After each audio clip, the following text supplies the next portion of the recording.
The Mediterranean Caper by Clive Cussler. Dedication. To Amy and Eric, long may they wave. Prologue. It was oven hot, and it was Sunday. In the air traffic tower, the control operator at Brady Air Force Base lit a cigarette from a still glowing butt, propped his stocking feet on top of a portable air conditioner, and waited for something to happen. He was totally bored, and for good reason. Air traffic was slow on Sundays. In fact, it was nearly non-existent. Military pilots and their aircraft rarely flew on that day in the Mediterranean theater of operations, particularly since no international political trouble was brewing at the moment. Occasionally a plane might set down or take off, but it was usually just a quick refueling stop for some VIP who was in a hurry to get to a conference somewhere in Europe or Africa. The control operator scanned the large flight schedule blackboard for the 10th time since he came on duty. There were no departures, and the only estimated time of arrival was at 16:30, almost 5 hours away. He was young, in his early 20s, and strikingly refuted the myth that fair-haired people cannot tan well. Wherever skin showed, it looked like dark walnut laced with strands of platinum blonde hair. The 4 stripes on his sleeve denoted the rank of a staff sergeant, and although the temperature was touching 98 degrees, the armpits of his khaki uniform displayed no damp sweat stains. The collar on his shirt was open and missing a tie, a custom normally allowed at Air Force facilities located in warm atmospheres. He leaned forward and adjusted the louvers on the air conditioner so that the cool air ran up his legs. The new position seemed to satisfy him, and he smiled at the refreshing tingle. Then, clasping his hands behind his head, he relaxed backward, staring at the metal ceiling. The ever-present thought of Minneapolis and the girls parading Nicollet Avenue crossed his mind. He counted again the 54 days left to endure before he was rotated back to the States. When each day came, it was ceremoniously marked off in a small black notebook he carried in his breast pocket.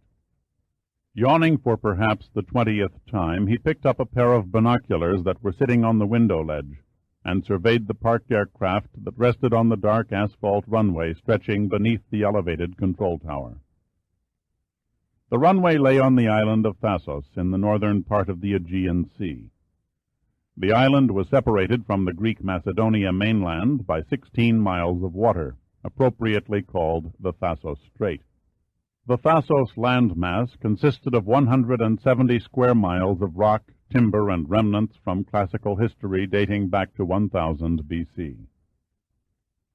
Brady Field, as generally termed by the base personnel, was constructed under a treaty between the United States and the Greek government in the late 1960s.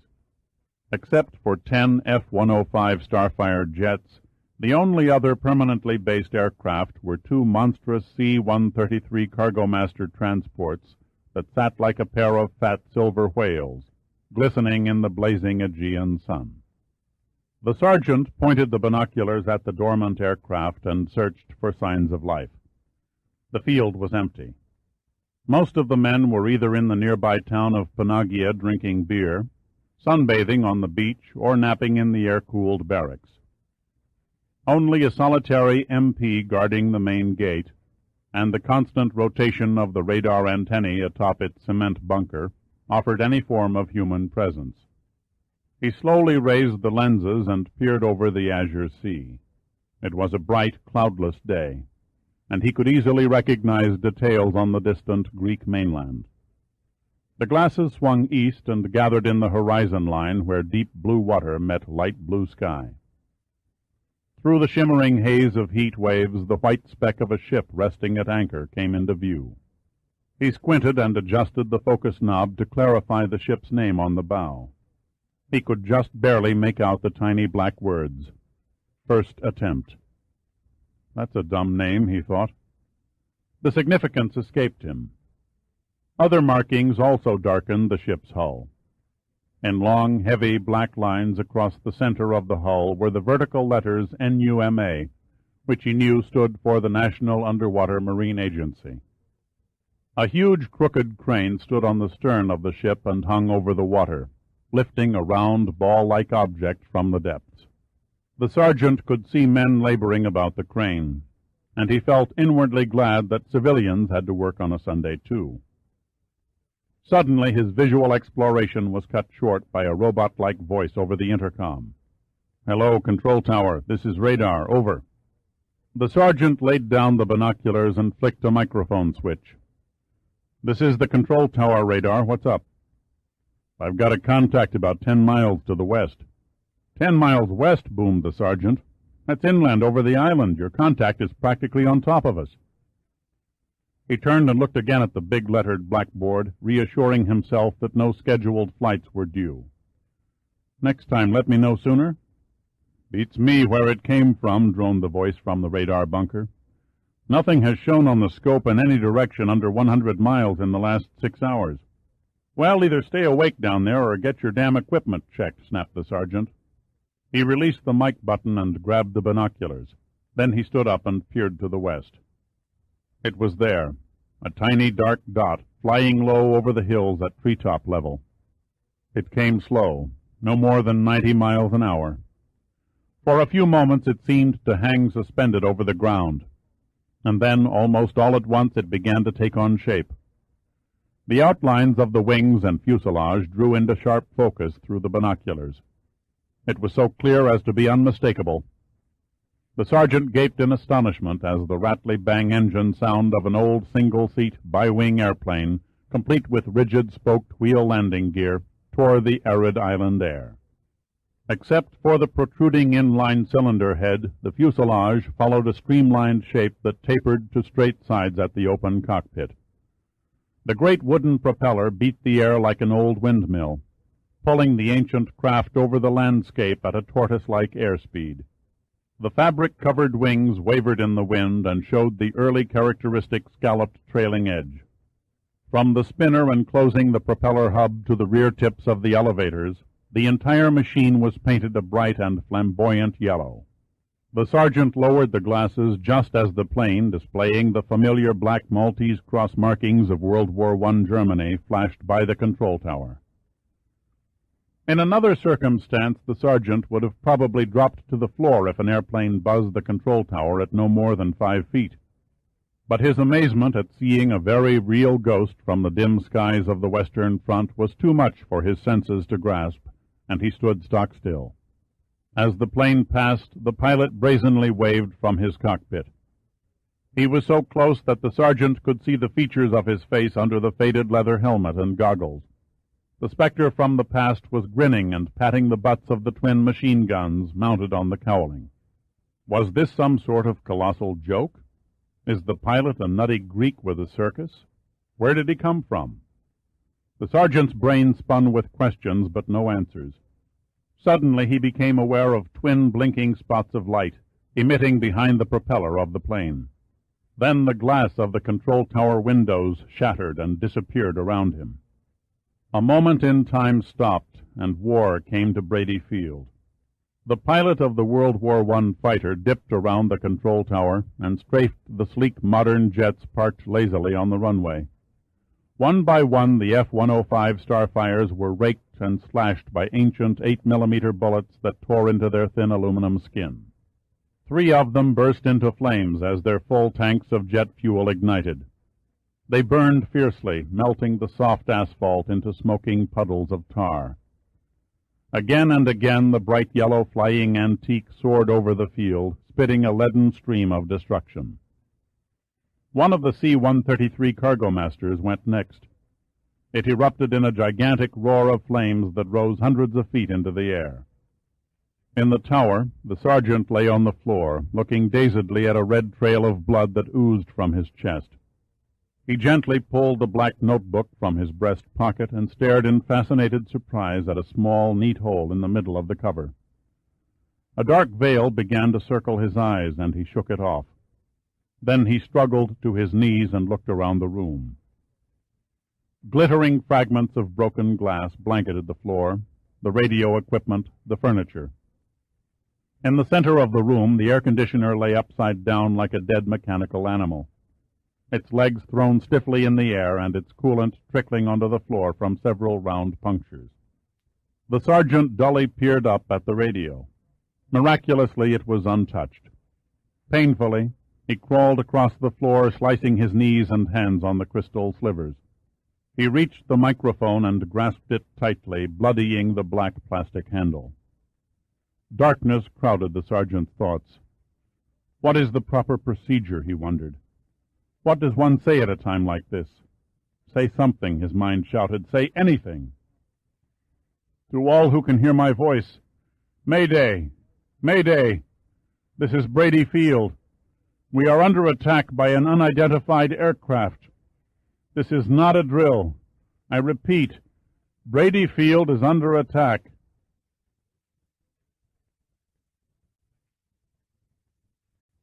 Chapter 1. Major Dirk Pitt adjusted the headset on his thick black hair and slowly turned the channel crank on the radio, trying to fine-tune the reception. He listened intently for a few moments, his dark, sea-green eyes reflecting a trace of bewilderment. A frown cut his forehead in a series of grooves and hung there in the tanned, leathery skin. It wasn't that the words crackling over the receiver weren't understandable. They were. He just didn't believe them. He listened again and listened hard over the droning roar of the PBY Catalina's twin engines. The voice he heard was fading when it should have been getting stronger. The volume control was turned to full on, and Brady Field was only 30 miles away. Under those conditions, the air traffic operator's voice should have blasted Pitt's eardrums out. The operator is either losing power or he's seriously injured, thought Pitt. He pondered a minute and then reached over to his right and shook the sleeping figure in the co-pilot's seat. Come out of it, sleeping beauty. He spoke in a tone that was soft and effortless, yet had a way of making itself heard in a throbbing airplane or a crowded room. Captain Al Giordino wearily raised his head and yawned loudly. The fatigue of sitting in an old vibrating PBY flying boat for 13 hours straight was evident in his dark, bloodshot eyes. He flung his arms upward, puffed out his barrel chest, and stretched. Then he came erect and leaned forward, peering out in the distance beyond the cockpit windows. Are we over the first attempt yet? Giordino mumbled through another yawn. Almost, replied Pitt. There's Thasos dead ahead. Oh, hell, Giordino grunted, then grinned. I could have slept another 10 minutes. Why'd you wake me? I intercepted a message from Brady Control that said the field was under attack by an unidentified aircraft. You can't be serious, Giordino said incredulously. It must be some kind of a joke. No, I don't think so. The control operator's voice didn't sound like it was faking. Pitt hesitated and kept an eye on the water only 50 feet away as it flashed under the PBY's hull. Just for practice, he had wave-hopped the last 200 miles. A means of keeping his reflexes honed and sharp. It might be that Brady Control was telling the truth, said Giordino, peering through the cockpit windshield. Look over there toward the eastern part of the island. Both men stared at the approaching mound rising out of the sea. The beaches bordering the surf were yellow and barren, but the round sloping hills were green with trees. The colors danced in the heat waves and vividly contrasted against the encircling blue of the Aegean. On the eastern side of Thasos, a large pillar of smoke rose into the windless sky and formed a giant, spiral-shaped black cloud. The PBY's bow soared closer to the island, and soon they could distinguish the orange movement of flames at the base of the smoke. Pitt grabbed the mic and pressed the button on the side of the hand grip. Brady Control, this is PBY 086, over. There was no response. Pitt repeated the call twice more. No answer? Queried Giordino. Nothing, returned Pitt. You said an unidentified aircraft. I take it that means one? That's precisely what Brady Control said before they went off the air.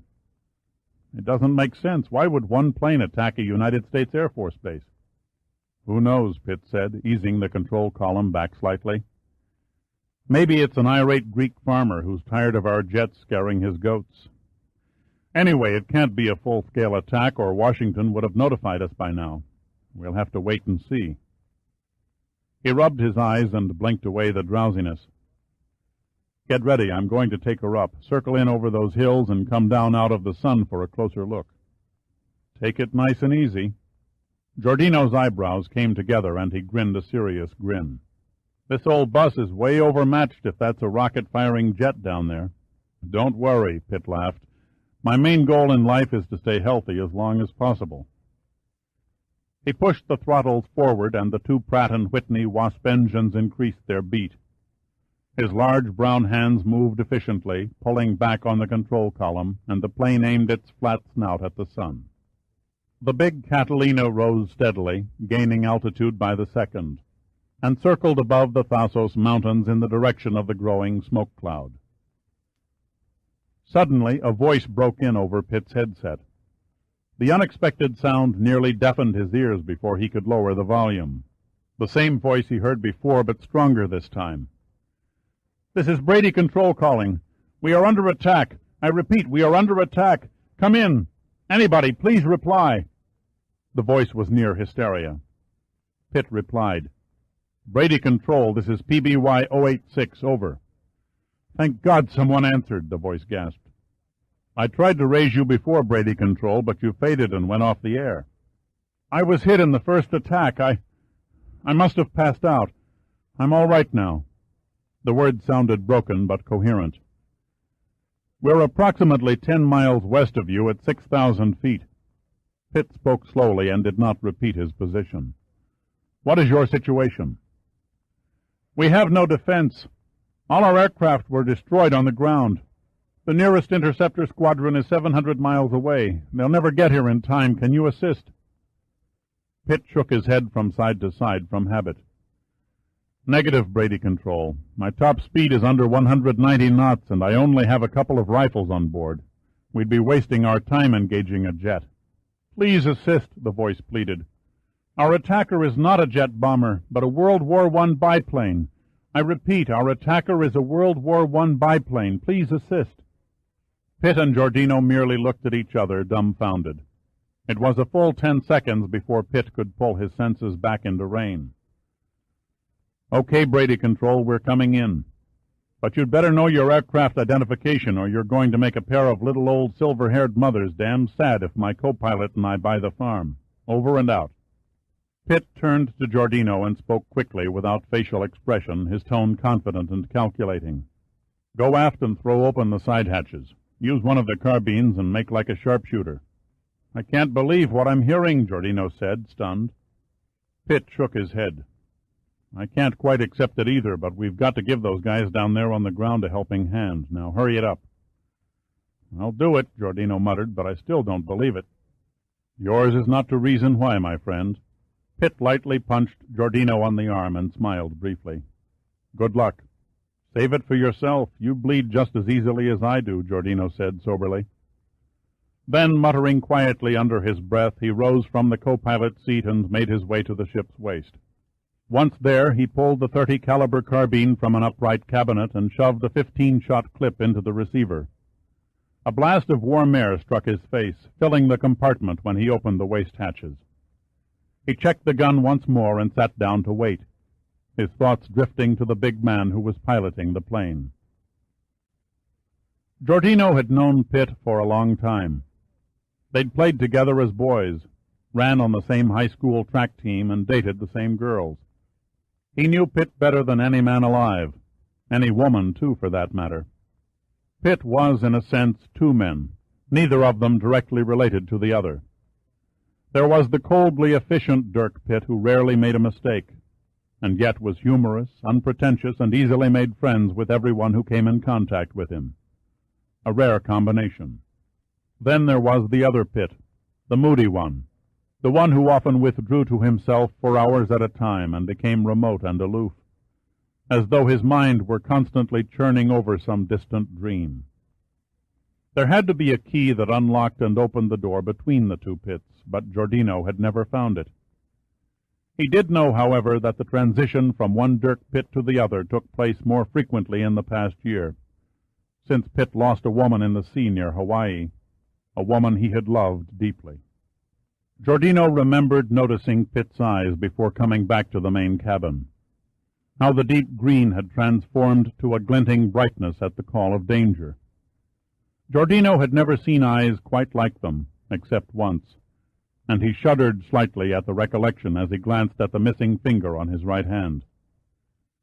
He jerked his thoughts back to the reality of the present and slid off the safety catch on the carbine.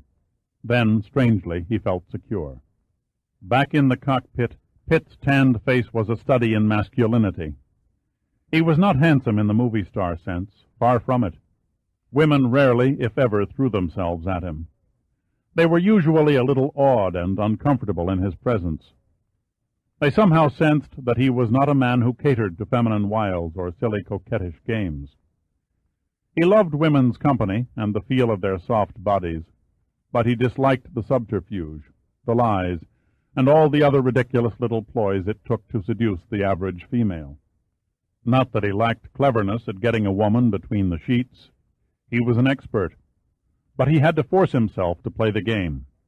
He preferred straightforward and honest women, but there were far too few to be found. Pitt eased the control column forward, and the PBY nosed over in a shallow dive toward the inferno at Brady Field. The white altimeter needles slowly swung backward around the black dial, registering the descent. He steepened the angle, and the 25-year-old aircraft began to vibrate. It was not built for high speed. It was designed for low-speed reconnaissance, dependability, and long range, but that was about all. Pitt had requested the purchase of the craft after he had transferred from the Air Force to the National Underwater Marine Agency at the request of the agency director, Admiral James Sandecker. Pitt still retained his rank of major, and, according to the paperwork, was assigned to an indefinite tour of duty with Numa. His title was that of Surface Security Officer, which was nothing to him but a fancy term for troubleshooter. Whenever a project ran into unknown difficulties or unscientific problems, it was Pitt's job to unravel the difficulty and get the operation back on the track. That was the purpose behind his request for the PBY Catalina flying boat. Slow as it was, it could comfortably carry passengers and cargo, and, what was most important, land and take off in water. A prime factor since nearly 90% of Numa's operations were miles at sea. Suddenly a glint of color against the black cloud caught Pitt's attention. It was a bright yellow plane. It banked sharply, suggesting high maneuverability, and dived through the smoke. Pitt slipped the throttles backward to reduce the speed of his sharp angle of descent and prevent the PBY from overshooting his strange adversary. The other plane materialized out of the opposite side of the smoke and could clearly be seen strafing Brady Field. "I'll be damned," Pitt boomed out loud. "It's an old German albatross." The Catalina came on straight from the eye of the sun, and the pilot of the albatross, intent on the business of destruction, did not see it. A sardonic grin spread on Pitt's face as the fight drew near. He cursed the fact that there were no guns waiting for his command to spout from the nose of the PBY. He applied pressure to the rudder pedals and side-slipped to give Giordino a better line of fire. The PBY thundered in, still unnoticed. Then, abruptly, he could hear the crack of Giordino's carbine above the roar of the engines. They were almost on top of the albatross before the leather-helmeted head in the open cockpit spun around. They were so close, Pitt could see the other pilot's mouth drop open in shocked surprise at the sight of the big flying boat boring down from the sun. The hunter became the quarry. The pilot recovered quickly, and the albatross rolled sharply away, but not before Giordino drilled it with a 15-shot clip from the carbine. The grim, incongruous drama in the smoke-ridden sky over Brady Field reached a new stage as the World War II flying boat squared off against the World War I fighter plane. The PBY was faster, but the albatross had the advantage of 2 machine guns and a vastly higher degree of maneuverability. The albatross was lesser known than its famous counterpart, the Fokker, but it was an excellent fighter and the workhorse of the German Imperial Air Service from 1916 to 1918. The albatross twisted, turned, and zeroed in on the PBY's cockpit. Pitt acted quickly and yanked the controls back into his lap and prayed the wings would stay glued to the fuselage as the lumbering flying boat struggled into a loop. He forgot caution and the accepted rules of flying. The exhilaration of man-to-man combat surged in his blood. He could almost hear the rivets popping as the PBY twisted over on its back. The unorthodox evasive action caught his opponent off guard, and the twin streams of fire from the yellow plane went wide, missing the Catalina completely. The Albatross then made a steep left-hand turn and came straight at the PBY, and they approached head-on. Pitt could see the other plane's tracer bullets streaking about 10 feet under his windshield. Lucky for us, this guy's a lousy shot, he thought. He had a weird feeling in his stomach as the two planes sped together on a collision course. Pitt waited until the last possible instant before he pushed the nose of the PBY down and swiftly banked around, gaining a brief but favorable position over the Albatross. Again Giordino opened fire. But the yellow Albatross dived out of the spitting hail from the carbine and shot vertically toward the ground, and Pitt momentarily lost sight of it. He swung to the right in a steep turn and searched the sky. It was too late. He sensed, rather than felt, the thumping from a river of bullets that tore into the flying boat. Pitt threw his plane into a violent falling leaf maneuver and successfully dodged the smaller plane's deadly sting. It was a narrow escape. The uneven battle continued for a full 8 minutes, while the military spectators on the ground watched spellbound. The strange aerial dogfight slowly drifted eastward over the shoreline, and the final round began. The uneven battle continued for a full 8 minutes, while the military spectators on the ground watched, spellbound. The strange aerial dogfight slowly drifted eastward over the shoreline, and the final round began. Pitt was sweating now. Small glistening beads of the salty liquid were bursting from the pores on his forehead and trickling in snail-like trails down his face. His opponent was cunning, but Pitt was playing the strategy game too. With infinite patience, dredged up from some hidden reserve in his body, he waited for the right moment, and when it finally arrived, he was ready. The Albatross managed to get behind and slightly above the Catalina. Pitt held his speed steady, and the other pilot, sensing victory, closed to within 50 yards of the flying boat's towering tail section. But before the two machine guns could speak, Pitt pulled the throttle back and lowered the flaps, slowing the big craft into a near stall. The phantom pilot, taken by surprise, overshot and passed the PBY, receiving several well-placed rounds in the Albatross's engine as the carbine spat at near point-blank range. The vintage plane banked in front of Pitt's bow, and he watched with the respect one brave man has for another when the occupant in the open cockpit pushed up his goggles and threw a curt salute. Then the yellow Albatross and its mysterious pilot turned away and headed west over the island, trailing a black streak of smoke that testified to the accuracy of Giordino's marksmanship. The Catalina was falling out of its stall into a dive now, and Pitt fought the controls for a few unnerving seconds before he regained stable flight. Then he began a sweeping upward turn in the sky. At 5,000 feet he leveled off and searched the island and seascape, but no trace of the bright yellow plane with the Maltese cross markings was visible. It had vanished. A cold, clammy feeling crept over Pitt. The yellow Albatross had somehow seemed familiar. It was as though an unremembered ghost from the past had returned to haunt him. But the eerie sensation passed as quickly as it had arrived, and he gave out a deep sigh as the tension faded away, and the welcome comfort of relief gently soothed his mind. "Well, when do I get my sharpshooter's medal?" said Giordino from the cabin doorway. He was grinning despite a nasty gash in his scalp. The blood streamed down the right side of his face, staining the collar of a loud, flowered print shirt. "After we land, I'll buy you a drink instead," replied Pitt without turning. Giordino slipped into the co-pilot seat. "I feel like I've just ridden the roller coaster at the Long Beach Pike." Pitt could not help grinning. He relaxed, leaning back against the backrest, saying nothing. Then he turned and looked at Giordino, and his eyes squinted. "What happened to you? Were you hit?" Giordino gave Pitt a mocking, sorrowful look. Whoever told you that you could loop a PBY? It seemed like the thing to do at the time, said Pitt, a twinkle in his eye. The next time, warn the passengers. I bounced around the main cabin like a basketball. What did you hit your head on? Pitt asked quizzically. Did you have to ask? Well? Giordino suddenly became embarrassed. If you must know, it was the door handle on the John. Pitt looked startled for an instant. Then he flung back his head and roared with laughter. The mirth was contagious, and Giordino soon followed. The sound rang through the cockpit and replaced the noise of the engines. Nearly 30 seconds passed before their gaiety quieted and the seriousness of the present situation returned. Pitt's mind was clear, but exhaustion was slowly seeping in. The long hours of flight and the strain of the recent combat fell on him heavily and soaked his body like a numbing, damp fog. He thought about the sweet smell of soap in a cold shower and the crispness of clean sheets, and somehow they became vitally important to him. He looked out the cockpit window at Brady Field and recalled that his original destination was the first attempt.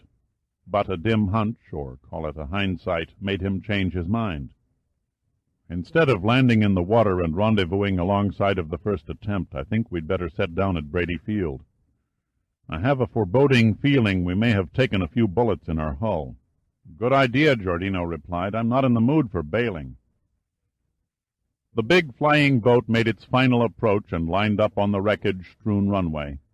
It settled on the heat-baked asphalt, and the landing gear bumped and emitted an audible screech of rubber that signaled the touchdown. Pitt angled clear of the flames and taxied to the far side of the apron. When the Catalina stopped rolling, he clicked off the ignition switches, and the two silver-bladed propellers gradually ceased their revolutions and came to rest, gleaming in the Aegean sun. All was quiet. He and Giordino sat stone still for a few moments and absorbed the first comfortable silence to penetrate the cockpit after 13 hours of noise and vibration. Pitt flipped the latch on his side window and pushed it open, watching with detached interest as the base firemen fought the inferno. Hoses were lying everywhere, like highways on a road map, and men scurried about shouting, adding to the stage of confusion. The flames on the F-105 jets were almost contained, but one of the C-133 cargo masters still burned fiercely. "Take a look over here," said Giordino, pointing.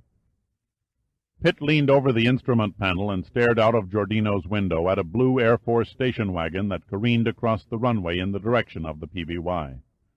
The car contained several officers and was followed by 30 or 40 wildly cheering enlisted men who chased after it like a pack of braying hounds.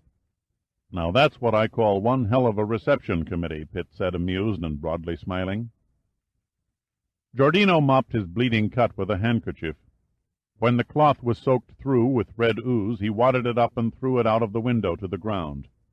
His gaze turned toward the nearby coastline and became lost in the infinity of thought for a moment. Finally, he turned to Pitt. "I guess you know we're pretty damn lucky to be sitting here." "Yes, I know," said Pitt woodenly. "There were a couple of times up there when I thought our ghost had us. I wish I knew who the hell he was and what this destruction was all about." Pitt's face was a study in speculative curiosity. "The only clue is the yellow albatross."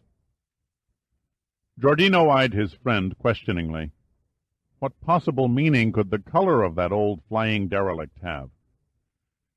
"If you'd studied your aviation history," Pitt said with a touch of good-natured sarcasm, "you'd remember that German pilots of the First World War painted their planes with personal, but sometimes outlandish, color schemes."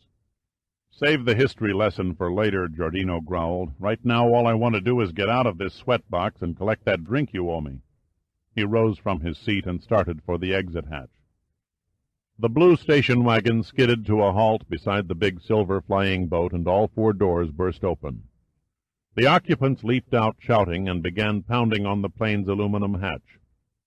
The crowd of enlisted men soon engulfed the aircraft, cheering loudly and waving at the cockpit. Pitt remained seated and waved back at the cheering men below the window. His body was tired and numb, but his mind was still active and running at full throttle. A title kept running through his thoughts until finally he muttered it aloud. The Hawk of Macedonia. Giordino turned from the doorway. "What did you say?" "Oh, nothing. Nothing at all." Pitt let his breath escape in a long, audible sigh. "Come on, I'll buy you that drink now." Chapter 2. When Pitt awoke, it was still dark. He did not know how long he had slept. Perhaps he just dozed off.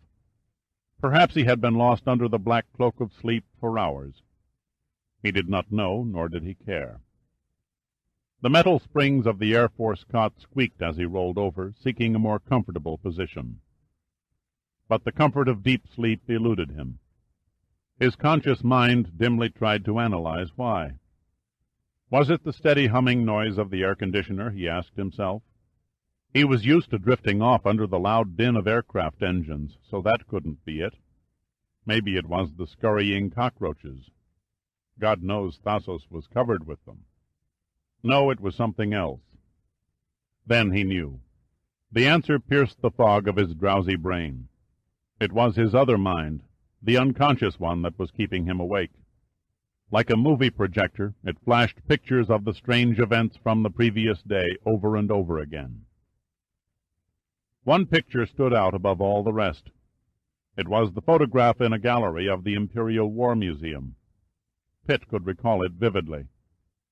The camera had caught a German aviator posing beside a World War I fighter plane.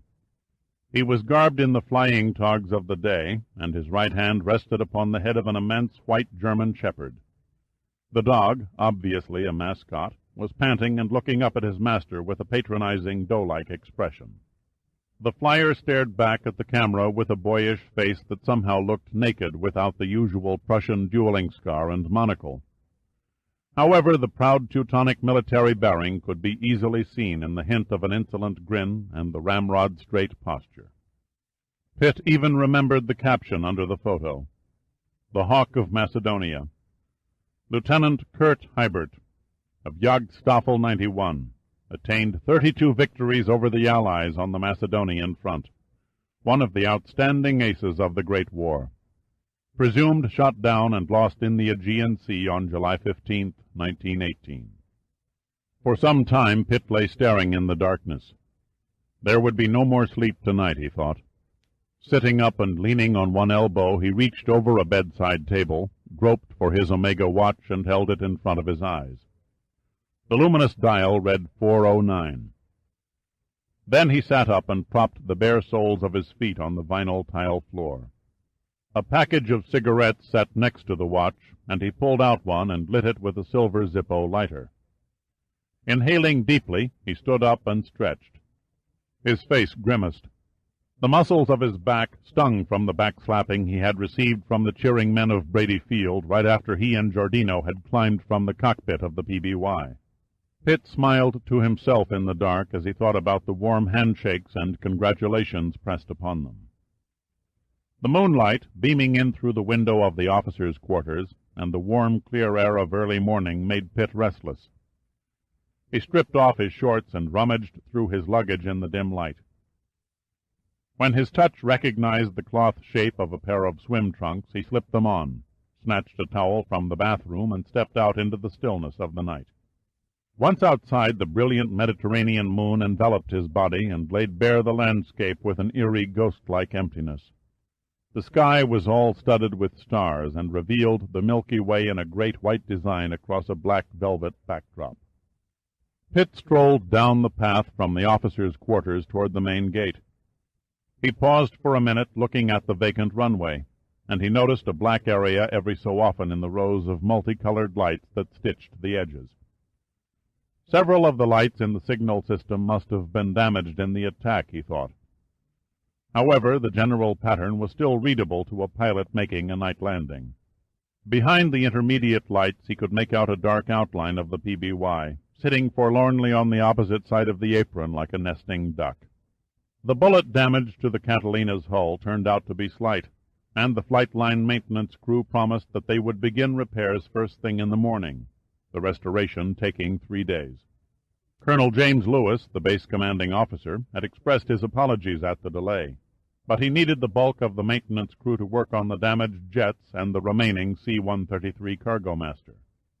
In the meantime, Pitt and Giordino elected to accept the colonel's hospitality and stay at Brady Field, using the first attempt's whaleboat to commute between the ship and shore. The last arrangement worked to everyone's advantage, since living quarters aboard the first attempt were cramped and at a premium. "Kind of early for a swim, isn't it, buddy?" The voice snapped Pitt from his thoughts, and he found himself standing under the white glare of floodlights that were perched on top of the guard shack at the main gate. The shack sat on a curb-lined island that divided the incoming and outgoing traffic and was just large enough for one man to sit in. A short, burly-looking air policeman stepped from the doorway and eyed him closely. "I couldn't sleep." As soon as he said it, Pitt felt foolish for not being more original. But what the hell, he thought, it's the truth. "Can't say as I blame you," said the AP. "After all that's happened today, I'd be real surprised if anyone on the base was sound asleep." The mere thought of sleep triggered a reflex, and the AP yawned. "You must get awfully bored sitting out here alone all night," said Pitt. "Yeah, it gets pretty dull," the AP said, hooking one hand in his Sam Browne belt and resting the other on the grip of a .45 Colt automatic clinging to his hip. "If you're going off base, you better let me see your pass." "Sorry, I don't have one." Pitt had forgotten to ask Colonel Lewis for a pass to get on and off Brady Field. A swaggering, tough look crossed the AP's face. "Then you'll have to go back to the barracks and get it." He swatted at a moth that flapped by his face toward a floodlight. "That would be a waste of time. I don't even own a pass," said Pitt, smiling helplessly. "Don't play dumb with me, buddy. Nobody gets in or out of the gate without a pass." "I did." The AP's eyes became suspicious. "How did you manage that?" "I flew in." A surprised look hit the AP. His eyes beamed in the brightness of the floods. Another passing moth lit on his white cap, but he did not notice it. Then it burst from him. "You're the pilot of that Catalina flying boat." "Guilty as charged," said Pitt. "Say, I want to shake your hand." The AP's lips opened in a big tooth-displaying smile. "That was the greatest piece of flying I've ever seen." He thrust out a massive hand. Pitt took the outstretched hand and winced. He had a strong grip of his own, but it seemed puny compared to the AP's. "Thank you, but I'd have felt a lot better about it if my opponent had crashed." "Oh, hell, he couldn't have gone far. That old junk pile was smoking up a storm when it crossed over the hills." "Maybe it crashed on the other side." "No chance. The colonel had the whole air police squadron chasing all over the island in jeeps, looking for it. He searched until dark, but didn't spot a thing." He appeared disgusted. "What really pissed me off was getting back to the base too late for the chow line." Pitt grinned. "It must have gone down in the sea or else made the mainland before falling." The AP shrugged his shoulders. "Could be. But one thing's for sure, it ain't on Thassos. You have my personal guarantee on that." Pitt laughed. "That's good enough for me." He swung the towel over his shoulder and pulled at his swim trunks. "Well, it's been nice talking to you." "Airman Second Class Moody, sir." "I'm Major Pitt." The AP's face went blank. "Oh, I'm sorry, sir. I didn't know you were an officer. I thought you were one of those civilians with Numa. I'll let you out this time, Major, but I'd appreciate it if you got a base pass." "I'll see to it first thing after breakfast." "My replacement comes on at 0800. If you're not back by then, I'll leave word so he'll let you in without any trouble." "Thank you, Moody. Perhaps I'll see you later." Pitt waved and then turned and walked down the road towards the beach. Pitt kept to the right of the narrow paved road and in about a mile came to a small cove that was flanked by large craggy rocks. The moonlight showed him a path, and he took it until his feet crunched softly in the sandy beach. He dropped the towel and walked to the tide line. A wave broke, and the white of its crest slid smoothly across the packed sand and licked his feet. The dying wave hesitated for a moment and then fell back, forming the trough for the next crest. There was barely a breath of wind, and the glistening sea was relatively calm. The moon cast its glow on the dark water and left a shaft of silver that traveled over the surface to the horizon where the sea and sky melted together into absolute blackness. Pitt soaked up the warm stillness and moved into the water, swimming along the silver shaft. An inner feeling always overcame Pitt when he was alone and near the sea. It was as though his soul seeped out of his body, and he became a thing without substance, without form. His mind was purified and cleansed. All mental labor ceased, and all thoughts vanished. He was only vaguely aware of hot and cold, smells, touch, and all the other senses, except hearing. He listened to the nothingness of silence, the greatest but most unknown treasure of man. Forgotten for the moment were all his failures, all his victories, and all his loves. Even life itself was buried and lost in the stillness. He lay dead and floated in the water for nearly an hour. Finally, a small swell slapped at his face, and he unwittingly inhaled a few drops of salt water. He snorted, dispelling the discomfort, and again became aware of his bodily sensations. Without watching his progress, he effortlessly backstroked toward the shore. When his hands arched and touched the dense sand, he stopped swimming and drifted onto the beach like a piece of flotsam. Then he dragged himself forward until he was only half out of the water, letting it swirl around his legs and buttocks. The warm Aegean surf rose out of the dim light and flooded up the beach, caressing his skin, and he dozed off.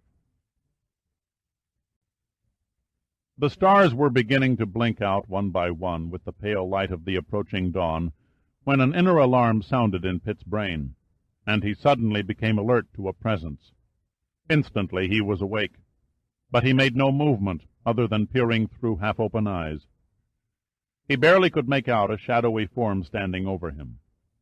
Focusing and straining his eyes in the faint light, he tried to distinguish a detailed shape. Slowly an outline materialized. It was a woman. "Good morning," he said, and sat up. "Oh, my God!" the woman gasped. She threw a hand to her mouth as if to scream. It was still too dark to see the wild look in her eyes, but Pitt knew it was there. "I'm sorry," he said gently. "I didn't mean to startle you." The hand slowly dropped. She just stood there looking down at him. Finally she found her voice. I thought you were dead." She stammered the words softly. "I can hardly blame you. I suppose if I stumbled on someone sleeping in the tide at this time of morning, I would think the same thing."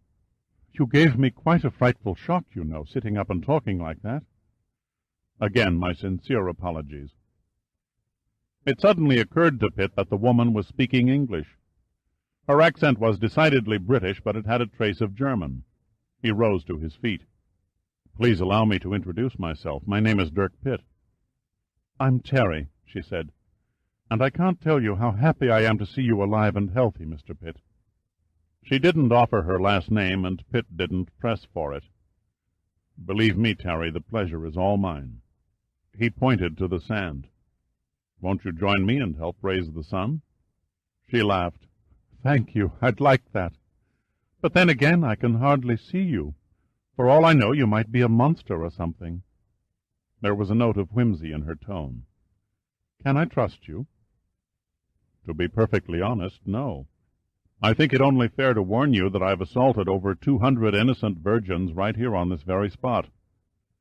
Pitt's humor was overly forward, but he knew it was a good system for testing a female's personality. "Oh, blimey, I would dearly love to have been number 201, but I'm not an innocent virgin." There was enough light now for Pitt to see the white of her teeth arched in a smile. "I certainly hope you won't hold that against me." "No, I'm very broad-minded about that sort of thing. But I must ask you to keep secret the fact that 201 wasn't pure as the driven snow. If it ever leaked out, my reputation as a monster would be ruined." They both laughed and sat down together on Pitt's towel and talked while the hot sun reluctantly began its climb over the Aegean Sea. As the blazing orange ball threw its first golden rays over the shimmering horizon, Pitt gazed at the woman in the new light and studied her closely. She was about 30 and wore a red bikini swimsuit. The bikini was not the exaggerated brief kind, even though the lower half began a good 2 inches below the navel. The material had a satin sheen to it and clung tautly to her body like an outer layer of skin. Her figure was a beguiling mixture of grace and firmness. The stomach looked smooth and flat, and the breasts were perfect, not too small, but not too large and out of scale. Her legs were long, creamy-colored, and slightly on the thin side. Pitt decided to overlook this faint imperfection and swung his eyes to her face. The profile was exquisite. Her features possessed the beauty and mystery of a Grecian statue, and would have rated near perfection except for a round pockmark beside her right temple. Ordinarily the scar would have been covered by her shoulder-length black hair, but she had thrown her head back as she watched the sunrise, and the ebony strands angled back behind her shoulders, touching the sand and revealing the thin blemish. Suddenly she turned and caught Pitt's examining stare. "You're supposed to be watching the sunrise," she said with a bemused smile. "I've seen sunrises before, but this is the first time I've ever come face to face with a lovely, genuine Grecian Aphrodite." Pitt could see her dark brown eyes flashing with enjoyment at his compliment. "Thank you for the flattery, but Aphrodite was the Greek goddess of love and beauty, and I'm only half Greek." "What's the other half?" "My father was German." "In that case, I must thank the gods that you took after your mother's side." She gave a pouting glance. "You'd better not let my uncle hear you say that." "A typical kraut?" "Yes, indeed. In fact, he's why I happen to be on Thasos." "Then he can't be all bad," Pitt said, admiring her hazel eyes. "Do you live with him?" "No. Actually, I was born here, but I was raised in England. I suffered through school there, and when I was 18 I fell in love with a dashing motor-car salesman and married him." "I didn't know car salesmen could be dashing." She ignored his sarcastic remark and continued. "He loved to race cars on his time off, and he was good at it, too. He won trials and hill climbs and sporting car events." She shrugged and began drawing circles in the sand with her finger. Her voice became strange and husky. "Then, one weekend, he was racing a supercharged MG.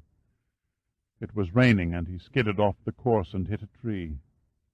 He was dead before I could reach his side." Pitt sat silent for a minute, staring at her sad face. "How long ago?" he asked simply. "It's been 8.5 years now," she replied in a whisper. Pitt felt dazed. Then anger set in. What a waste, he thought. What a rotten waste for a beautiful woman like her to grieve over a dead man for nearly 9 years. The more he thought about it, the angrier he became. He could see tears welling in her eyes as she lost herself in the remembrance, and the sight sickened him. He reached over and gave her a hard backhand slap across the face. Her eyes jerked wide, and her whole body tensed from the sharp blow. It was as if she was struck by a bullet. "Why did you strike me?" she gasped. "Because you needed it badly," he snapped. "That torch you carry around is as worn out as an overcoat. I'm surprised someone hasn't taken you over a knee and spanked it off. So your husband was dashing. So what? He's dead and buried, and mourning over him for all these years won't resurrect him from the grave. Lock away his memory somewhere and forget him. You're a beautiful woman. You don't belong chained to a coffin full of bones. You belong to every man who turns and admires you as you pass by and who longs to possess you." Pitt could see his words were penetrating her weak defenses. "Now you think about it. It's your life. Don't throw it away and play Camille until you're withered and gray." Her face was distraught in the morning sun, and her breath came in sobs.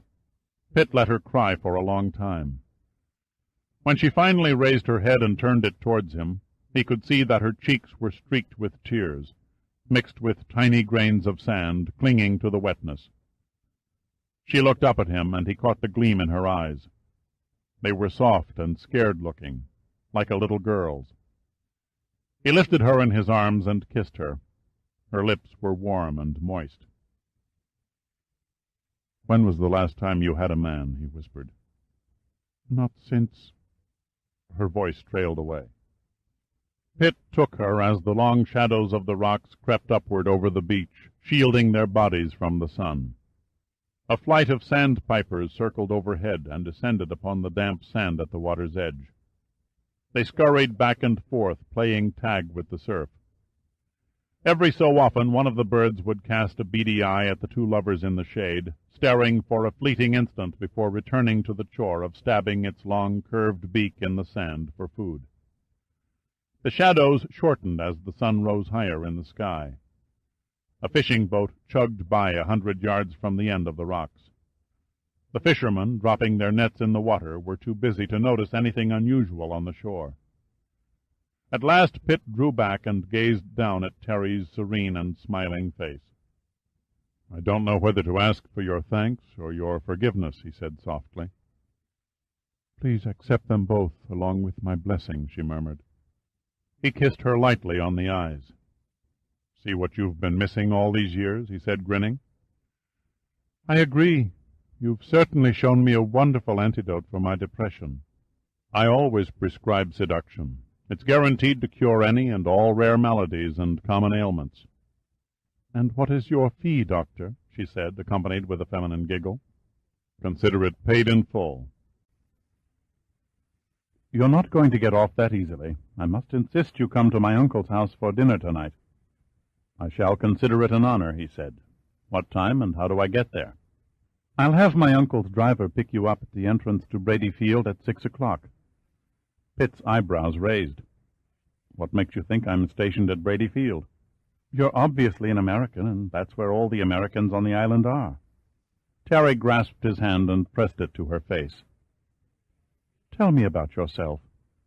What type of job do you perform in your Air Force? Do you fly? Are you an officer?" Pitt did his best to look serious. "I'm the base garbage collector." Her eyes opened wide in surprise. "Are you really? You're much too intelligent to be a garbage collector." She looked into his strong, tanned face and his intense green eyes. "Oh, well, I won't hold your occupation against you. Have you been promoted to sergeant yet?" "No, I've never been a sergeant." Suddenly, a bright flash in the rocks about 200 feet away caught Pitt's attention. A shiny object reflected the sun's rays for a brief instant. He watched the area where the glint had shone, but could detect no further flash or movement. Terry felt him tense. "Is something the matter?" she asked. "No, nothing," Pitt lied. "I thought I saw something floating in the water, but it's disappeared now." He looked at her upraised face, and his eyes turned devilish. "Well, I'd better be getting back to the base. I've got a lot of garbage to collect." "I should return also. My uncle will probably wonder what happened to me." "Are you going to tell him?" "Don't be silly," she laughed. She stood up and brushed the sand from her body and adjusted the bikini. Pitt smiled, getting to his feet. "Why is it women always seem so shy and demure before they've been laid, yet so sparkling and carefree after?" She shrugged lightheartedly. "I guess it's because sex releases all our frustrations and makes us feel earthy." Her brown eyes flashed with intensity. "You see, we women have animal instincts, too." Pitt playfully slapped her on the buttocks. "Come on, I'll walk you home." "You've got a long walk. My uncle's villa is in the mountains behind Laminas." "Where are the mountains, and where is Laminas?" "Laminas is a small village about 6 miles up the road," she said, pointing north. "But I don't understand what you mean by asking about the mountains." Her pointing hand swung toward the inland slopes a mile behind the road. "What do you call those?" "In California, where I come from, we call anything under 3,000 feet of elevation hills." "You Yanks are always bragging." "It's a great American pastime." They leisurely walked up the path from the cove. On the shoulder, off to one side of the blacktop, sat a sporty little open-top Mini Cooper. The British racing green paint on the tiny car was barely visible beneath an outer coating of Phasos dust. "How do you like my smashing Grand Prix racing car?" Terry asked proudly. Pitt laughed, not so much at her exaggerated statement, but rather the British use of the word smashing in reference to a car. "By Jove, that's a bit of all right," he said, mimicking her native terminology. "Is it yours?" "Yes, I purchased it new in London just last month and drove it all the way from Le Havre." "How long will you be staying with your uncle?" "I took a 3-month holiday, so I'll be here at least another 6 weeks. Then I'm going to return home by boat. The drive across the continent was fun, but far too tiring." Pitt opened the door for her, and she slid behind the steering wheel. She groped under the front seat for a moment and pulled out a set of keys. She inserted one in the ignition and started the engine. The exhaust coughed once and then blasted forth with a nasty little growl. He leaned on the dusty door and lightly kissed her. "I hope your uncle won't be waiting for me with a shotgun." "Don't worry. He'll probably talk your arm off. He likes Air Force men. He was a flyer in the First World War." "Don't tell me," Pitt said sarcastically. "I bet he claims to have flown with Richthofen." "Oh, no, he was never in France. He fought right here in Greece." Pitt's sarcasm vanished, and a cold, eerie feeling came over him. He gripped the door frame until his knuckles turned white. "Has your uncle ever mentioned Kurt Hybert?" "Many times. They used to fly patrols together." She shoved the gear shift into first. Then she smiled and waved. "See you tonight. Now don't be late. Cheery bye." Before Pitt could say another word, the midget car leapt up the road. He watched it snarl off into the distance toward the north.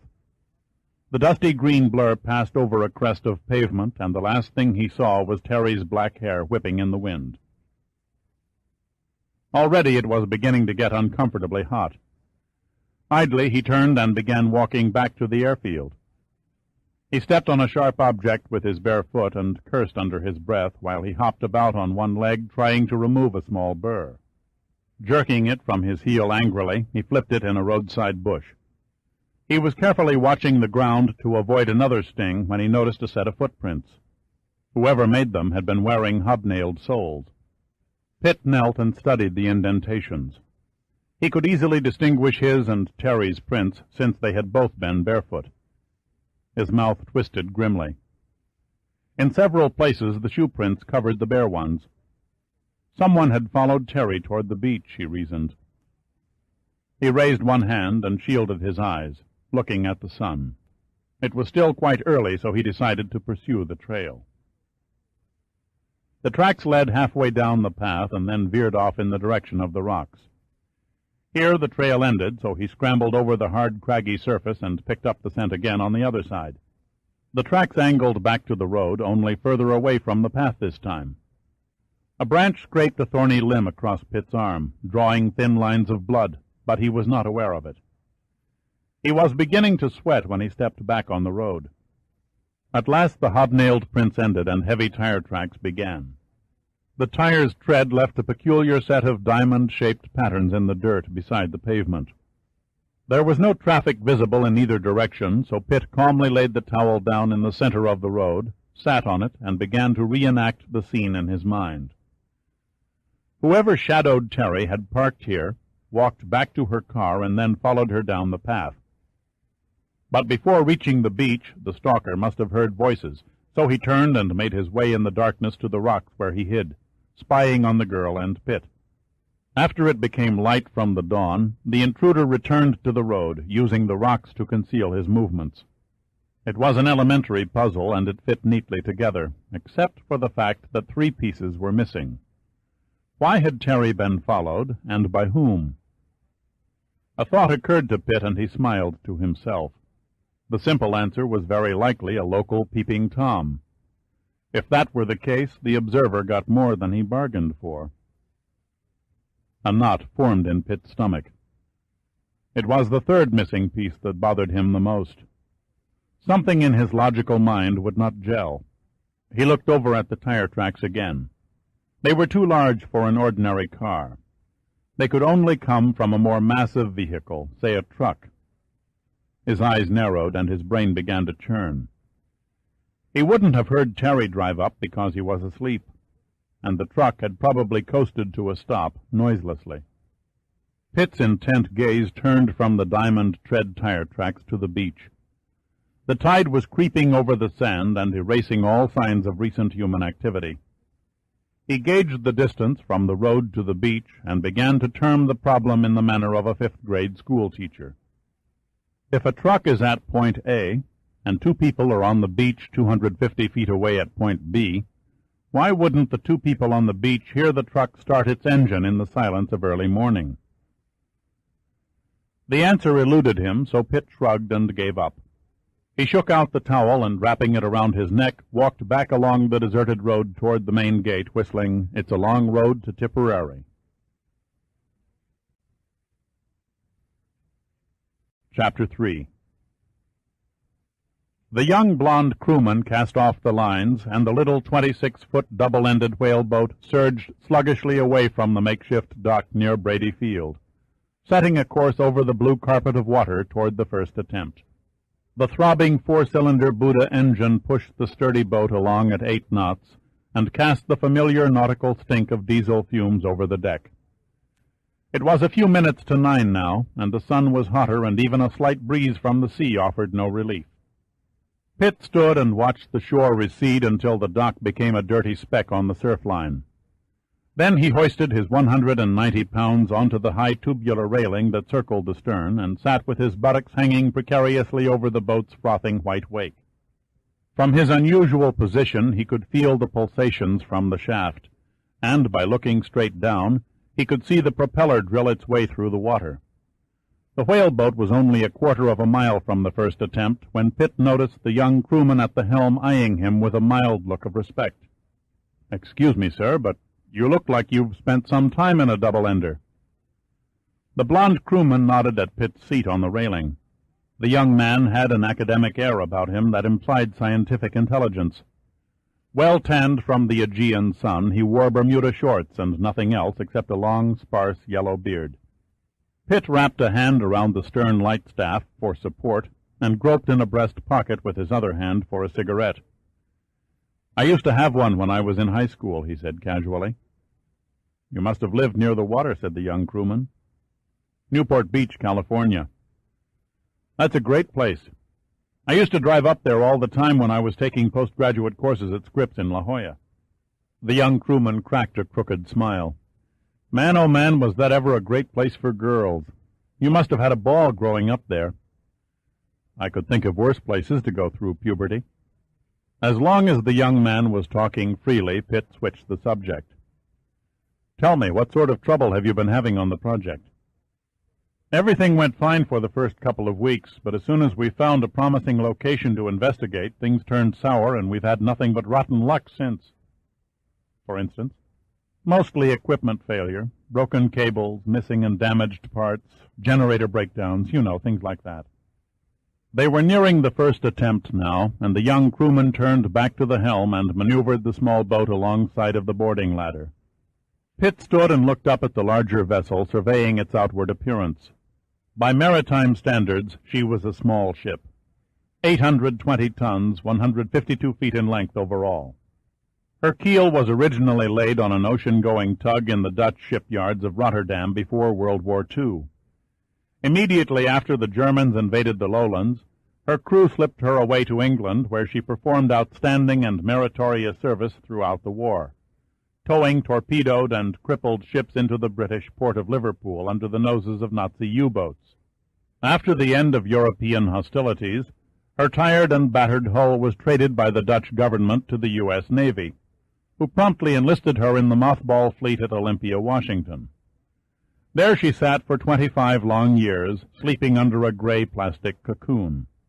Then the newly formed National Underwater Marine Agency purchased her remains from the Navy and converted her to a modern oceanographic vessel, rechristening her the first attempt. Pitt squinted from the bright glare of the white paint, coating the ship from stem to stern staff. He climbed the boarding ladder and was greeted on the deck by an old friend, Commander Rudy Gunn, the skipper and project director of the ship. "You look healthy," said Gunn unsmilingly, "except for your bloodshot eyes." He reached for a cigarette. Before he lit it, he offered one to Pitt, who shook his head and held up one in his hand. "I hear you've got problems," said Pitt. Gunn's face turned grim. "You're damn right I do," he snapped.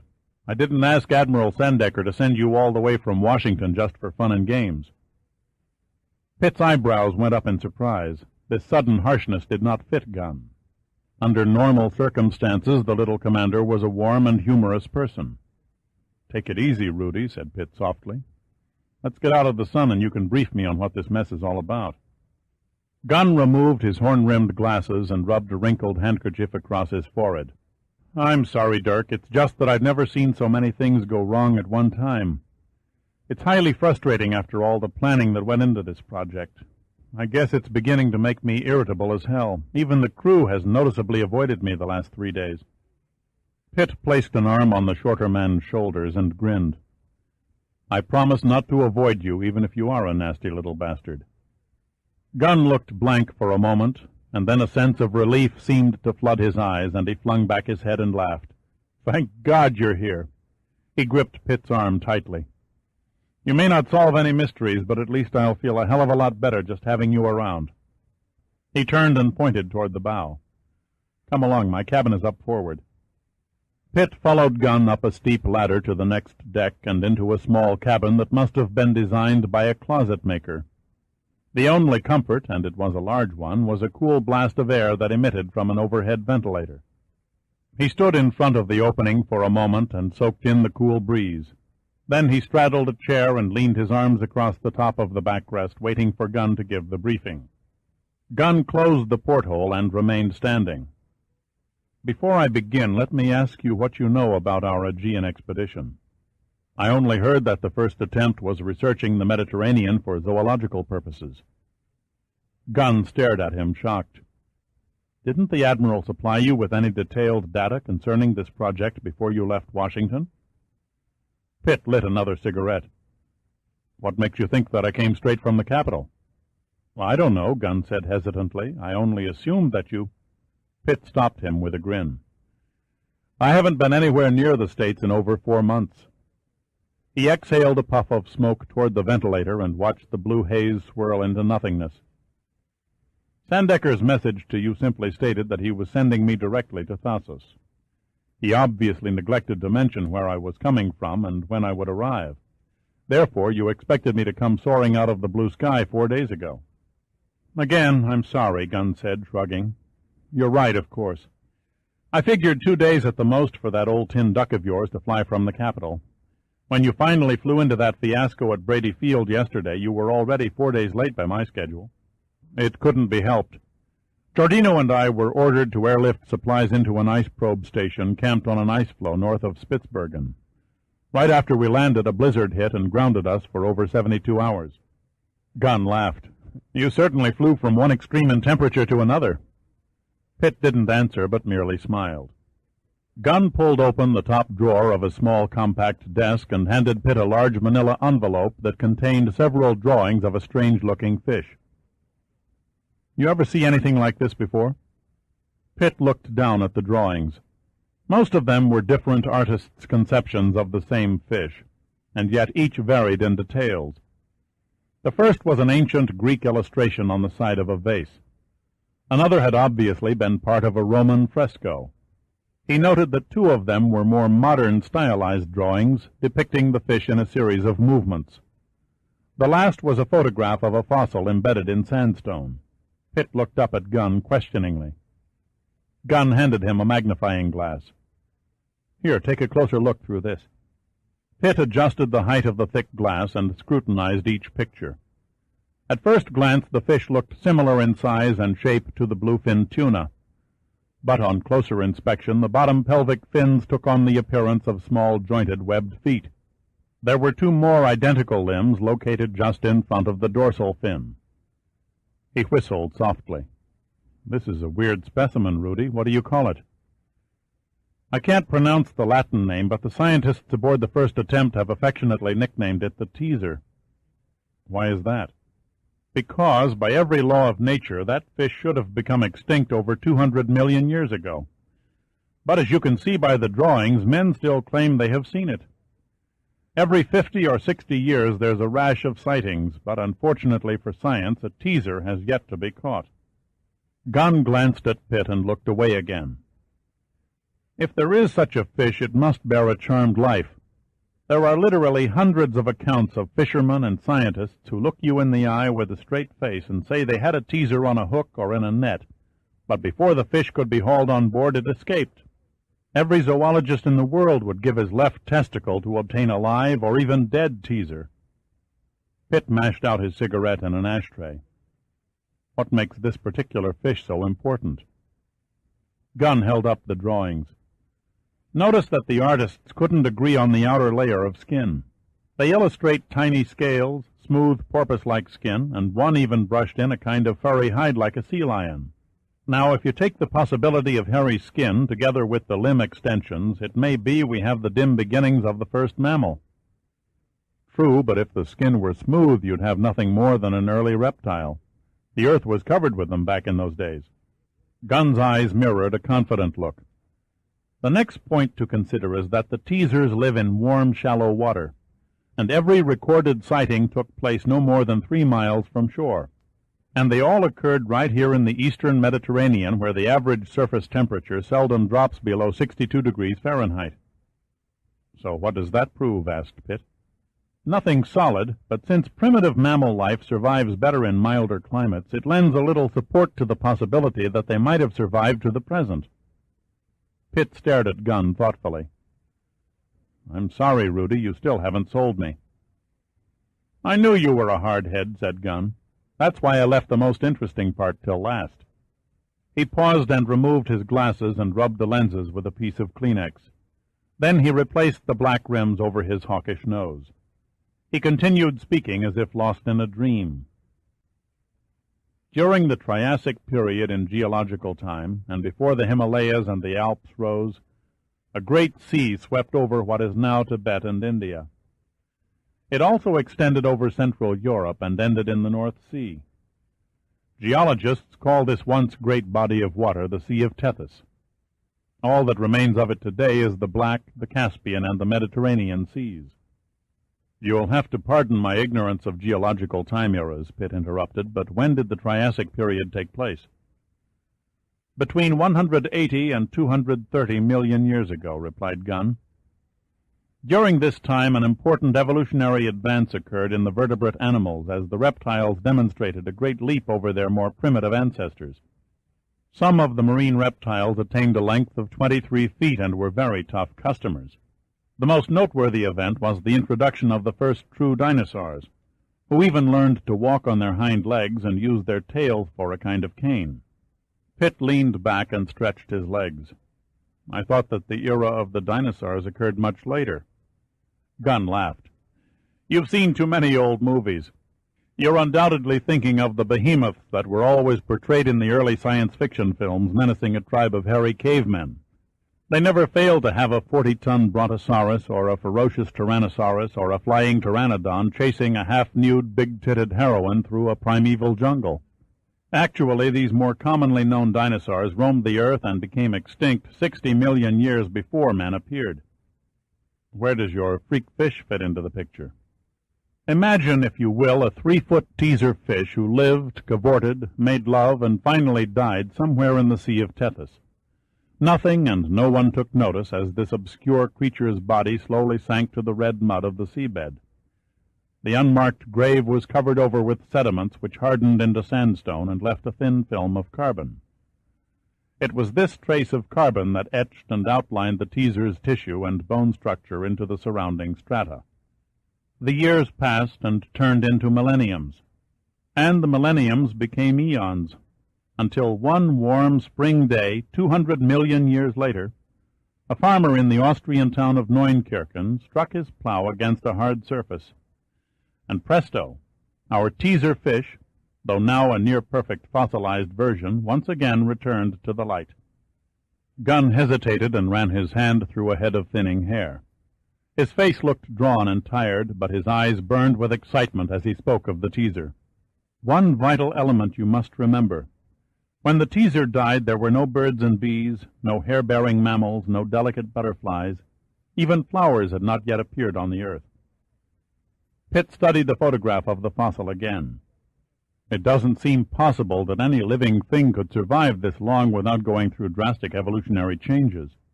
Incredible, yes, but it has happened before. The shark has been with us for 350 million years. The horseshoe crab has existed virtually unchanged over 200 million years. Then, of course, we have the classic example, the coelacanth. Yes, I heard of it, said Pitt. That was the fish believed extinct for 70 million years until they began to be found off the coast of East Africa. Gunn nodded. The coelacanth was a sensational and important find at the time. but nothing compared to what the scientific world would gain if we could drop a teaser in its lap. Gunn paused for a moment to light another cigarette. His eyes betrayed the gleam of total absorption.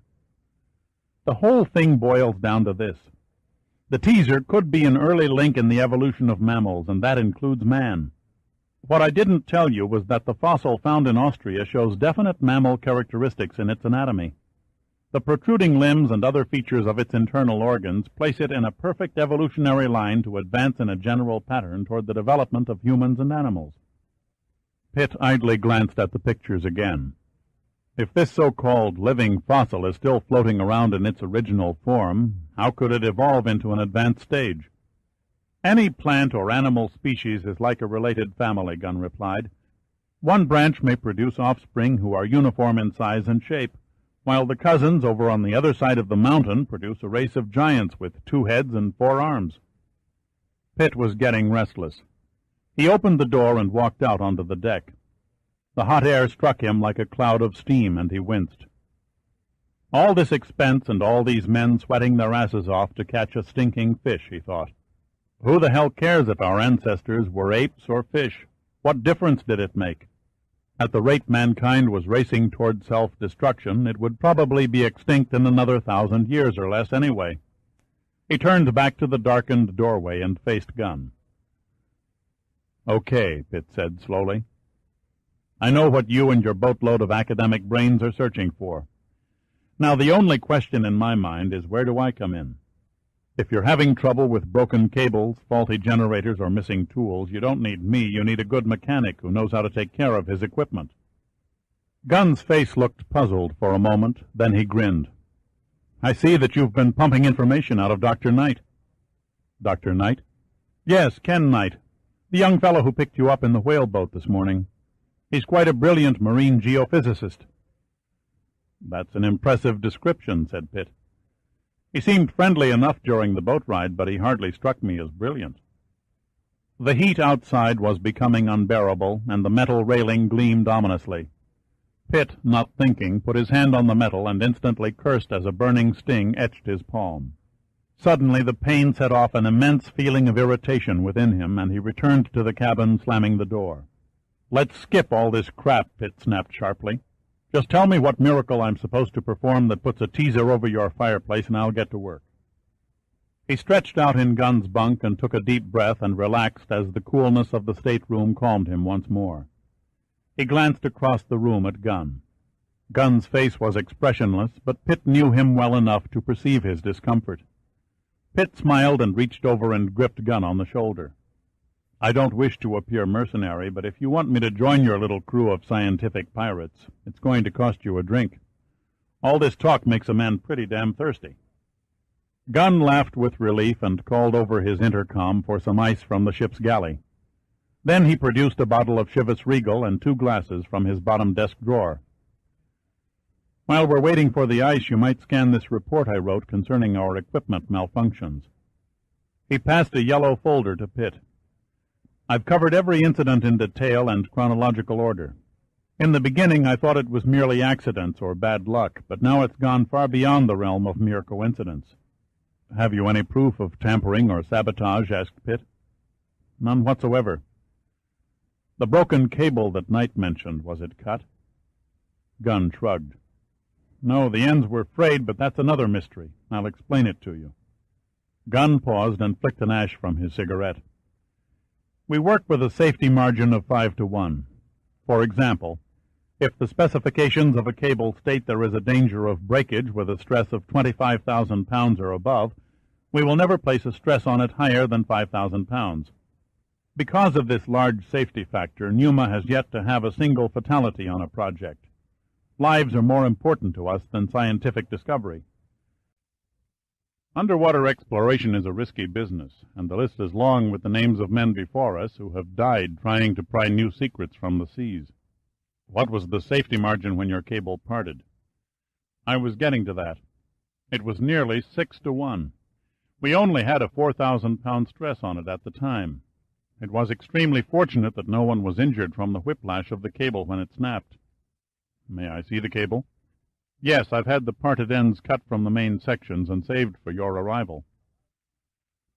A loud knock echoed from the door, and a young red-haired boy, no more than 18 or 19, entered the cabin carrying a small bucket of ice. He sat it on the desk and turned and faced Gunn.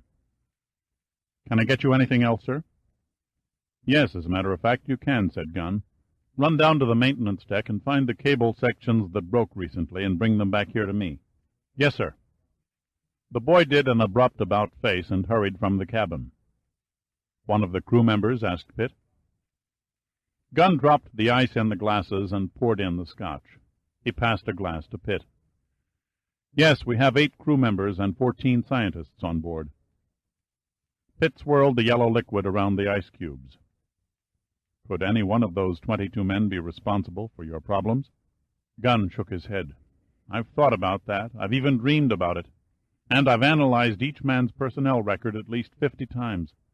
And I can't see what possible motive any of them might have for hindering the project." Gunn paused to sip his drink. "No, I'm certain my opposition comes from another source. Someone inexplicably wants to stop us from catching a fish that might not even exist."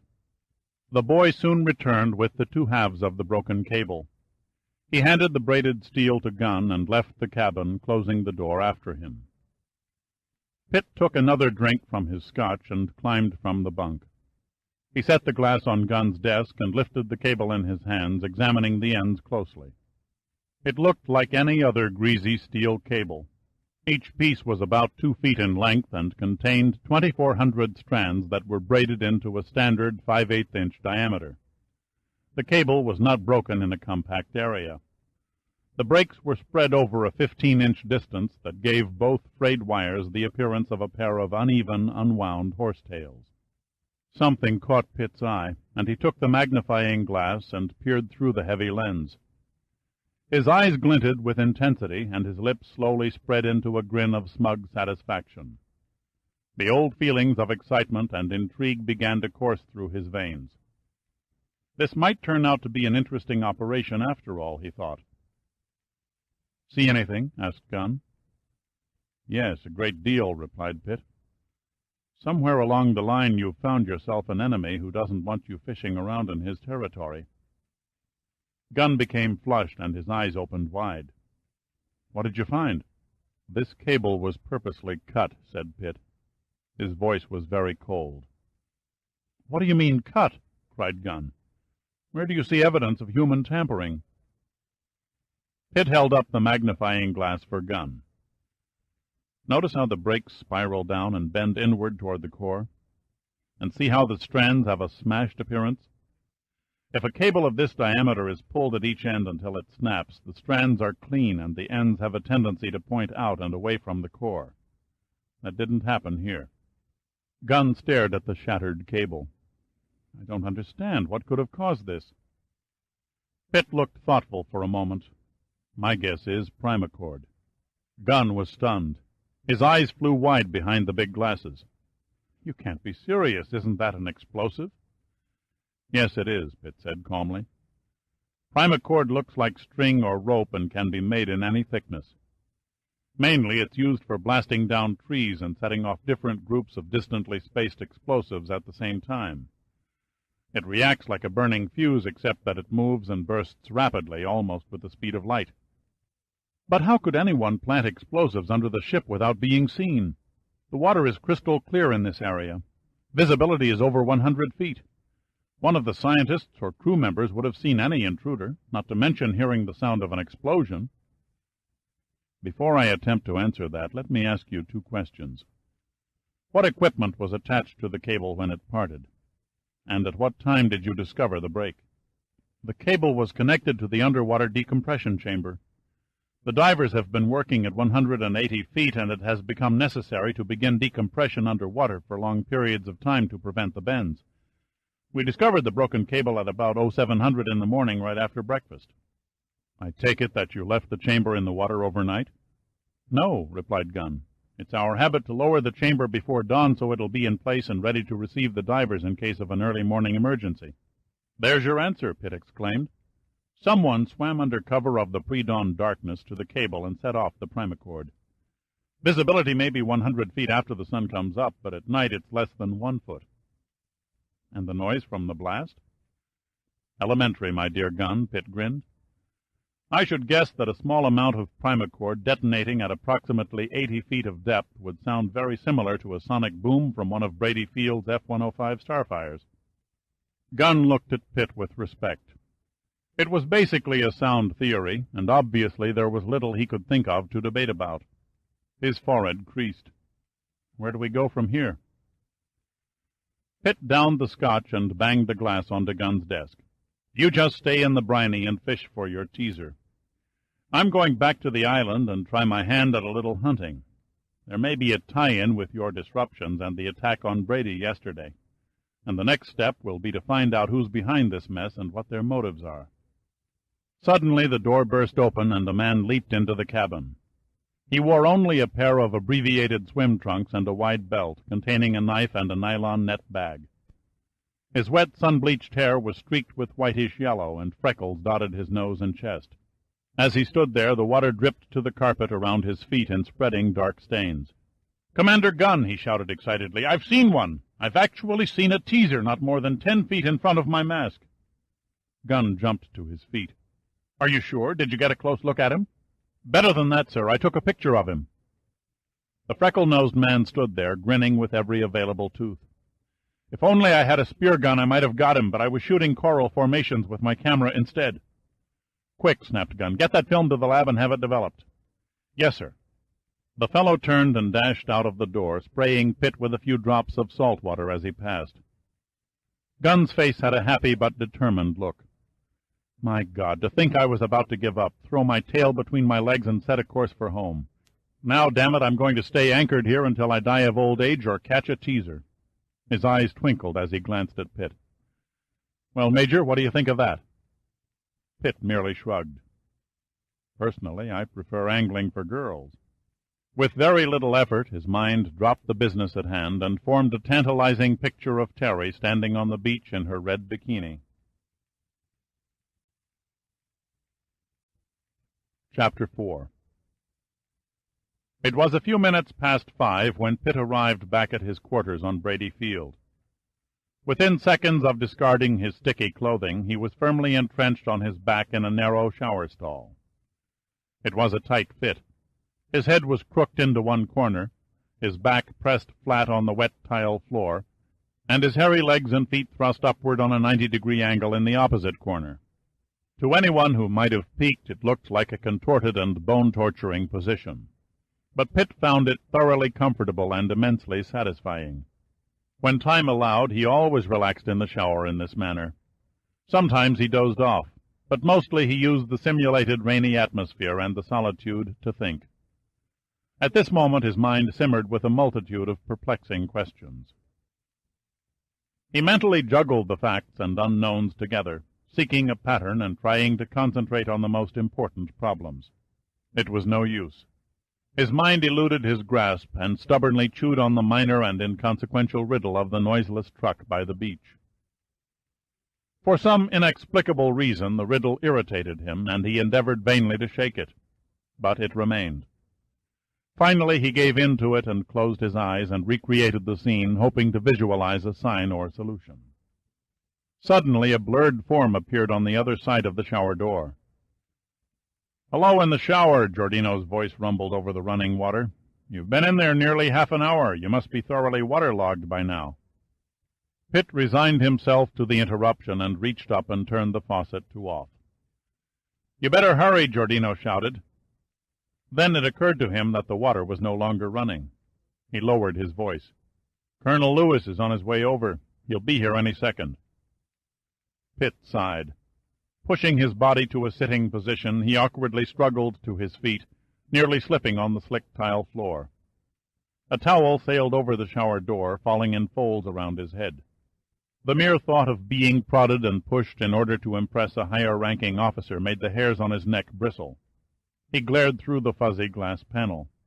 "Tell Colonel Lewis he can play with himself while he waits." His voice had a nice frost to it. "I'll come out when I damn well feel like it," he said succinctly. "Now get the hell out of my bathroom, you bastard, before I cram a bar of soap up your anal canal." Abruptly, Pitt felt his cheeks heating. He hadn't really meant to be rude to his old friend. Immediately sorry, he felt a wave of guilt. "I'm sorry, Al. My mind was elsewhere." "Forget it." Without another word, Giordino shrugged and left the bathroom, closing the door behind him. Pitt briskly dried his lean body and then shaved. After he finished, he blew the tiny black hairs out of the cordless electric shaver and patted his face with British Sterling aftershave lotion. When he stepped into the bedroom, Giordino and Colonel Lewis were waiting. Lewis sat on the edge of the bed and twisted one end of an immense red handlebar mustache. His large rosy face and twinkling blue eyes, along with the large bush on his upper lip, gave him the appearance of a jolly lumberjack. His movements and his speech were rapid, almost jerky, giving Pitt the impression that the colonel had a pound of ground glass in his crotch. "Sorry to break in on you like this," boomed Lewis, "but I'm interested in knowing whether or not you've run onto anything substantial concerning the attack yesterday." Pitt was nude, but he didn't give a damn. "No, nothing positive. I've several hunches and a couple of ideas, but very few absolute facts to build an airtight case with." "I was hoping you might have stumbled on a lead. My air investigation squadron has struck out." "Have you found any remains of the Albatross?" asked Pitt. Lewis rubbed a hand across his sweaty forehead. "If that old crate crashed into the sea, it left no trace, not even a small oil slick. It and its pilot must have vanished into thin air." "Maybe it reached the mainland," said Giordino. "Negative," replied Lewis. "We can't find a soul over there who saw it going or coming." Giordino nodded in agreement. "An old plane painted bright yellow with a top speed of only 103 miles an hour couldn't help but be noticed if it crossed over the strait into Macedonia." Lewis took out a package of cigarettes. "What really confuses me is the fact that the attack was well planned and executed. Whoever raided the field knew no aircraft were scheduled to land or take off during his strafing runs." Pitt buttoned his shirt and adjusted the gold oak leaves on his shoulders. "Obtaining information would be easy, since everyone on Thasos probably knows that Brady Field becomes a ghost town on Sundays. Actually, this whole affair is very similar in strategy to the attack on Pearl Harbor by the Japanese, down to the detail of sneaking in through a pass in the island mountain range." Lewis lit his cigarette, being careful not to singe his mustache. "You're right, of course, but there's no doubt that your unexpected arrival in the flying boat caught our attacker as well as ourselves off guard. Our own radar failed to track your Catalina because you flew the last 200 miles on the deck." He exhaled a cloud of smoke. "I can't begin to tell you what a welcome surprise it was to see your old bird come thundering down out of the sun." "It must have surprised our friend in the Albatross, too," Giordino grinned. "You should have seen his jaw drop when he turned and saw us for the first time." Pitt finished knotting his tie. "No one expected us because my flight plan did not include Brady Field. I originally planned to set down in the sea next to the first attempt. That's why our Flying Ghost and Brady Control were both unaware of our ETA." He paused, reflecting as he looked down at Lewis. "I strongly suggest, Colonel, that you take extreme defensive measures. I've a feeling we haven't seen the last of the Yellow Albatross." Lewis stared up at Pitt curiously. "What makes you so certain he'll return?" Pitt's eyes glinted. He had a definite purpose for attacking the field, and it wasn't to kill men or destroy aircraft belonging to the United States. His plan was simply to throw you into a panic. "What would he gain by that?" asked Giordino. "Stop and think about it for a moment." Pitt glanced at his watch, then to Lewis. "If this situation looked truly threatening and perilous, Colonel, you'd have to evacuate all American civilians to the mainland." "Yes, that's true," admitted Lewis. "But at the moment I see no reason to take such steps. The Greek government has assured me they're offering their complete cooperation in finding the pilot and plane." "But if you thought you had reason," pressed Pitt, "wouldn't you also order Commander Gunn to remove the first attempt from the Thasos area?" Lewis's eyes narrowed. "As a safety precaution, of course. That white ship makes one hell of an inviting target for an aerial sniper." Pitt flicked his Zippo and lit a cigarette. "Believe it or not, sir, that's your answer." Giordino and Lewis looked at each other and then at Pitt, puzzled. Pitt continued. "As you know, Colonel, Admiral Sandecker ordered Giordino and myself to Thasos to investigate the strange mishaps that have occurred during the Numa's offshore operations. This morning, while conversing with Commander Gunn, I discovered evidence of a sabotage which leads me to believe that there's a definite connection between the raid and the accidents aboard the first attempt. Now, if we take this assumption one step further, we begin to see that Brady Field was not the main objective of our reincarnated adversary. The raid was only an indirect means of removing Commander Gunn and the first attempt from Thasos. Lewis looked at Pitt thoughtfully. I suppose the next question is why? I don't have an answer yet, said Pitt. But I'm certain our mysterious friend and his flair for dramatics has a high-powered reason behind his game. He wouldn't go to such devious lengths for penny-ante stakes. He's most likely hiding something of great value, and the Pneuma researchers on the ship are in a position to stumble onto it. That something you speak of could be sunken treasure. Lewis' lips gleamed wetly.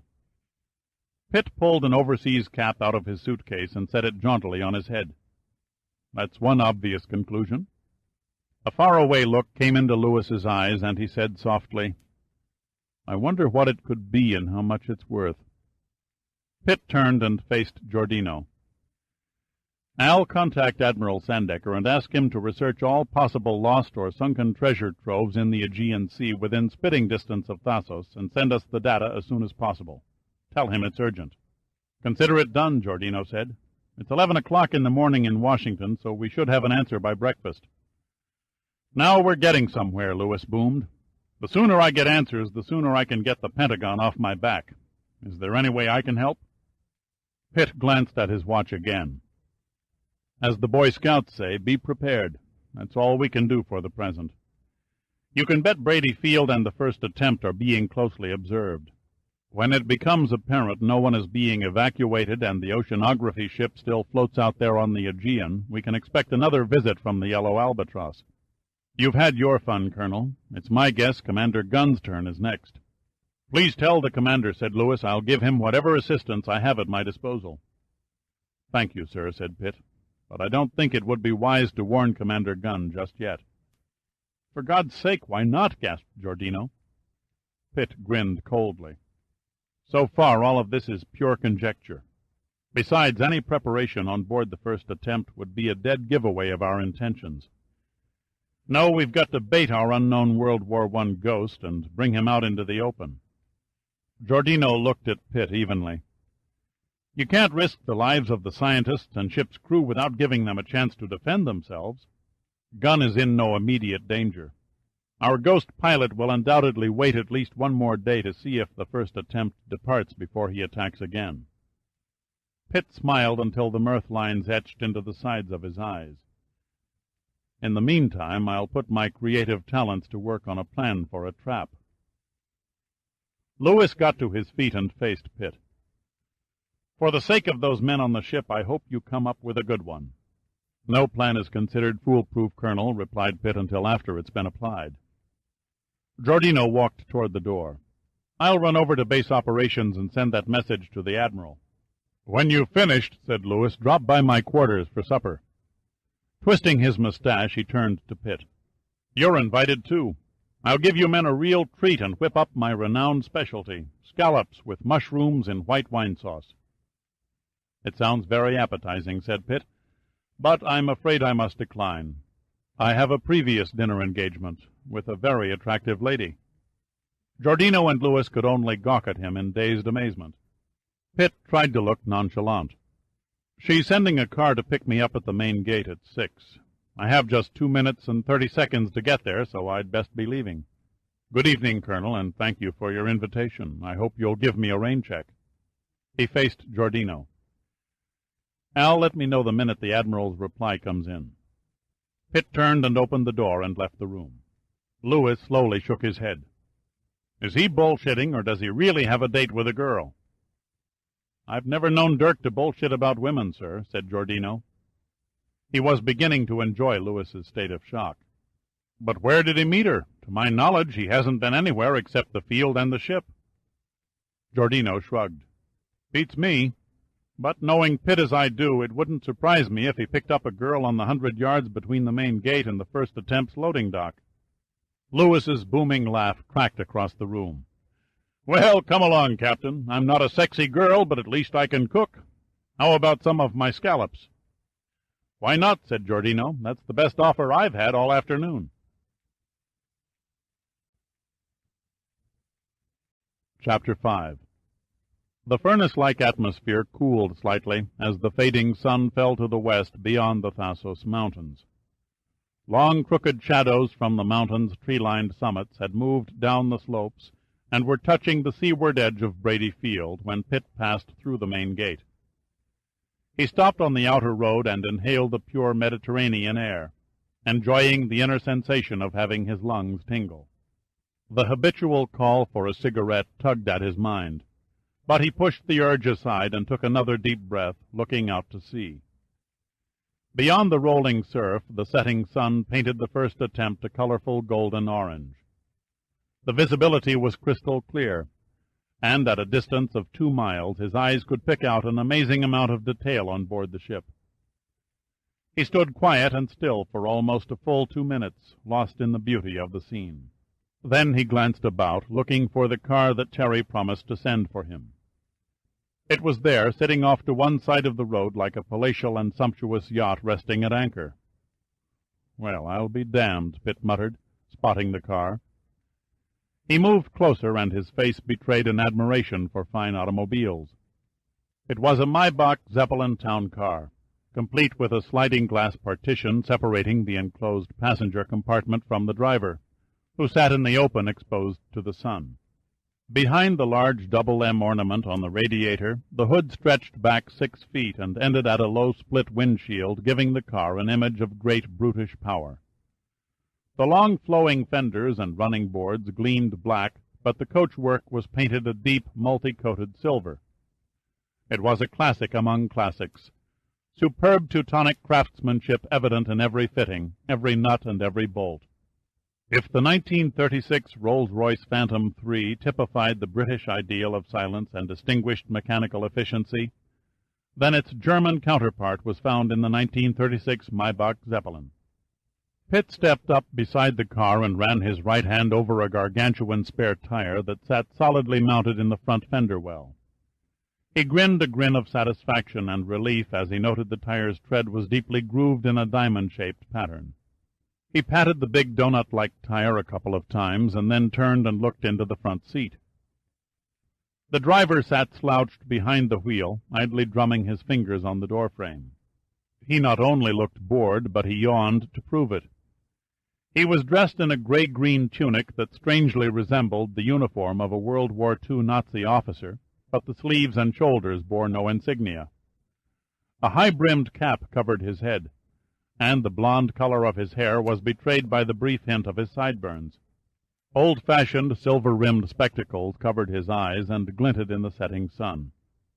A long, thin cigarette dangled conceitedly from one corner of a curled lip, giving the driver an aura of smugness and arrogance, an image he made little effort to conceal.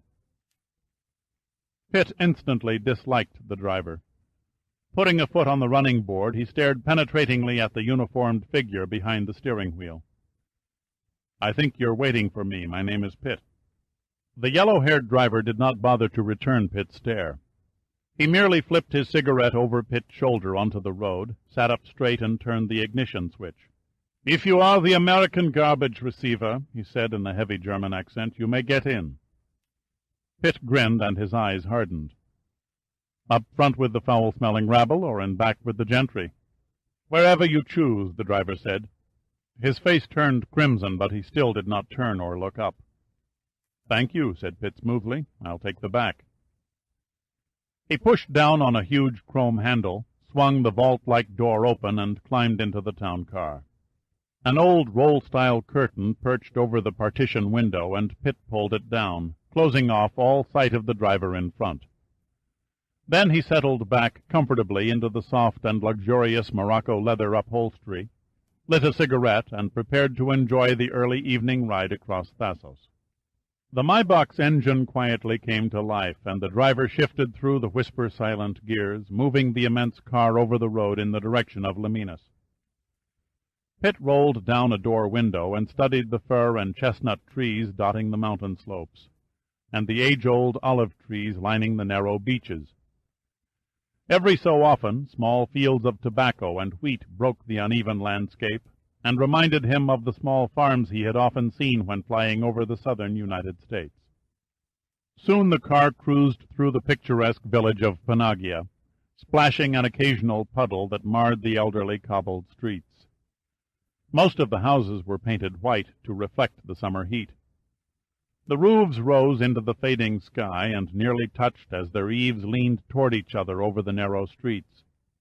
In a few minutes Panagia was left behind, and Leminus soon came into view.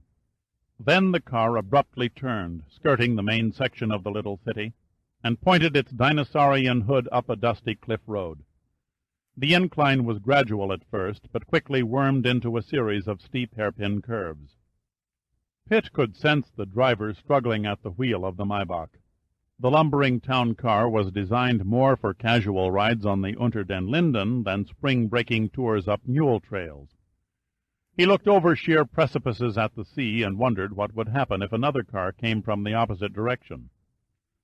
Then he could see it ahead, a huge white square against the darkening gray cliffs. At last the curves ceased, and the big diamond-treaded tires slid smoothly onto the hard surface of a drive. Pitt was adequately impressed. In size, the villa nearly matched the splendor of a Roman forum. The grounds were well kept, and there was an atmosphere of wealth and good taste. The entire estate nestled in a valley between two high mountain peaks and overlooked a sweeping panorama of the Aegean Sea. The main gate of a high wall opened mysteriously, apparently pulled by someone unseen, and the chauffeur drove up a neat, fur-lined drive without ceremony and braked at a flight of marble steps. In the center of the stairway, a large, archaic statue of a woman carrying a child stared down mutely, greeting Pitt as he stepped from the Maybach. He started to climb the steps when he stopped suddenly and returned to the car. "I'm sorry, driver," said Pitt, "but I didn't catch your name."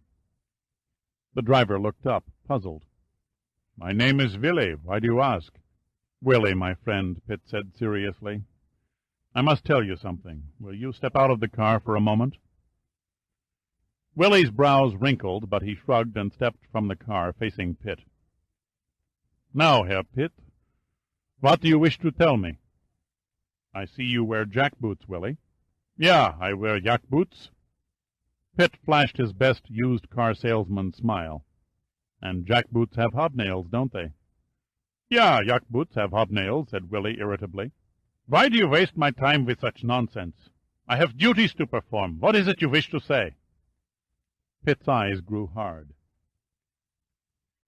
"My friend, I felt that if you want to earn your Peeping Tom merit badge, it's my duty to warn you that silver-rimmed spectacles reflect the sun's rays and can easily give your hiding place away." Willie's face went blank, and he started to say something, but Pitt's fist slammed into his mouth, cutting off the words. The impact jerked Willie's head up and back, throwing his cap in the air. His eyes turned dull and empty, and he slowly swayed like a falling leaf to his knees. He knelt there looking dazed and lost. A stream of bloody mucus dropped from his broken nose and splattered over the lapels of his uniform, creating what Pitt thought a rather artistic effect against the gray-green material. Then Willie pitched forward onto the marble steps and folded into an inert heap. Pitt rubbed the knuckles of his bruised hand, grinning in cold satisfaction. Then he turned and jogged up the steps, taking 3 at a time. At the top he passed through a stone archway and found himself in a circular courtyard with a glass-like pool in its center. The entire courtyard was encircled by 20 or more majestic, life-sized statues of helmeted Roman soldiers. Their sightless stone eyes somberly stared at their white reflections in the pool, as if searching for long-forgotten memories of victorious battles and wars of glory. The deepening shadows of evening covered each figure with a ghostly cloak, giving Pitt the weird sensation that at any second the stone warriors would come alive and lay siege to the villa. He hurried around the pool and stopped at a massive double door at the far end of the courtyard. A large bronze knocker in the shape of a lion's head hung grotesquely on the door. Pitt raised the grip, banging it down hard. He turned and glanced at the courtyard again. The entire setting reminded him of a mausoleum. All it lacked, he thought, were a few scattered wreaths and some organ music. The door swung open silently. Pitt peered across the threshold. Seeing no one, he hesitated a moment. The moment turned into a minute, and the minute into 2. Finally, tiring of hide-and-seek, he braced his shoulders, clenched his fists, and stepped through the portal into an ornately decorated anteroom. Tapestries depicting ancient battle scenes hung from every wall, their needlework armies marching in unison toward battle. A high dome capped the room, and from its arched apex came a soft yellowish light. Pitt glanced around and saw that he was alone, so he sat down in one of 2 carved marble benches that adorned the middle of the room, and he lit a cigarette. Time passed, and soon he began a futile search for an ashtray. Then, silently, with no warning, a tapestry swung aside, and an old, heavy-set man entered the room, accompanied by an immense white dog. Chapter 6. Pitt, mildly stunned, looked warily at the gigantic German shepherd and then into the face of the dog's elderly master. The evil, unsmiling features, so familiar on the late movies on television, sat entrenched on a typical round German face, complete with the shaven head, shifty eyes, and no neck. Thin lips pressed tightly together as though their owner suffered from constipation. The body fit the villainous image, too, heavy-set in a rotund frame of solid tissue with no flab. All that was missing was a riding quirt and the polished boots. For an instant, Pitt thought, the man you loved to hate, Erich von Stroheim, had returned to life and stood ready to direct a scene from greed. "Good evening," the old man said in a suspicious, guttural tone. "You are, I believe, the gentleman my niece invited to dinner?" Pitt rose, one eye on the huge, panting dog. "Yes, sir, Major Dirk Pitt at your service."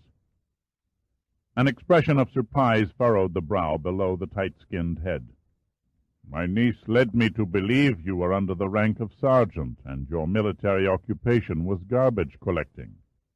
"You must forgive my American humor," said Pitt, enjoying the other man's confusion. "I hope my little deception has caused you no inconvenience."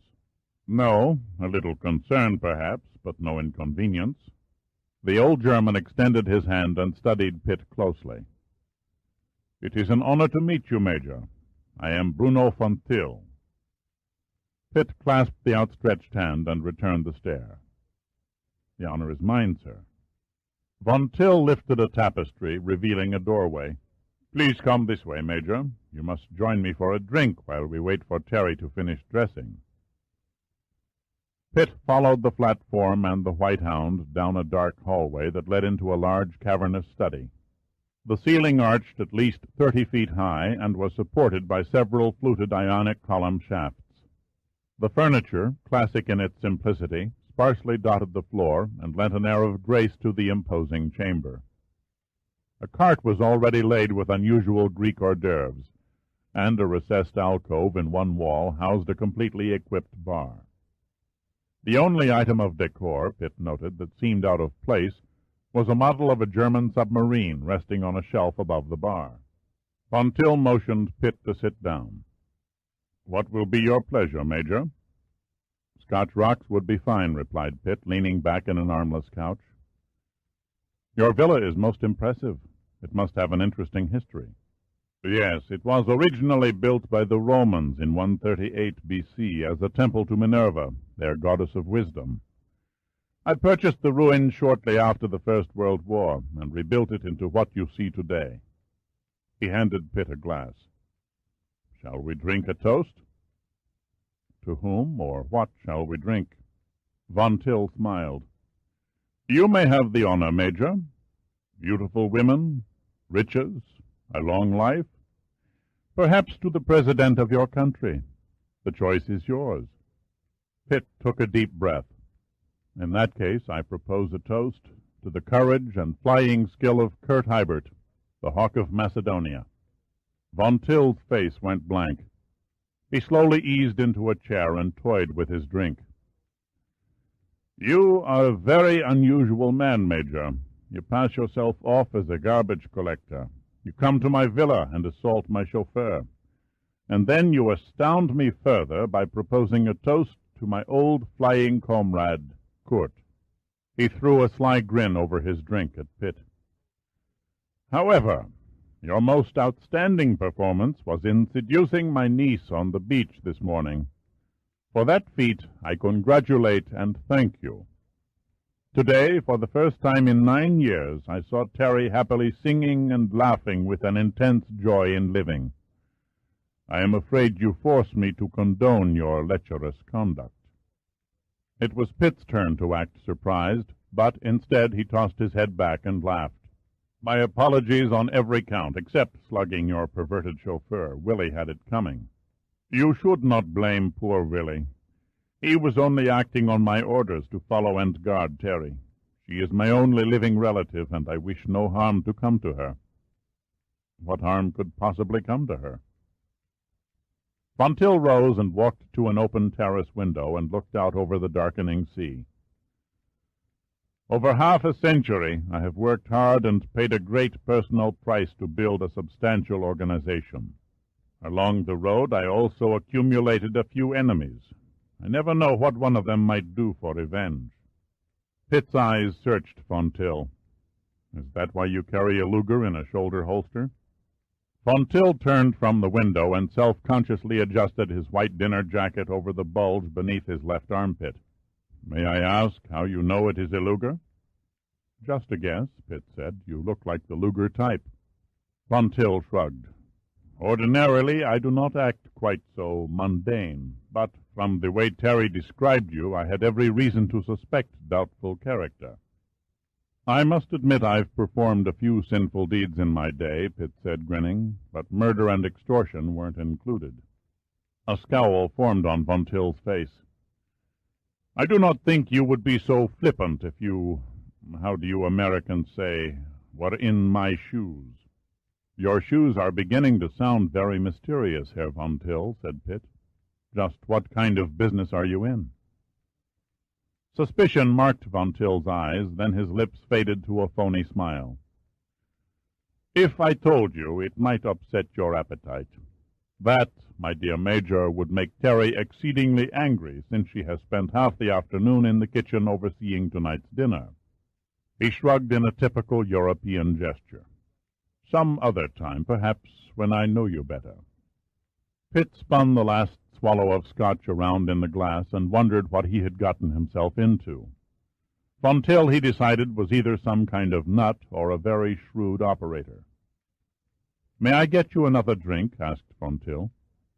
"Don't bother, I'll get it."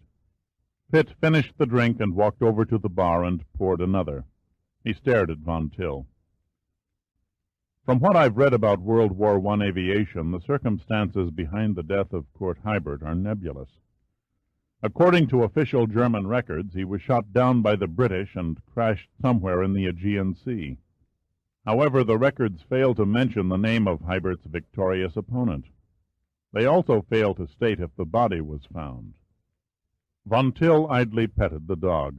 His eyes seemed lost in the past for a few moments. Finally, he said, "Kurt waged his own private war with the British back in 1918. He seldom flew against them coolly or efficiently. He handled his machine wildly and attacked their formations like a man possessed with a spastic devil. When he was in the air, he cursed and raved and pounded his fists on the edge of the cockpit until they bled. On takeoff, he always revved his engine to a roaring full throttle so that his albatross leaped off the ground like a frightened bird. And yet, when he was not on patrol and could forget the war for a few moments, he could be a man of great humor, much unlike your American conception of the German soldier." Pitt shook his head slowly with a hint of a smile. "You must forgive me, Herr Von Till, but most of my comrades in arms have yet to meet a German soldier who was a barrel of laughs." The bald old German ignored Pitt's remark. His face remained serious. "The end for Kurt, when it came, was from a cunning British trick. They studied his tactics closely and soon learned that he had a weakness for attacking and destroying their observation balloons. A battle-weary balloon was overhauled, and the observer's basket was filled with high explosives and a uniformed dummy stuffed with weeds. A detonating wire ran to the ground, and the British then sat and waited for Court to make an appearance. Von Till sat down in a deeply pillowed sofa. He looked up at the ceiling, but he didn't see it. His mind looked instead into a sky that existed in 1918. They did not have to wait long. Only one day later, Court flew over the Allied lines and saw the balloon swinging slowly in the offshore breeze. He no doubt wondered why there was no ground fire, and the observer, leaning on the basket's railing, looked to be asleep, for he made no attempt to leap out and parachute to safety before Court's guns turned the hydrogen-filled bag into a cloud of fire. He had no idea it was a trap? Asked Pitt. No, Von Till replied. The balloon was there, and it represented the enemy. Almost automatically, Court dove to the attack. He closed with the balloon, and his Spandau machine guns began raking the thin-skinned gas bag. Suddenly, the balloon erupted in a thunderous explosion that covered the entire area in fire and smoke. The British had detonated the explosives. Hybert crashed over the Allied lines? Pitt queried in thoughtful speculation. Court did not crash after the explosion, Von Till answered, shaking his mind back to the present again. His albatross burst through the inferno, but the gallant plane that carried him faithfully through so many air battles was badly shattered, and he was seriously wounded. With its fabric wings torn and tattered, its control surfaces blown off, and a bloody pilot in the cockpit, the plane staggered over the Macedonian coastline and disappeared out to sea. The Hawk of Macedonia and his legendary yellow albatross were never seen again. At least, not until yesterday. Pitt took a deep breath and waited for an obvious reaction. Von Till's eyelids widened on his otherwise expressionless face, and he said nothing. He seemed to be weighing Pitt's words.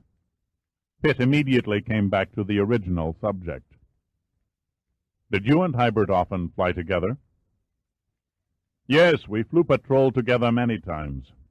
We even used to take a two-seater Rumpler bomber and drop incendiary bombs on the British aerodrome, which was located right here on Thasos. Court would fly while I acted as observer and bombardier. Where was your squadron based? Court and I were posted to Yasta 73. We flew out of the Xanthi aerodrome in Macedonia. Pitt lit a cigarette. Then he looked at Von Till's old but erect figure. Thank you for a very concise and detailed account of Hybert's death. You omitted nothing. Court was a very dear friend, Von Till said wistfully. I do not forget such things easily. I can even recall the exact date and time. It happened at 9 p.m. on July 15th, 1918. It seems strange that no one else knew the full story, Pitt murmured, his eyes cold and steady with purpose. The archives in Berlin and the British Air Museum in London have no information concerning the death of Hybert. All the books I've studied on the subject list him as missing in a mysterious situation, similar to the other great aces, such as Albert Ball and Georges Guinemer. Good God, snapped Von Till, exasperated. The German archives lack the facts because the Imperial High Command never gave a damn about the war in Macedonia. And the British would never dare publish one word about such an unchivalrous deed. Indeed, Court's plane was still in the air when they saw it last. The British could only assume their insidious plan was successful. No trace of man or plane was ever found? Nothing. Hybert's brother searched for him after the war, but Court's final resting place remains a mystery. Was the brother also a flyer? No, I met him on several occasions prior to the Second World War. He was a fleet officer in the German Navy. Pitt fell silent. Von Till's story was too damn pat, he thought. He had the strange feeling that he was being used, like a wooden decoy on a flight of geese. A faint, ominous tingling stirred inside him. He heard a tapping of high heels on the floor, and without turning knew that Terry had entered the room. "Hello, everybody." Her voice was light and cheerful. Pitt swung around and faced her. She was wearing a mini-dress designed like a Roman toga that swirled about her slender legs. He liked the color, a golden orange that complemented her ebony hair. She looked at Pitt, her eyes immediately drawn to his uniform. Her face paled slightly, and she raised a hand to her mouth in the same gesture he had noticed on the beach. Then she smiled thinly and approached, radiating a beautiful and sexy warmth.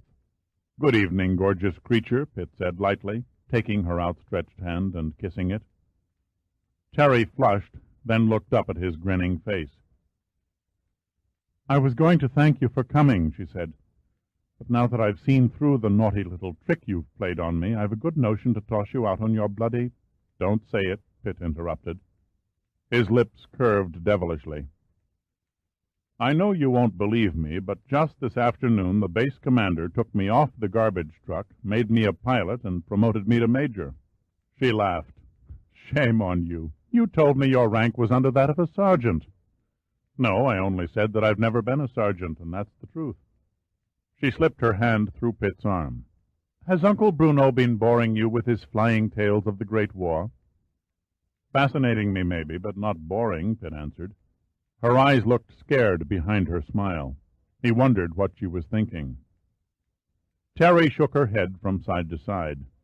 "You men and your war stories." She kept staring at Pitt's uniform and insignia of rank. This didn't seem like the same man she had loved on the beach. This one was much more charming and sophisticated. "You may have Dirk after dinner, Uncle Bruno, but right now he's mine." Von Till expertly clicked his heels and bowed. "As you wish, my dear. For the next hour and a half you shall be our commanding officer." She wrinkled her nose at Von Till. "That's awfully decent of you, Uncle. In that case, my first order is for both of you to march to the dinner table." Terry pulled Pitt out to the terrace and led him down a sloping stairway that ended on a circular overhanging balcony. The view was breathtaking. Far below the villa, the lights of Laminas were blinking on, house by house. And across the sea, the early stars began to poke their tips into a spreading blanket of black. In the middle of the balcony, a table was set with service for 3. A large yellow globe containing 6 candles illuminated the setting and cast an intriguing glow over the table, turning the silver dinnerware to gold. Pitt eased Terry's chair back for her and whispered in her ear, "You better be careful. You know how stimulated I get in romantic atmosphere." She looked up at him and her eyes smiled. "Why do you think I planned it this way?" Before Pitt could answer, Von Till walked up, followed by the giant dog, and snapped his fingers. Instantly, a young girl in native Greek costume materialized and set down an appetizer of mixed cheeses, olives, and cucumbers. Next came a chicken soup flavored with lemon and egg yolks. Then the main course, baked oysters mixed with onions and minced nuts. Von Till uncorked the wine, Retsina, a fine old Greek wine. Its resin flavor reminded Pitt of turpentine. After the serving girl cleared the dishes, she brought a tray of fruit and then poured the coffee made in the Turkish manner, the powdered beans settling like silt on the bottom of the cup. Pitt forced down the strong, unsweetened coffee and rubbed knees with Terry. He expected a girlish grin, but instead she looked at him with frightened eyes. It seemed she was trying to tell him something. "Well, Major," said Von Till, "I hope you enjoyed our little repast." "Yes, thank you," replied Pitt. "It was excellent." Von Till stared across the table at Terry. His face had set like stone, and his voice turned to ice. "I would like to be alone with the Major for a little while, my dear. Why don't you wait in the study? We will be along shortly." Terry acted surprised. She shuddered faintly, gripping the edge of the table before she answered him. "Please, Uncle Bruno, it's too early. Can't you wait and have your little talk with Dirk later?" Von Till shot her a withering look. "Do as your uncle says. I have a few important matters I would like to discuss with Major Pitt. I'm sure he will not leave before seeing you." Pitt found himself becoming angry. Why the sudden family crisis, he wondered. He took a long breath, sensing something very wrong. An odd prickle crept up his back, that old familiar feeling of danger. Like an old and trusted friend, it always tapped him on the shoulder and warned him when a nasty situation was brewing. Unseen, Pitt slipped a paring knife off the plate of fruits and pushed it under his pant leg and into his sock. Terry looked at Pitt, her face paling. "Please excuse me, Dirk. I don't mean to be a ninny." He smiled. "Don't worry. I have a weakness for pretty ninnies." "You never seem to fail to say the right thing," she murmured. He squeezed her hand. "I'll join you as soon as I can." "I'll be waiting." Suddenly her eyes brimmed with tears, and she turned away and ran up the stairway. "I am sorry for speaking so harshly to Terry," the old German apologized. "I had to talk to you privately, and she rarely appreciates my desire to converse without feminine interruption. It is often necessary to become firm with women. Do you agree?" Pitt nodded. He could think of nothing worthwhile to say. Von Till inserted a cigarette in a long ivory holder and lit it. "I am extremely interested in hearing about the attack yesterday on Brady Field. My information from that section of the island tells me it was a very old and unknown type of airplane that struck your facility." "Old, maybe," said Pitt, "but not unknown."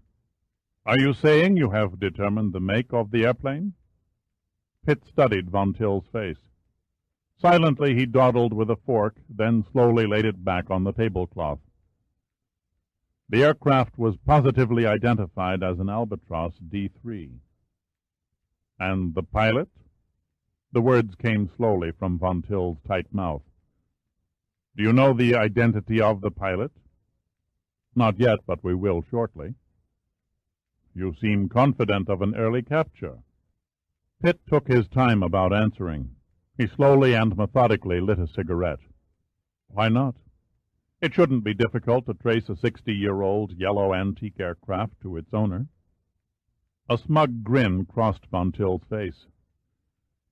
"Macedonian Greece is an area of rugged terrain and desolate countryside. There are many thousands of square miles of mountains, valleys, and eroded plains where even one of your monstrous jet bombers could be hidden and never detected." Pitt grinned back. "Who said anything about searching mountains or valleys?" "Where else would you look?" "In the sea," Pitt said, pointing at the black water far below. "Probably in the same spot where Kurt Hybert crashed back in 1918. Von Till arched an eyebrow. "Are you asking me to believe in ghosts?"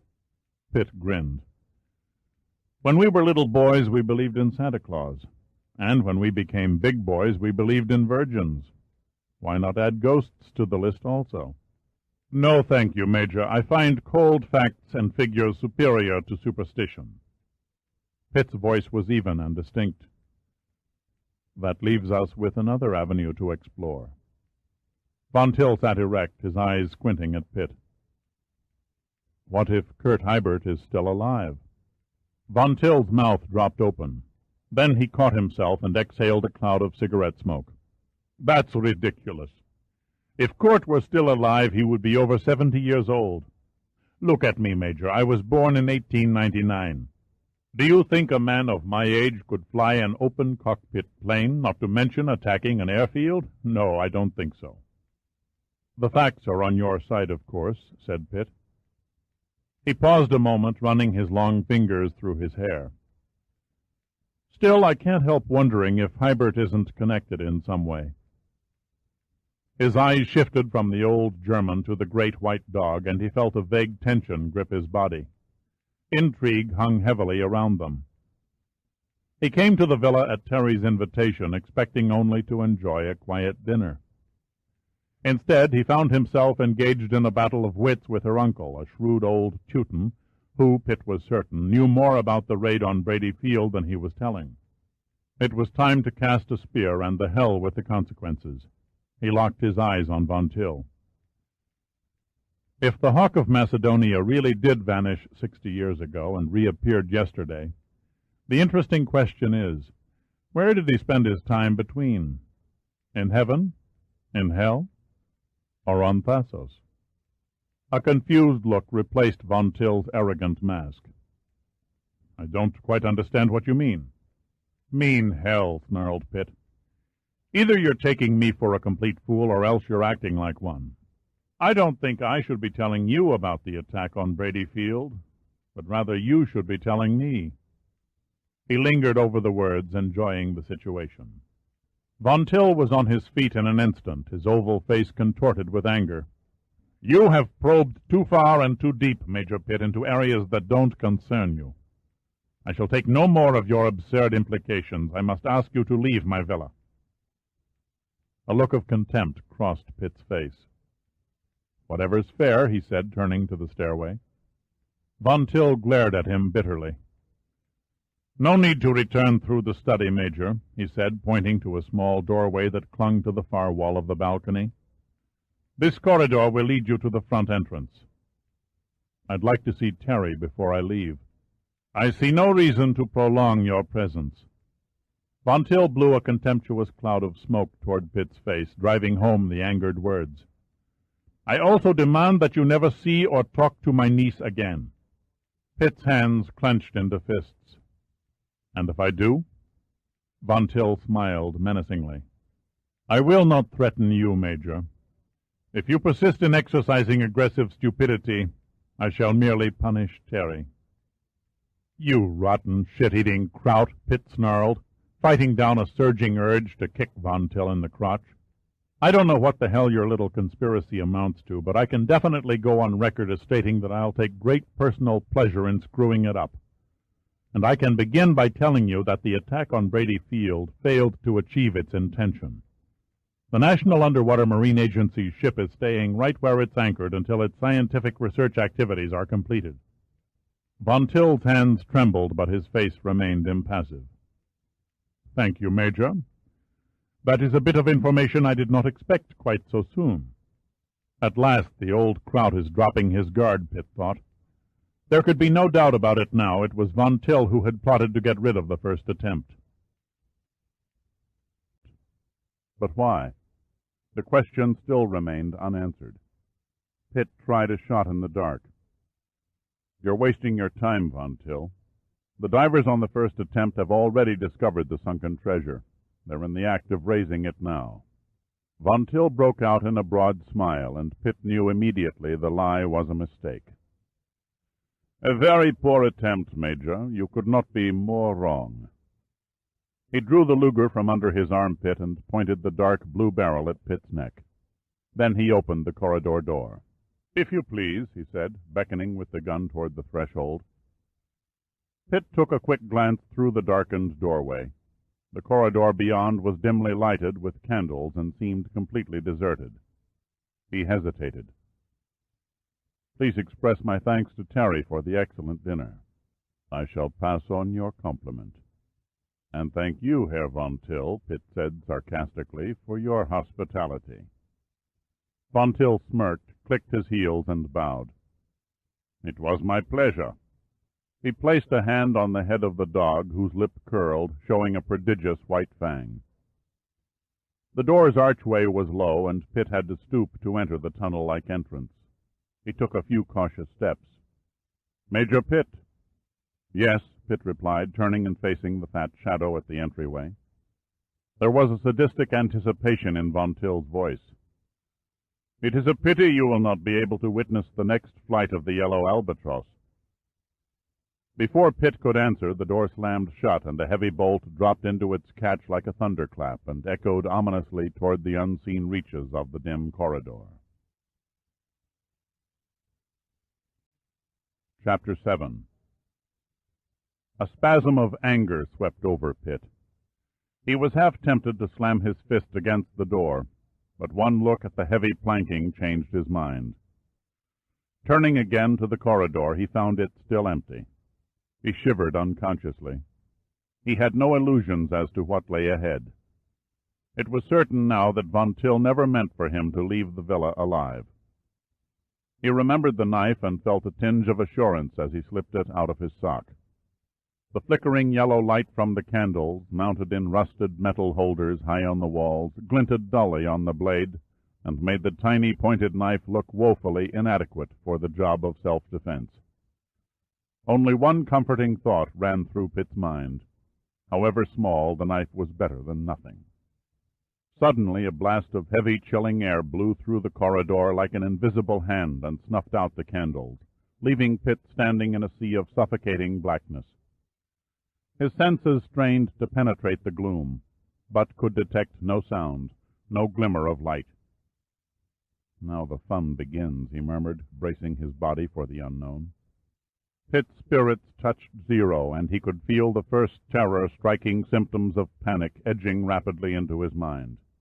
He remembered reading somewhere that nothing is more horrifying or uncomprehendable to the human mind than total darkness.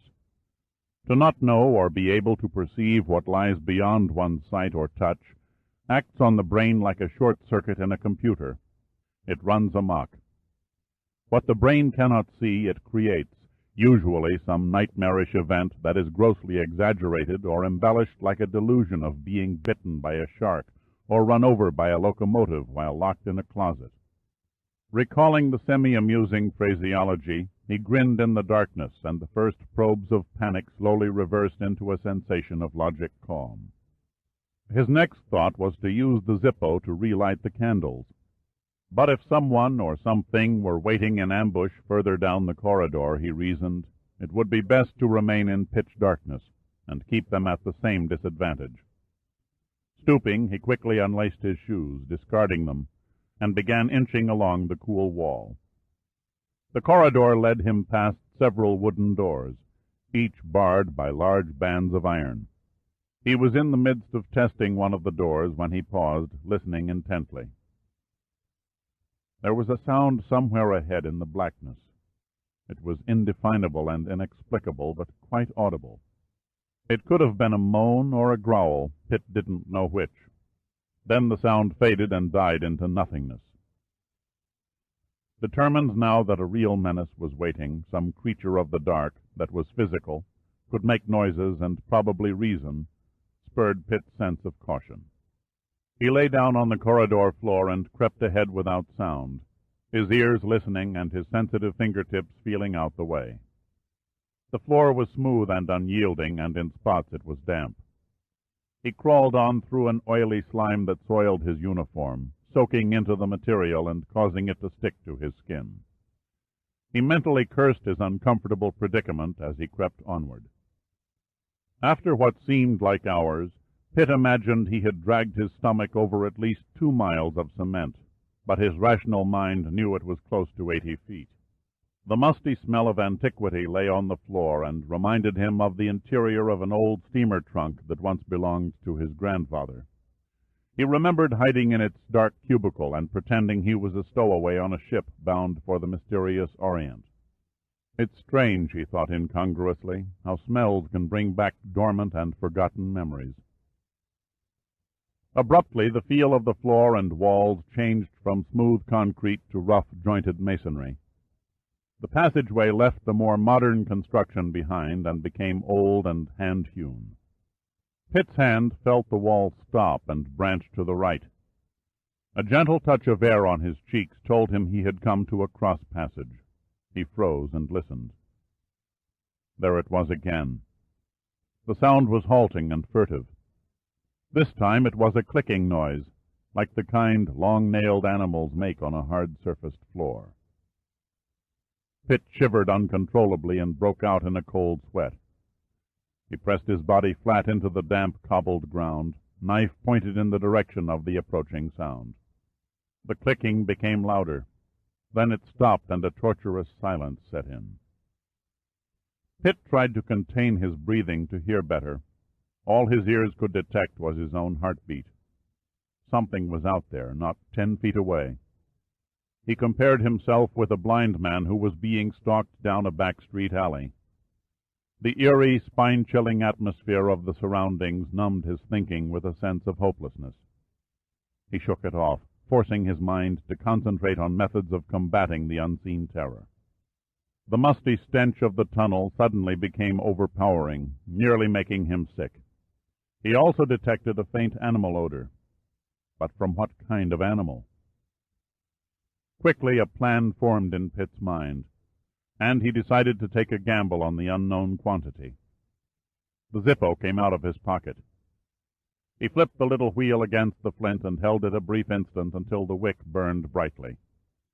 He cast it up and into the air ahead. The tiny flame sailed through the darkness and illuminated two glowing fluorescent eyes, backed by a giant shadow that danced hellishly on the walls and floor of the passageway. The lighter clinked to the ground, its flame snuffed out by the fall. A low, menacing growl came from the eyes and echoed through the stone labyrinth. Pitt reacted instantly and coiled on the hard floor. Then he whipped over on his back and thrust the knife up into the dark void, holding the handle tightly in the sweating palms of both hands. He could not see his ghostly attacker, but he knew now what it was. The beast had noted Pitt's exact location in the brief flickering flame from the lighter. It hesitated for an instant, then it sprang. The ageless animal instinct of sniffing its prey before attacking spelled the big animal's doom. The delay gave Pitt precious time for his sudden evasive body roll, and the huge white dog overshot his quarry. The action happened with such blinding speed that all Pitt could recall afterwards was the feel of the knife slicing into a soft, furry surface and the wetness of heavy liquid splattering in his face.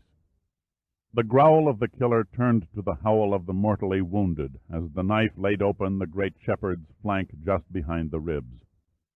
The walls of the stone corridors thundered in a chorus of reverberating roars that burst from the thick, hairy throat a split second before the 180 pounds of animal fury crashed into the vertical stone beyond Pitt and fell heavily to the ground, thrashing in spastic agony for several moments before dying.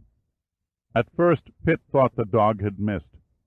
Then he felt a sting across his chest, and he knew it hadn't. He lay without moving, listening to the death throes in the blackness. Long minutes after the passageway returned to a ghostly stillness, he remained limp on the uneven floor. The tension finally passed, and his muscles started to loosen, and the pain began to arrive in earnest, clearing his mind to a new sharpness.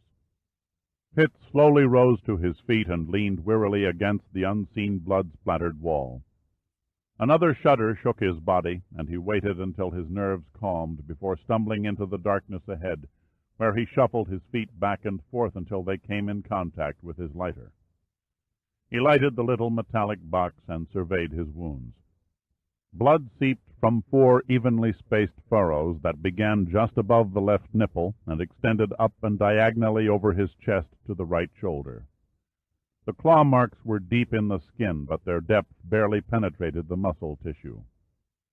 Pitt's shirt hung down like a shredded flag of red and khaki. All he could do for the moment was tear off the dangling strips of ragged cloth and pad the gashes. It would have been the easiest thing in the world to collapse to the ground and let a wave of comforting unconsciousness gather him in its trough.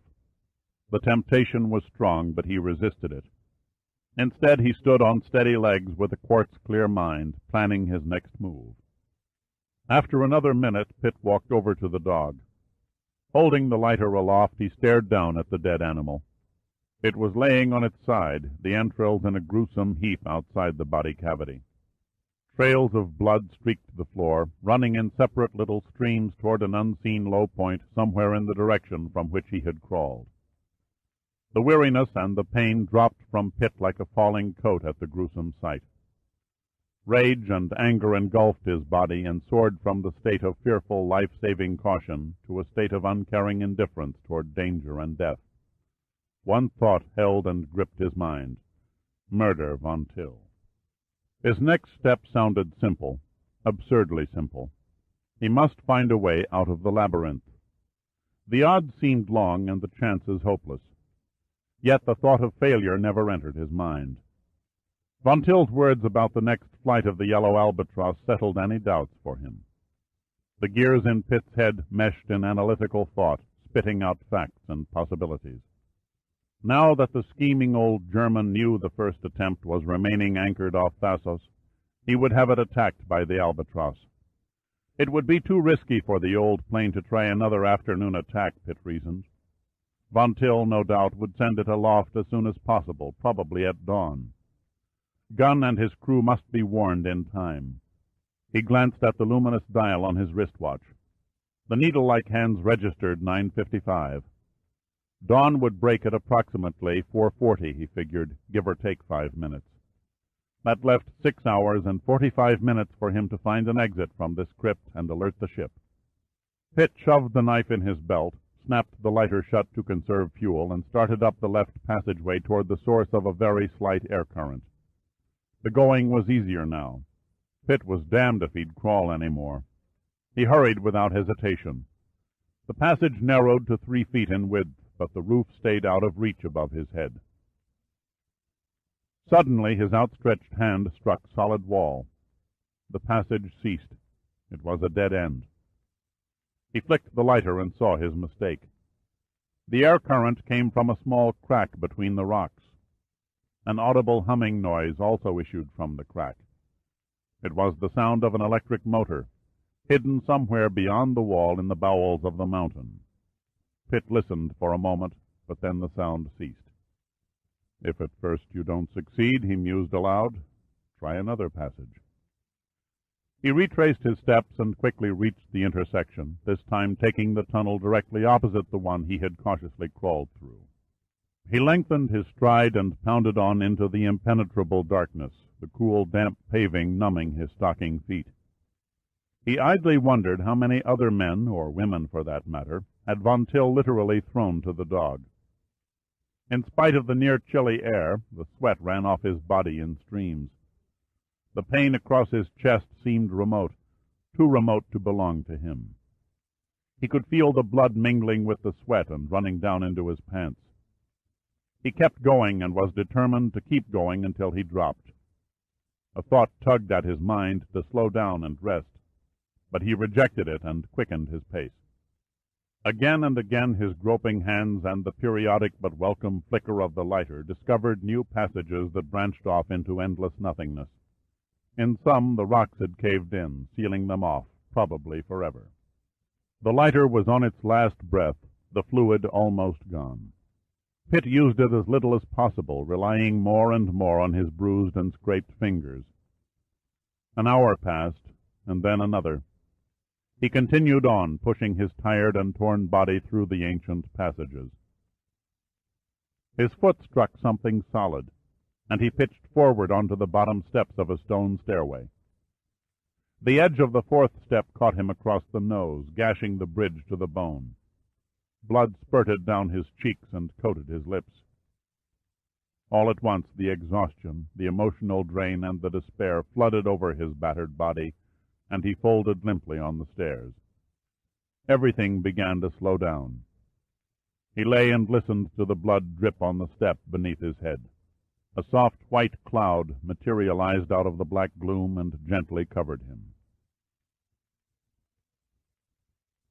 Pitt shook his sore and fuzzy head violently, trying to clear the cobwebs. Slowly, very slowly, like a man lifting a tremendous weight, he raised his head and shoulders and began agonizingly to crawl up the stairway. Step by step he struggled until at last he reached his destination. A webbing of heavy bars marked the top of the stairway. The grill work was ancient and heavily rusted, but still thick and strong enough to hold back an elephant. Pitt hauled himself painfully onto the landing. A curtain of fresh air greeted his skin, replacing the musty odor of the labyrinth. He gazed through the rectangles between the bars, and his spirit soared at the sight of the stars blinking in the sky. Back in the winding passageways he had felt like a dead man in a casket. It seemed like an eternity since he saw the outside world. He pulled himself to his feet and shook the bars. There was no movement. The lock on the massive gate had recently been welded closed. He checked the width between each bar, searching for the largest opening. The third space from the left held the greatest spread, about 8 1/2 inches. He laboriously stripped off all his clothes and set them on the other side of the barrier.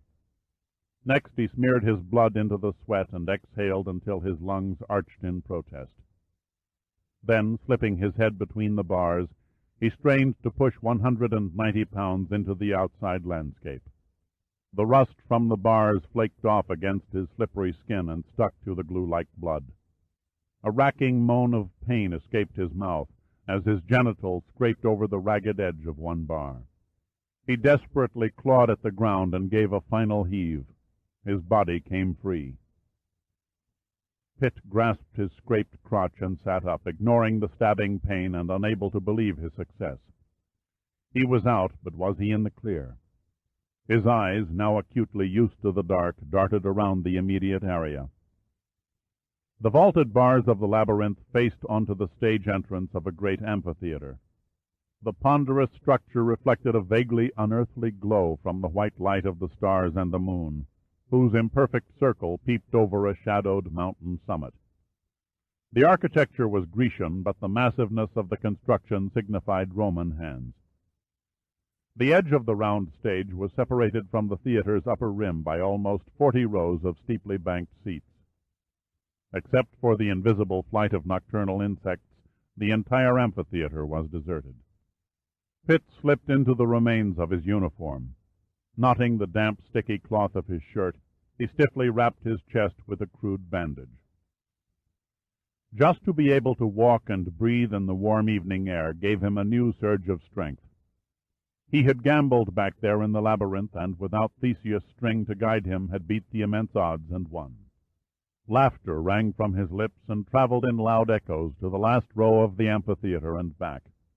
The pain and the exhaustion was forgotten as he visualized Von Till's face at their next meeting. "How would you like a ticket to see that?" Pitt shouted at his non-attendant gallery. He waited, caught in the mood of the eerie setting.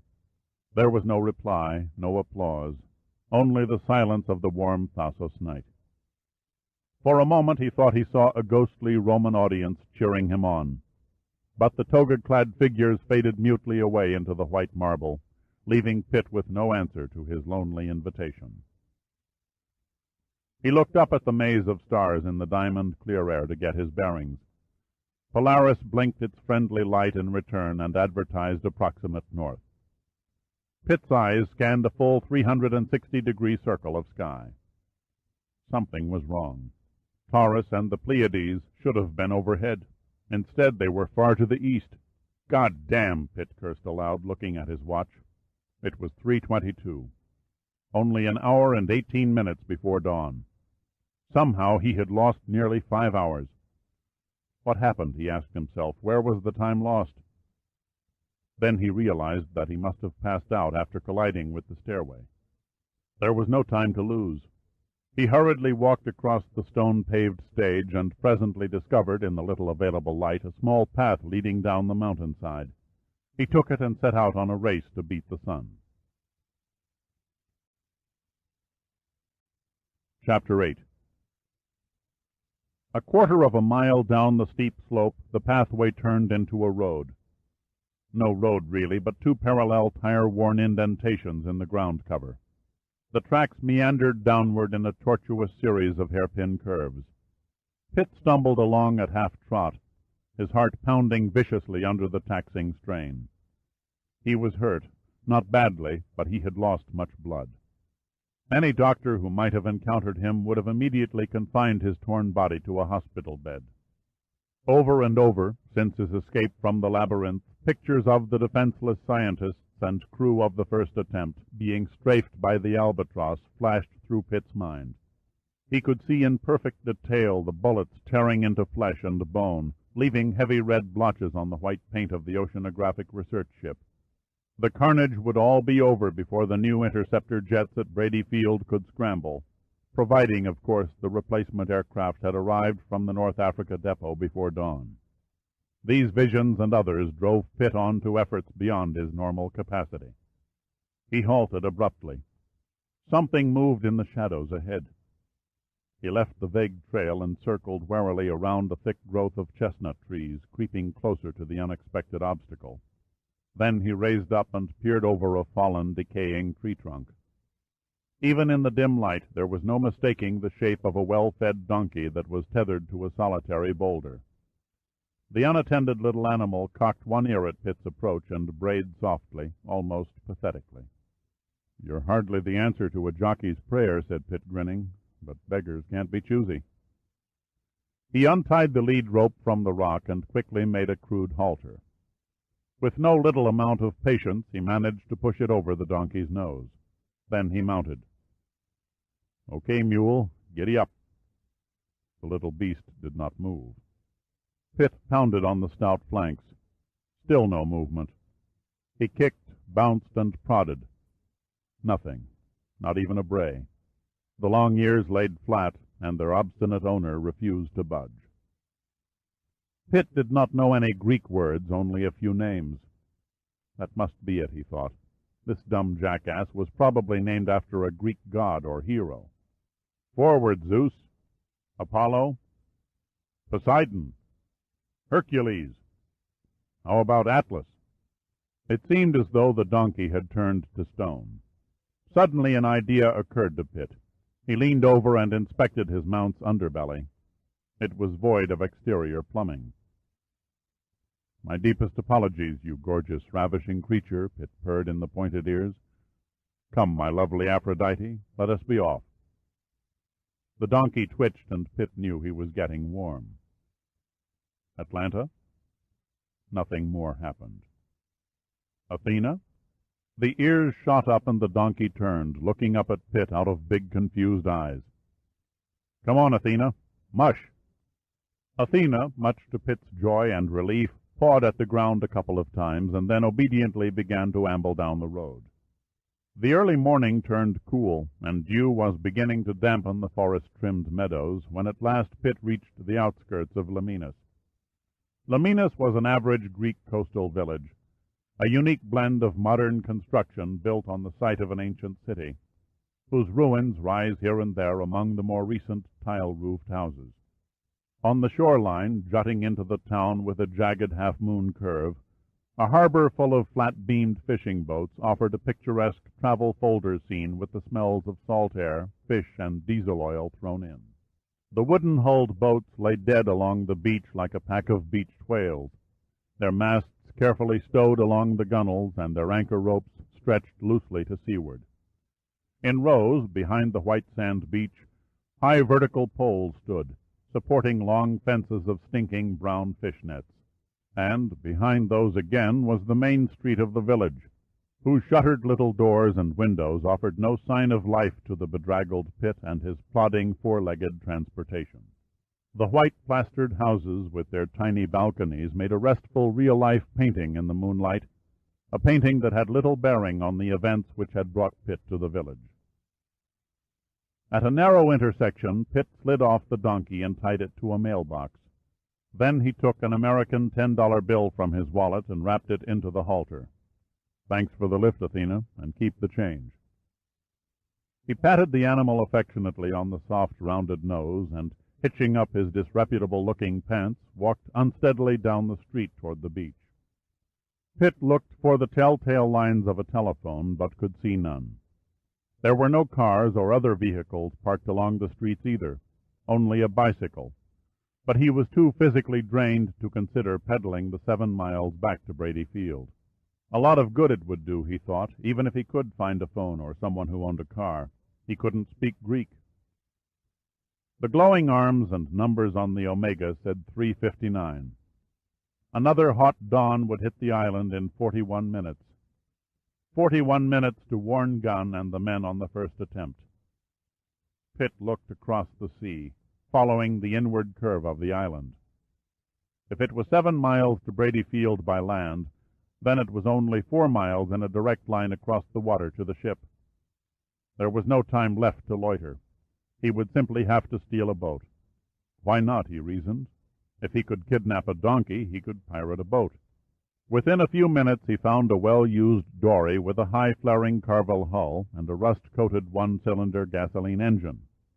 Fumbling in the gloom, his fingers found the throttle linkage and the ignition switch. The flywheel was massive, and it was all Pitt could do to crank it over. Every aching muscle strained at each silent revolution. Sweat broke from his forehead and dripped on the engine. His head throbbed, and blurriness crept into his vision. Time after time he pulled the crank handle, rubbing the flesh from his hands. It seemed hopeless. The engine would not fire. If the need for speed had been vital before, it was desperate now. Precious minutes were running down the drain as he attempted to get the balky engine into action. Pitt reached deep, drawing from the last untapped reservoir of his strength. Clenching his teeth, he gave a mighty pull. The engine popped briefly and died. He pulled the crank again and slumped exhausted into the oily bilge water. The engine coughed once, then twice, wheezed, coughed again, caught, and settled down to a popping thump as the solitary piston began to ram up and down inside its ring-worn sleeve.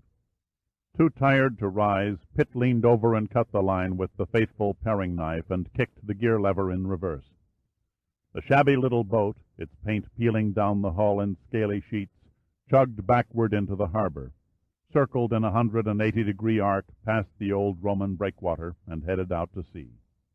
Pitt jammed the throttle full against its stop as the dory reeled through the low swells, making perhaps a top speed of 7 knots. He hauled himself erect in the stern seat, clutching the tiller tightly between his hands, bleeding from the harsh rasping caused by the rusty crank handle. A half-hour passed, an interminable lapse of time under a cloudless sky and a brightening east horizon, and still the boat chugged steadily around the island. The progress seemed agonizingly slow to Pitt, but every foot gained was a foot closer to the first attempt. He caught himself dozing off from time to time, head dropping on his chest, then reawakening with a start. He urged his hazy mind on, driving it with a frenzy he didn't know he possessed. Then his dulled eyes saw it, a low gray shape resting beyond the next small point of land just over a mile away. He recognized the 2 white 32-point lights on bow and stern that signified a ship at anchor. The probing rays of the sun were rapidly stretching into the sky, clearly silhouetting the first attempt against the eastern horizon. First the superstructure, then the crane and radar mast, then the indiscriminate piles of scientific equipment scattered around the deck. Pitt talked to the noisy old engine, begging it for more revolutions. The lone cylinder snapped, crackled, and popped in reply, turning the warped and bent propeller shaft until it rumbled ominously inside worn and exhausted bearings. The race against the dawn was going to be close. The hot orange ball of the sun was barely poking its dome over the watery horizon when Pitt abruptly slowed the little engine, tardily jammed the throttle in reverse, and bored clumsily into the side of the first attempt. "Hello, the ship!" Pitt shouted weakly, too fatigued to move. "You dumbass," returned an irate voice. "Why don't you watch where you're going?" A shadowed face appeared over the rail and peered down at the dory, bumping against the big ship's hull. "Next time let us know when you're coming so we can paint a target on the side." In spite of the tension and fiery agony of his wounds, Pitt could not help smiling. "It's too early in the morning for jokes. Can the wisecracks and get down here and give me a hand." "Why should I?" said the lookout, straining his eyes in the early shadows. "Who the hell are you?" "I'm Pitt, and I'm injured. Now stop screwing around and hurry." "Is it really you, Major?" the lookout asked hesitantly. "What the goddamn hell do you want?" snapped Pitt. "A birth certificate?" "No, sir." The lookout vanished behind the railing and a moment later reappeared on the boarding ladder with a boathook in one hand. He caught the dory on the aft port gunwale and pulled it to the ladder. Securing a line to the little boat's stern, he leaped on board, caught his foot on a cleat, and fell sprawling on top of Pitt. Pitt clamped his eyes shut, grunting from the impact of the other man's weight. When he opened them again, he found himself staring into the yellow beard of Ken Knight. Knight started to say something, but then he more clearly saw the bloody and ragged body beneath him. The sight of Pitt's condition made the young scientist wince, and his face turned ashen. He sat rock-bound in unbelieving shock. Pitt's lips twisted into a bemused grin. "Don't waste time sitting there like a broken crutch. Help me to Commander Gunn's cabin." My God," Knight murmured, shaking his head dazedly and slowly from side to side. "What in the name of God happened?" "Later," Pitt snapped, "when there's time." He swayed forward onto his hands. "Help me, you dumb bastard, before it's too late." There was a desperation, a burning fierceness in Pitt's voice that startled Knight into action. Knight half-carried, half-dragged Pitt up the ladder and onto the deck. He stopped at Gunn's cabin and kicked at the door. "Open up, Commander Gunn. It's an emergency." Gunn threw open the door, dressed in nothing but a pair of shorts and his horn-rimmed glasses, looking like a confused professor who was just caught in a motel room with the dean of the university's wife. "What's the meaning?" He stopped suddenly, staring at the blood-caked apparition supported by Knight. His brown eyes swelled to immense proportions behind the thick lenses. "My God, Dirk, is that you? What happened?" Pitt tried to smile again, but it was only a slight curl of his upper lip. "I'm a dropout from hell." His tone was low, then it came on strongly. "Do you have any meteorological equipment on board?" Gunn didn't answer. Instead, he ordered Knight to get the ship's doctor. Then the bespectacled little skipper led Pitt into the cabin and gently lowered him on the bunk. "Just rest easy, Dirk. We'll have you patched up in no time." "That's just it, Rudy. There is no time," Pitt said, grasping Gunn's wrists with his ripped hands. "Do you have any meteorological equipment on board?" he repeated urgently. Gunn looked down at Pitt, his eyes reflecting bewilderment. "Yes, we have instruments to record various meteorological data. Why do you ask?" Pitt's hands released their grip and fell away from Gunn's wrists. A smug, cold smile gripped his eyes and spread his lips as he struggled up on his elbows. "This ship is going to be attacked any minute by the same aircraft that raided Brady Field." "You must be delirious," Gunn said, moving forward to help Pitt sit up. "My body may look like hell, but my mind at this minute is sharper than yours," Pitt said. "Now listen, and listen closely. Here's what has to be done." It was the lookout perched on the great A-frame crane that first spotted the little yellow plane against its vast blue background. Then Pitt and Gunn saw it too, not more than 2 miles away, flying at 800 feet. They should have seen it sooner, but it was coming at the first attempt straight out of the eye of the sun. "He's 10 minutes late," Pitt grunted, holding an arm aloft for a white-goateed doctor who worked quickly and skillfully at bandaging his chest. The elderly physician, oblivious to Pitt's movements on the ship's bridge, cleaned and dressed the raw cuts without bothering to turn and look at the approaching plane. He tied the final knot tightly, making Pitt twinge and display a wry face. "That's the best I can do for you, Major, until you stop running up and down the deck shouting orders like Captain Bligh." "Sorry, Doc," Pitt said without taking his eyes from the sky. "But there was no time for a formal office call. You better get below now. If my little battle tactic doesn't work, you're going to do a land office business in about 10 minutes. Without answering, the wiry, deeply tanned doctor closed a large, worn leather case, turned and ducked down the bridge ladder. Pitt drew back from the railing and glanced over at Gunn. "Are you connected?" "Say when." Gunn was tense, but looked ready and eager. He held a small black box in his hand attached to a wire that led up to the radar mast and then into the brilliant morning sky. "Do you think the pilot of the old contraption will take the bait?" "History never fails to repeat itself," Pitt said confidently, glaring at the nearing plane. Even in this moment of tense anxiety, Gunn found time to marvel at Pitt's complete transformation since dawn. The man who staggered on board the first attempt in such fearful physical condition was not the same man who now stood on the bridge with gleaming eyes and the expectant posture of a war-horse, inhaling the scent of battle through flaring nostrils. It seemed strange, but Gunn couldn't stop his mind from drifting back many months ago to the bridge of another ship, a tramp steamer called the Dana Gale.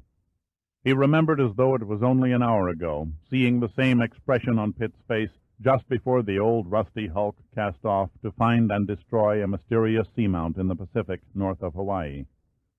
Abruptly, he was pulled back to the reality of the present by a strong grip on his arm. "Get down," Pitt said urgently, "or the shock wave will blow you overboard. Be ready to join the contacts the instant I give the word." The bright yellow plane was banking now, circling around the ship, testing it for defenses. The drone of its noisy engine tore across the water, causing a vibration in Pitt's eardrums.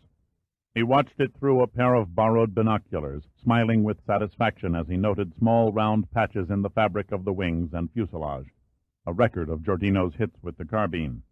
Moving the glasses in a near vertical angle, he focused on the black wire that led upward, and all at once he felt a hope that began to amount to complete conviction. "Steady, steady," he said quietly. "I think he's going to nibble at the cheese." The cheese, Gunn thought wonderingly. He calls that damn balloon up there the cheese. Who would have ever thought that Pitt wanted a damn weather balloon when he asked whether the first attempt carried meteorological gear?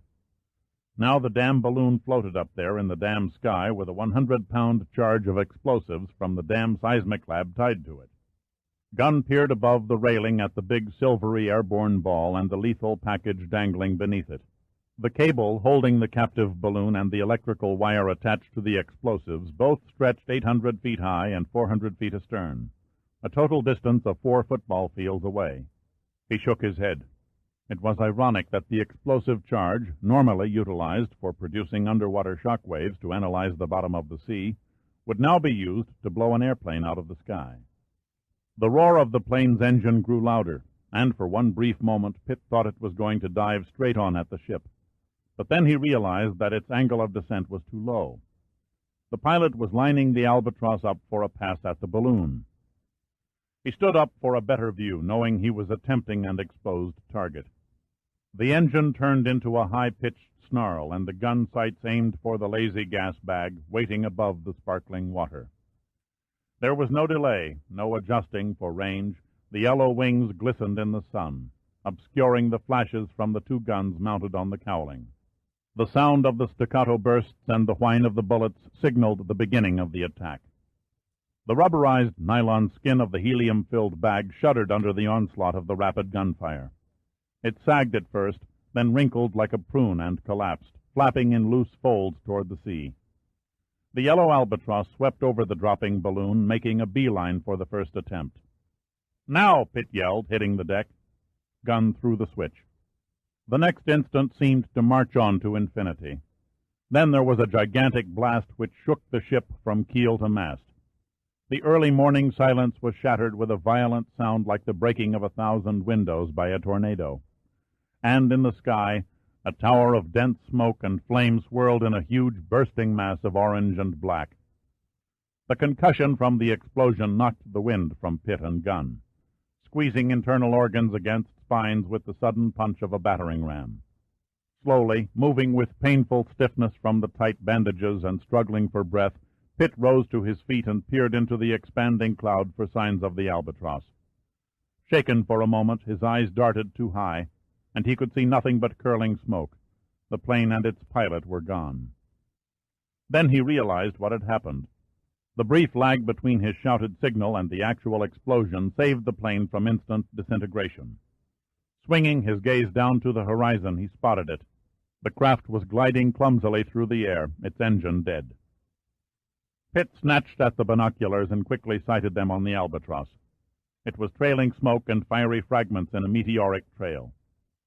He watched in morbid fascination as one of the lower wings suddenly folded backward and fell away, causing the plane to tumble in a series of wild gyrations, like a piece of paper thrown from a high office building. Then it seemed to hang suspended for a moment before plunging into the sea, leaving a signature of smoke melting into the warm air. "It's down," said Pitt excitedly. "We've scored." Gunn was lying against the far bulkhead corner. He crawled across the deck and lifted his head dazedly. "How far and what heading?" "About 2 miles abaft the starboard beam," replied Pitt. He lowered the glasses and looked at Gunn's pale face. "Are you all right?" Gunn nodded. "Just lost a little wind, that's all." Pitt smiled, but there was little humor in his eyes. He was smugly satisfied with himself, very pleased with the outcome of his plan. "Send the double-ender and some men out there to dive on the wreck. I'm anxious to find out what our ghost looks like." "Of course," said Gunn. "I'll personally lead the diving party, but only on one condition. You get your ass down to my cabin immediately. The doc hasn't finished with you yet." Pitt shrugged. "You're the captain." He turned back to the rail and looked again at the spot that marked the grave of the yellow Albatross. He was still at the rail 10 minutes later when Gunn and 4 of the first attempt's crew loaded their diving gear on the double-ender whaler and cast off. The little boat made no attempt to circle and search the general surface area, but moved straight to the spot where the plane disappeared. Pitt watched until he could see the divers drop into the sparkling blue water at intervals to converge together underwater at the final resting place of the wreck. "Come along, Major," said a voice at his elbow.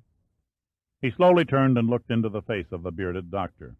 "It's no use chasing me, Doc. I won't marry you," Pitt said, a wide grin writing his face.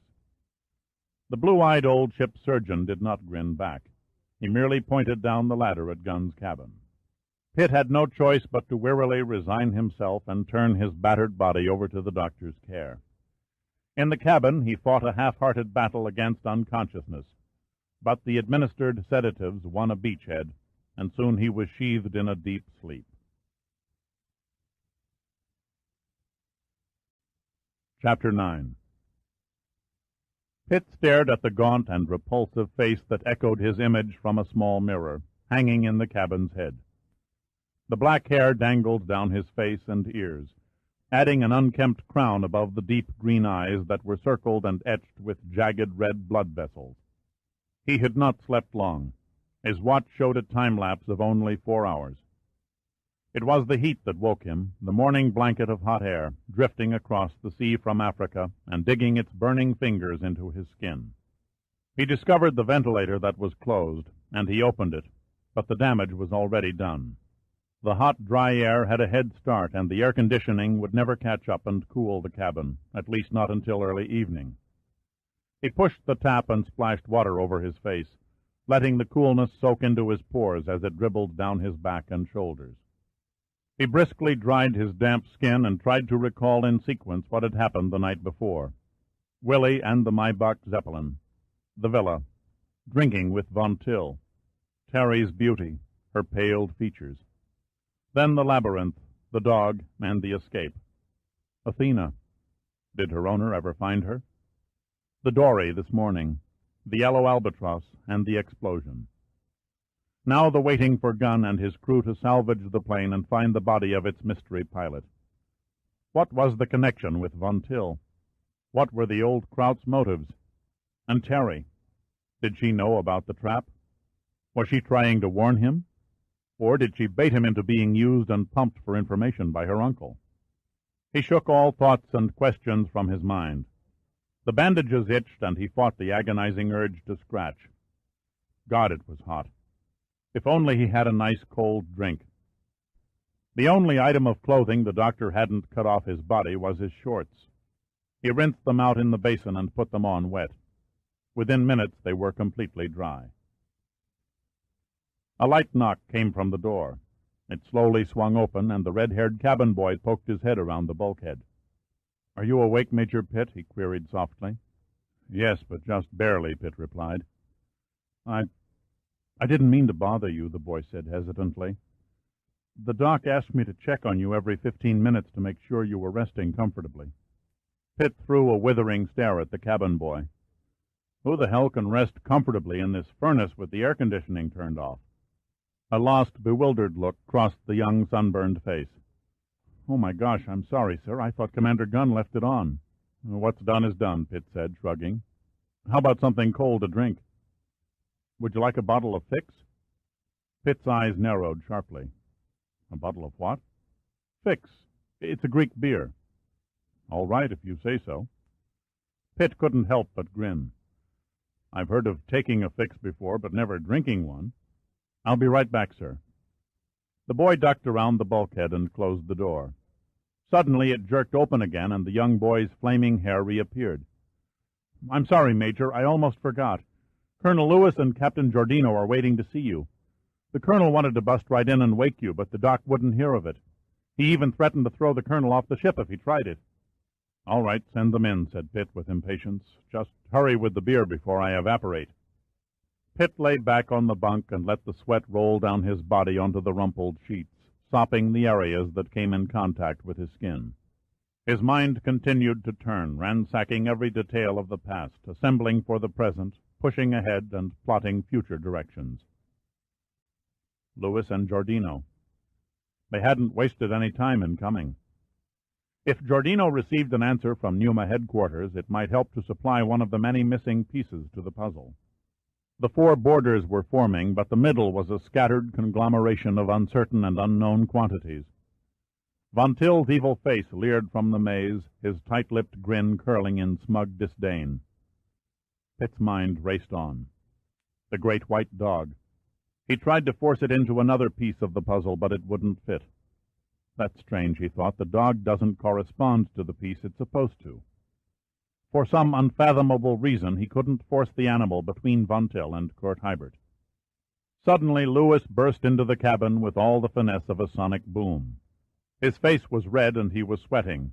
The tiny beads streamed down his nose and into his mustache, where they were absorbed like rain in a forest. "Well now, Major, aren't you sorry you passed up my invitation for dinner?" Pitt half smiled. "I admit there was a time or two last night when I regretted turning down your scallops." He pointed to the gauze and adhesive tape crisscrossing his chest. "But at least my other dinner engagement gave me a few memories that I can carry for a long, long time."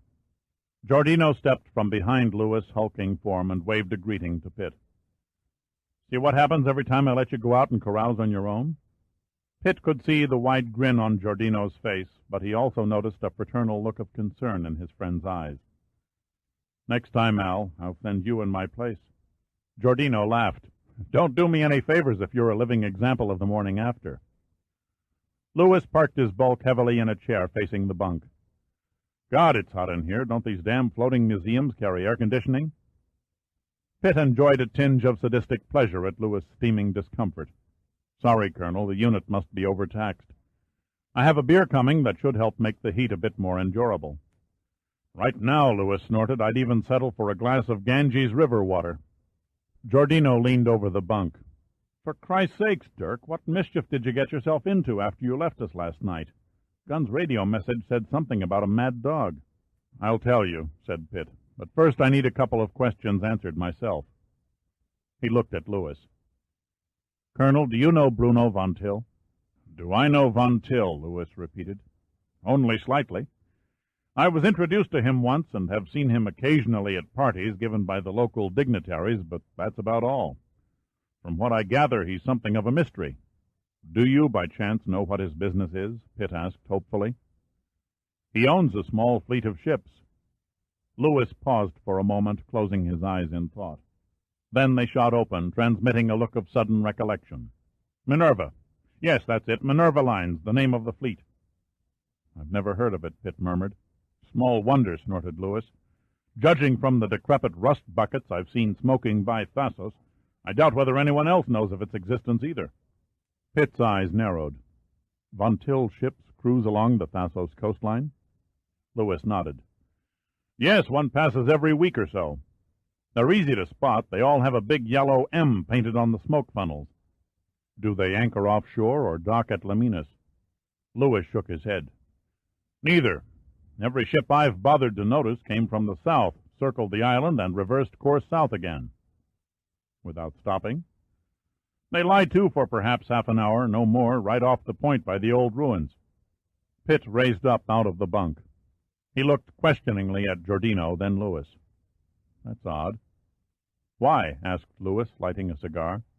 "Thasos is at least 500 miles north of the main Suez Canal shipping lanes," Pitt said slowly. "Why should Von Till send his ships on a 1,000-mile detour?" "I don't know," Giordino said impatiently, "and frankly, I could care even less. Why not stop this verbal screwing around and tell us about your nocturnal escapades? What has this Von Till character got to do with last night?" Pitt stood and stretched, wincing from the stiff soreness. His mouth had a sand and gravel taste. He could not recall when his throat had been so dry before. Where was that dumb kid with the beer? Pitt caught sight of Giordino's cigarettes, and he motioned for one. He lit it and inhaled, increasing the rotten taste in his mouth. He shrugged, smiling wryly.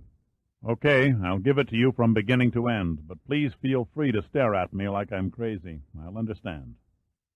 In the heat-tortured cabin, the steel walls almost too hot to touch, Pitt told his story. He held nothing back, not even a thin belief that Terry had somehow betrayed him to Von Till. Louis nodded thoughtfully on occasion, but made no comment. His mind seemed to linger elsewhere, returning only when Pitt graphically described an event. Giordino paced the small cubicle unhurriedly, leaning slightly against the slow rolling of the ship. When Pitt finished, no one spoke. 10 seconds passed, 20, then 30. The atmosphere had turned humid from perspiration and rapidly became stale from cigar and cigarette smoke. "I know," Pitt said a little tiredly. It sounds like a fairy tale and makes very little sense, but that's exactly the way it happened. I left nothing out. Daniel in the lion's den, Lewis said flatly, without inflection. I admit what you've told us seems far-fetched, but the facts have a strange way of bearing you out. He pulled a handkerchief from a hip pocket and dabbed it across his forehead. You were correct in predicting that the antique plane would attack this ship, and you even knew when. Von Till supplied me with a hint. The rest was conjecture. I can't figure the weird setup, said Giordino. Using an old biplane to shoot up the sea and landscape merely to get rid of the first attempt seems overly complicated. Not really, said Pitt. It soon became obvious to Von Till that his sabotage attempts on the scientific operations of Numa's expedition were not succeeding according to plan. What crossed him up? Giordino inquired. Gunn was stubborn, Pitt grinned evenly. In spite of what he thought were accidents and setbacks due to natural causes, he refused to weigh anchor and give up. Good for him, Lewis grunted and cleared his throat to speak, but Pitt went on unruffled. Von Till had to find another direction. Using the old aircraft was a stroke of genius. If he had sent a modern jet fighter to attack Brady Field, all hell would have broken out in the form of an international crisis. The Greek government, the Russians, the Arabs, all would have become involved, and this whole island would have been teeming with military personnel on emergency alert. No, Von Till was smart. The antique albatross caused our government some embarrassment and cost the Air Force a few $1 million, but spared everyone a diplomatic mess and an armed conflict. Very interesting, Major. Lewis' voice was flat, skeptical. Very interesting, and most instructional. But would you mind answering a question that's been nagging the back of my mind? What is it, sir? It was the first time Pitt had addressed Lewis as sir, and he found it strangely distasteful. Just what are these sea-going eggheads looking for that brought this rotten business down around our heads? A fish, Pitt replied, grinning. Lewis' eyes widened, and he almost dropped his cigar on his huge lap. A what? A fish, Pitt repeated.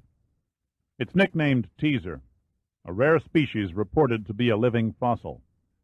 Gunn assures me that landing one would be the greatest scientific achievement of the decade.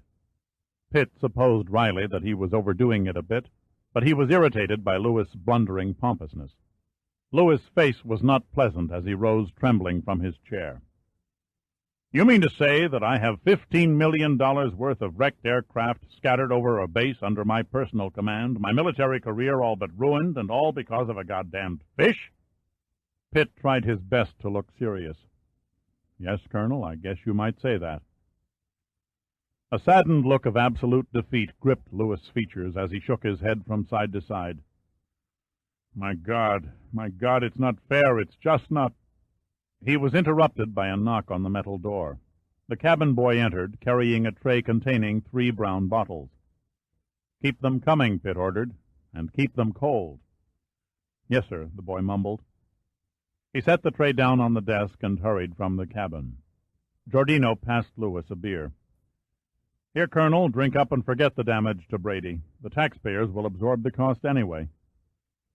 In the meantime, I'll probably suffer a coronary, Lewis said gloomily. He sat back down in the chair, collapsing like a leaky inner tube. Pitt held up the ice-frosted bottle and rolled its cold surface across his forehead.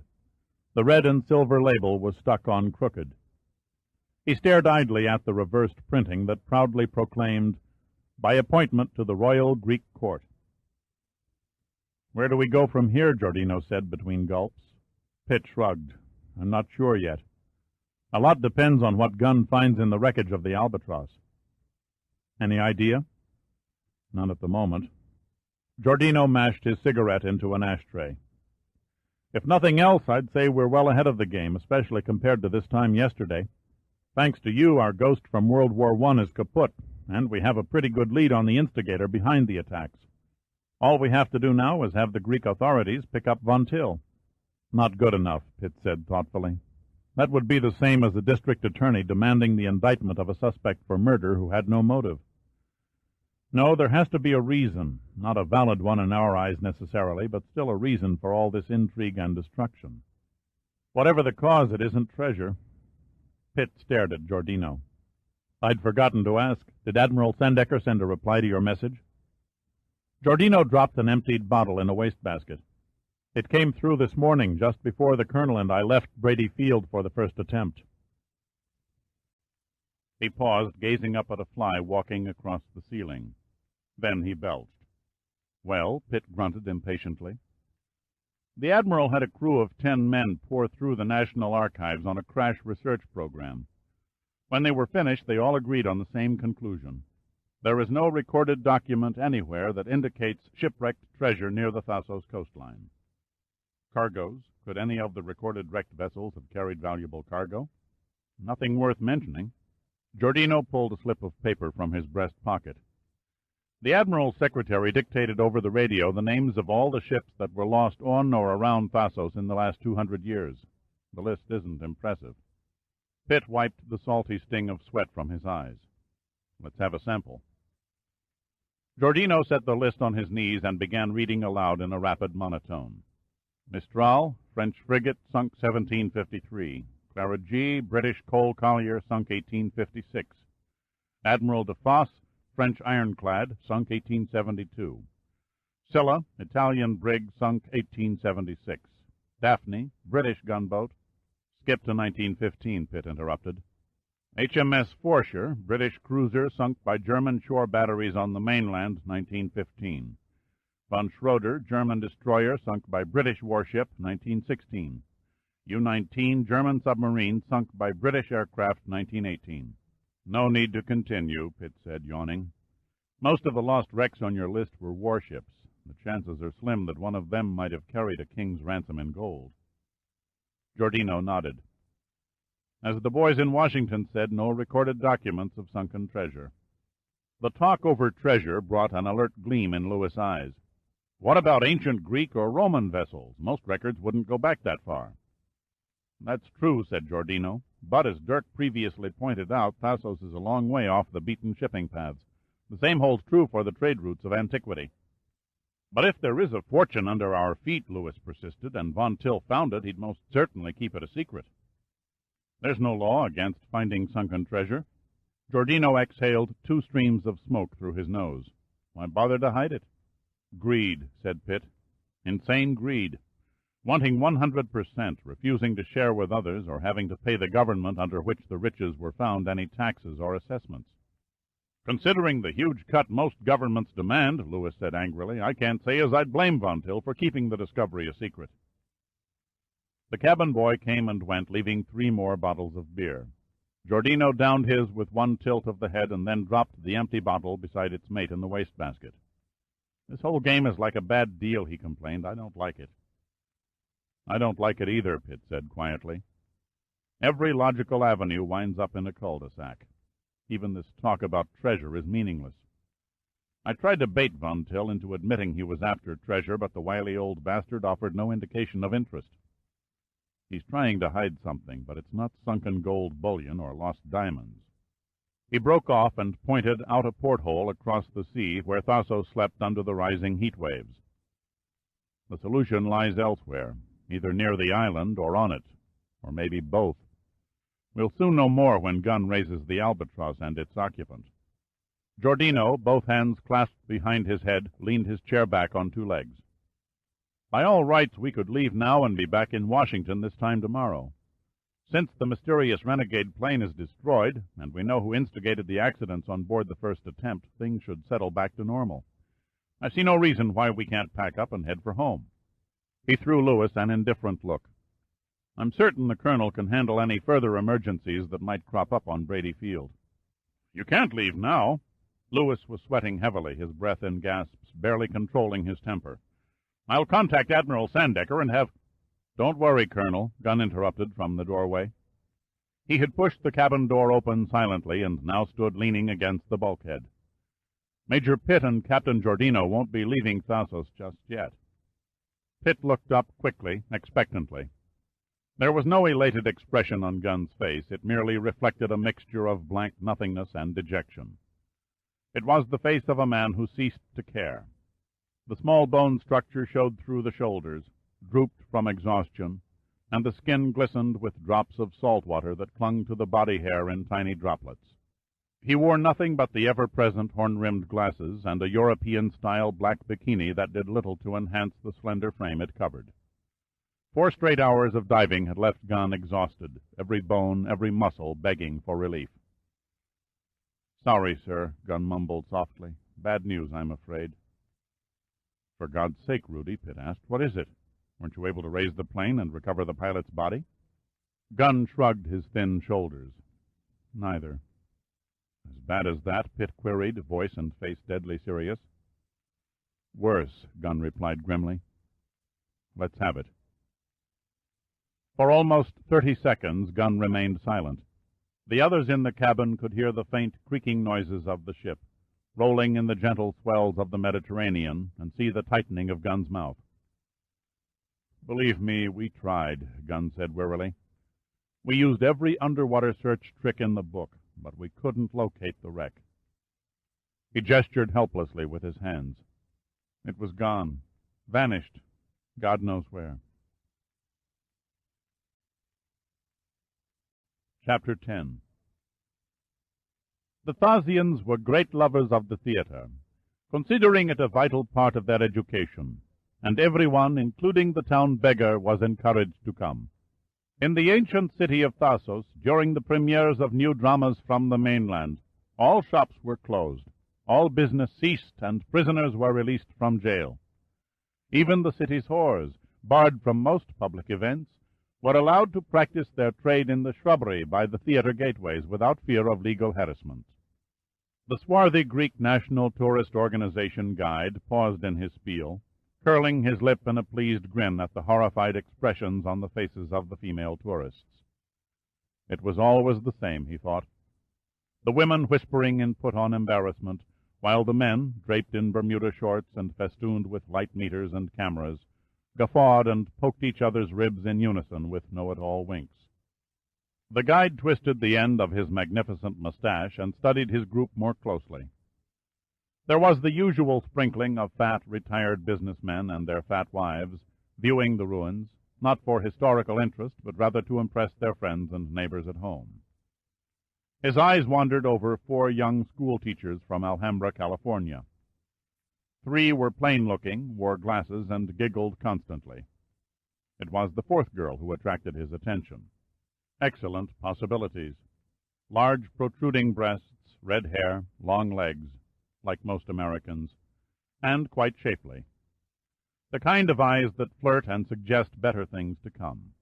Later tonight, he would invite her on a private moonlight tour of the ruins. The guide pulled at the lapels of a tight jacket and tucked the bottom neatly under a bright red cummerbund. Slowly, with a professional kind of carelessness, he turned his gaze toward the rear of the little crowd, stopping it uneasily on 2 men who leaned indifferently against a fallen column. A tougher, more battered and villainous pair of hard cases he had never seen. The short one with the puffed-out chest, obviously an Italian, looked more like an ape than a man. The taller brute with the piercing green eyes carried himself with an air of sureness and sophistication. Yet there was an aura about him that advertised caution, highly dangerous. The guide twisted his mustache again. German, most likely. Must love to fight, judging from the bandages on the nose and hands. Strange, most strange, the guide mused. Why would those 2 take a dull tour of old ruins? Probably a pair of sailors who jumped ship. Yes, that must be it, he suggested to himself smugly. This theater was excavated in 1952, the guide went on, flashing a set of bright teeth. So buried under centuries of silt washed off the mountain that it took 2 years to reveal it all. Please notice the geometric mosaic of the orchestra floor. It was fashioned from naturally colored pebbles and signed Sinus Setit.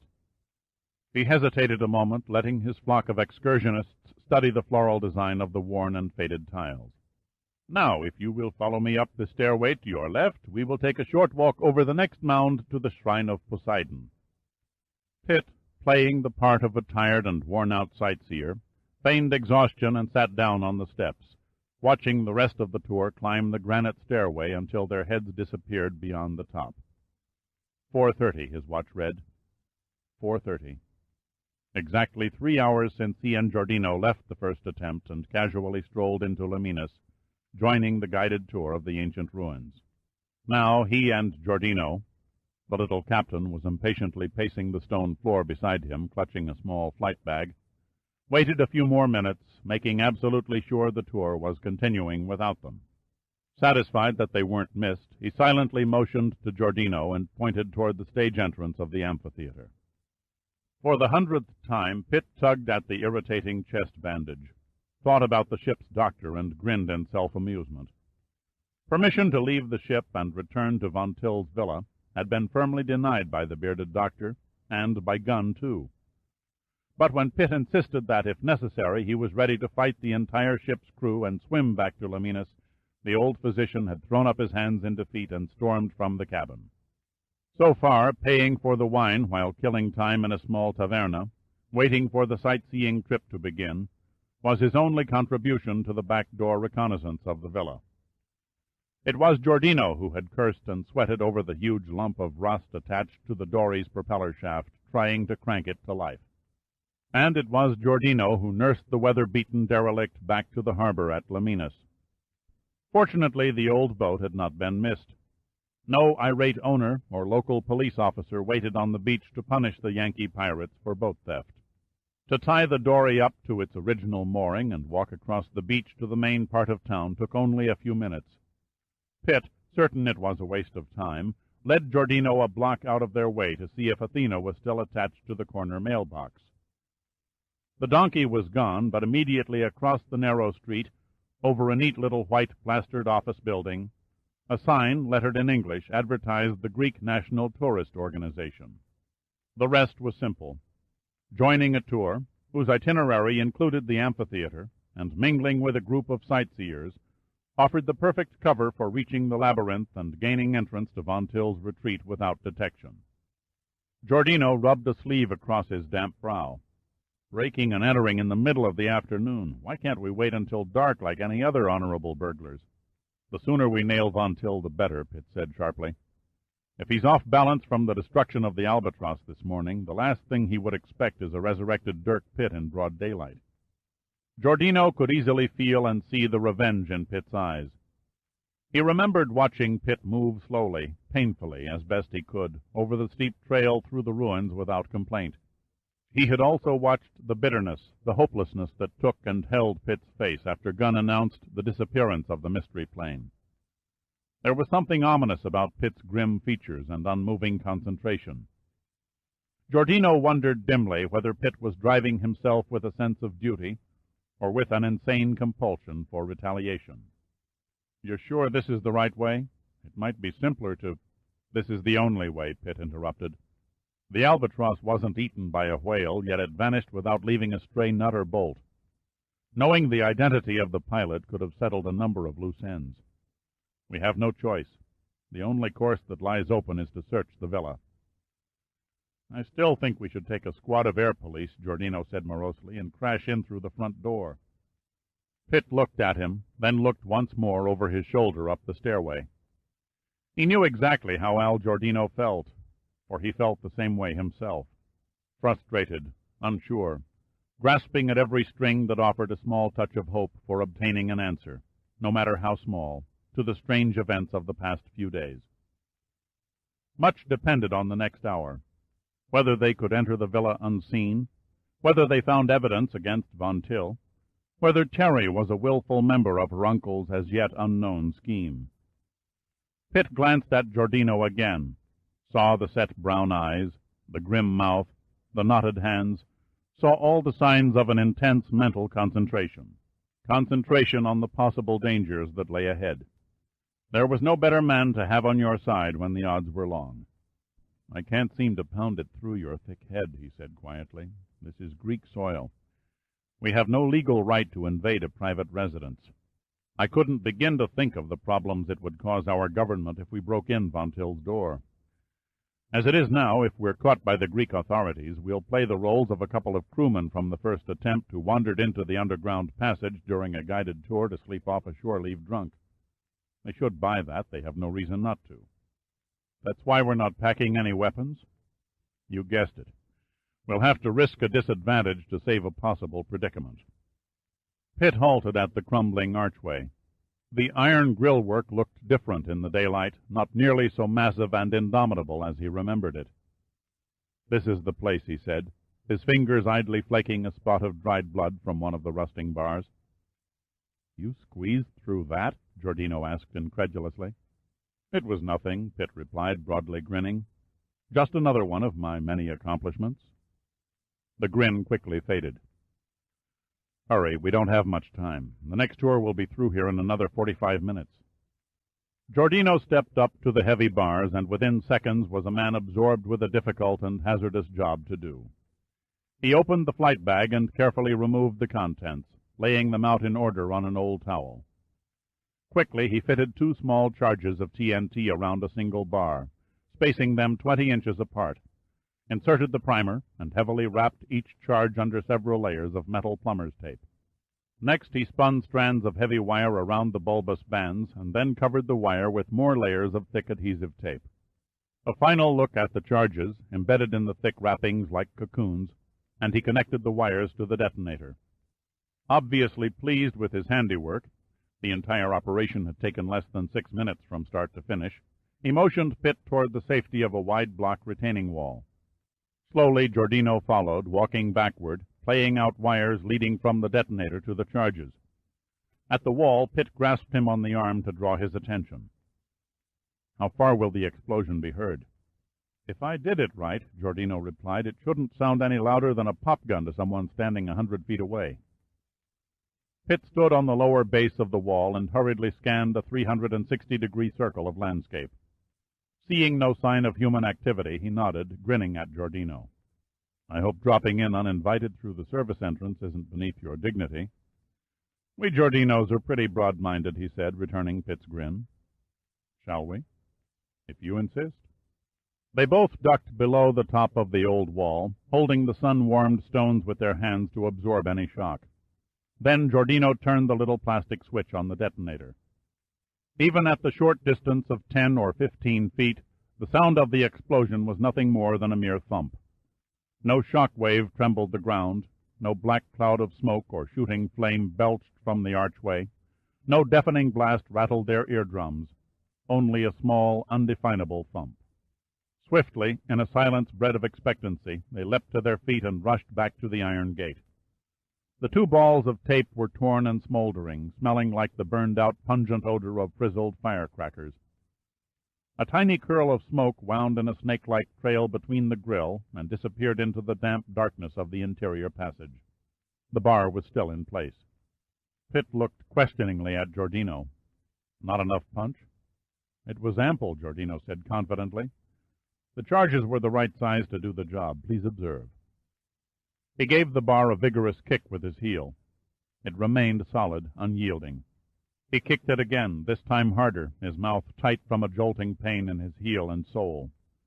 The top end of the bar broke loose, bending its jagged and torn tip inward until it lay on a horizontal plane. A tense smile creased Giordino's mouth, and his teeth slowly spread into view. "And now for my next trick." "Never mind," Pitt snapped brusquely. "Let's get the hell going. We've got to get to the villa and back in time to join the next tour." "How long will it take to get there?" Pitt was already climbing through the opening in the gate. "Last night it took me 8 hours to get out. We can get in 8 minutes. How, you got a map?" "Something even better," Pitt said quietly, almost grimly, pointing at the flight bag. "Pass me the light." Giordino reached into the bag, pulled out a large yellow light, nearly 6 inches in diameter, and passed it through the opening. "It's big enough. What is it?" "Allen Dive Bright.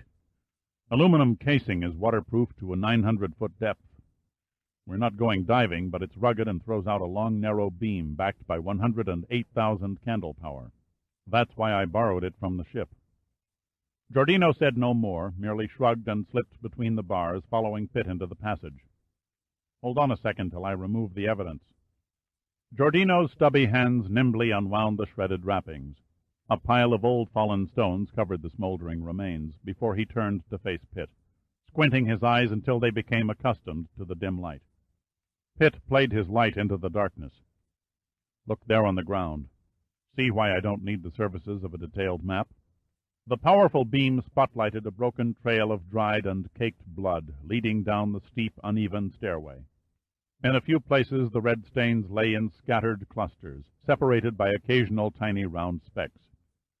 Pitt descended the steps shivering, not so much from the sight of his old and discarded blood, but from the sudden change in temperature from the outside afternoon heat to the damp chill of the musty labyrinth.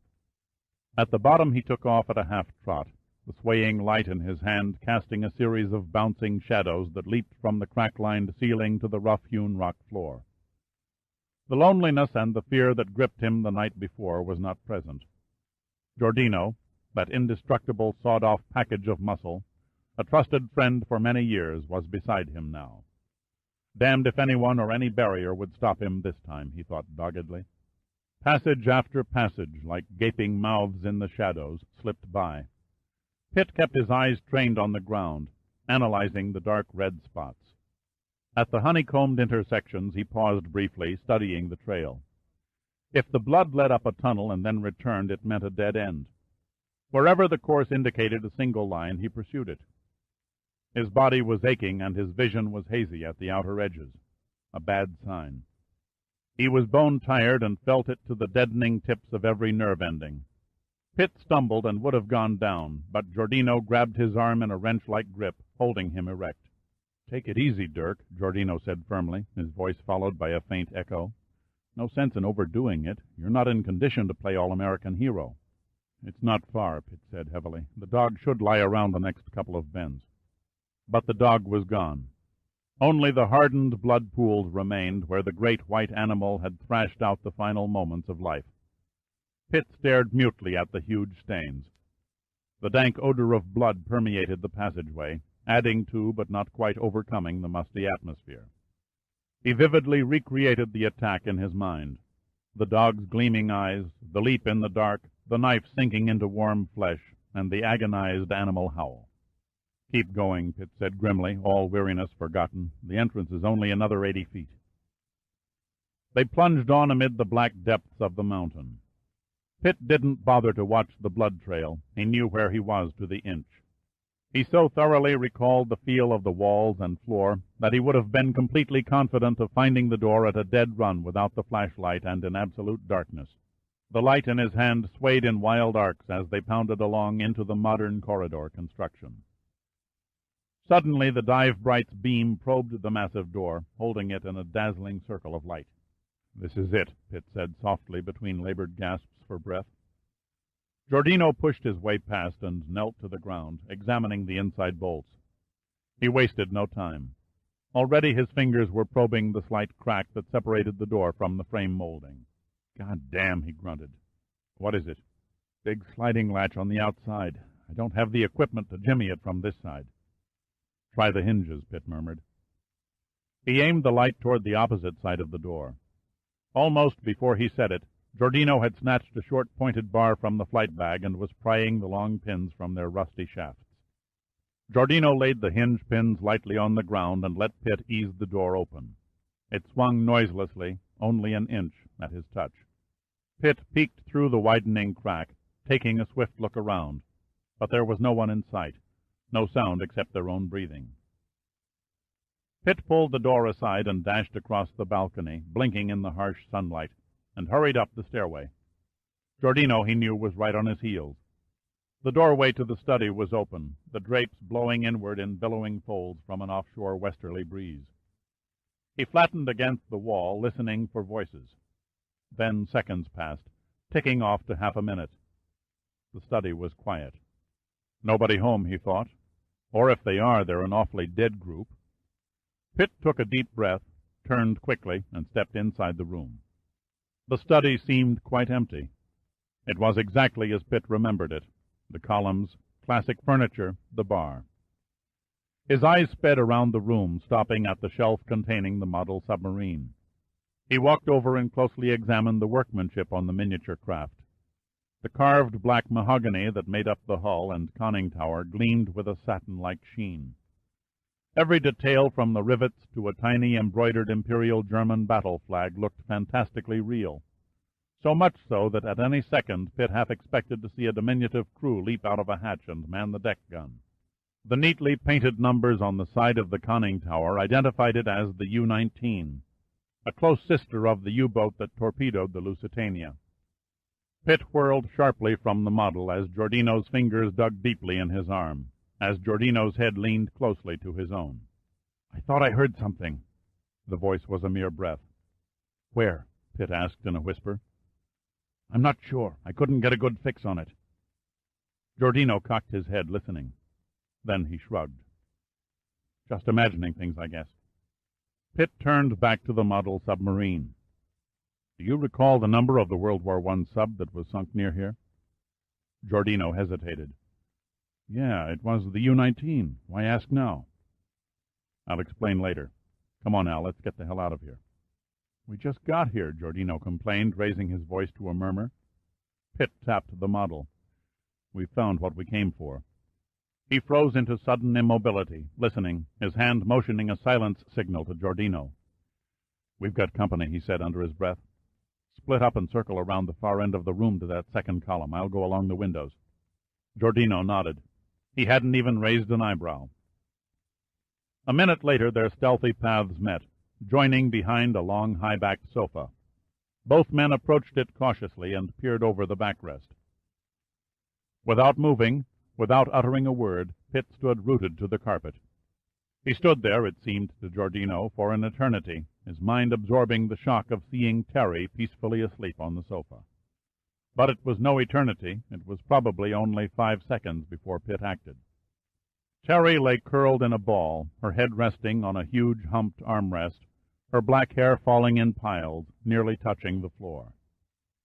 She wore a long red negligee that fluffed about her arms and covered her body from neck to toe, teasingly displaying the dark triangle below her belly and the 2 pink discs of her breasts through its diaphanous material.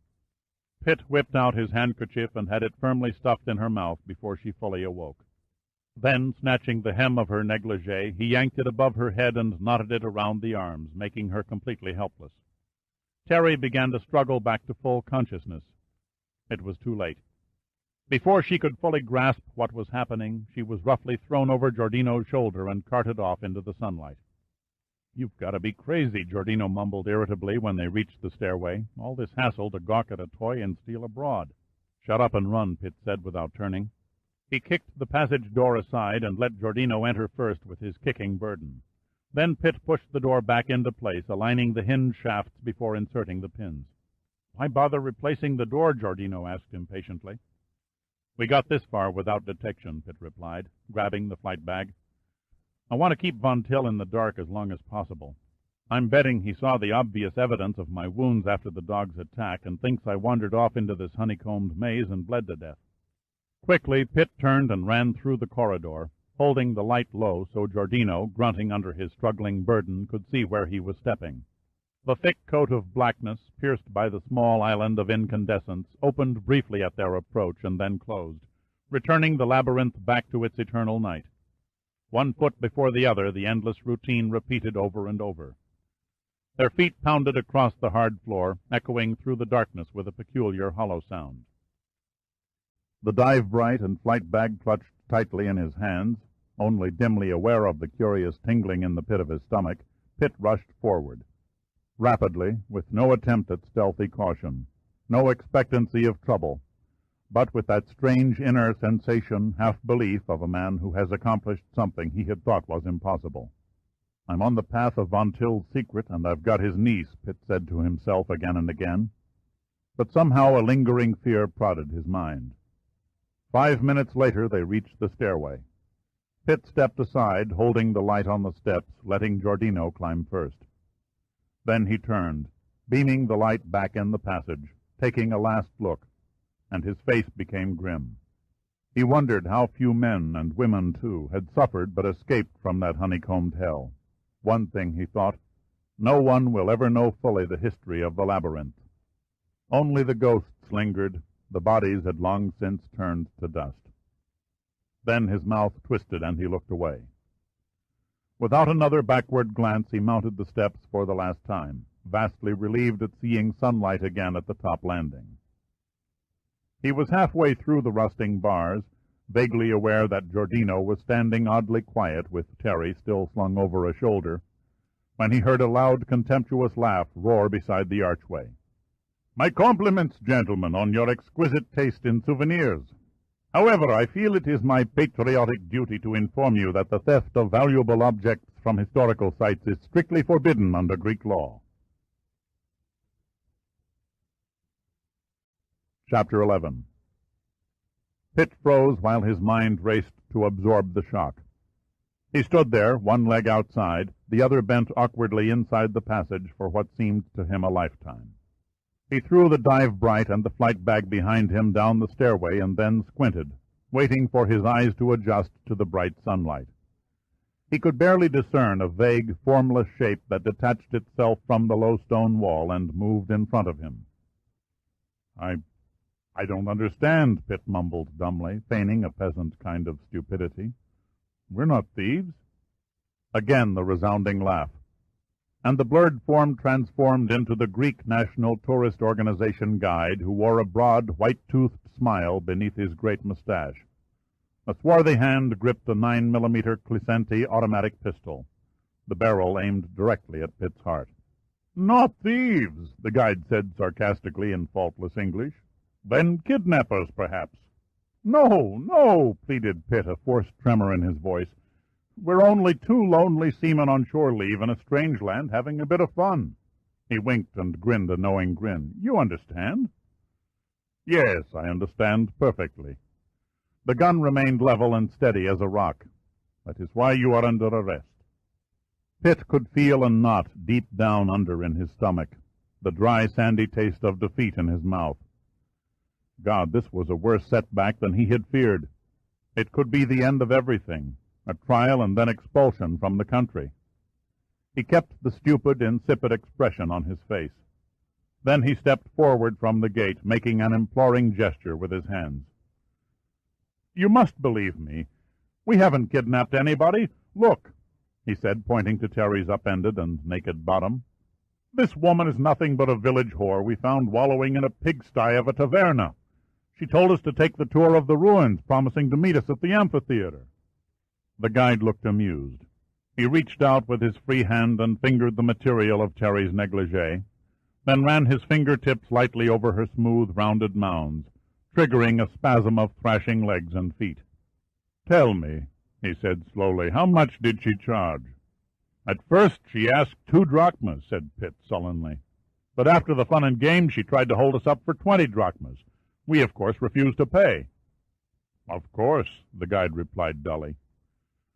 "He speaks the truth," burst Giordino. The words rushed as if he couldn't get them out fast enough. "This dirty tramp is the thief, not us." "A masterly performance," said the guide. "A pity it is wasted on such a small audience.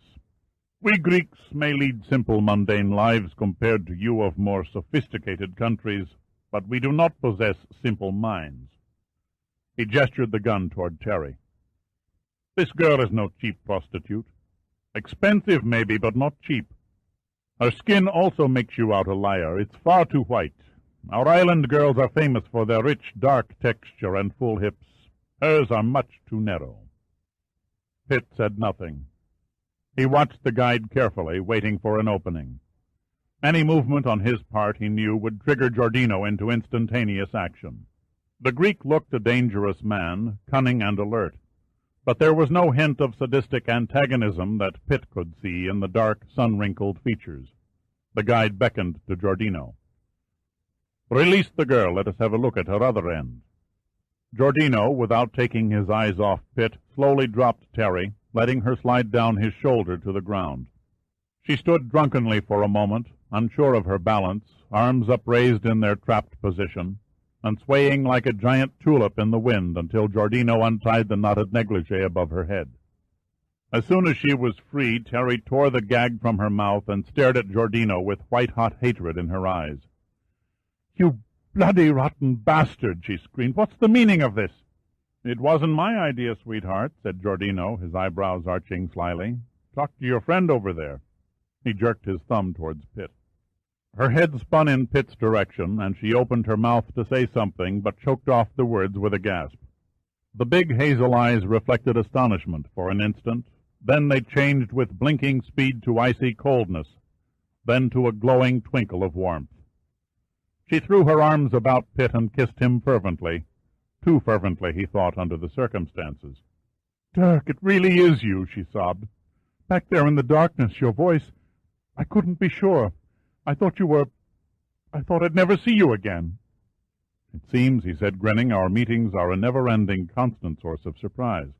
"Uncle Bruno said you wouldn't call me, ever."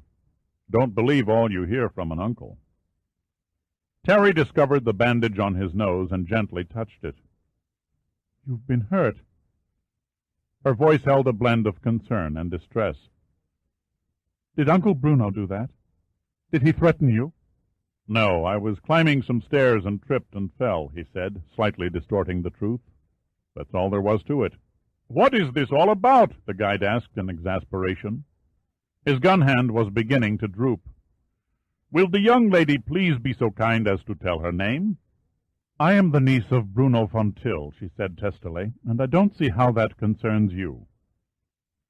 There was a sharp exclamation from the Greek, and he took a couple of steps forward, studying Terry's face closely.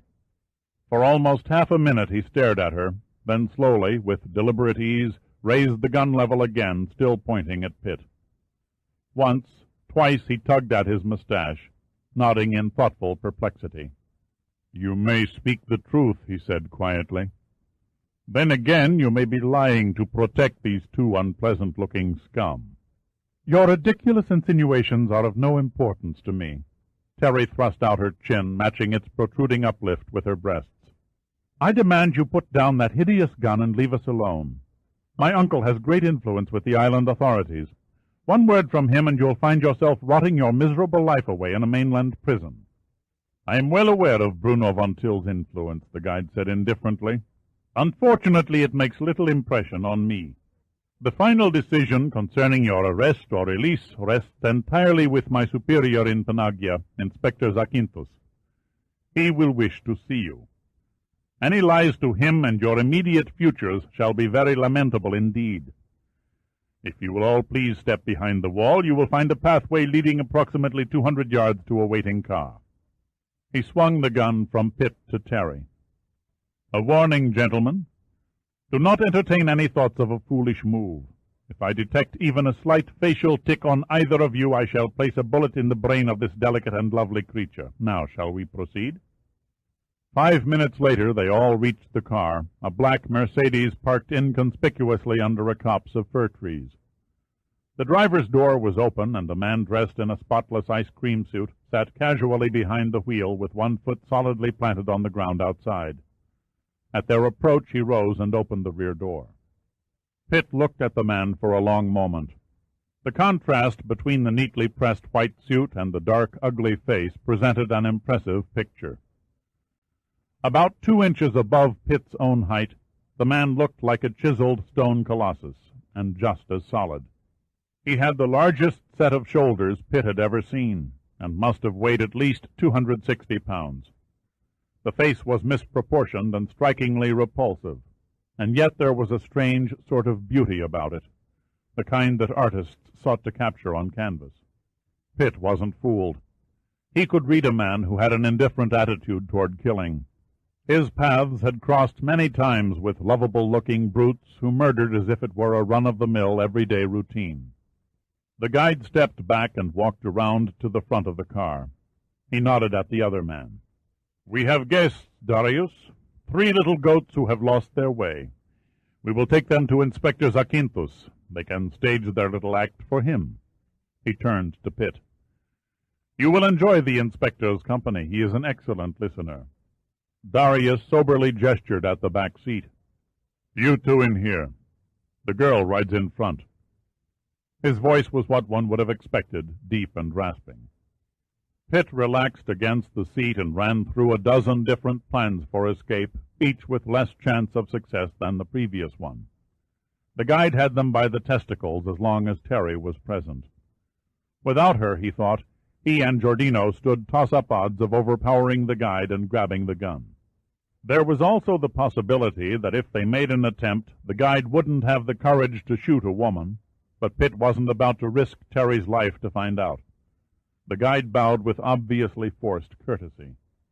"Be a gentleman, Darius, and offer the lovely young lady your coat. Her, prominent attractions might prove embarrassing and somewhat distracting as we drive." "Don't bother," Terry said contemptuously. "I'll not wear that bloody ape's coat. I have nothing I want to hide. Besides, it'll give me great pleasure to see a greasy worm like you squirm." The guide's eyes grew cold, then he smiled thinly and shrugged. "As you wish." Terry lifted her negligee tightly around her thighs and climbed into the car. The guide followed, sandwiching her between him and the hulking Darius, who hunched over the steering wheel. Then the Mercedes diesel engine knocked into life, and the car started rolling over the narrow, twisting road, on many stretches edged by deep and marsh-covered ditches. The guide's flickering eyes bounced from Pitt to Giordino and back again, never once twitching the automatic glued to Terry's right ear. His determined vigilance and unflagging concentration was, it seemed to Pitt, unduly fanatical. Pitt, warily watching for any negative sign from the guide, very slowly extracted a cigarette from his breast pocket and just as slowly lit it. "Tell me, whatever your name is." "Polycletus Anaximander Zeno," the guide offered, "at your service." "Tell me," Pitt repeated without an attempt at pronouncing Zeno's full name. "How did you happen to be coiled back there at the passage when we came out?" "I have an inquisitive nature," Zeno said through a twisted smile. "When I perceived that you and your friend had mysteriously disappeared from my tour, I asked myself, what would those two surly-looking characters find in the ruins that would interest them? The answer eluded my humble mind, so I turned my gawking entourage over to a fellow guide and returned to the amphitheater. You were nowhere to be found. Then I spied the broken bar in the gate. No great feat, I assure you. I know every stone and crack on the site. Certain you would reappear, I sat and waited. You'd have felt like an idiot if we hadn't. It was only a question of time. There is no other way out of the pit of Hades." "The pit of Hades?" Pitt's curiosity was aroused. "Why do you call it that?" "I find your sudden interest in archaeology quite unexpected. However, since you ask—" There was puzzlement in Zeno's eyes, yet a mixture of attention and amusement. "During the golden age of Greece, our ancestors held their criminal trials in the amphitheater. This location was chosen because their juries consisted of 100 elected townspeople. It was their contention, and a very wise one, that the more people who rendered a judgment, the more just the verdict. In a matter of circumstantial evidence, the defendant, if decided guilty, was given a choice of instant death or the pit of Hades." "What was so bad about the pit?" Giordino asked, his eyes trained on the reflection of Darius' face in the rearview mirror, sizing him up. "The pit was in reality not a pit," Zeno continued, "but rather a vast underground labyrinth with 100 different passages and only 2 openings, an entrance and a hidden exit, which was a closely guarded secret. At least the condemned were given an opportunity to reach freedom." Pitt flicked an ash into the tray on the armrest. "The choice was not as opportune as it might appear. You see, the labyrinth contained a very hungry lion who had little to eat, except, of course, an occasional passing felon." Pitt's studied calm folded and his face turned grim, but he quickly gained control again. The picture of Von Till's smirking features entered his mind again. Why did the old kraut, he wondered, use historical events to cloak his mysterious schemes? Perhaps this obsession for dramatics might prove to be the chink in Von Till's armor. Pitt sat back and drew deeply on his cigarette. "A fascinating myth." "I assure you it is no myth," Zeno said seriously.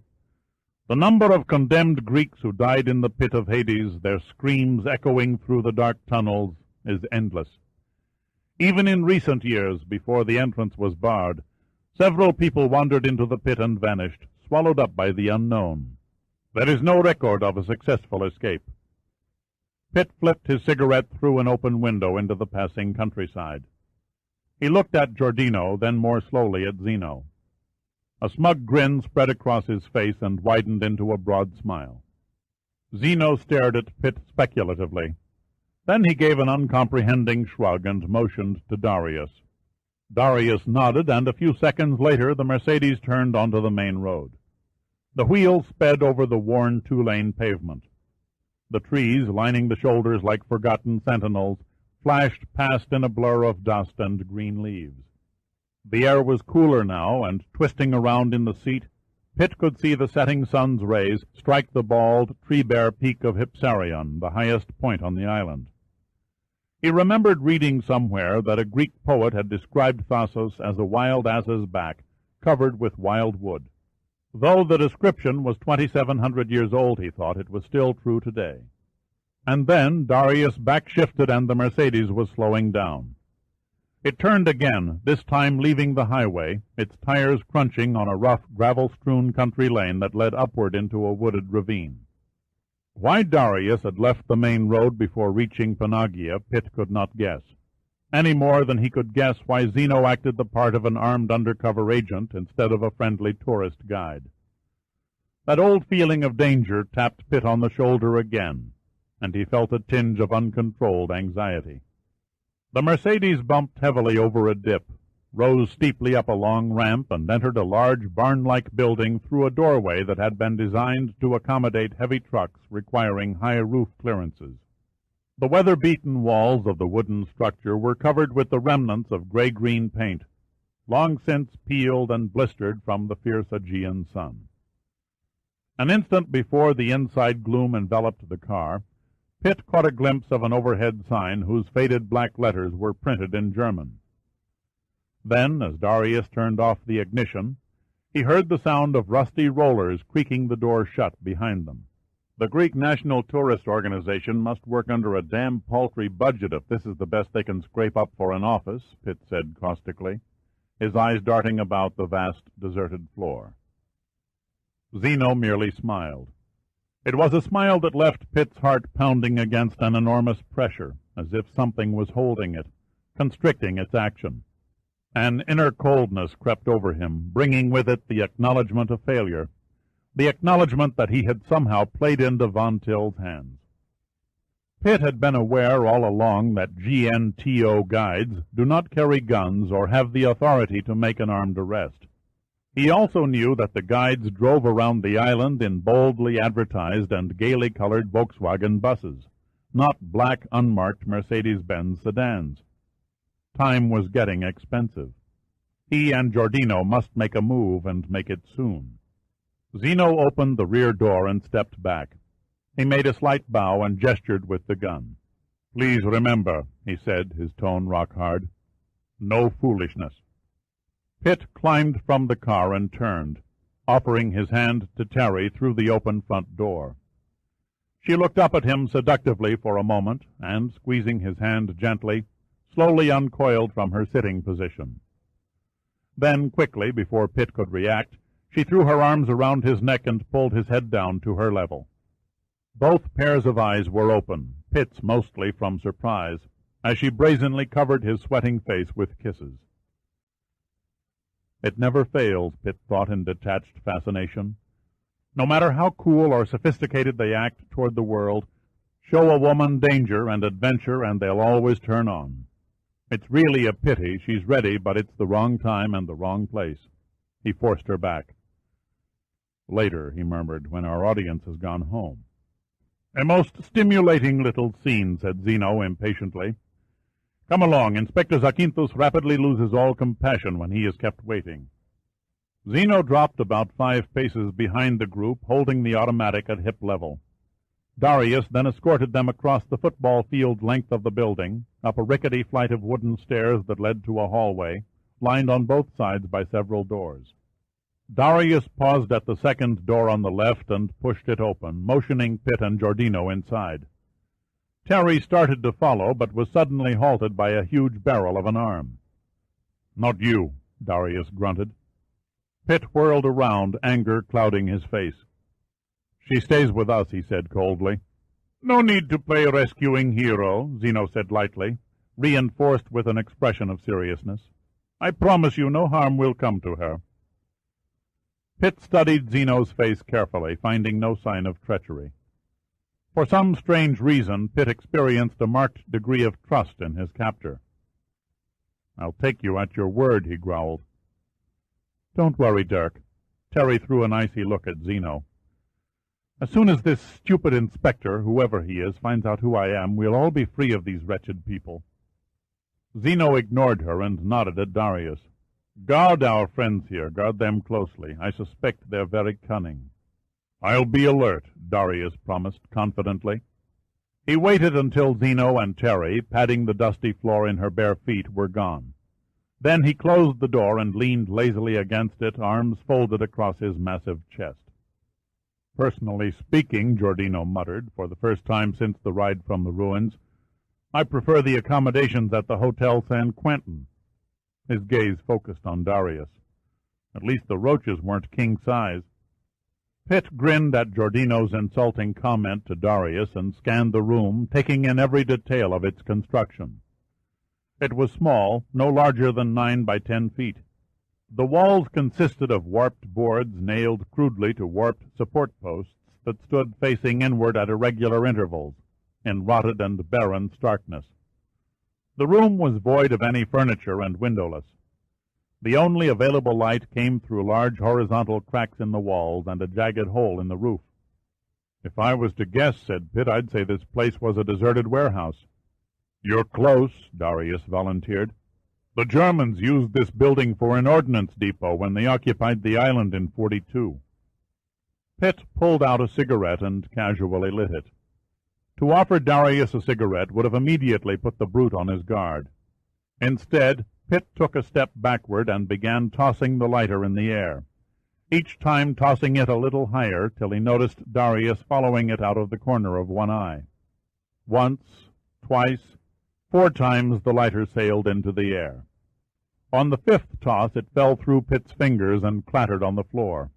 He shrugged stupidly and bent down, picking it up. Pitt charged Darius harder than he had ever charged any halfback, any quarterback in his Air Force Academy days. Lunging forward from a football crouch, his feet dug firmly into the coarse-grained wood of the floor, he thrust his head and shoulders like a battering ram, backed with every driving ounce of power his muscular legs and 190 pounds could muster. At the instant before impact, he drove upward, catching Darius in the unprotected stomach just above the belt line. It was like running at full speed into a brick wall, and Pitt gasped at the shock. It felt as if his neck was broken. In football terminology, it was called a running block, a vicious, maiming block, and it would have put most unprepared men in a hospital bed. All others it would have left on the ground in momentary stunned helplessness. All others, that is, except Darius. The giant merely grunted, doubled over slightly from the force of the blow, and grabbed Pitt by the biceps, lifting him off the floor. Pitt went numb. The shock and the pain that erupted from his arms and neck gave way to utter surprise that any man could not only take such a charge and remain standing, but shake it off like a love tap. Darius pushed him against the wall, slowly bending Pitt's body like a vertical pretzel around an upright support post. The pain really began to come now. Pitt clenched his teeth and stared into Darius's expressionless face only a few inches away. His spine felt as if it would snap at any second. His vision began to fade. Darius just stood there, eyes gleaming, and increased the pressure. Suddenly the pressure stopped, and Pitt dimly perceived Darius staring back, his lips working, fighting for breath. Mutely, Darius mouthed an agonized groan and sank to his knees, weaving silently from side to side. Giordino, blocked by Pitt's frontal assault, was forced to stand by helplessly till Darius swung sideways, pinning Pitt to the wall. Then, without hesitation, he hurled himself across the room, his legs jackknifing open, his feet embedded in Darius' kidneys. He braced himself, half expecting the giant's body to absorb most of the force from the violent blow. It didn't work out that way. It was as if a handball had struck a backstop. Giordino rebounded off Darius with a tooth-loosening jolt and crashed jarringly to the floor, badly stunned. For a moment he lay quite still. Then, dazedly, he began struggling to his hands and knees, shaking his head back and forth to clear the waves of blackness that threatened to engulf his conscious mind. It was too late. Darius was the first to recover, triumph etched in every scar of his ugly face. He lunged at Giordino, the great mass of his weight crushing the smaller man beneath him. There was an evil grin on Darius' face now, a sadistic sign of the violence yet to come. Iron hands clasped together, fingers interlocking, around Giordino's head and squeezed with the unrelenting pressure of a closing vice. For what seemed like unending seconds, Giordino lay inert, fighting off the shooting pain that burst in his skull from the crushing palms. Then he stirred, slowly raised his hands and grabbed Darius around the thumbs and pulled downward. For his size, Giordino was strong as an ox, but he was no match for the man who towered above him. Darius, seemingly oblivious to the bone-twisting pull, hunched his shoulders and exerted an even greater effort. Pitt was still on his feet, but just barely. His back was a spreading sea of pain that flowed to every part of his body. Numbly he stared at the murderous scene on the floor. "Move, you stupid bastard," he screamed to himself. "Move fast." He clutched the wall with both hands, preparing to launch himself at Darius. Something gave behind him, and he swung around, new hope ablaze in his eyes. A wall plank had torn loose from the support post and was dangling at a crazy angle, one end still held by rusty nails. Frantically he jerked at it, first one way then the other, until metal fatigue broke the nails and the board, about 4 feet long and an inch in thickness, tore free from the post. God, if only it wasn't too late. Pitt raised the board above his head and, drawing on the last of his ebbing strength, brought it down on the back of Darius' neck. Pitt would never again forget the shock of hopelessness and despair that flooded through his mind at that moment, as the rotted plank shattered with all the harmless force of a piece of peanut brittle around the giant's shoulders. Without turning, Darius let loose of Giordino's temples, giving his victim a brief respite, and struck Pitt with a sweeping backhand blow that caught him in the stomach and sent him reeling across the room to fall limply against the doorway and melt slowly down to the floor. Somehow, clutching the doorknob, Pitt pulled himself to his feet and stood there swaying drunkenly, conscious of nothing, not even the pain, the blood that began to seep through the bandages onto his shirt, and Giordino's face now turning blue under the tremendous hands.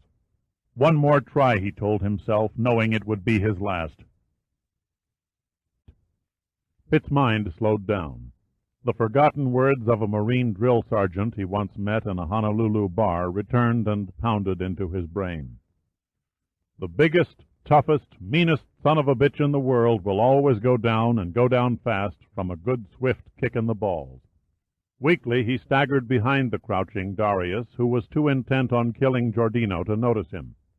Pitt aimed and kicked Darius between the legs. His toe collided with bone and something that was rubbery and soft. Darius released Giordino's head and threw his monstrous hands upward, fingers clawing at the air. Then he rolled over on his side, twisting about the floor in silent agony.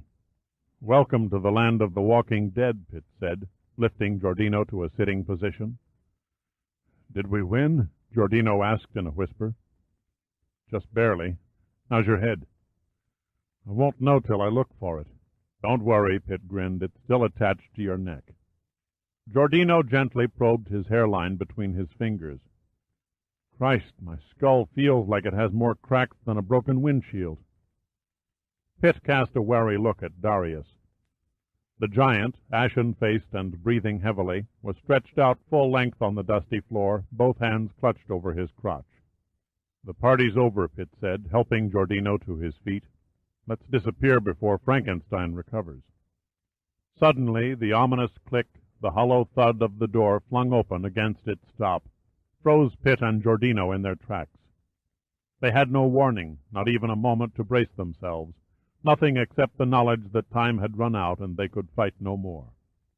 Then a tall, thin man with large, sad eyes sauntered easily into the room, one hand shoved casually into the pants pocket of an expensive Ivy League suit.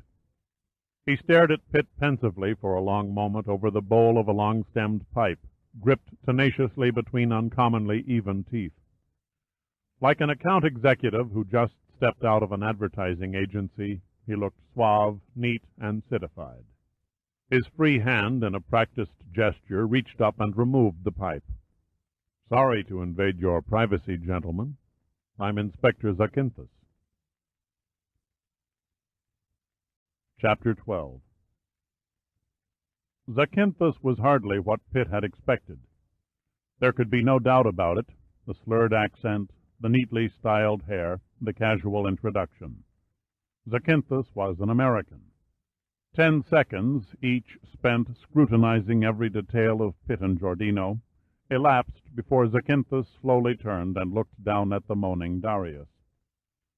Zakynthos' face seemed glacial with elaborate indifference, but the tone of his voice betrayed bewilderment. "Remarkable. Truly remarkable. I didn't think it was possible." He looked at Pitt and Giordino again, this time with mixed doubt and admiration written in his eyes. For a highly trained professional to even lay a hand on Darius is considered a great accomplishment. But for a pair of sad-looking underdogs like you to wipe the floor with him is nothing short of miraculous. "Your names, my friends?" A devilish glint flashed in Pitt's green eyes. "My little companion is David, and I'm Jack the Giant Killer." Zakynthos smiled a tired smile. "The day is long and hot, and you've incapacitated one of my best men. Please don't compound my misery with sick humor." "In that case, Dirk," Giordino murmured slyly, "tell him the one about the nymphomaniac and the guitar player." "Come now," Zakynthos said, as if talking to children. "I have no time to waste on such drivel. Information, if you please. We'll begin with your correct names." "Screw you," Pitt snapped angrily.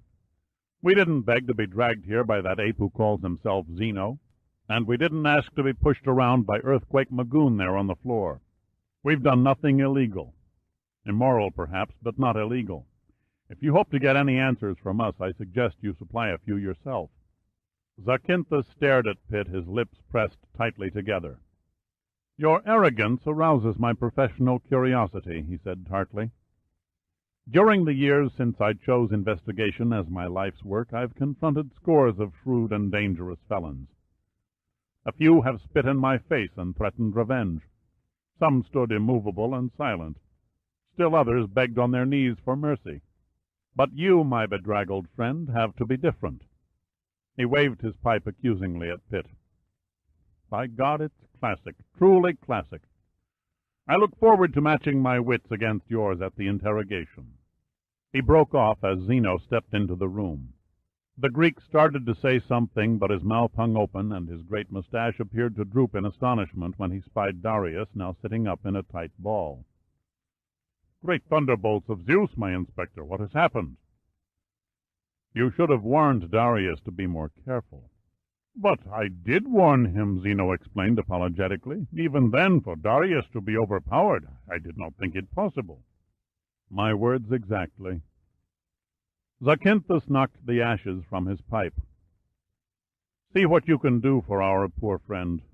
I'm going to take these men to my office and determine if they're as cunning with words as they are with their hands and feet." "After what they did here, do you think it wise, my inspector, to be alone with them?" "I think they realize they have nothing to gain by further physical activity." Zakynthos threw Pitt and Giordino a bantering smile. "Just to be on the safe side, Zeno, handcuff the little one's right wrist to this clever devil's left ankle.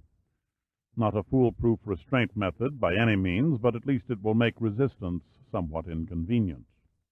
Quickly Zeno pulled a pair of chromium-plated handcuffs from a clip on his belt, unsnapped the ratchets, and secured them into place, leaving Giordino in an awkward, stooped position.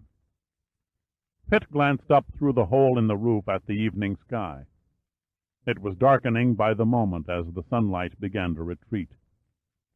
His back still ached, but he felt grateful that it was Giordino and not he who was bent double. He flexed his shoulders, wincing at the pain that erupted from every square inch of his torso. Then he looked back at Zakynthos. "What have you done with Terry?" he asked quietly.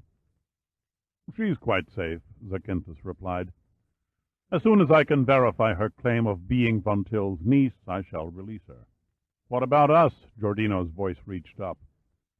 "In due time," Zacynthus said curtly, motioning to the doorway. "After you, gentlemen."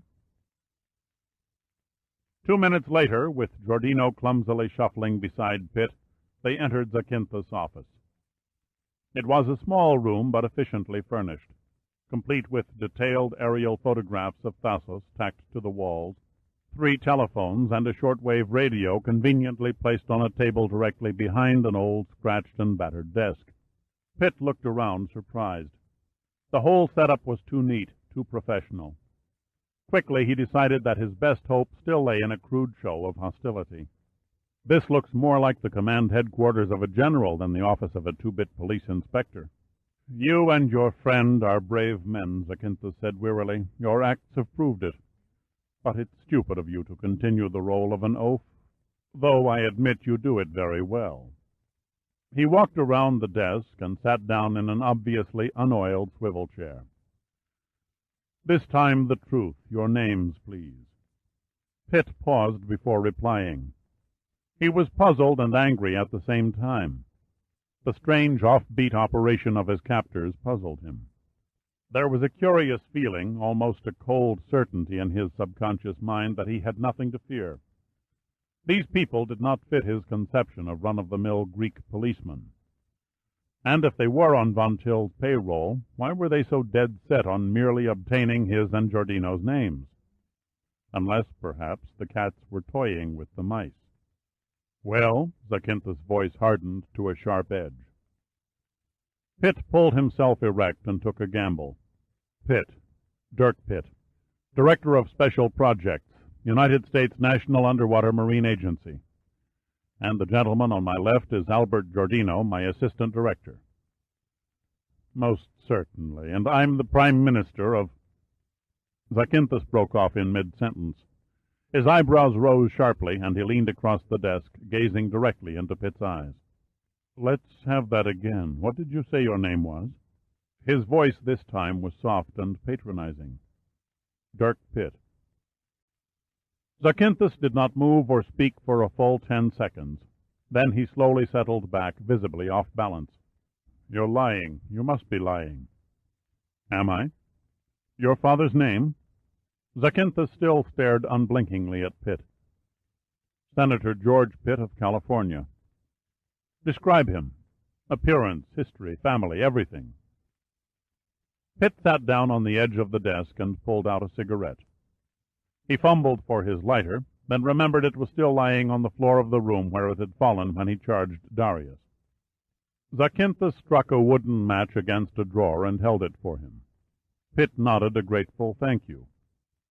Pitt spoke for 10 minutes without stopping. Zacynthus listened thoughtfully, moving only once to switch on a dim overhead lamp as the daylight outside the window faded slowly away. Finally he raised his hand. "That will do. You must be his son, the person you claim to be. But what are you doing on Thasos?" "Numa's chief director, Admiral James Sandecker, assigned Giordino and myself to investigate a series of strange accidents that have recently plagued one of our oceanographic research vessels."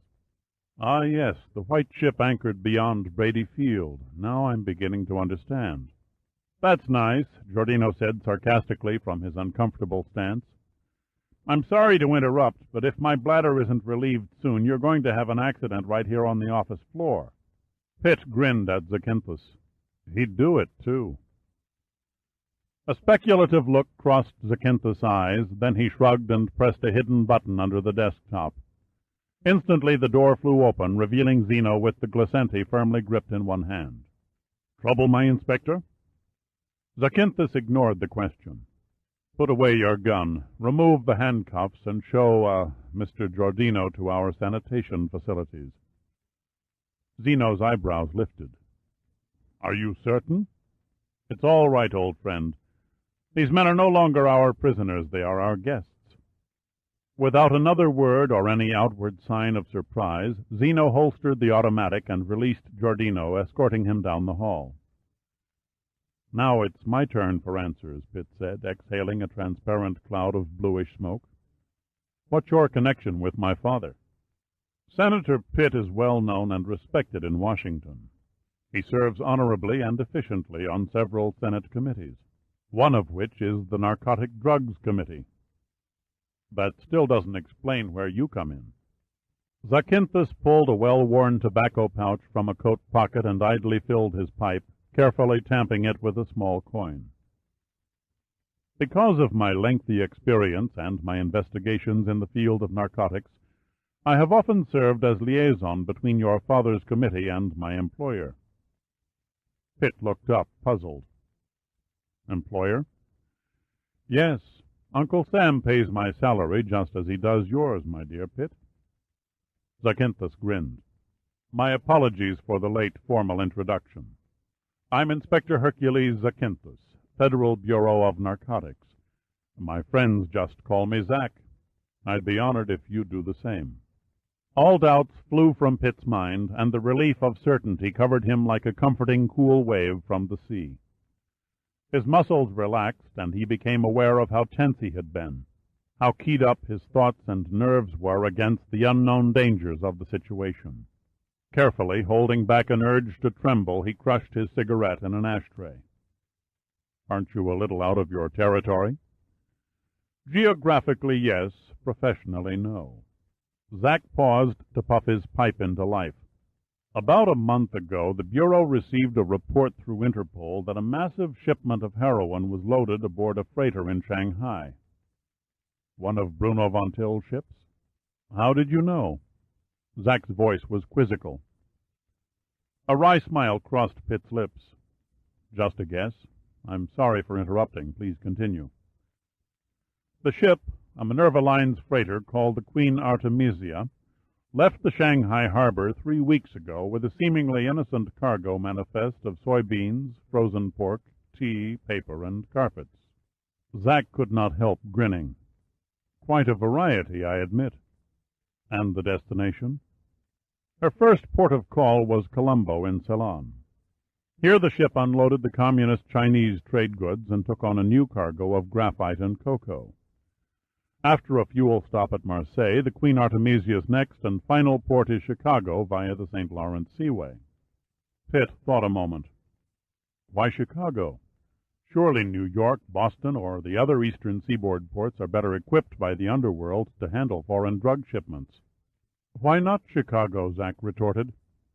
The Windy City is the greatest distribution and transportation center in the good old United States. What better place to dump 130 tons of uncut heroin? Pitt looked up, disbelief etched on his face. That's impossible. No one on this earth could get that kind of an amount through a customs inspection. No one, that is, except Bruno von Till. The voice was a low murmur, and Pitt suddenly felt cold. It's not his real name, of course. That was lost somewhere in his past, long before he became an elusive smuggler, the most diabolic and crafty purveyor of human misery of all time. Zack swung around and gazed unseeing out the window. Captain Kidd, the blockade runners of the Confederacy, and all the slave traders rolled into one couldn't hold a candle to Von Till's setup. You make him sound like the arch-villain of the century, Pitt ventured. What did he do to deserve the honor? Zack flicked a glance at him, then looked again through the window. The numerous revolutionary bloodbaths suffered by Central and South America in the last 20 years would never have occurred without secret armed shipments from Europe. Do you recall the great Spanish gold theft of 1954? Spain's already shaky economy nearly toppled after a large government gold reserve vanished from the secret vaults of the Ministry of Treasury. Shortly after, India's black market was glutted with gold bars bearing the crest of Spain. How was a cargo that size smuggled 7,000 miles? It's still a mystery. But we do know a Minerva Lines freighter left Barcelona the night of the theft and arrived in Bombay a day before the gold appeared. The swivel chair squeaked and Zack refaced Pitt. The inspector's melancholy eyes looked vague and lost in contemplation. Immediately prior to Germany's surrender in World War II, he continued, 85 high-ranking Nazis suddenly materialized in Buenos Aires on the same day. How did they get there? Again, the only ship arrival that morning was a Minerva Lines freighter. Again, in the summer of 1954, an entire busload of teenage schoolgirls disappeared on an outing in Naples. 4 years later, an Italian embassy aide discovered one of the missing girls wandering aimlessly through one of the back alleys of Casablanca. Zack paused for nearly a minute, then went on very quietly. She was completely insane. I saw photographs of her body.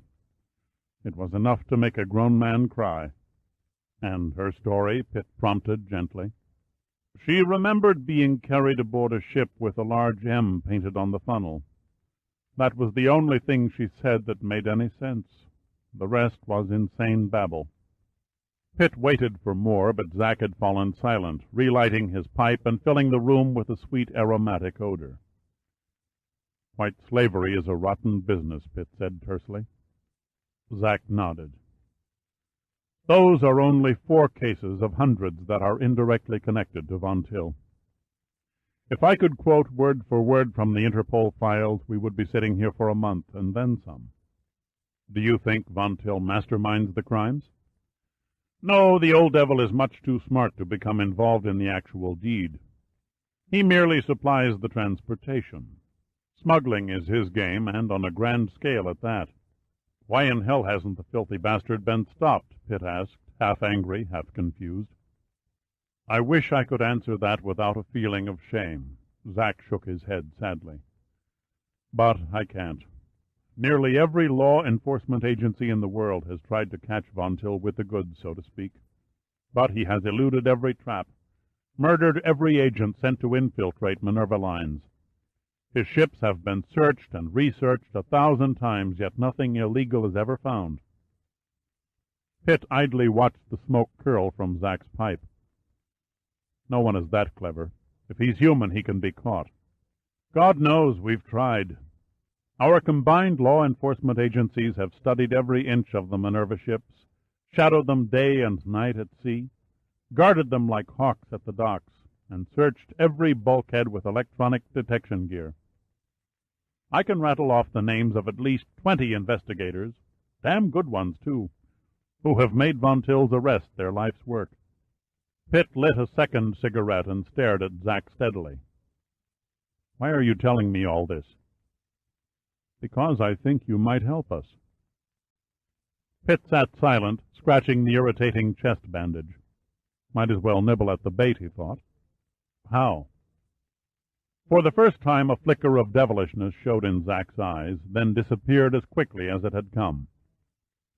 I understand you're quite friendly with Von Till's niece. I've laid her, if that's what you mean. How long have you known her? We met for the first time on the beach yesterday. The surprise on Zack's face slowly turned to a sly grin. You're either a very fast worker or a very adept liar. Suit yourself, Pitt said offhandedly. He stood up, stretching to loosen his sore muscles. I know what you're thinking, and you can forget it. It would be interesting to learn just what you see in my thoughts. The oldest tactic in the world, Pitt smiled knowingly. Your intention would have me continue my intimate friendship with Terry in the hope that Von Till would accept me as one of the family. This arrangement would in turn give me the run of the villa and a chance to observe the old Kraut's actions at first hand. Zack met his eyes evenly. You have excellent perception, my dear Pitt. What do you say? Are you game? No chance. May I ask why? I met Von Till over dinner last night, and we didn't part the best of friends. In fact, he even sicked his dog on me. Pitt knew Zack would not appreciate the humor. But what the hell, he thought. Why go through the whole maddening story again? He began to wish longingly for a drink. From sex with the niece to dinner with the uncle, and all in the same day. Zack shook his head incredulously. You are indeed a fast worker. Pitt merely shrugged. It's a pity, Zack continued. You could have been a great help to us on the inside. He puffed on his pipe until the embers in the bowl glowed a vivid orange red. We've had the villa under constant surveillance from a distance, but could detect nothing out of the ordinary. 200 yards, that was as near as we could get without arousing Von Till's suspicions. We thought our little masquerade as tourist guides had finally paid off when you and his niece were apprehended by Colonel Zeno." "Colonel Zeno?" Zack nodded, then paused deliberately for effect. "Yes. He and Captain Darius are members of the Greek gendarmerie. Technically, Zeno outranks me a few steps, you might say." "A rank of colonel in the police?" Pitt asked. "Isn't that a bit unusual?" "Not if you understood their law enforcement system. You see, with the exception of Athens and a few other larger cities which have their own metropolitan bureaus, the Greek rural and suburban areas are policed by the gendarmerie, a branch of the national army, and a very elite and efficient outfit." In spite of his hatred for Zeno and Darius, Pitt was impressed. "That explains their presence, but what about you, Inspector? A narcotics agent after illegal drugs in Greece is the same as an FBI agent after a spy in Spain. It's just not done." "In an ordinary case, you're quite correct."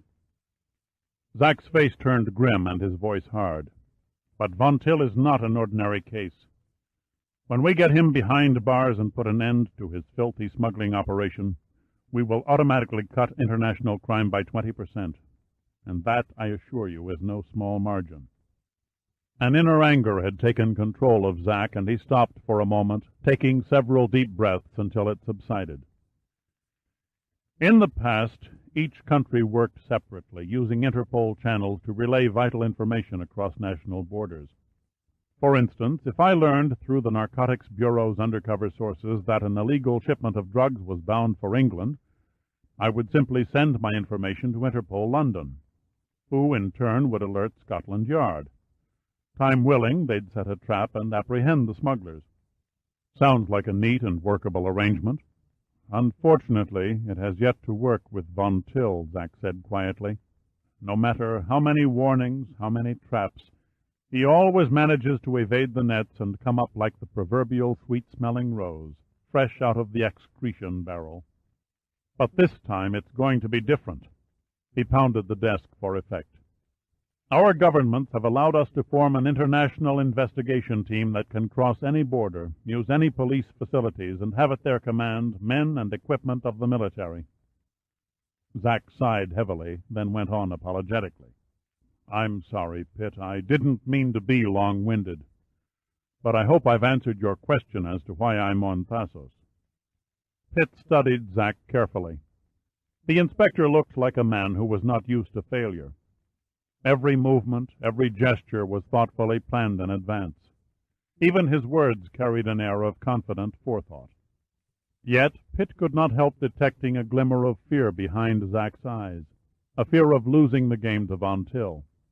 Pitt began to wish more than ever for a drink. "Where are the other members of your team?" Pitt asked. "So far I've only seen 3 of you." "At this moment, a British inspector is on board a Royal Navy destroyer trailing Queen Artemisia, while a representative from the Turkish Police Bureau is observing her from the air in an antiquated, unmarked DC-3. Zack spoke woodenly, as if quoting from a legal document. "2 detectives of the French Sûreté Nationale are also on hand, posing as Marseille dock workers, awaiting the Queen's arrival for refueling." A feeling of detached unreality began to creep up on Pitt. Zack's words were becoming dull and unmeaning. Indifferently, almost, with a kind of hazy academic interest, he wondered how much longer he could stay awake. He had had only a few hours' sleep in the last 2 days, and it was catching up. Pitt rubbed his eyes and shook his head vigorously, then forced his mind back to alertness. "Zack, old buddy." It was the first time Pitt had called him by name. "I wonder if you would do me a personal favor." "If I can," Zack grinned hesitantly. "Old buddy?" "I want Terry released in my custody." "Released in your custody?" Zack arched his eyebrows in accompaniment to wide, innocent eyes. Steve McQueen couldn't have done it any better. "What lecherous scheme do you have up your sleeve?" "No lechery," Pitt said seriously. "You have no choice but to release her. Once free, it will take Terry all of 20 minutes to storm back to the villa. Hell hath no fury like the wrath of a woman humiliated, demanding that Uncle Bruno do something about her shameful captivity. The old boy will put his shrewd mind into gear, and within the hour your little underground spy network will be blown from Thasos back to the States. You underestimate us, Zack said urbanely. I'm well aware of the consequences. Plans have been made for just such an emergency. We can be out of these quarters and working under a different cover by morning. Too late, Pitt countered sharply. The damage is done. Von Till will be wise to your presence. He's sure to double every precaution. You have a very convincing argument. You're damn right I have. And if I turned her over to you, Zack asked speculatively. As soon as Terry is missed, if she hasn't been already, Von Till will turn Thasos upside down in an exhaustive search. The safest place to hide her now is on board the first attempt. He won't think to look for her there, at least not until he's sure she isn't on the island. Zack stared a long moment at Pitt, examining every inch of the man as if he were seeing him for the first time, wondering why someone with an excellent position and influential family would take such difficult and dangerous risks, never knowing when a miscalculation might spell the end of his career or even his death. Zack idly tapped his pipe against an ashtray, knocking the loose ashes from the round briar bowl. "It will be as you say," Zack murmured, "providing, of course, the young lady will cause no trouble." "I don't think so," Pitt grinned. "She has other things on her mind besides international drug smuggling. I'd say that sneaking off to the boat with me holds more interest than another dull evening with Uncle Bruno. Besides, show me a woman who doesn't crave a little taste of adventure now and then, and I'll show you a—" He broke off as the door opened and Giordino walked in, followed by Zeno. Giordino had a wide grin stretched across his cherub face, and he clutched a bottle of Metaxa 5-star brandy in one hand. "Look what Zeno found." Giordino flicked off the bottle lid and sniffed the contents, screwing up his face into a mock look of ecstasy. "I've decided they're not such bad guys after all." Pitt laughed and turned to Zeno. "You'll have to excuse Giordino. He always comes unglued at the mere sight of booze." "If so," Zeno grinned beneath his mustache, "we have much in common." He stepped around Giordino and set a tray with 4 glasses on the desk. "How's Darius?" Pitt asked. "He is on his feet," Zeno replied, "but he will be limping for a few days." "Tell him I'm sorry," Pitt said sincerely. "I regret—" "No regrets are necessary," Zeno interrupted. "In our line of work, these things happen." He passed a glass to Pitt, noticing for the first time the blood-stained shirt. "You seem to have your injuries also." "Courtesy of Von Till's dog," Pitt said, holding the glass to the light. Zack nodded silently. He now grasped more fully Pitt's hatred for Von Till. He relaxed, hands hanging limply over the arms of the swivel chair, secure in the knowledge that Pitt had revenge on his mind, not sex. "After you get back to your ship, we'll keep you posted by radio on Von Till's activities." "Good," Pitt said simply. He sipped the brandy, enjoying the fiery lava-like liquid that trickled down his throat into the stomach. "One more favor, Zack. I'd like you to use your official status and send a couple of messages to Germany." "Of course. What do you wish to say?" Pitt had already picked up a pad and pencil off the desk. "I'll write everything down, including names and addresses, but we'll have to fake my German spelling." When Pitt finished, he passed the pad to Zack. "Ask them to forward their reply to the first attempt. I've added Numa's radio frequency." Zack scanned the pad. "I don't understand your motives." "Just a wild hunch." Pitt poured another shot of Metaxa in his glass. "By the way, when will the Queen Artemisia make her detour by Thasos?" But how do you know that?" "I'm psychic," Pitt said briefly. "When?" "Tomorrow morning." Zack looked at Pitt long and consideringly. "Sometime between 4 and 5 a.m. Why do you ask?" "No reason, just curiosity." Pitt braced himself for the burn and downed the drink. The jolt was almost too much. He shook his head from side to side, blinking away the tears that burst from his eyes. "My God," he whispered hoarsely, "that stuff goes down like battery acid."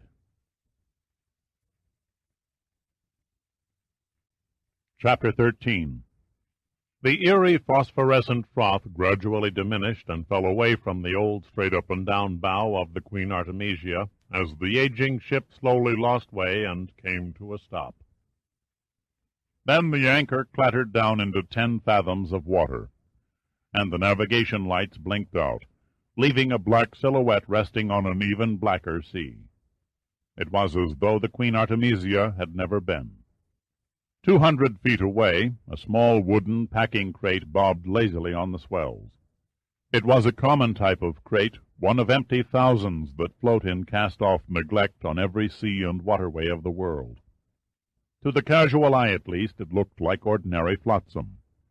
Even the stenciled letters that advertised "This End Up" pointed incongruously downward toward the seabed. There was, however, one thing that made this particular crate quite different. It wasn't empty. There must be a better way, Pitt thought wryly from inside the box as a wave bumped it against the top of his head. But at least this was a damn sight better than swimming in plain view when the morning light appeared. He took a mouthful of salt water and coughed it out. Then he puffed lightly into the mouthpiece of his flotation vest, increasing his buoyancy, and returned his gaze to the ship through a jaggedly cut peephole. The Queen Artemisia lay silent. Only the faint hum of her generators and the slap of the waves on her hull betrayed her presence. Gradually the sounds faded away, and the ship became a part of the silence.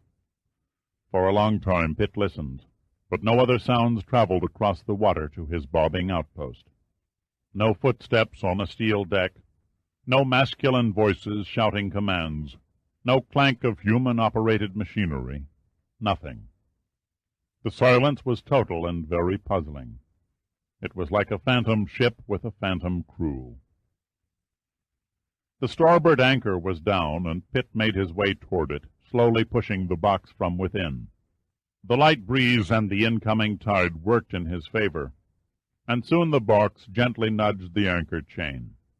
He swiftly removed the U.S. diver's air tank and attached its backpack webbing through one of the big steel chain links. Then, using the regulator's single air hose as a line, he slipped his fins, mask, and snorkel over the second stage mouthpiece and let the whole package dangle just beneath the surface. Pitt grabbed the chain, looking up at the seemingly endless links that vanished into the darkness, and felt like Jack climbing the beanstalk. He thought of Terry, lying asleep in a cozy bunk back on the first attempt. He thought of her soft and fluid body, and he began to wonder what in hell he was doing here. Terry had wondered, too, but over a different question. Why take me to a ship? I can't go out there and meet all those brainy scientists looking like this. She lifted the hem of her transparent negligee, displaying her legs to the thighs. Oh, what the hell, Pitt laughed. It'll probably be the sexiest thing that's happened to them in years. What about Uncle Bruno? Tell him you went shopping on the mainland. Tell him anything. You're over 21. I guess it would be fun to be naughty, she giggled. It's just like a romantic adventure story in the cinema. That's one way to look at it, Pitt had said. He'd figured she would think that, and he'd been right. Pitt went up the anchor chain, copying the style of a Polynesian native climbing a palm tree after coconuts. He soon reached the hawser hole and peered over the rail. He hesitated, listening and watching for any movement in the shadows. Not a soul was visible. The foredeck was deserted. He swung over the side, crouched low, and moved silently across the deck to the foremast. The blacked-out ship was a blessing. If the cargo loading lamps had been on, the midships and foredeck would have been bathed in a flood of white light. Not the best circumstances for sneaking around unnoticed. Pitt was also thankful that the darkness blotted out his dripping water trail across the foredeck. He paused, waiting for the expected sounds and movements that never came. It was quiet, far too quiet. There was something else about the ship that didn't gel in Pitt's subconscious mind, but he couldn't pin it down. It eluded him for the present. Pitt reached down, unsheathing the diver's knife strapped to his calf, and moved aft, holding the 7-inch stainless blade well out in front of him. It seemed incredible, but Pitt had a clear view of the bridge, and, as far as he could see, it was abandoned. He melted into the shadows and climbed the ladder to the bridge, his feet padding noiselessly on the steel steps. The wheelhouse was dark and empty. The spokes of the wheel reached out in dark loneliness, and the binnacle stood like a mute, brass-plated sentinel. Pitt couldn't make out the wording, but he knew from the angle of the pointers that the telegraph stood at all stop. In the dim light from the stars, he was able to make out a rack attached to the ledge below the port window. His fingers played over the contents. Aldous lamp, flare gun, flares. Then he got lucky. His hand touched the familiar cylindrical shape of a flashlight. He slipped out of his swim trunks and wrapped them around the lens until the light offered nothing but a faint glow. Then he checked every foot of the wheelhouse. Deck, bulkheads, equipment. The tiny indicator lights of the control console showed only the glimmer of life. The curtains were drawn in the chart room at the back of the wheelhouse. It was inconceivable that any chart room could be so clean. The charts lay in orderly stacks, their fields of squares and numbers crossed by precisely drawn pencil lines. Pitt slipped the knife back in its sheath, propped the flashlight against a copy of Brown's Nautical Almanac, and scanned the chart markings. The lines coincided exactly with the Queen Artemisia's known course from Shanghai. He noted the fact that there were no mistakes or erasures by whoever figured the compass corrections. It was neat, too much so. The logbook was open at the last entry. 03.52 hours. Brady Field beacon bearing 312 degrees, approximately 8 miles. Wind southwest, 2 knots. The gods protect Minerva. The time showed that this entry had been made less than an hour before Pitt swam out from the beach. But where was the crew? There was no sign of the deck watch, and the lifeboats were secure in their davits. The abandoned helm didn't make sense. None of it made sense. Pitt's mouth was dry, a dusty cavern in which his tongue lay like a rubber sponge. A hammer pounded in his head, blurring his thinking. He left the wheelhouse, softly closing the door behind him, and found an alleyway leading to the captain's cabin. The door was ajar. He gently eased it full open and stepped soundlessly and sideways into the steel cubicle. A movie set. It looked like a movie set. That was the only way Pitt could describe it. Everything was neat and tidy, and exactly where it should have been. Across the far bulkhead, the Queen Artemisia loomed in tranquil splendor from an amateurish oil painting. Pitt shuddered at the choice of colors. The ship sailed on a purple sea. The signature in the lower right corner was signed by a Sophia Remick. There was the usual photograph on the desk, with a matronly, round-faced woman staring out of a cheap metal frame. The inscription read, "To the captain of my heart, from his loving wife." It was unsigned, but obviously written by the same hand that had autographed the painting. And next to the photograph, on an otherwise barren desktop, a carefully laid pipe reposed in an empty ashtray. Pitt picked it up and smelled the blackened bowl. It hadn't been smoked in months. Nothing looked used or handled. It was a museum without dust, a house without odor, and like the ship herself, quiet as a graveyard. He returned to the alleyway, closing the door behind him, almost wishing some strange voice, any voice, would shout, "Who goes there?" or "What are you doing here?" The stillness made his sweat run cold. Pitt began to imagine vague shapes in shadowy corners. His heartbeat thumped at an accelerating pace. It couldn't have been more than 10 seconds that he stood there, not moving a muscle, forcing his mind back into rational control. It'll be dawn soon, he thought. Hurry, must hurry. He ran down the port alleyway, ignoring any attempt at stealth and secrecy, and threw open the other cabin doors. Each small compartment was like the Black Hole of Calcutta. One quick sweep of the hooded light told the same story as the captain's cabin. He also searched the radio cabin. The transmitter was warm and preset on a VHF frequency. but the radio operator was conspicuous by his absence. Pitt slipped the door shut and headed aft. Companionways, port and starboard alleyways, they all seemed to merge into one long, black, underground tunnel. It was an effort not to lose his sense of direction in the maze.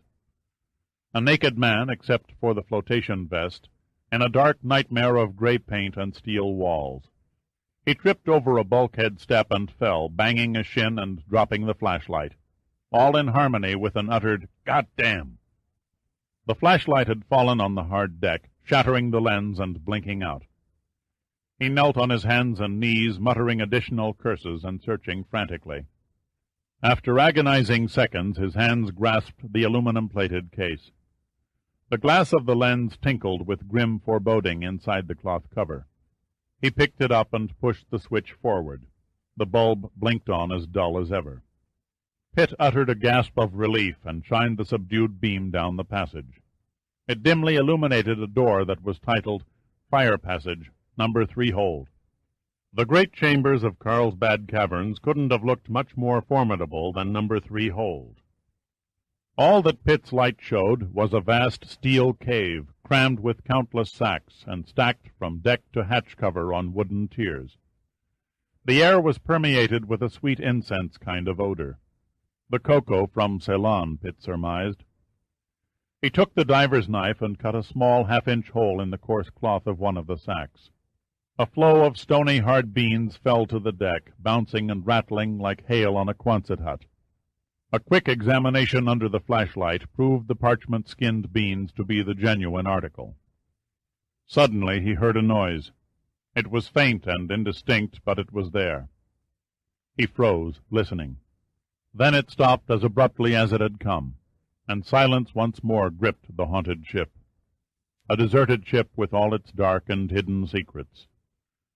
Maybe it's a ghost ship after all, Pitt mused. Another Mary Celeste or Flying Dutchman. All that was missing was a stormy sea with rain lashing the top decks and lightning flashing in the night and a gale shrieking through the derricks. There was nothing more to see in the hold. Pitt left and headed for the engine room. He lost a precious 8 minutes finding the right companionway. The heart of the ship was warm from the heat of the engines and smelled of hot oil. He stood on the catwalk above the huge and lifeless machinery and searched for a sign that would indicate bona fide human activity. The flashlight caught the beam of burnished pipes that snaked across the bulkheads in geometric parallel lines, ending in a mass fusion of valves and gauges. Then the faint beam fell on a carelessly wadded oily rag. Above the rag was a shelf containing several coffee-stained cups, and to the left of those a tray of scattered tools with greasy finger marks. At least someone was working this part of the ship, he thought, quite relieved. He knew that most engine rooms were kept as clean as a hospital ward, but this one was messy. But where was the chief engineer and his oilmen? They couldn't have evaporated into the Aegean atmosphere. Pitt started to leave, then he stopped. There it was again, the same mysterious sound, echoing through the ship's hull. He stood stock still, holding his breath for what seemed a lifetime. It was an odd, uncanny sound, like the scraping of a ship's keel over a submerged rock or coral reef. Pitt involuntarily shivered. It also reminded him of the way chalk squeaked across a blackboard. The sound lasted for perhaps 10 seconds. Then it was punctuated with the dull clank of metal against metal. Pitt had never sat bathed with cold sweat in a cell on San Quentin's death row, waiting for the warden and the prison guards to escort him to the gas chamber. Nor did he have to be there to describe the experience, for he knew exactly what it felt like. To be alone in a claustrophobic atmosphere, expecting the footsteps of death to come treading from the black unknown, was a blood-chilling business. When in doubt, he thought, run like a son of a bitch. And run like a son of a bitch he did. Back through the alleyways, back up the companion stairs, until at last his lungs were greeted by the pure, wholesome air on deck. The early morning was still dark, and the derricks reached toward the velvet ceiling of a sky that was alive with a dazzling array of stars. There was scarcely a stir of wind. Over the bridge, the radio mast swayed back and forth across the Milky Way, and below Pitt's feet, the hull creaked from the rolls of the gentle swells. He hesitated a moment, gazing at the dark line of the Thasos coast, yet a bare mile away. Then he looked down at the smooth black surface of the water. It looked so inviting, so peaceful. The flashlight still glowed. Pitt cursed his stupidity for not switching it off when he reached the open deck. Might as well have advertised my presence with a neon sign, he thought. He quickly doused the light. Then, carefully, so as not to cut himself on the broken glass, he unwrapped his swim trunks and removed the remains of the lens. He hurled the tiny slivers over the railing and listened till the faint splash, like rain on a pond, reached his ears. He was tempted to deep-six the flashlight, too, but his mind shifted into gear and rejected the impulse. Leaving the rack in the wheelhouse void of the flashlight would be about as clever as sending the captain, if there was a captain, a telegram and saying, "Just before dawn there was a prowler on board your ship who ransacked it from stem to stern." It very definitely wasn't a smart move, not with people like these who had outfoxed nearly every law enforcement agency in the world. The fact that the lens was missing would be a gamble that Pitt would have to take. He glanced at his watch as he hurried back to the wheelhouse. The luminous hands showed 4:13. The sun would be blossoming soon. He scrambled onto the bridge and replaced the flashlight in the rack. His haste was almost frantic. He had to be off the ship, into his diving gear, and a good 200 yards distant before daylight gave him away. The forward deck was still deserted, or at least it seemed to be. A fluttering noise came from behind Pitt. Instantly he spun around in a sudden renewed fear and unsheathed the knife in one deft movement. His nerves were stretched taut to the border of panic. His head pounded like a drum roll. God, he thought, I can't be caught now, not this close to safety. It was nothing but a gull that had flown out of the night and landed on a ventilator. The bird pointed a tiny eye at Pitt and cocked its head questioningly, no doubt wondering what sort of crazy human would run around a ship in the early morning, clothed in nothing but a flotation vest, while holding a knife in one hand and a bathing suit in the other. The relief made Pitt feel weak at the knees. It had been quite a scare, and he was badly shaken. When he boarded the ship, he didn't know what he expected to find. What he found was silence tinged with unknown terror. Limply, he leaned against the railing, getting a grip on himself. At this rate, he'd have heart failure or a mental breakdown before sunrise. He took several deep breaths, exhaling slowly until the fear subsided. Without a backward glance, he swung over the rail and shinnied down the anchor chain, vastly relieved at departing the ghostly ship. It was a welcome comfort to be in the soothing water again. The sea opened its arms and gave him a sense of remoteness from danger. It took only a minute for Pitt to slip on his swim trunks and retrieve his diving gear. Fitting an aqualung tank on your back in the darkness with the swells pushing you against the sides of a steel hull isn't an easy operation. But the ditch and recovery experience he had obtained during his early diving days came in handy now, and he accomplished the task with little effort. He looked around for the wooden crate, but it had drifted into the black curtain of night and disappeared. The wave action and incoming tide by this time carrying it halfway to the beach. He lay there dead in the water and considered the possibility of diving under the Queen Artemisia and examining her hull. The weird scraping noise he had heard in the engine room seemed to have come from somewhere outside the plates and below the keel. Then it occurred to him the plan was hopeless. Without an underwater light he could see nothing, and he wasn't in the mood to grope like a blind man along a 400-foot hull that was encrusted with razor-sharp barnacles. He'd heard old tales that described in detail the ancient and brutal practice of keel-hauling insubordinate British sailors. He remembered one particularly blood-curdling account of a gunner's mate who was dragged under the keel of the HMS Confident off the coast of Timor in 1786. Punished for stealing a cup of brandy from the captain's locker, the poor fellow was dragged under the keel of the ship until his body was sliced to ribbons, and the white of his ribs and backbone were visible. The unfortunate man might have survived, but before the crew could hoist him back on board, a pair of mako sharks, attracted by the scent of blood, attacked and chewed the man to pieces before the horrified eyes of the men on deck. Pitt knew what a shark could do. He had once pulled a boy from the surf in Key West who had taken a nasty bite by a shark. The boy had lived, but a massive piece of tissue would always be missing from his left thigh. Pitt cursed out loud. He must stop thinking about things like that. His ears began to ring from a humming sound. At first he thought it was a trick of his imagination. He shook his head violently. It was still there, only louder. It seemed to be gaining momentum. Then Pitt knew where the humming was coming from. The ship's generators had started again. The navigation lights blinked on, and the Queen Artemisia suddenly came alive with sound. If there was ever a time when the better part of valor was discretion, it was now. Pitt clamped the mouthpiece of the regulator between his teeth and dove clear of the ship. He kicked his fins with every ounce of power in his legs, seeing nothing under the ink-black water, hearing only the strange gurgling sound of his exhaust bubbles. It was times like this that he wished he didn't smoke. After covering nearly 55 yards, he surfaced and looked back at the ship. The Queen Artemisia rode at anchor in Tombstone solitude, her silhouette outlined against the graying eastern sky like an old-fashioned shadogram. Dim shafts of white light came to life here and there about the ship, interrupted only by the green glow of the starboard navigation light. For several minutes nothing more happened.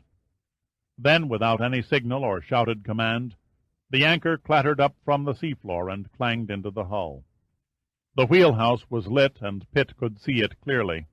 It was still vacant. "It just can't be," he repeated to himself over and over again. "It just can't be." But the old ship hadn't yet finished the last act of her ghostly performance.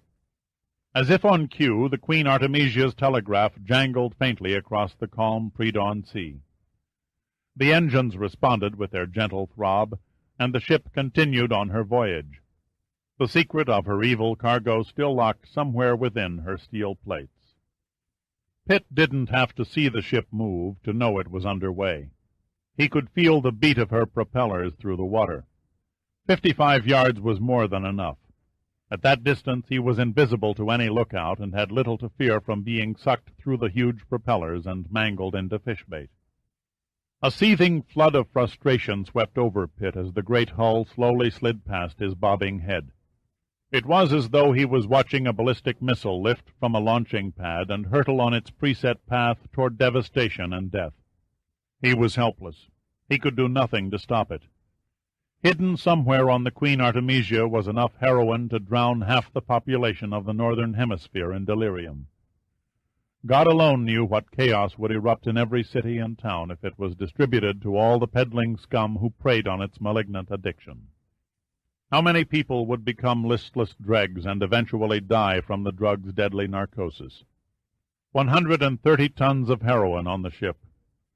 What was that song again, the little ditty that he'd sung all those long years ago in school? 100 bottles of beer on the wall. It had nearly the same ring, but it was for light hearts and souls, not drugged minds and lost hopes. Then Pitt thought of himself.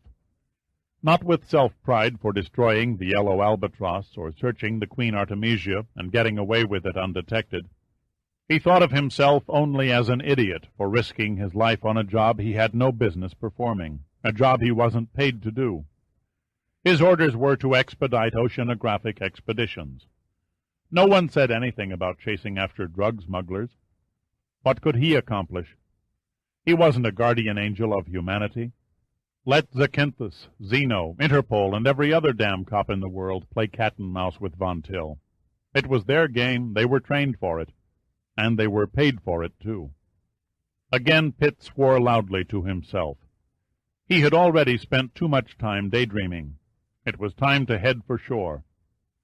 Mechanically, his eyes watched the ship's lights diminish bit by bit into the fading darkness of the early morning. He was just wading onto the beach when the sun lifted itself from the horizon and threw its rays on the rock-strewn summits of the Thasos Mountains. Pitt stripped off the tank and let it fall to the soft, wet sand, along with the breathing regulator and his mask and snorkel. Exhaustion curled its numbing tentacles around him, and he succumbed to it, dropping to his hands and knees. His body felt sore and beat, but his mind hardly noticed these things. It was busy with something else. Pitt could find no indication of the heroin on board the ship, nor with the Bureau of Narcotics or the customs inspectors. That much was certain. Below the waterline, that was a possibility. But surely the wary investigators would have divers examine every inch of the hull when the ship docked. Besides, there was no way a cargo of that size could be removed unless it was dropped in the water and recovered later. That wouldn't work either, he thought. It was too obvious. Retrieving a watertight container filled with 130 tons of solid material would require a full-scale salvage operation. No, there had to be a more ingenious method, one that had successfully defied detection for so long. He took the diver's knife and idly began sketching the Queen Artemisia's outline in the wet sand. Then, quite suddenly, the idea of a diagram intrigued him. He stood up and traced a hull that stretched for approximately 30 feet. The bridge, the holds, and engine room, every detail he could recall was etched into the yielding white sand. Minutes passed, and the ship started to take shape. Pitt had become so totally absorbed in his work that he didn't notice an old man and a donkey trudging wearily along the beach. The old man stopped in his tracks and stared at Pitt from a ripened old face that had seen too many decades of strife to show an expression of bewilderment. After a few moments he shrugged uncomprehendingly and ambled off after his donkey. Finally the diagram was nearly complete, down to the last companionway. The knife flashed in the new sun as Pitt added a final humorous touch, a tiny bird on the tiny ventilator. Then he stepped back to admire his handiwork. He stared at it for a moment, then laughed aloud. "One thing's certain, I'll never be acclaimed for my artwork. It looks more like a pregnant whale than a ship." Pitt continued to absent-mindedly gaze at the sand drawing.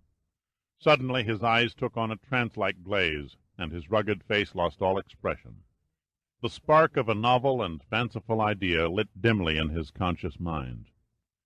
At first the idea seemed too outlandish for him to consider, but the more he dwelt on its possibilities, the more feasible it became. Quickly he traced additional lines in the sand.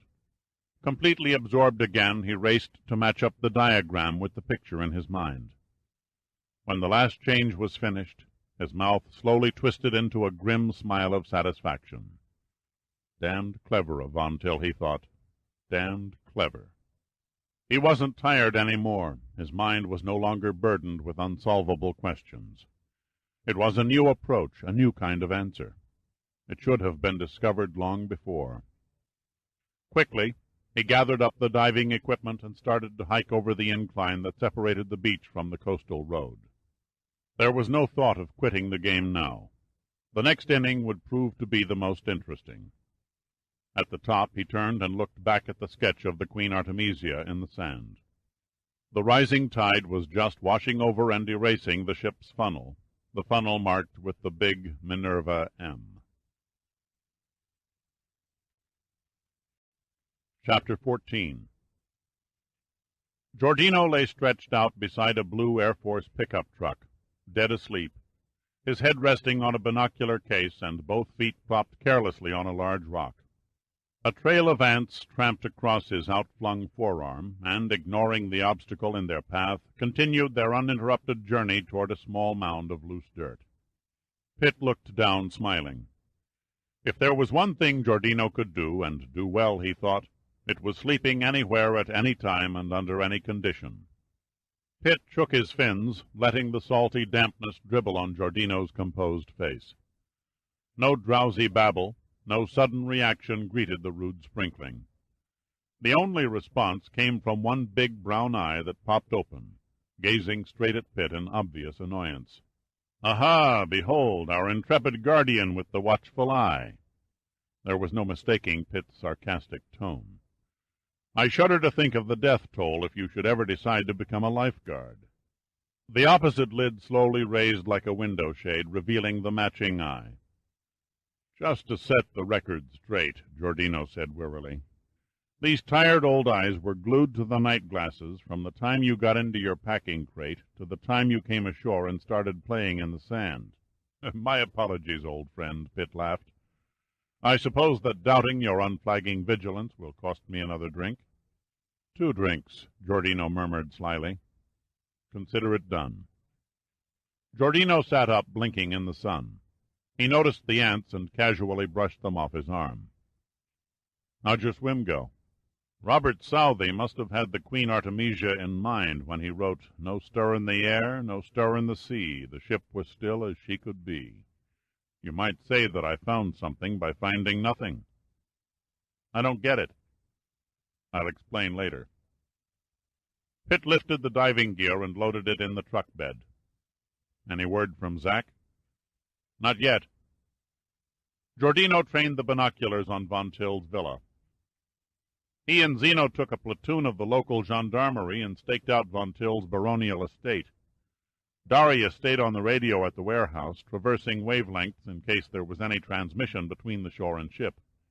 Sounds like a thorough effort, but unfortunately a waste of time. Pitt toweled his black hair, then ran a comb through it. "Where can a man find a drink and a cigarette around here?" Giordino nodded toward the truck cab. "I can't help you on the drink, but there's a pack of Greek cancer sticks on the front seat." Pitt leaned in the truck cab and removed an oval-shaped cigarette from a black and gold box of Hellas Specials. He'd never tried one before and was surprised at the mildness. After his ordeal of the past 2 hours, rolled seaweed would have tasted good. "Someone kick you in the shins?" Giordino asked matter-of-factly. Pitt exhaled a cloud of smoke and peered down at his leg. There was a deep red gash below the right knee, and blood was oozing slowly along its entire length. For 2 inches in every direction the skin was a colorful combination of green, blue, and purple. "I had a bit of bad luck, a run-in with a bulkhead door." "I'd better fix that for you." Giordino turned and pulled an Air Force issue first aid kit from the glove compartment. "A minor operation like this is mere child's play for Dr. Giordino, the world-renowned brain surgeon. I don't mean to brag, but I'm rather good at heart transplants, too." Pitt tried to suppress a laugh, but failed. "Just make sure you put the gauze on before, not after the tape." Giordino feigned a pained expression. "Such a terrible thing to say." The sly look returned. "You'll change your tune when you get my bill." There was no choice left for Pitt except to shrug in resignation and place his bruised leg in Giordino's hands. Nothing more was said for the next few minutes. Pitt sat and absorbed the silence, gazing at the sky-dyed blue water and the shoreline that rested under the white sands of antiquity. The narrow beach below the road stretched southward for 6 miles before it faded into a thin line and disappeared behind the western tip of the island. There wasn't a soul to be seen anywhere along the surf's edge. The emptiness possessed all the mystic allure and romantic charm so often pictured on South Seas travel posters. It was indeed a fragment of paradise. Pitt noted that the surf was running at 2 feet with 8-second intervals between crests. The waves broke low and at least 100 yards out. Then, in a final burst of fury, they surged forward in majestic spray-plumed rows, only to slowly dissolve and die in small eddies at the tide line. To a swimmer the conditions were perfect. To a surfer they were fair. But to a diver the shallow sandy bottom and the dark blue water spelled barren waste. For sheer underwater adventure it is the greener, reef-strewn waters that attract the diver, for it is there that the beauty of sea life abounds. Pitt panned his eyes 180 degrees and looked to the north. Here it was a different story. High, craggy cliffs, barren of all vegetation, rose out of the sea, their faces worn and etched by the endless onslaught of the breakers. Great fallen rocks and yawning fissures bore mute testimony to what old Mother Nature could do when given the tools of her trade to work with. There was one particular stretch of rugged cliffline that intrigued Pitt. Strangely enough, this one sector was not pounded like the others. The waters below the sheer, straight-up-and-down rock mass were calm and flat, a garden pond bordered on three sides by foaming, swirling waters. For 100 square yards the sea was green and still. The boiling white ceased to exist. It seemed unreal. Pitt speculated on what wonders a diver might find there. Only God alone could have observed the ageless formation of the island, the coming and going of the great ice ages, the changing levels of the ancient sea. Maybe, he thought, just maybe the mountainous breakers carved their fury into the sides of these cliffs, creating an underwater pockmarked surface of sea caves. "There you are," Giordino said in a humorous tone. "Another triumph for medical science by the great Giordino." Pitt wasn't fooled for a second by the outward display of exaggerated vanity. Giordino's comic dialogue was forever used to camouflage his genuine concern for Pitt. Giordino stood up, running his eyes over Pitt's body, and shook his head in mild wonder. "With all those bandages on your nose, chest, and leg, you're beginning to look like a spare tire out of a 1930s Depression-era comic strip." "You're right." Pitt took a few steps to relieve the increasing stiffness in his leg. "I feel more like a bumper tire on a tugboat." "Here comes Zack," Giordino said, pointing. Pitt twisted and looked in the direction of Giordino's extended finger. The black Mercedes was approaching down a dirt trail from the mountains, pulling a cloud of brown dust behind its rear bumper. A quarter of a mile away it swung onto the paved coastal road, dropping the dust cloud, and soon Pitt could hear the steady purr of the diesel engine above the beat from the surf below. The car rolled to a stop beside the truck, and Zacynthus and Zeno unreeled from the front seat. They were followed by Darius, who made no attempt to disguise a painful limp. Zacynthus was dressed in old, faded army fatigues, and his eyes were tired and bloodshot. He gave the impression of a man who had spent a dismal and sleepless night. Pitt grinned sympathetically at him. "Well, Zack, how did it go? See anything interesting?" Zacynthus didn't seem to hear him. He wearily pulled his pipe from a pocket, filled the bowl, and lit it. Then he sank slowly to the ground, stretching out and leaning on one elbow. "The bastards, the dirty, cunning bastards," he swore bitterly. "We spent the whole night straining our eyes and sneaking around trees and boulders, with mosquitoes attacking us at every turn. And what did we find?" He took a deep breath to answer his own question, but Pitt beat him to it. "You found nothing, you saw nothing, and you heard nothing." Zacynthus managed a faint smile. "Does it show that much?" "It shows," Pitt replied briefly. "This whole business is exceedingly exasperating." Zacynthus accented his words by pounding his fist into the soft earth. "Exceedingly exasperating," Pitt echoed. "Is that the best you can do?"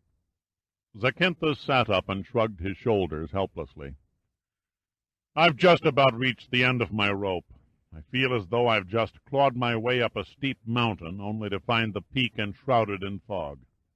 Possibly you understand, I don't know, but I've dedicated my life to tracking down scum like Von Till." He paused for a moment, then went on very quietly. "I've never failed to crack a case. I can't give up now.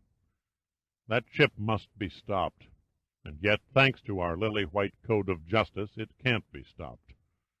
God, can you imagine what will happen if that cargo of heroin reaches the States?"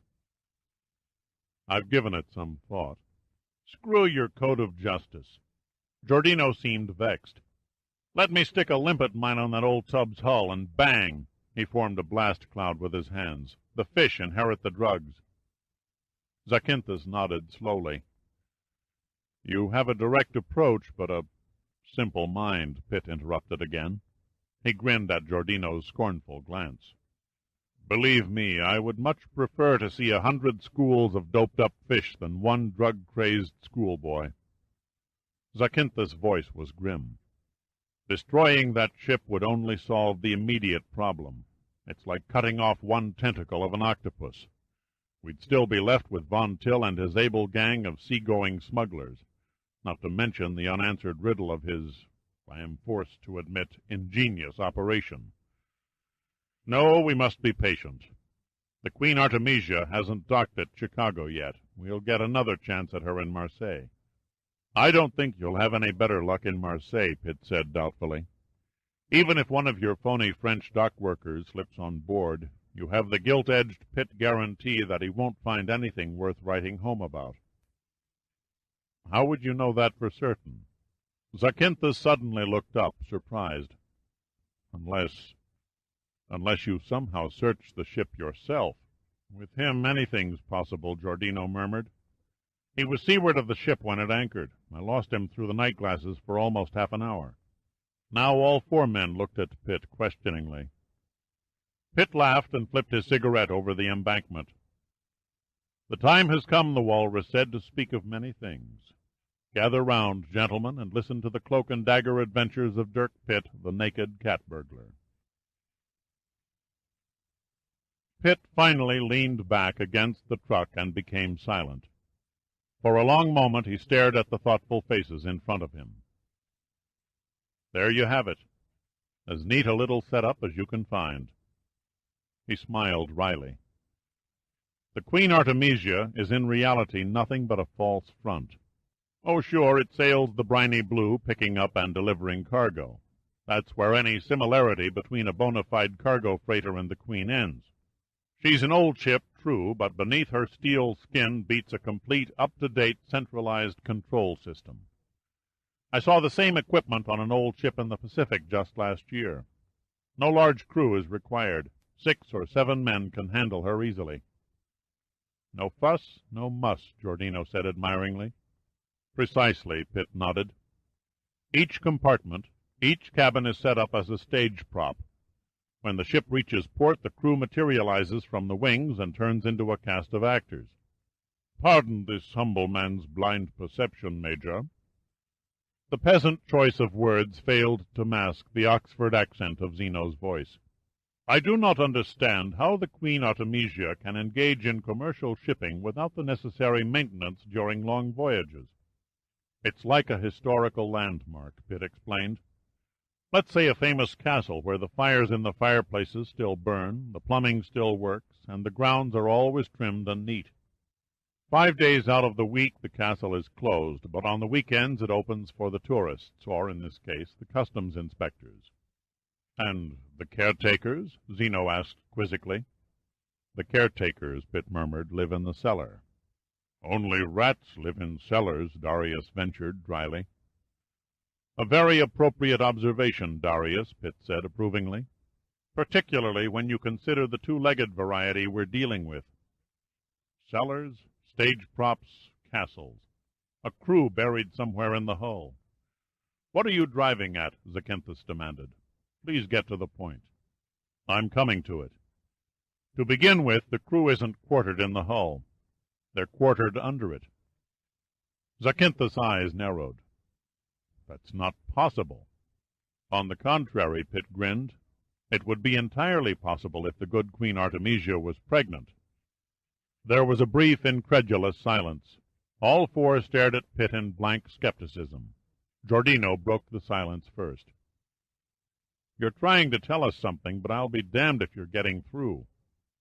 Zack admitted that Von Till's method of smuggling is ingenious, Pitt said, and he's right. The ingenuity lies in the simplicity. The Queen Artemisia and the other Minerva ships can operate independently, or they can be controlled by a satellite vessel attached to their hulls. Think about it for a minute. It's not as ridiculous as it sounds. Pitt spoke with a calm surety about him that began to crack any doubts. The Queen didn't cruise 2 days off her course just to blow kisses at Von Till. Contact must have been made somehow. He turned to Zacynthus and Zeno. You and your men watched the villa and saw no sign of a signal. Nor did anyone enter or leave, Zeno added. Same goes for the ship, said Giordino, eyeing Pitt curiously. No one set foot on the beach except you. Darius and I make it unanimous, said Pitt. He heard no radio transmissions, and I found the radio cabin deserted. I'm beginning to see your point, Zack said thoughtfully. Any communication between the ship and Von Till could only have taken place under water. But I'm still not sure I buy your satellite vessel theory. Try this one. Pitt paused. What travels long distances underwater, carries a crew, has the capacity to hold 130 tons of heroin, and would never be searched by Customs or the Bureau of Narcotics inspectors? The only logical answer is a full-scale submarine. Nice try, but it won't pass. Zack shook his head. We've had divers search beneath the waterline of every Minerva ship at least 100 times. They have yet to discover a submarine. They most likely never will. Pitt's mouth felt dry, and his cigarette tasted like burnt cardboard. He flipped the butt out into the middle of the road and watched it smoke until the tar beneath the glowing ember melted into a tiny black pool. It's not the method that's at fault. Your divers are missing the boat, if you'll forgive the pun, because of timing. Are you suggesting the sub is released before the ship's dock? Zacynthus asked. That's the general idea, Pitt agreed.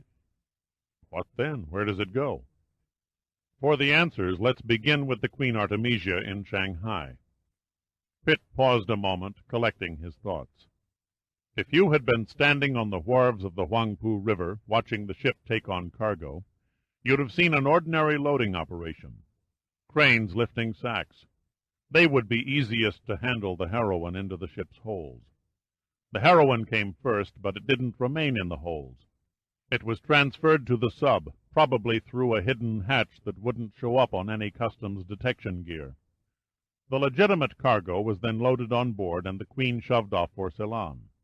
There the soybeans and tea were exchanged for the cocoa and graphite, another legitimate cargo. The detour to Thasos came next, for orders from Von Till most likely, then on to Marseille for fuel and the final drop in Chicago. There's something bugging me, Giordino murmured. Such as? I'm no expert on pig boats, so I can't figure how one could play baby kangaroo with a freighter, or where it could accommodate 260,000 pounds of drugs. Modifications had to be made, Pitt acknowledged.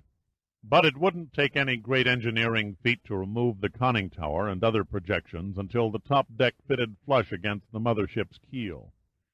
The average fleet-type sub of World War II had a displacement of 1,500 tons, a length of over 300 feet, a hull height of 10 feet, and a beam of 27 feet, roughly twice the size of a suburban house. Once the torpedo rooms, the 80-man crew quarters, and the unnecessary paraphernalia were cleared out, there would be more than ample space to store the heroin. Pitt saw that Zacynthus was regarding him in a very peculiar manner. There was a deep look of contemplation on his face. Then his features showed the first traces of genuine understanding. "Tell me, Major," he asked, "what speed could the Queen Artemisia make with a sub fastened to her hull?" Pitt thought a moment. "I'd say about 12 knots. Unencumbered, however, the ship's normal cruising speed would be closer to 15 or 16. Zacynthus turned to Zeno. "It's quite possible the Major's on the right track." "I know what you are thinking, my inspector." Zeno's teeth parted beneath the great mustache. "We have often concerned our thoughts with the puzzling variance of the cruising speeds among Minerva ships." Zacynthus' eyes came back to Pitt. "The heroin drop, when and how is it made?" "At night, during high tide. Too risky during the day. The sub could be spotted from the air." "That checks," Zacynthus interrupted. "Von Till's freighters are always scheduled to reach port after sunset." As to the drop, Pitt hadn't even taken notice of the interruption. "The sub is released immediately after entering port. Without a conning tower or periscope, it must be guided from the surface by a small craft. Here the only real chance of failure comes in, being rammed in the dark by an unsuspecting vessel." "No doubt they'd have a pilot on board who was familiar with every inch of the harbor," Zacynthus said thoughtfully. "A first-rate harbor pilot is an absolute necessity for an operation like Von Till's," Pitt agreed. "Dodging underwater obstacles over a shallow bottom in the dark is no exercise for an amateur yachtsman." "The next problem on the agenda," Zacynthus said slowly, "is to determine the location where the sub can unload and distribute the heroin without fear of detection." "How about a deserted warehouse?" Giordino volunteered. His eyes were closed, and he looked like he was dozing, but Pitt knew from long experience that he hadn't missed a word. Pitt laughed. The evil villain who slinks around deserted warehouses went out with Sherlock Holmes. Waterfront property is at a premium. An idle building would only arouse instant suspicion. Besides, as Zack here can tell you, a warehouse would be the first place an investigator would look. A faint smile crossed Zakynthos' lips. Major Pitt is right. All docks and warehouses are closely watched by our Bureau and Customs, not to mention the county harbor patrols. No, whatever the method, it must be extremely clever. Clever enough to have worked smoothly and successfully all these years. There was a long pause, then he went on quietly. Now, at long last, we have a definite lead. It's only a thread, but if it's attached to a rope, and the rope is attached to a chain, then, with a bit of good fortune, Von Till will be found at the other end. If you wish to pursue the Major's supposition, it is vital that Darius inform our agents in Marseille. Zeno's tone was that of a man trying to convince himself of something that was not a positive fact.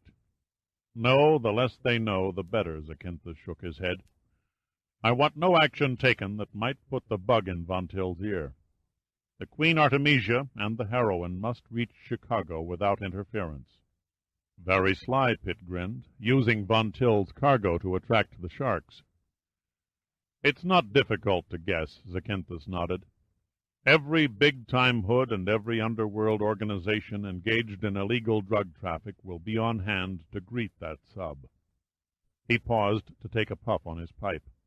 The Bureau of Narcotics will be more than happy to host the reception. Providing you can find the drop location, Pitt added. We'll find it, Zakynthos said confidently. The Queen won't enter the Great Lakes for at least 3 weeks. That will give us time enough to search every pier, boatyard, and yacht club that even touches the shoreline. Discreetly, of course. No sense in blowing the whistle and losing all the players. That won't be easy. You underestimate the Bureau. Zakynthos acted hurt. We happen to be experts at this sort of thing. To put your mind at ease, we won't attempt to pinpoint the exact location, only the general area. Radar will track the sub to its final destination. At the opportune moment, we move in. Pitt looked at him somberly. You're taking a great deal for granted. Zakynthos stared back. I'm surprised at you, Major. It was you who gave us a direction. The first feasible direction, I might add, that Interpol and the Bureau have had in 20 years. Can it be you're beginning to doubt your own deductions? Pitt shook his head. No, I'm certain I've guessed right about the submarine. Then what is your problem? I think you're putting all your eggs in one basket by concentrating your main effort in Chicago. What better place to set a trap? Pitt spoke slowly and precisely. 101 things could happen between now and when the Queen Artemisia is boarded by customs. You yourself said 3 weeks was enough time to search the city's waterfront. Why rush things? I strongly suggest that you want and do a little more fact-digging before you fully commit yourself. Zakynthos looked at Pitt quizzically. What do you have in mind? Pitt leaned against the truck. Already the blue-coated metal was hot to the touch. He looked out toward the sea again, the rugged face beneath the wavy black hair intense with concentration. He breathed deeply, drawing in the salt-scented air of the Aegean, and he was lost for long seconds at the wonder of the intoxicating sensation. With effort he shook his mind back to the cold reality of the moment, and when he spoke, he knew there was something he had to do. Zack, I need 10 good men and an old sea dog who is familiar with the waters around Thasos. Why? Zakynthos asked simply. It stands to reason that if Von Till carries out his smuggling activities from the villa and communicates with his ships underwater, he must have a hidden base of operations somewhere along this coastline. And it is your intention to find it. That's the general idea, Pitt stated flatly. He looked Zakynthos straight in the face. Well? Zakynthos thoughtfully toyed with his pipe before answering. Impossible. The voice was firm. I cannot allow it. You're a talented man, Major. Up to now your judgment rang with practical logic, and nobody appreciates more than me the great help you have been to us. However, I cannot take any chances of alarming Von Till. I repeat, the ship and the heroine must reach Chicago without interference. Von Till is already alarmed. Pitt was very definite. He can't help but be wise to you. The British destroyer and the Turkish aircraft that shadowed the Queen Artemisia from Ceylon to the Aegean were a dead giveaway that Interpol was onto the heroine. I say stop him now before any more of his ships load or unload illegal cargo. Until that ship deviates from its set course, and not before, I insist on a hands-off policy regarding Von Till. Zakynthos broke off for a few seconds, then he went on quietly. You must understand. Colonel Zeno, Captain Darius, and myself are narcotics men. If we are to do our job efficiently, we cannot concern ourselves with white slavery, stolen gold, or illegal transportation of known criminals. It sounds cruel and heartless, I admit, but Interpol has other good men and departments who specialize in these crimes. And they would say the same thing if this particular ship carried a cargo that was under their jurisdiction. No, I'm sorry. We may lose Von Till in the end, but at that we'll lock up the biggest illegal drug distributors in North America, not to mention drastically cut the outside flow of heroin. There was a short period of silence, then Pitt exploded angrily. Bullshit! If you round up the heroin, the submarine and its crew, and every dope peddler in the States, you still won't stop Von Till. The minute he finds new buyers, he'll be back with another boatload of drugs. Pitt waited for a reaction. There was none. You have no authority over Giordino and me, Pitt continued. Whatever we have to do from here on in, we'll do it without any cooperation from you. Zakynthos' lips were pressed tightly together. His eyes stared fiercely at Pitt, then he glanced at his watch. We're wasting time.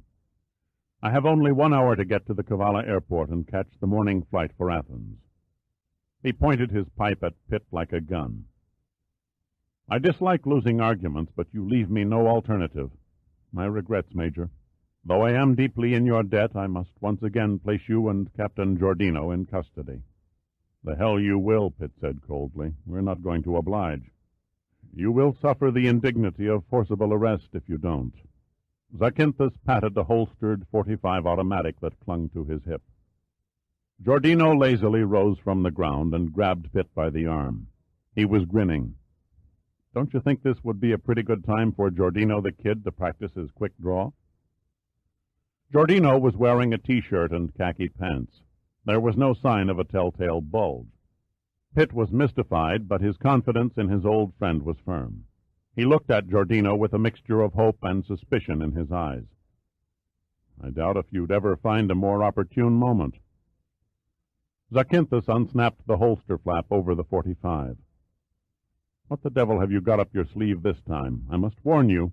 Wait. The rasping voice came from Darius. If you please, Inspector.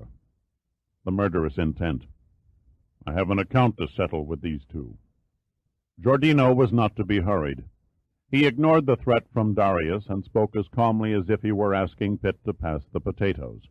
My cross draw is sheer art, but actually I'm faster from the hip. Which would you like to see first? About now, Pitt said, more curious than amused, I'd settle for a fast draw from the crotch. Stop! Enough! Zakynthos gestured with his pipe irritably. I suggest you be sensible and cooperate. How do you intend to keep us on ice for 3 weeks? Pitt asked. Zakynthos shrugged. The jail on the mainland has excellent accommodations for political prisoners. Colonel Zeno here might be persuaded to use his influence and get you a cell overlooking the... Zakynthos' mouth abruptly dropped open in mid-sentence. His brown eyes narrowed in helpless rage, and he froze as immobile as a City Park statue. A tiny gun, no larger than an ordinary cap pistol, had suddenly materialized in Giordino's hand. The pencil-thin muzzle pointed directly at the spot between Zakynthos' eyebrows. Even Pitt was caught off guard. Pure logic told him that Giordino had been bluffing. The last thing he or anyone else expected was for Giordino to produce an honest-to-God firearm. Chapter 15. A gun, no matter if it looks small and insignificant or massive and downright mean, is always a perfect attention-getter. To say that Giordino was the center of attraction would be a classic understatement. He played the role to the hilt. The automatic held at full arm's length, a grim smile on his face. If Academy Awards were given for sheer bravado, he'd have won at least 3. For a long moment no one spoke. Then finally Zeno rammed a fist into one hand. A wan smile etched his swarthy face. "It was I who said you 2 men were cunning and dangerous, and yet I am foolish enough to keep offering you new opportunities to prove it." "We don't relish these embarrassing little scenes any more than you do," Pitt said equably. "Now, if you gentlemen will excuse us, we'll close up shop and go home." "No sense getting shot in the back." Giordino waved the baby automatic negligently at the 3 narcotics officers. "We'd better borrow their guns before we exit stage right." "That won't be necessary," Pitt said. "No one is going to pull any triggers." He looked into Zacintha's eyes, then into Zeno's, and found them thoughtful and speculative. "It's really a standoff. You're tempted, but you won't shoot us from behind because you're all honorable men. Besides, it wouldn't be practical. The investigation of our deaths would only prove to be a messy affair. Von Till would love that. On the other hand, you know damn well we won't shoot back because we don't have nearly enough at stake to kill any one of you. Patience. I ask nothing but patience on your parts for the next 10 hours. I promise you, Zack, we will meet again before sunset, and on much friendlier terms." Pitt's voice seemed strangely prophetic, and the speculative look in Zacintha's eyes changed to blank puzzlement. Pitt was briefly tempted to prolong the game of cat and mouse. Then he thought better of it. Zacintha and Zeno appeared resigned to defeat, but not Darius. The huge brute moved 2 steps forward. His face was flushed with anger, and his fists opened and closed like the shells of 2 giant South Pacific clams. It was clearly the time to beat a quick and orderly retreat. Pitt moved slowly around the front of the truck, using the hood and fenders as a barrier between him and Darius. He climbed behind the steering wheel, wincing slightly as the sun-splashed seat burned his naked thighs and back, and started the engine. Giordino followed him into the cab, never taking his eyes off the men beside the Mercedes, the gun very level in his hand. Then, calmly, without any sign of desperate speed, Pitt smoothly shifted gears and aimed the truck toward Brady Field and the first attempt's whaleboat dock. He glanced in the rearview mirror, then to the road and back to the mirror again several times, until the 3 figures in the road disappeared when the truck rounded a curve through an ancient grove of olive trees. "Nothing like a gun to even the odds," Giordino sighed, leaning back comfortably against the seat. "Let's see that pop gun." Giordino passed it, butt first. "You'll have to admit it came in damn handy." Pitt studied the Lilliputian gun, looking up from time to time to dodge potholes in the road. He recognized it as a vest-pocket Mauser, 25 caliber, the type European women favored for protection. It could easily be concealed in a purse or garter. It was only good for close-in work. Past 10 feet, the accuracy, even in the hands of an expert, was hopeless. "We must consider ourselves extremely lucky." "Lucky hell," Giordino grunted flatly. "That little baby evened the odds. Why do you think the old-time gangsters called a gun an equalizer?" "Would you have pulled the trigger if Zack and his boys had decided not to cooperate?" Pitt asked. "Without hesitation," Giordino replied confidently. "I'd have only winged them in the arms or legs. No sense in killing someone who keeps you supplied with Metaxa brandy." "I can see you have a lot to learn about German automatics." Giordino's eyes narrowed. "What do you mean by that?" Pitt slowed to pass a small boy who was leading a heavily laden donkey. "2 things. First, a 25 caliber gun is hardly a man-stopper. You could have emptied the clip into Darius, but without a killing shot to the heart or head, you'd never have even slowed him down. And second, the expression on your face when you squeezed off the first shot would have been a sight to behold." Pitt casually tossed the gun onto Giordino's lap. "The safety catch is still on." Pitt glanced briefly across the truck cab at Giordino. Giordino's eyes fell blankly to the gun in his lap. He made no attempt to pick it up. His face was expressionless, but Pitt knew him well enough to recognize an acute case of bafflement. Giordino shrugged and gave Pitt a thin smile. Kind of looks like Giordino the Kid just won the Idiot Award of the Year. I just plumb forgot about the safety. You've never owned a Mauser. Where did you get it? It belonged to your little playmate of the month. I discovered it when I was lugging her through the tunnel. She had it taped to her leg. You little bastard, Pitt said evenly. You mean you had it all the time we were having our brains beat out by Darius? Sure, Giordino nodded. I concealed it inside one of my socks. I never had a chance to use it. You jumped Frankenstein before I was ready. After that, the brawl happened too fast. The next thing I knew, I was flat on my back getting my head crushed. Then it was too late. I couldn't reach the pea-shooter. Pitt became silent. Already his mind was on another subject. It was still early in the morning, and the trees edging the road threw their long, misproportioned shadows toward the west. He drove mechanically, 100 questions, 100 doubts circulating through his mind. He didn't know where to start, and there was the plan that had taken form back there overlooking those surf-pounded cliffs. The plan at best was a gamble, a long shot backed by nothing but an overpowering urge to carry it out. And then he was automatically depressing the brake pedal, slowing the truck down and stopping at the Brady Field main gate. 40 minutes later, they were climbing the boarding ladder of the first attempt. The deck was deserted, but a chorus of hearty male laughter, accompanied by the high-pitched giggle of a woman, echoed from the mess room. Pitt and Giordino entered and found Terry surrounded by the entire crew and scientific staff of the ship. She was dressed, or undressed, in a knotted makeshift bikini that looked as if it would come unfurled at the first sign of a passing offshore breeze. She perched prettily on the mess table, the center of attraction, a queen holding court, and it was obvious that she enjoyed every male eyeball. Pitt bemusedly studied the men's faces for a moment. It was an elementary task to separate the scientists from the professional crewmen. The latter stood quietly and gazed lecherously at the generous display of feminine skin, their minds throwing pornographic scenes on the inside walls of their skulls like movie projectors. Most of the vocal activity came from the scientists. The marine biologists, the meteorologists, the geologists, each vying with frantic zeal for Terry's attention and behaving like schoolboys whose dormitory had just been invaded by a box-office sex queen. Commander Gunn saw Pitt and came over to him. "I'm glad you're back. Our radio man is about to go psycho. Since dawn this morning, he's been receiving signals faster than he can write. Most of them are marked for your attention." Pitt nodded. "Okay, let's go and read my fan mail." He turned to Giordino.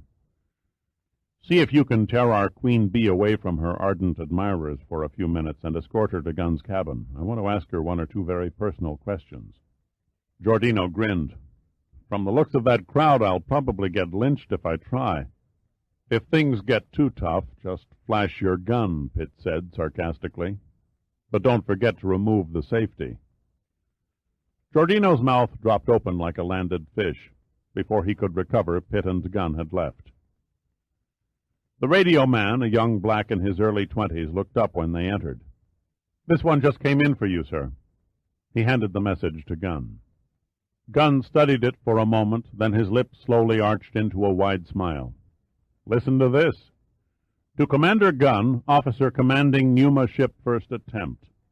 What in the goddamn hell kind of hornet's nest have you people stirred up in the Aegean? I sent you out there to study sea life, not play cops and robbers. You are hereby ordered to render every assistance, repeat, every assistance at your command to the local Interpol authorities. And don't return home without a goddamn teaser.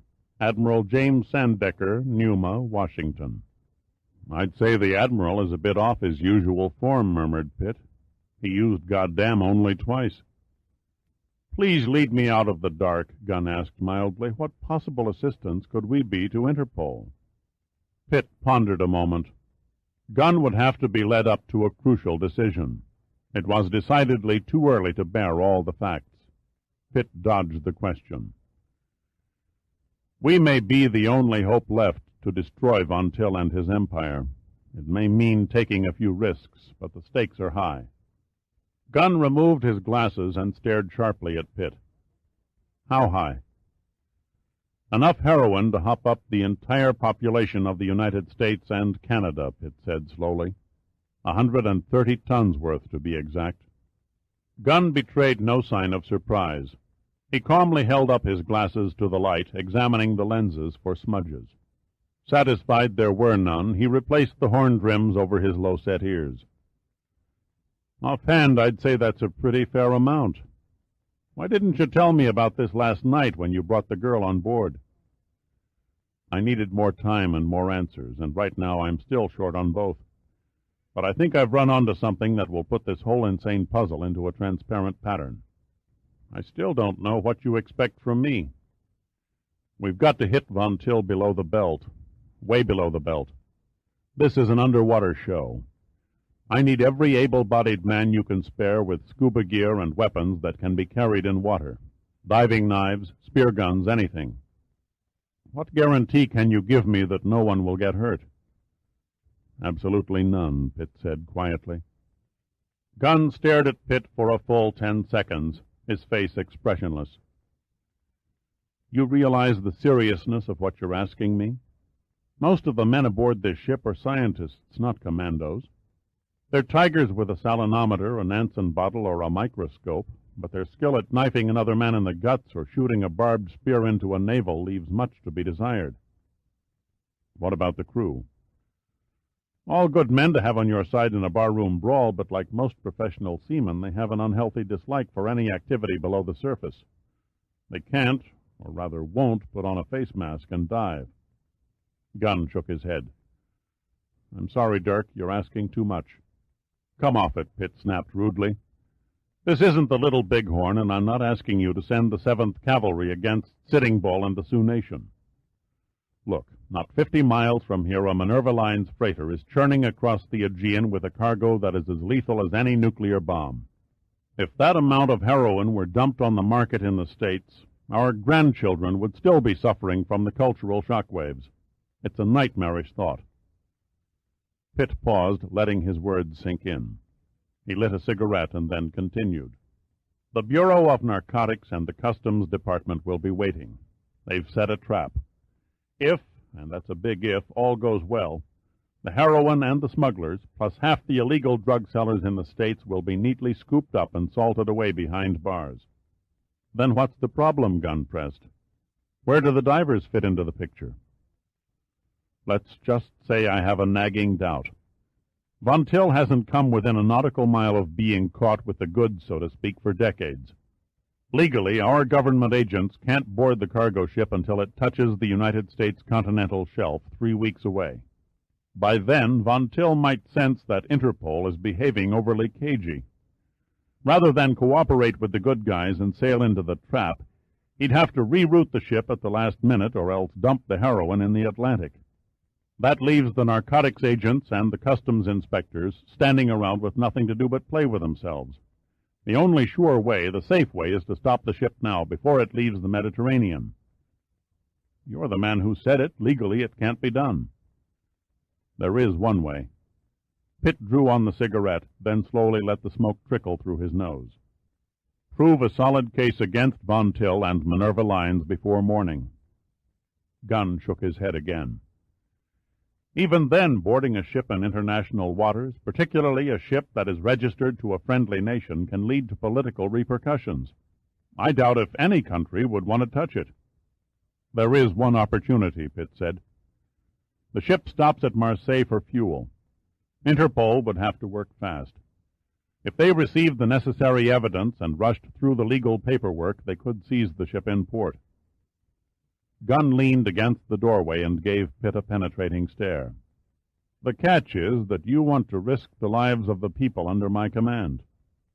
It has to be, Pitt said quietly. I think you're hedging, Gunn said slowly. You're up to your ears in stormy waters. I don't like any of it. I'm responsible to Numa for this ship and its personnel.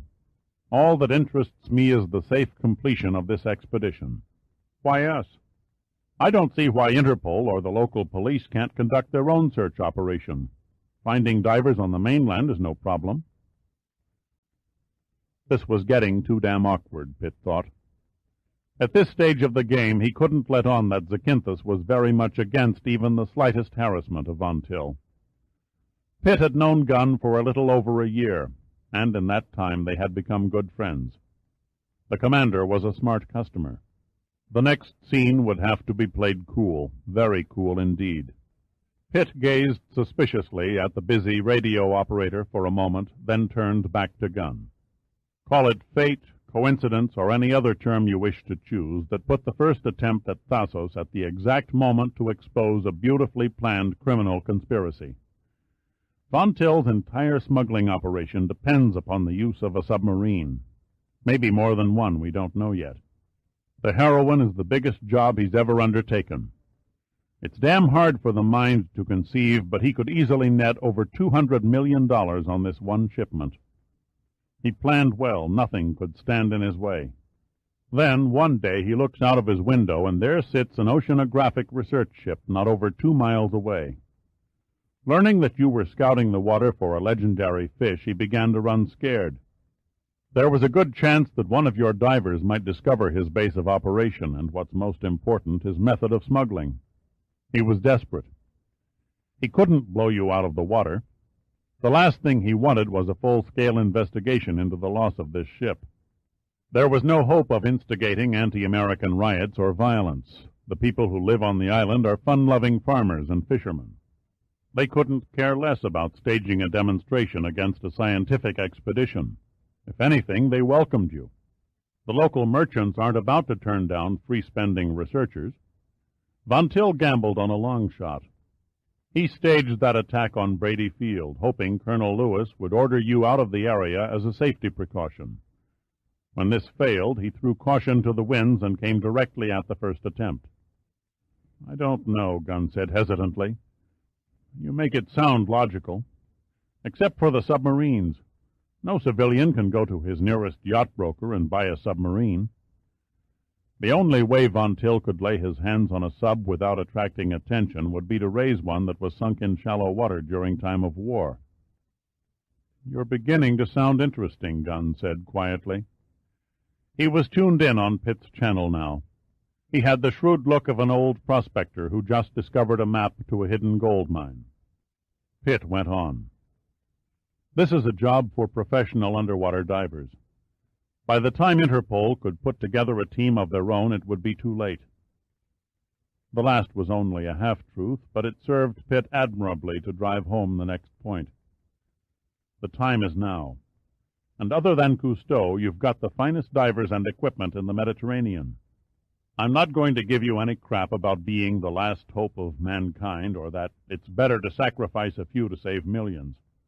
All I'm asking you is for a few volunteers to help me explore the cliffs below Von Till's villa. We may strike out and find nothing.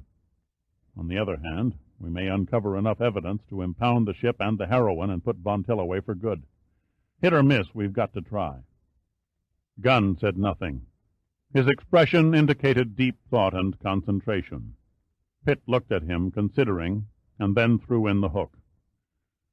It would be interesting if we could find out what happened to the yellow albatross. Gunn looked at Pitt across the cramped radio room and thoughtfully jangled some loose change in his pocket. A more hard-headed and determined man he had never seen. Gunn remembered that he had trusted Pitt's judgment on that Delphi-Aya affair in Hawaii last year, and he hadn't been let down. If Pitt said he was going to kill every shark in the sea, Gunn mused, he would probably damn near do it. He studied the damp and, by this time, peeling bandages on Pitt's body, jangled the change in his pocket again, wondered what he would be thinking about this time tomorrow. Okay, you win, he said wearily. I'll no doubt regret this decision at my court-martial. It's a small satisfaction to know that I'll go out with a blaze of headlines. Pitt laughed. No such luck, my friend. Whatever happens, you merely ordered a routine hunt to collect marine specimens from a shelf under the cliffs. If we stumble into an embarrassing incident, you can say it was by pure accident. I hope Washington will buy that. Don't worry. I think we both know Admiral Sandecker well enough to be assured that he'll stand by us regardless of the consequences. Gunn pulled a handkerchief from his hip pocket and dabbed at the sweat on his face and neck. Well, where do we go from here? Round up your volunteers, Pitt said briefly. Assemble them and the equipment on the fantail at noon. I'll explain their mission with a few well-chosen words, and then we'll go from there. Gunn glanced at his watch. It's 9 now. I can have them ready to dive in 15 minutes. Why wait 3 hours? I need the extra time to catch up on my sleep, Pitt said, grinning. I don't want to doze off 60 feet below the surface. That's not a bad idea, Gunn said seriously. You look like the morning after New Year's Eve. He turned and started through the cabin door, then stopped. By the way, do me a favor and send that girl ashore as soon as possible. I'm going to be in enough hot water as it is without being accused of operating a floating bordello. Not until I return from the dive. It's vital that she remain on board where someone can keep an eye on her. Okay, let's have it, Gunn said quietly in a defeated tone. You're holding out on me again. Who is she? Would you believe Von Till's niece? Oh, no, Gunn looked stricken. That's all I need. Don't work yourself into a coronary, Pitt said softly. Everything will work out. You have my word on it. I hope so, Gunn sighed. He looked skyward and shrugged in helpless despair. Why me, God? Then he was gone. Pitt stared out the empty doorway for a long moment at the blue, uneven sea. The radio operator was bent over the big Bendix set, transmitting, but Pitt didn't hear him. He was lost in the inner silence of concentration, and the silence that comes with the blistering heat and its energy-sapping partner, humidity. His body was numb from too little sleep and numb from too much mental strain. His nerves were stretched like the support wires of a suspension bridge. If one snapped, the rest would part strand by strand until the whole structure swayed and dropped into oblivion. Like a gambler who has bet his last big stake on a 10-to-1 horse, he felt his heart pound against his rib cage, driven beyond its regular beat by the deep fear of uncertainty. Excuse me, Major. The radioman's low, resonant voice seemed far away. These communications are for you. Pitt said nothing. He merely extended his hand and took the messages. The one from Munich came in at 6. The black man's tone was hesitating and unsteady. It was followed at 7 by 2 transmissions from Berlin. Thank you, Pitt murmured woodenly. Anything else? This last one, sir, it's really weird. No call sign, no repeat, no sign-off, just the message. Pitt stared down at the top paper. A grim smile slowly moved his lips. Major Dirk Pitt, Pneuma ship first attempt. 1 hour down, 9 to go. H.Z. Any reply, Major? The voice stammered unevenly.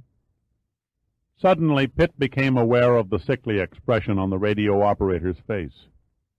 You feel all right? To tell the truth, Major, no.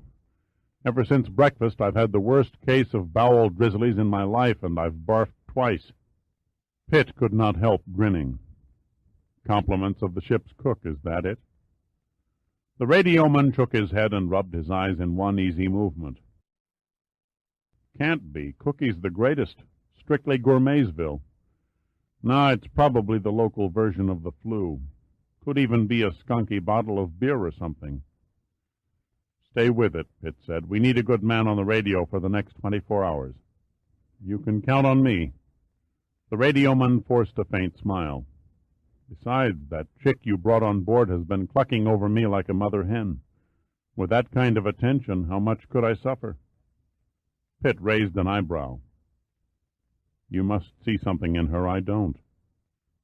She's not bad. Not my usual fancy, but not bad. Anyway, she's been bringing tea all morning, a regular Florence Nightingale." The young black suddenly broke off. His eyes went wide, and he threw a hand to his mouth. Then he jumped to his feet, knocking over the chair, ran outside, and hung like a dead man over the railing. Animal-like grunts carried back into the cabin, accompanied by low, agonizing moans. Pitt walked out and lightly patted the ailing radioman on the back. "I need you by the radio, my friend. Hang in there while I send for the ship's doctor." The radioman slowly nodded his head and said nothing. Then Pitt turned and left, making sure he walked upwind. After a few minutes spent looking for the ship's physician and asking him to look in on the radio operator, Pitt entered Gunn's cabin and found it dark, the curtains drawn. Cool air flowed from the ventilator, giving the steel cubicle a comfortable, inviting atmosphere, a vast improvement over the intolerable heat of yesterday. In the dim light he made out Terry sitting on the desk. Her chin was resting on a drawn-up knee. She looked up at him and smiled.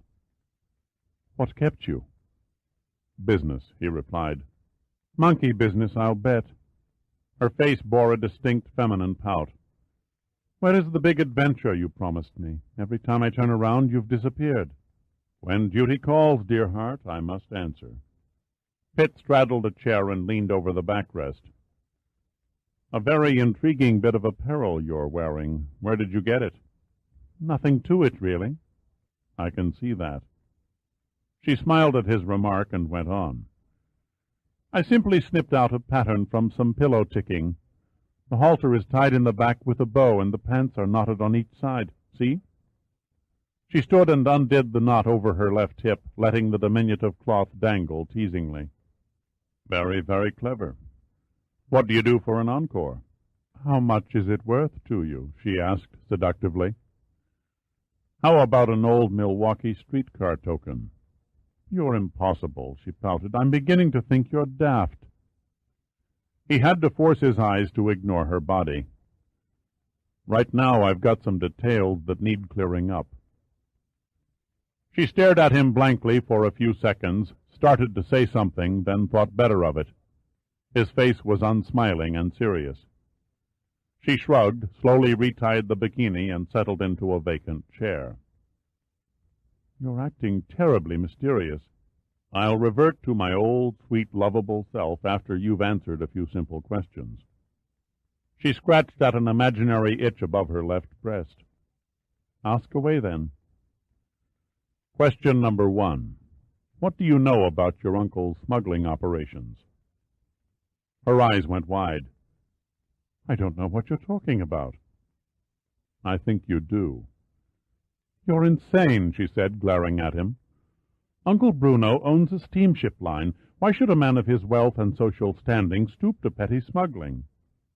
"Nothing he does can be considered petty," Pitt said. He paused a moment, monitoring her expression, and then continued. Question number 2. Before you came to Thasos, when was the last time you saw Von Till? "Not since I was a little girl," she answered vaguely. "My mum and Dad were drowned when their sailboat overturned in a sudden storm off the Isle of Man. Uncle Bruno was with them at the time. So was I. He saved my life. Since that awful accident, he has been very good to me. The best boarding schools, money when I needed it. He always remembers my birthday." "Yes, he's all heart," Pitt said sarcastically. "Isn't he a bit old to be your uncle?" "Actually, he was my grandmother's brother." Question 3. How come you never paid him a visit before now? "Whenever I wrote and begged him to let me come to Thasos, he always wrote back and said he was too busy, involved with some vast shipping transaction or something."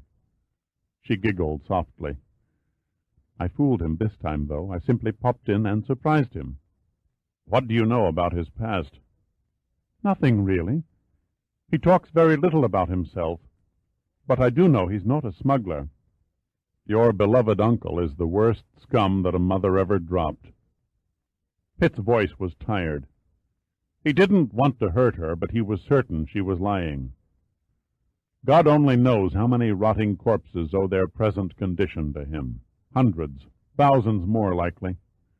And you're in it with him right up to your lovely little neck.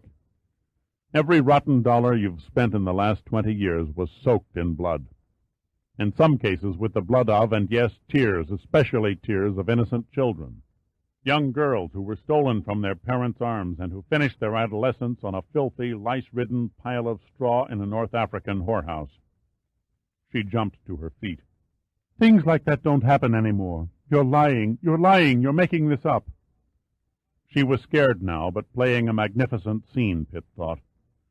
I told you the truth. I know nothing. Nothing. Nothing? You knew Von Till was planning to murder me at the villa. Your tearful little act on the terrace, I admit, had me fooled, but not for long. You missed your calling. You should have been an actress. I didn't know. Her voice was low and desperate. I swear I didn't. Pitt shook his head. I can't buy it. You gave yourself away outside the labyrinth when we were arrested by the tourist guide. You weren't just surprised to see me. You were goddamn shocked to see me in one piece. She came over and knelt beside him and held his hands in hers.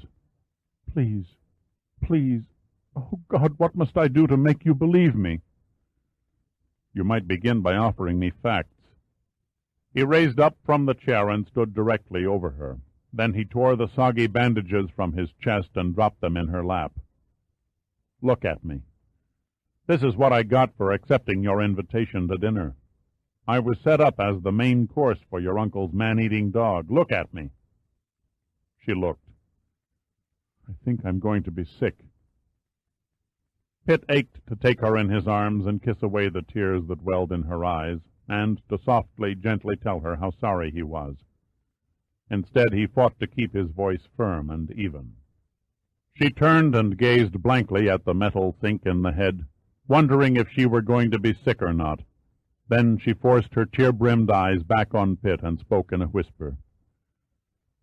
You're a devil. You talk about Uncle Bruno. You're worse, much worse. I wish you would have been killed. The hate should have been there, but Pitt could only feel a touch of sadness. Until I say otherwise, you'll remain on this ship. You can't keep me here. You have no right. I have no right, true, but I can keep you here. And while we're on the subject, don't get it in your pretty head to try and escape. The men on this ship are expert swimmers. You wouldn't get 50 yards even if you tried real hard. You can't keep me a prisoner forever. Her face twisted with loathing. A woman had never looked at Pitt like that. It made him feel uneasy. If my little caper comes off as planned this afternoon, you'll be out of my hair and in the hands of the gendarmerie by supper time. Suddenly, Terry stared at him speculatively. Is that why you disappeared last night? Pitt was ever amazed at the way her huge brown eyes, her devastatingly beautiful eyes, could run through so many emotions in one blink. Yes, as a matter of fact, I sneaked on board one of your uncle's ships just before dawn. It was a most instructive excursion. You'll never guess what I found. He watched her closely, mentally predicting what the next blink would bring. I couldn't imagine, she said dully. The only ships I've ever been on were ferries. He walked over and sat down in the bunk. The soft mattress felt good. He leaned back and crossed his arms behind his head. Then he yawned long and slowly. I beg your pardon, that was rude of me. Well? Well, what? You were going to tell me what you found on Uncle Bruno's ship. Pitt shook his head and grinned. Female curiosity. Once piqued, it's insatiable. Since you insist, I found a map to an underwater cave. A cave? Of course. Where else do you think your good uncle conducts his slimy business from? Why are you telling me these stories? The hurt look was back. None of them can be true. Oh, good God, get some sense in your head. I'm not telling you anything new. Von Till may have hoodwinked Interpol, the Gendarmerie, and the Bureau of Narcotics, but he didn't fool yours truly. You're talking nonsense, she said slowly. Am I? He asked thoughtfully. At precisely 4:30 this morning, your uncle's ship, the Queen Artemisia, anchored off the coast below the villa. The ship was loaded to the gills with heroin. Surely you must know about the heroin. Everyone else does. It has to be the worst-kept secret of the year. I've got to hand it to your uncle. He's a master of the old magician's routine. Dazzle the audience with one hand while you perform the trick with the other. His little act is about to end, however. I have a little trick of my own that will bring down the curtain. She was silent for a moment. What are you going to do? What any red-blooded, all-American boy would do. I'm going to take Giordino and a couple of other men and dive along the shore until I find the cave. It most likely lies at the base of the cliffs directly under the villa. Once we discover the entrance, we will enter, seize any equipment and evidence, make a citizen's arrest of your uncle, and then call the gendarmerie. You're insane, she said again, only with much more feeling this time. The whole caper, or whatever you call it, is idiotic. You can't go through with it. Please, please believe me, it won't work. It's no use begging. You can kiss your uncle and his rotten money goodbye. We hit the water at 1. Pitt yawned again. Now, if you will kindly excuse me, I'd like to get a little shut-eye. The tears were back. She shook her head slowly from side to side. It's idiotic, she whispered over and over, turned and walked into the head, slamming the door behind her. Pitt lay there, staring at the overhead. She was right, of course, he thought. It did sound like an idiotic caper. But then, what else could she think? She only knew the half of it.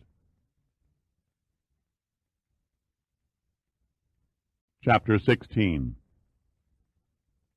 The restless sea curled to a tall crest and beckoned like the ominous finger of doom before it rammed into the unyielding gray cliffs.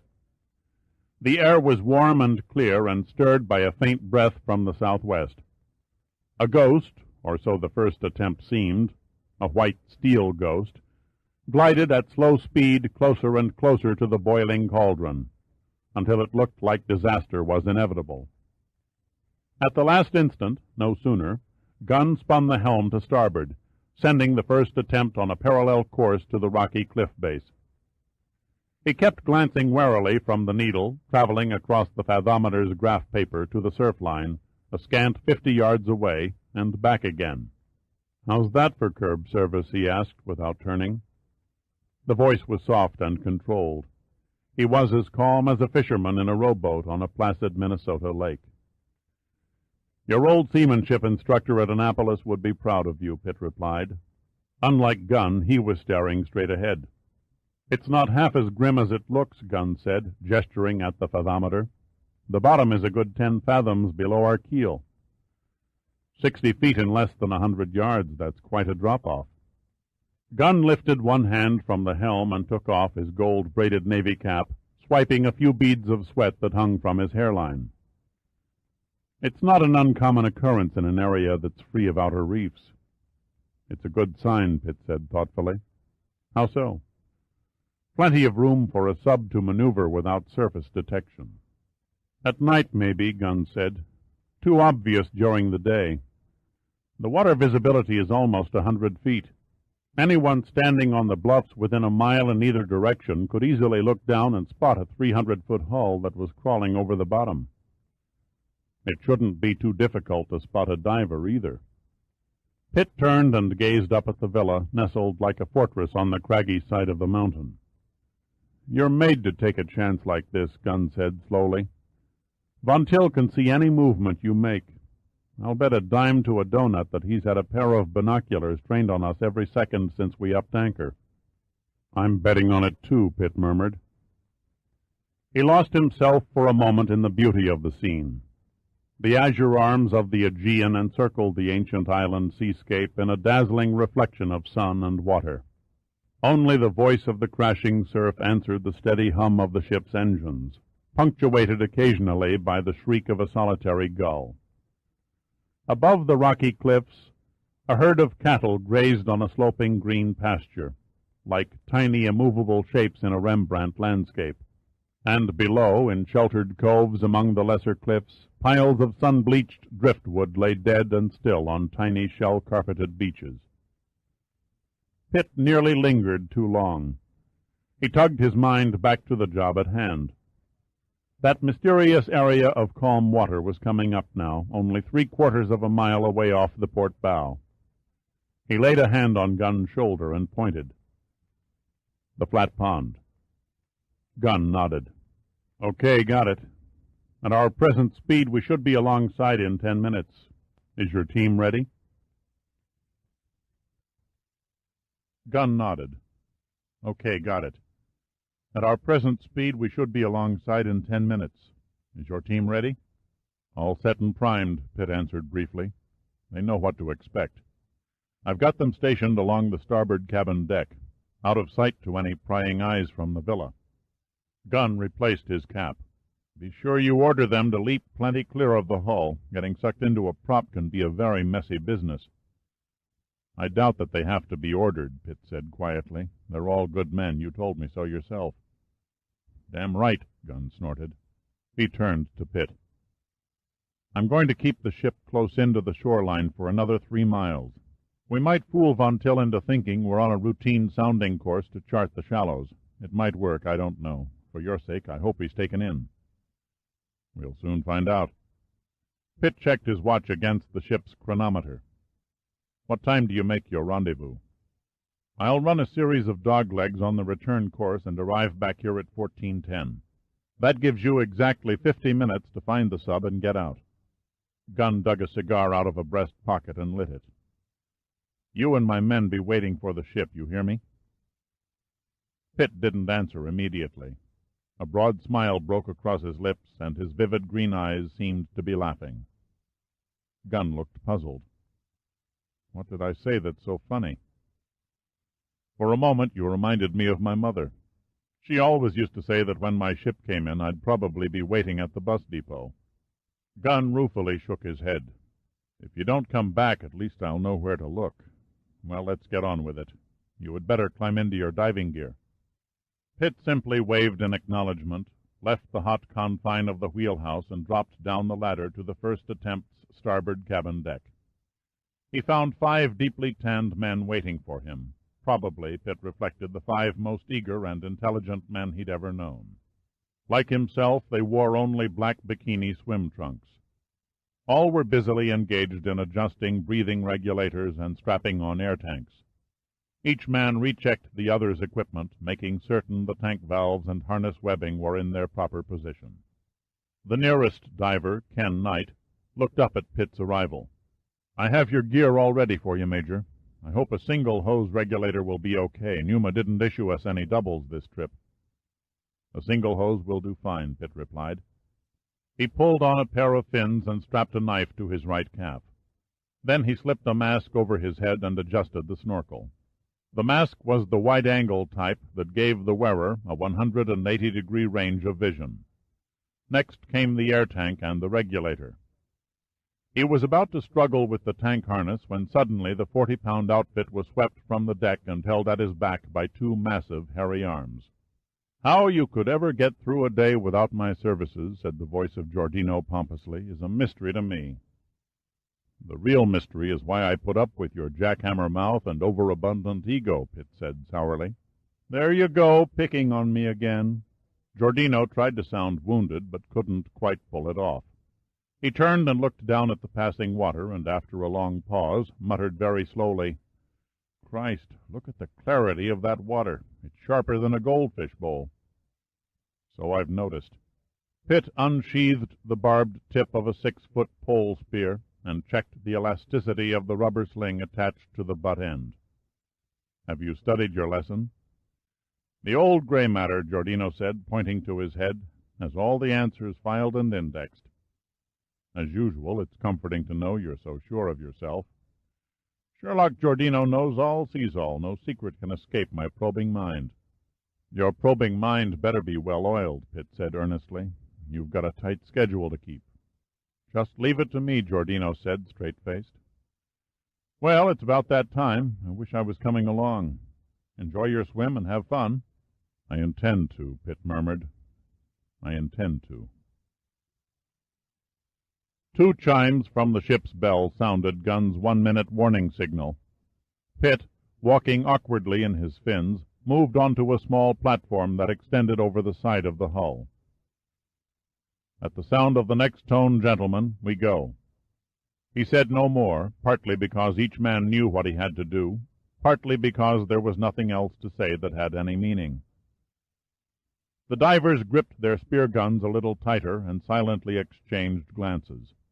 One thought, and only one thought, was on all their minds at this minute. If the jump isn't far enough, a leg could be lost in the whirling propeller. At a gesture from Pitt, they arranged themselves in a line behind the platform. Before he lowered the mask over his eyes, Pitt took another look at the men around him, and for the 10th time studied their identifying features, features he would be able to recognize at a distance under water. The man nearest him, Ken Knight, the geophysicist, was the only blond in the group. Stan Thomas, the short, runty ship's engineer, wore blue fins and was the only member, Pitt surmised, who could probably handle himself in a tough fight. Next came a red-bearded marine biologist, Lee Spencer, then Gustav Hersong, a lanky 6'6" marine botanist. Both those men seemed to be grinning at each other over a private joke. The anchor man was the expedition's photographer, Omar Woodson, as true a deadpan character as Pitt had ever seen, and who genuinely appeared bored by the whole show. Instead of a spear gun, Woodson carried a 35mm Nikonos with flash, swinging the expensive underwater unit over the railing negligently, as if it were an old used box camera. Pitt pulled the mask down over his eyes, whistling softly to himself, and gazed once more at the water. It was passing beneath the platform at a much more leisurely rate now. Gun had cut the first attempt speed to a crawling 3 knots. Slow enough, Pitt decided, for a feet-first entry. His eyes turned past the bow, looking forward with trance-like fixity at the approximate point in the sea where at any moment now he must dive. At almost the same instant, Gunn scrutinized the fathometer and the jagged cliffs for the last time. His hand slowly raised, groped for the bell line, found it, paused, then gave one hard pull. The metallic clang burst into the hot afternoon air and carried across the surf to the steep coastal wall, echoing in a muted undertone back toward the ship. Pitt, poised on the platform, didn't wait for the echo. Holding the mask firmly in place against his face with one hand and clutching the pole spear in the other, he leaped. The impact shattered the sun-danced water into a blazing, diffused pattern of blue brilliance. Immediately after the surface closed over his head, Pitt rolled frontward and kicked his fins as fast, it seemed to him, as a Mississippi River paddle-wheeler at full throttle.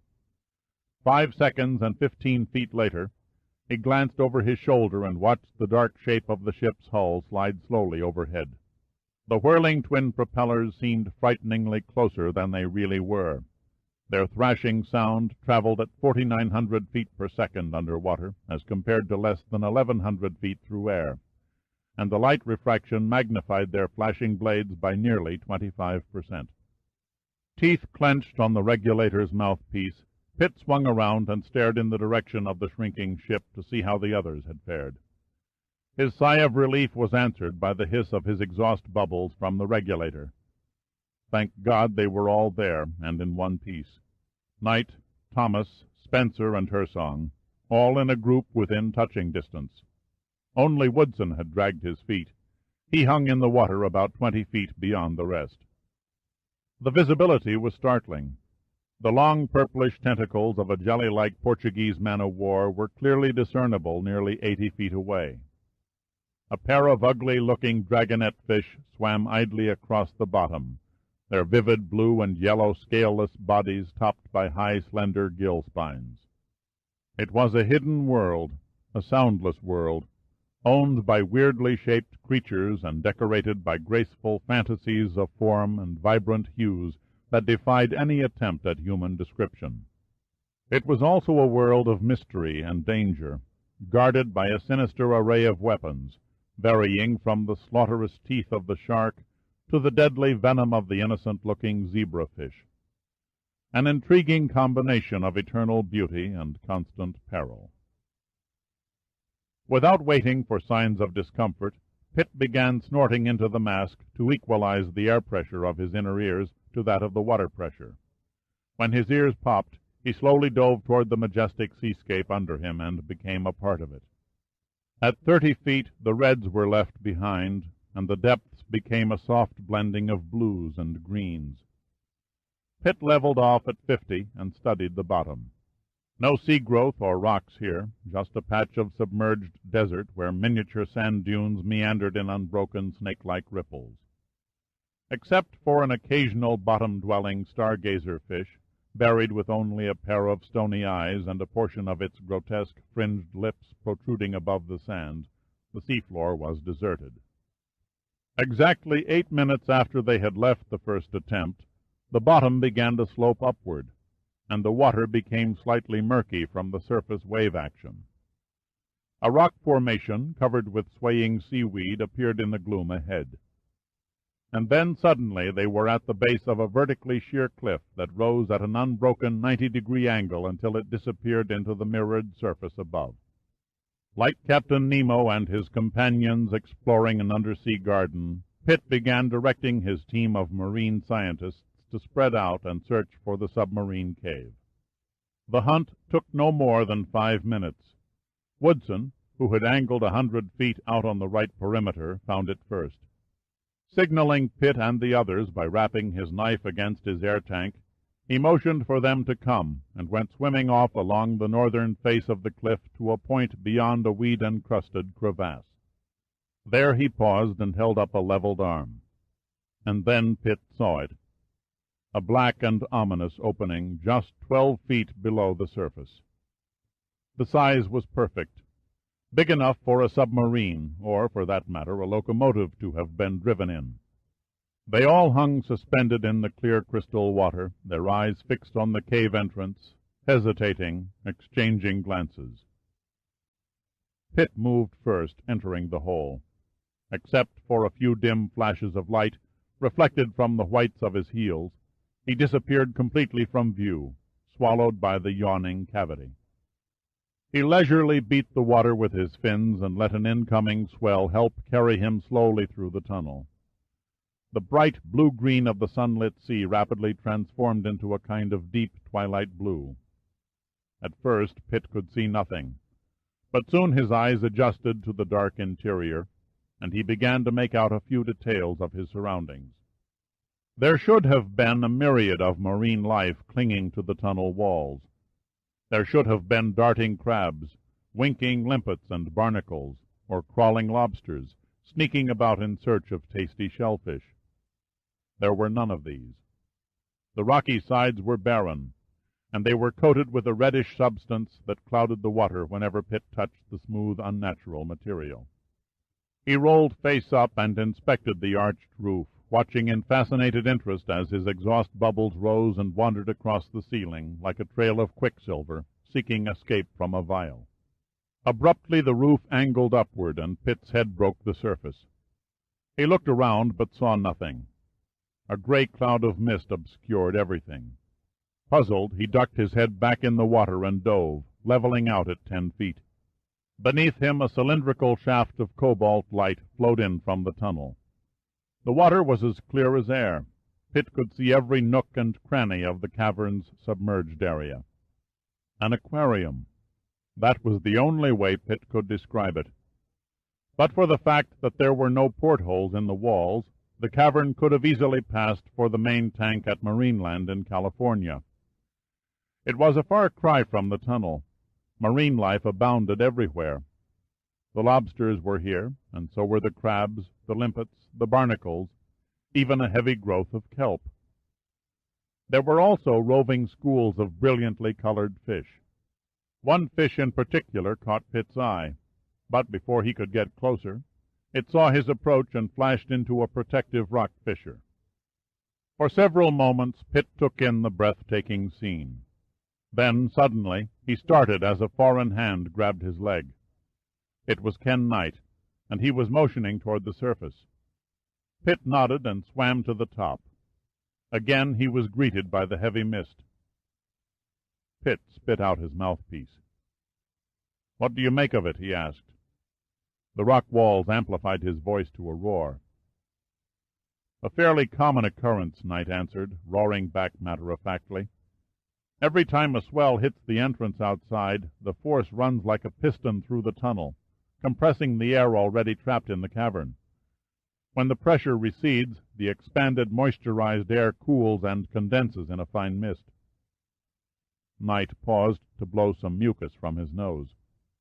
"The swells are running at about 12-second intervals, so it should start to clear up at any time." No sooner had he said it than the mist disappeared, revealing a dim cavern that arched to a dome 60 feet overhead. It was a drowned grotto and nothing more, no traces of man-made equipment. Pitt felt as though he had entered a deserted cathedral whose spires stood in ruined desolation from a World War I artillery shelling or a World War II aerial bombardment. The walls were twisted and broken in jagged fissures, and the shattered rocks at their base showed that another rockfall could come at any time. Then the mist returned and smothered all vision. Pitt, in the few seconds it took to survey the cavern, was conscious of nothing but the gnawing fear of self-doubt. Then came a creeping wave of numbed disbelief, then the chagrin that he had bungled it. "It can't be," he muttered. "It just can't be." Pitt's free hand curled into a white-knuckled fist, and he pounded the water in an outburst of temper and despair. This cavern had to be Von Till's base of operations. God help us from the mess that I've surely caused. "I'd still vote for you, Major." Knight reached out and touched Pitt on the shoulder. "The geology bears out your hunch. This would seem the most logical spot. It's a dead end. Except for the tunnel, there's no openings anywhere. I saw a ledge on the far end of the cave. Maybe if I—" "No time for that," Pitt interrupted impatiently. "We must get back out as fast as we can and keep searching." "Excuse me, Major." Hersong had caught Pitt's arm, an action that surprised Pitt by seemingly coming out of nowhere. "I found something that might be of interest." The mist went through its cycle and then cleared again, revealing a peculiar expression on Hersong's face that caught Pitt's attention. He grinned at the lanky botanist. "Okay, Hersong, let's make it quick. We hardly have time for a lecture on marine flora." "Believe it or not, that's just what I had in mind," Hersong grinned back. The glistening water trickled through the strands of his red beard. "Tell me, did you notice that growth of Macrocystis pyrifera on the wall opposite the tunnel?" "I might have," Pitt answered flatly, "if I knew what you were talking about." Macrocystis pyrifera is a brown algae of the Theophyta family, perhaps better known as kelp. Pitt stared at him, considering, and let him continue. "What it boils down to, Major, is that this particular species of kelp is native only to the Pacific coast of the United States. The water temperature in this part of the Mediterranean is far too warm for Macrocystis pyrifera to survive. On top of that, kelp, like its land plant cousins, needs sunlight to provide the process for photosynthesis. I can't imagine kelp thriving in an underwater cave. Nope, if you'll forgive the vernacular, it just ain't done." Pitt was slowly treading water. "Then if it isn't kelp, what is it?"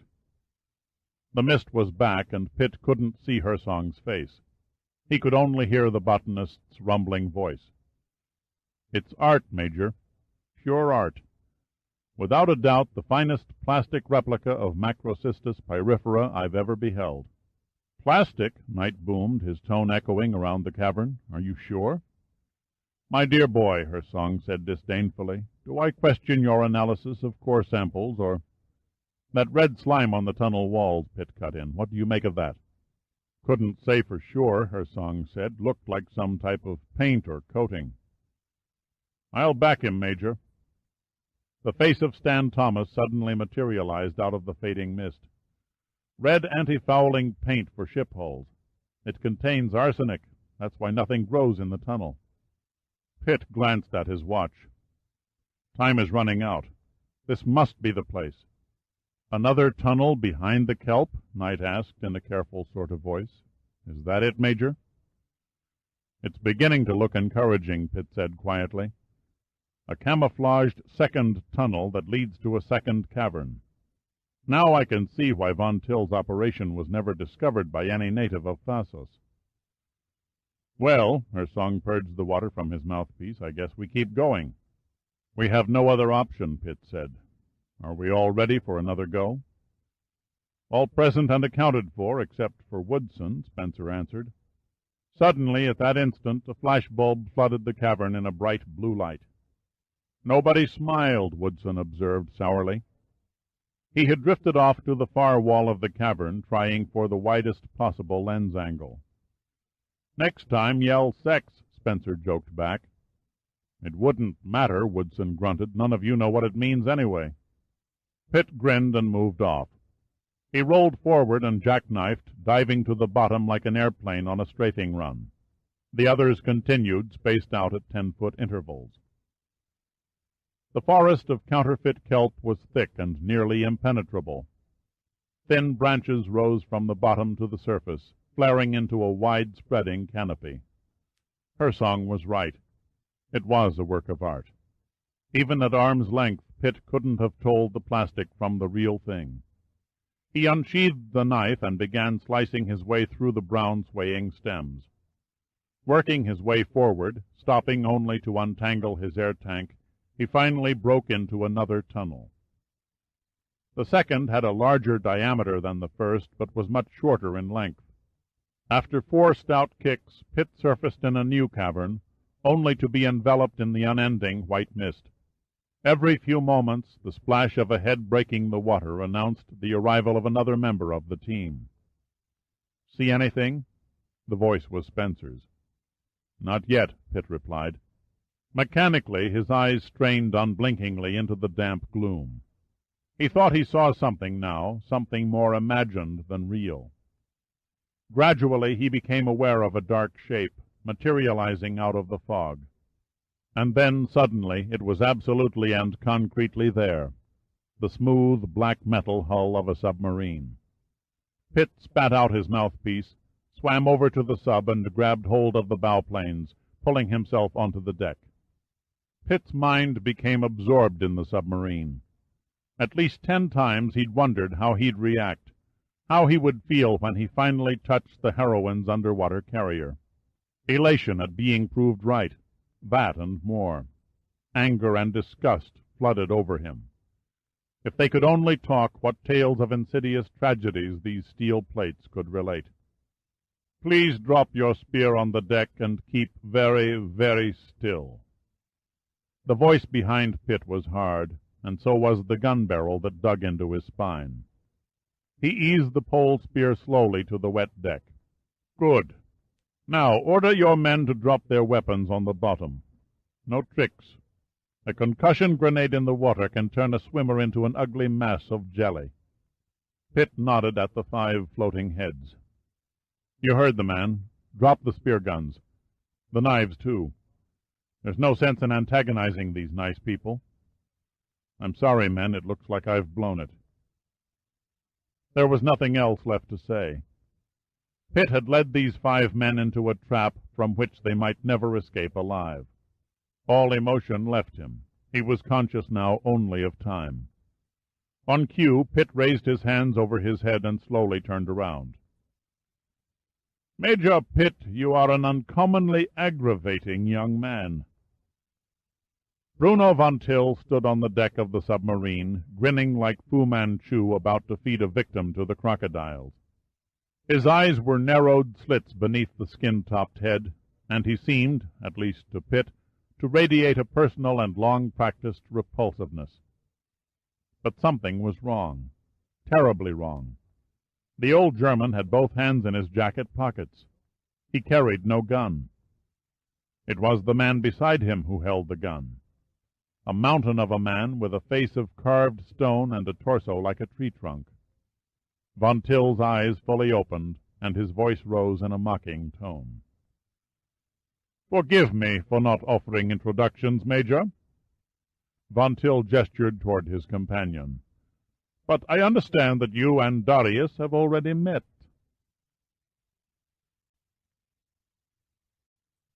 Chapter 17. "You seem surprised to see me, Major," Darius murmured satanically. "I can't tell you what a great pleasure it is to meet you again under more favorable terms." He jammed the nasty-looking Luger against Pitt's throat. "Please do not move and force me to kill you prematurely. Your quick and sudden death would only cheat me out of a great deal of personal satisfaction and pleasure. I said I had an account to settle with you and your ugly little friend. Now the hour has arrived to repay my debt for the pain I have suffered at your hands, or, more correctly, feet." Pitt did his damnedest to look casual. "Sorry to disappoint you, but Giordino stayed home this trip." "Then his punishment shall be added to yours." Darius smiled pleasantly, then lowered the gun and calmly shot Pitt in the leg. The sharp crack of the Luger amplified to a thunderclap within the rock-walled cavern. A blow, like the thrust of a red-hot poker, jerked Pitt sideways and knocked him backward 2 steps. Somehow, he never really knew how, he managed to remain on his feet. The 9mm bullet had torn through the fleshy part of his thigh, missing the bone by a scant 1/4 of an inch and leaving a neat little reddish hole at the entrance and a slightly larger one at the exit. The burning sensation quickly left, and his leg became numb with shock. The real pain, he was sure, would soon follow. "Come now, Darius," Von Till spoke reprovingly. "Let us not overindulge ourselves in crudity. We have more important matters to resolve before you pursue your little eye-for-an-eye sport. My apologies, Major Pitt, but you must admit you have only yourself to blame. Your well-aimed kick in such a delicate location will require Darius to limp for at least another 2 weeks." "I'm only sorry I didn't boot him twice as hard," Pitt said through clenched teeth. Von Till ignored him. He said to the men in the water, "Drop your diving equipment on the bottom, gentlemen, then climb up on deck. Quickly, we have little time to waste." Thomas raised his mask and threw an if-looks-could-kill stare at Von Till. "We're damn well comfortable right where we are." Von Till shrugged. "Very well, it seems you need an incentive." He turned and shouted into the dim shadows of the cavern, "Hans, the lights!" Suddenly a string of overhead floodlights burst on, illuminating the cavern from ceiling to water. Pitt could now see that the submarine was moored to a floating dock that began at a tunnel entrance on the far wall and extended 200 feet across the water like an enormous wooden tongue. The domed ceiling was much lower in this inner cavern as compared to the outer one, but its horizontal area was several times larger. The square footage would have easily equaled a football field. Along the right wall, on an overhanging ledge, 5 men stood in frozen immobility, their hands gripped on leveled machine pistols. Each was dressed in the same style of uniform that Pitt had previously seen on Von Till's chauffeur. There was no mistaking the businesslike manner in which they aimed their weapons at the men in the water. "I think you'd better do as the man says," Pitt advised. The mist returned, but the burning lights kept it to a minimum, dooming any chance for escape. Spencer and Hersong climbed aboard the sub first, followed by Knight and Thomas. Woodson, as usual, was last, still clutching his camera in defiance of Von Till's commands. Knight helped Pitt off with his air tank. "Let me take a look at your leg, sir." Gently he eased Pitt to a sitting position on the deck. Then he removed the lead weights from his weight belt and wrapped the nylon webbing around Pitt's wound, stemming the blood flow. He looked up at Pitt and grinned. "It seems as though every time I turn around you're bleeding." "A messy habit I can't rid myself of lately." Pitt stopped short. The mist was disappearing again, and the lights had now exposed a second submarine moored on the opposite side of the dock. He surveyed both subs, comparing them. The one he and his men rested on had a flush deck from stem to stern. No projections anywhere. The other sub was different. It still retained its original conning tower, a massive structure that sat on its hull like a distorted half-bubble. 3 men, backs turned to the drama behind them, were busily removing the machine guns from a shattered airplane that sat on the broad deck. "Now I know where the yellow albatross materialized from," said Pitt. "An old Japanese I-boat, capable of launching a small scout plane. They haven't been in use since World War II. "Yes, a handsome specimen," Von Till said jovially. "I'm honored you could identify it. Sunk by an American destroyer off Iwo Jima in 1945, raised by Minerva Lines in 1951. I've found the combination of submarine and aircraft a most useful method of delivering small cargoes into areas that demand extreme discretion. A handy toy for also attacking United States airfields and research ships," Pitt added. "Touché, Major," Von Till murmured. "At dinner the other night you guessed that the plane came from the sea. You were groping blindly, but you came much closer than you thought. I can see that now." Pitt shot a quick glance at the tunnel entrance. Two more guards leaned negligently against the walls of the opening. Their machine pistols hung carelessly over their shoulders. Pitt started to say, "The antique albatross—" "Correction," Von Till interrupted. "A replica of an albatross.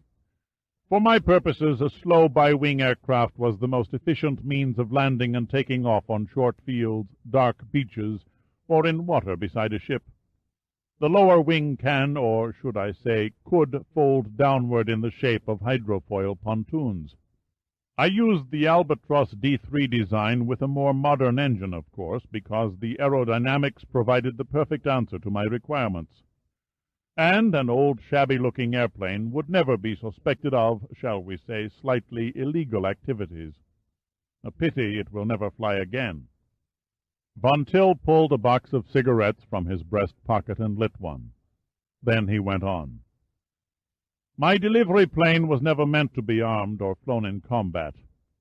It was only after I had no alternative but to assault Brady Field and your precious research ship that I had the guns installed.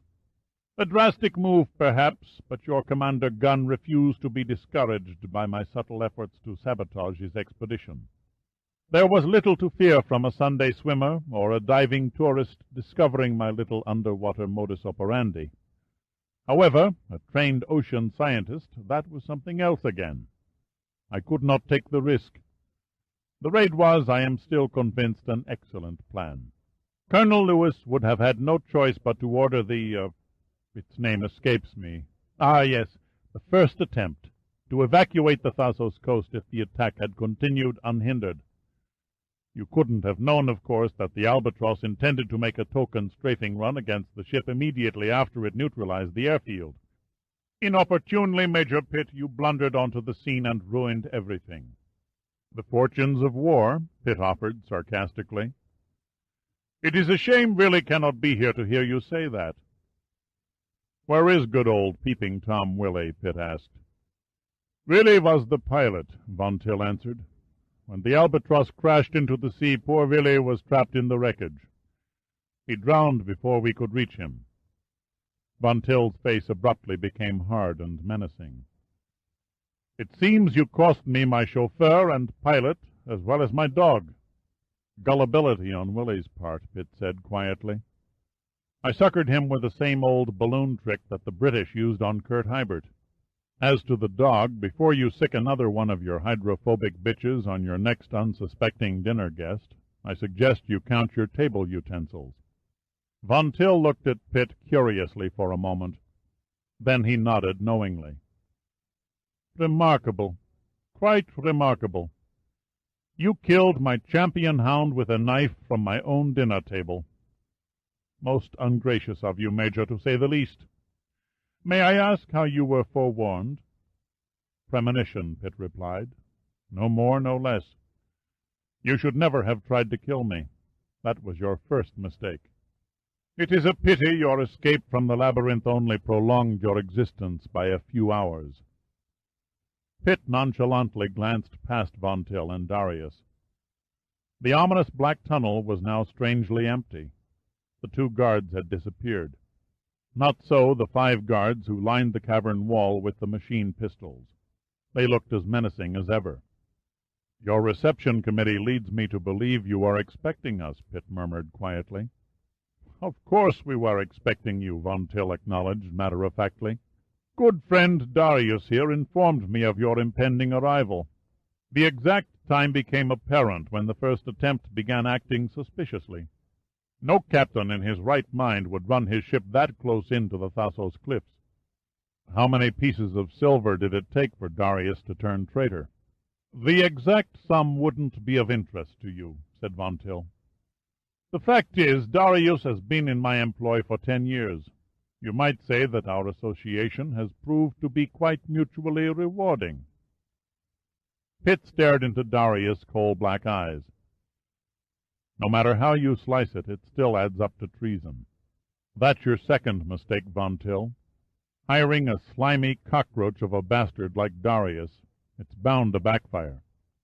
Darius shivered in involuntary rage. The Luger protruded from his massive fist as if it were a mutant growth extension, and it was aimed unsteadily at Pitt's navel. Von Till shook his head tiredly. Antagonizing Darius will only make you very, very dead. What's the difference? You're going to kill all of us anyway. Premonition again, Major. It serves you well. Von Till spoke cheerfully. Too cheerfully to suit Pitt. I hate surprises, Pitt said caustically. How and when? With a practiced flourish, Von Till pushed back his sleeves and carefully studied the dial of his watch. In 11 minutes, to be exact. That is all the time I can afford. Why not now? Darius growled. Why wait? We have other business at hand. Patience, Darius, Von Till chided. You're not thinking. We can use the extra hands to load our supplies on board the submarine. He gazed down at Pitt and smiled. Because of your wound, Major, you're excused. The rest of your men can begin by carrying the equipment you see on the dock into the forward hatch. We don't work for butchers, Pitt spoke softly and evenly. Very well, if you insist. Von Till beamed at Darius. Shoot away his left ear. With your next bullet, take off his nose. After that, Stow it, you sadistic old Hun. The words fairly spat from Woodson's lips. We'll load your goddamned pig boat. They had no choice. Pitt had no choice. He could only sit by helplessly and watch as Spencer and Hersong began attacking a small mountain of wooden crates on the dock and passing them to Knight and Thomas on the sub. Woodson vanished into the hatch. Only his arms, rising occasionally above the deck to receive a crate, revealed his whereabouts. The burning sensation returned to Pitt's leg in earnest now. If he hadn't known better, he'd have sworn that a microscopic little man was running back and forth through his wound with a flamethrower. Once or twice he nearly blacked out. Each time he fought desperately to hold on until the engulfing waves of darkness subsided. On sheer willpower alone, he kept his voice on a conversational tone. You only answered the when half of my question, Von Till. Does the method of your demise really matter that much to you? Like I said, I hate surprises. Von Till studied Pitt in cold speculation, then he shrugged. I suppose it does no harm to hide the inevitable. He paused to check his watch again. You and your men will be shot. A bit barbaric and ruthless, I grant, but I prefer to think of it as a rather humane death, especially when compared to being buried alive. Pitt thought for a moment. The loading of supplies and equipment. Those men removing the guns from the wrecked Albatross. It all spells getaway. You're folding your tent, Von Till, and stealing off into the night. Then, after you've left, 1 minute, 5 minutes, maybe even half an hour, explosive charges will detonate and seal the cavern under tons of rock, entombing the 6 of us and erasing all evidence of your underwater smuggling operation. Von Till looked at Pitt in puzzled suspicion. Go on, Major. I find your assumptions extremely fascinating. You're running on a tight time schedule, and you're running scared. Under our feet, beneath this dock, rests 130 tons of heroin, loaded into the sub at Shanghai and carried across the Indian Ocean and through the Suez Canal by a Minerva Lines freighter. I have to hand it to you. Anyone else would have tried to sneak the heroin into the United States through the back door without fanfare. Not so Bruno Von Till. BBD&O, together with J. Walter Thompson and all the other agencies on Madison Avenue, couldn't have created a more professional job of advertising the Queen Artemisia's illegal cargo and final destination. It was shrewd thinking. Even though Interpol agents have finally unriddled your underwater transportation, it makes little difference. All their eyes are still trained on the Queen Artemisia. Do you follow me? They stood mute and offered no affirmative or negative reply. As Darius has undoubtedly informed you, Pitt went on, Inspector Zakynthos and the Bureau of Narcotics are currently wasting their time and efforts in preparing a trap for the ship when it reaches Chicago. I shudder to think of the four-letter words that will fall on Lake Michigan when they discover nothing but the ship's crew wearing their best actors' smiles, and the holes filled with nothing but the cocoa from Ceylon. Pitt paused and shifted his throbbing leg to a more comfortable position. He noticed that Knight and Thomas had joined Woodson below the hatch. Then he continued. It must be a great source of satisfaction to know that Interpol has taken your bait, hook, line, and sinker.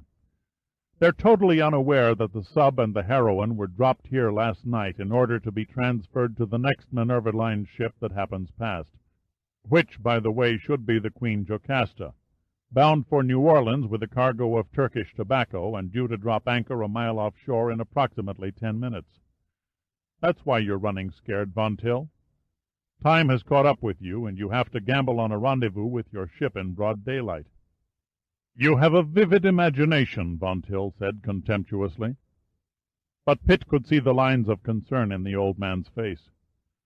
There is absolutely no way you can prove your wild theories. Pitt ignored his words. He said, Why should I bother? I'm going to die in a few minutes anyway. You have a point, Major, Von Till said slowly. I compliment you. Your perception is excellent. I see no harm in admitting that you are correct in everything you have said, with one exception. The Queen Jocasta will not dock in New Orleans. At the last minute it will alter course for Galveston, Texas. The three men on the other sub had removed the guns from the Albatross and mysteriously dropped out of sight. Hersong stepped off the dock and passed a crate through the hatch to Spencer, who had now vanished into the hull with Thomas, Knight, and Woodson. Pitt spoke quickly. He needed every second now. One question before Darius gets carried away. Out of old-world courtesy, you can't deny me that. Darius stood there, his evil face masked with murderous intent. He looked like a sadistic kid in a biology class who could hardly wait to dissect a frog. Very well, Major, Von Till said conversationally. What is it? How will the heroin be distributed after it's unloaded in Galveston? Von Till smiled. One of my lesser-known business ventures is a small fleet of fishing boats. Not a financially rewarding venture, I might add, but one that becomes quite useful at times. At the moment, my boats are dropping their nets in the Gulf of Mexico, awaiting my signal. When it comes, they will raise their nets and arrive in port at the exact same moment as the Queen Jocasta. The rest is simple. The ship releases the submarine, which is in turn led by the fishing boats to a cannery. The cargo is then unloaded under the building, and the heroin is packed into cans labeled cat food. I must say it is ironic, all that powder being shipped into every one of your 50 states in cat food cans. The joke is on the Bureau of Narcotics. By the time their suspicions are aroused, it will be too late. The heroin will have already been received and carefully hidden. Admit it, Major. Doesn't the prospect of all that heroin being smelled, swallowed, or injected by millions of your own countrymen shock your holier-than-thou Yankee moral standards? Now Pitt was smiling. It might, if it ever came to pass. Von Till's eyes narrowed. Pitt wasn't acting like a doomed man. Something very definitely was off-key. It will come to pass, I promise you that. Millions of people, Pitt said wonderingly. You stand there with a smile on your ugly mouth and openly boast of the misery you're going to extract from millions of people for a few lousy dollars. Hardly a few dollars, Major. I think $500 million would be a closer figure. You'll never live to count it, much less spend it. And who is going to stop me? You, Major? Inspector Zakynthos? Possibly a lightning bolt from the sky. Wishing will make it so. I've had enough of his stupid words, Darius said bitterly. Now let him pay for his arrogance. The supremely grotesque face was a cloud of black malevolence. Pitt didn't like the look. He didn't like the look at all. He could almost feel Darius' finger tighten around the trigger of the Luger. Come now, Pitt said slowly. Killing me now wouldn't be sporting. My 11 minutes aren't up yet. Actually, to Pitt, it seemed he had been talking for hours. Von Till stood silent for several seconds and toyed with his cigarette. Then he said, "There is one point that intrigues me, Major. Why did you kidnap my niece?" Pitt's lips tightened to a sly grin. "To begin with, she's not your niece." Darius' face went blank. You could not have known." "I knew," said Pitt evenly. "Unlike you, Von Till, I didn't have the benefit of an informer, but I knew. All in all, Zakynthos gave it a good try, but his plan was headed for failure right from the start. He hid the genuine niece away in a safe place in England and found another girl who resembled her. They hardly had to be exact doubles, since you hadn't laid eyes on the real Terry in over 20 years. Zakynthos also carefully planned his Matahari's cross-country vacation to look like nothing more than an innocent surprise holiday visit by a loving relative. Darius stared at Von Till, his massive jaw seeming to grind Pitt's revelation to pieces. Von Till's expression didn't change. He just slowly nodded in apparent understanding. Too bad, Pitt said, it was all for nothing. You weren't the least bit surprised. Darius had seen to that. At that point you had two choices. You could either expose the girl as an impostor and throw her out, or you could play along and feed her false information.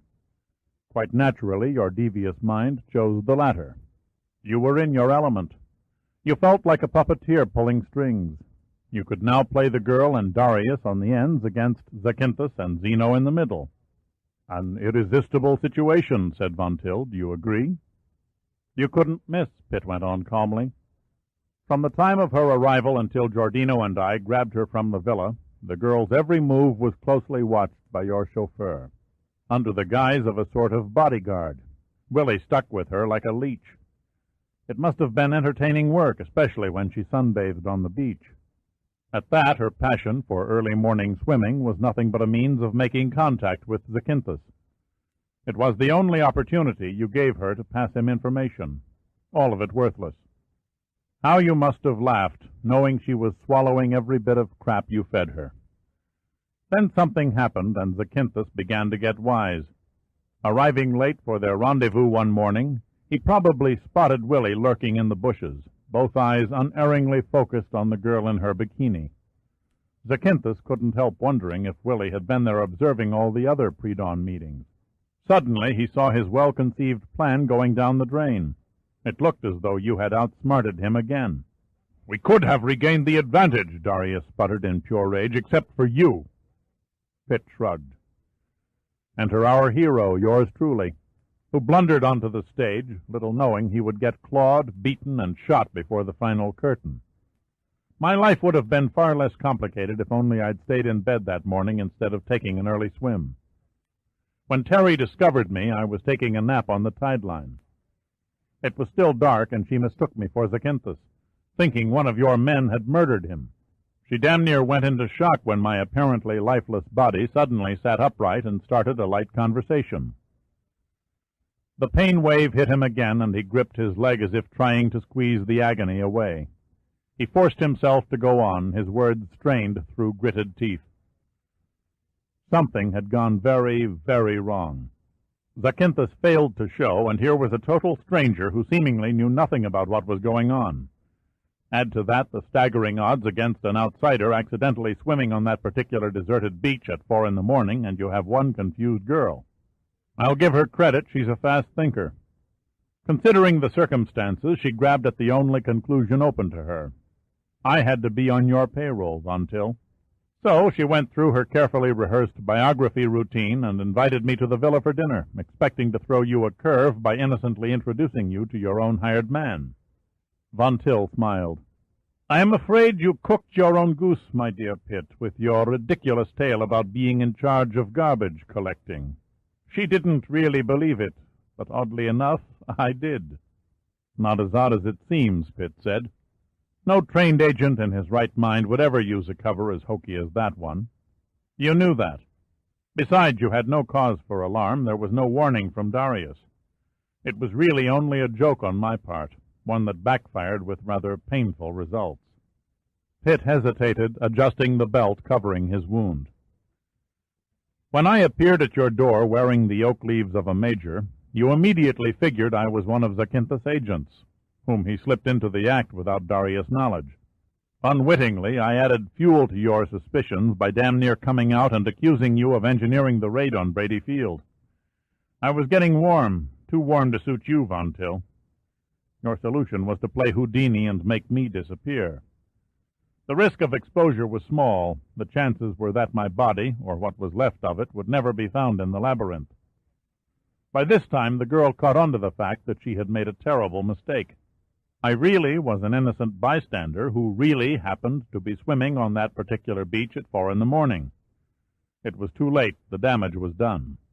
She could do nothing but stand by helplessly and keep her mouth shut while you disposed of me. Von Till looked thoughtful. I think I see. I see indeed. You still assumed the girl was my niece, and you kidnapped her out of revenge. You're half right, Pitt came back. Information was my other motive. When someone tries to kill me, I like to know why. Except for you, my only source for the answer was the girl. But Colonel Zeno appeared outside the labyrinth and put a crimp in my plan before I had a chance to question her. Even so, as matters turned out, I did Inspector Zakynthos a big favor. I fail to understand, Darius said icily. For Zakynthos, the abduction was made to order. The girl's usefulness was over, and as long as she continued to play the role of your niece, her life wasn't worth 2 cents. Somehow he had to discreetly slip her away from the villa and off the island. As it turned out, I played into his hands and laid her at his feet on a silver platter. However, Zakynthos wasn't out of the woods yet. A new and totally unexpected pair of problems faced him, Giordino and myself. He knew we were out to get your scalp, and as much as he liked the idea, he still had to stop us. Legally, he had no jurisdiction and couldn't detain us by force. So he did the next best thing and asked us to cooperate with Interpol. That way he could watch us like a hawk. You are quite correct, Major. Von Till ran a hand over his hairless pate, wiping the moisture from the gleaming skin. I had every intention of killing the girl. Pitt nodded. I wondered why Zakynthos was so insistent that I keep Terry on board the first attempt. She'd be safe from you, and could keep an eye on Giordino and me. It didn't dawn on me until this morning what game the girl was playing and whose side she was on. Darius stared at Pitt in bleak puzzlement.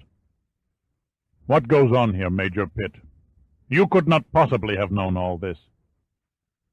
Nice girls don't carry .25 caliber automatic Mausers taped to their legs, Pitt said. That's a sure sign of a professional. Terry wasn't carrying a gun when I met her on the beach. Giordino discovered it when he snatched her off the couch in the villa's study. Obviously, she feared someone inside, not outside the villa. You are even more perceptive than I gave you credit for, Von Till said bitterly. I may have slightly underestimated you, but it makes little or no difference on the outcome.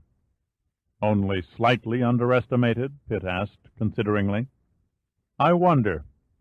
If I've been wise to the girl's deception, why do you think I'd stand by and allow her to drug the first attempt's radio operator so that she could sneak off a message to Inspector Zakynthos, announcing my intention to explore the cavern?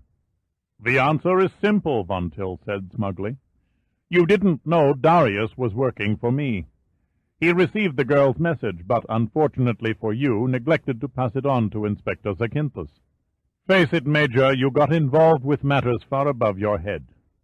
Pitt didn't reply immediately. He sat quite still, absorbing the pain that burned in his leg, wondering if now was the right moment. It would be impossible to go on much longer. His vision was beginning to blur around the edges. Yet he couldn't overplay his hand. He turned his head slightly and stared dully up at Darius. The Luger was still aimed at Pitt's navel. This had to be it, he told himself. He hoped to God his timing was right. "I agree," he said casually. "It just goes to prove you can't win them all, can you, Admiral Hibert?" At first Von Till didn't respond. He stood there, his face without expression.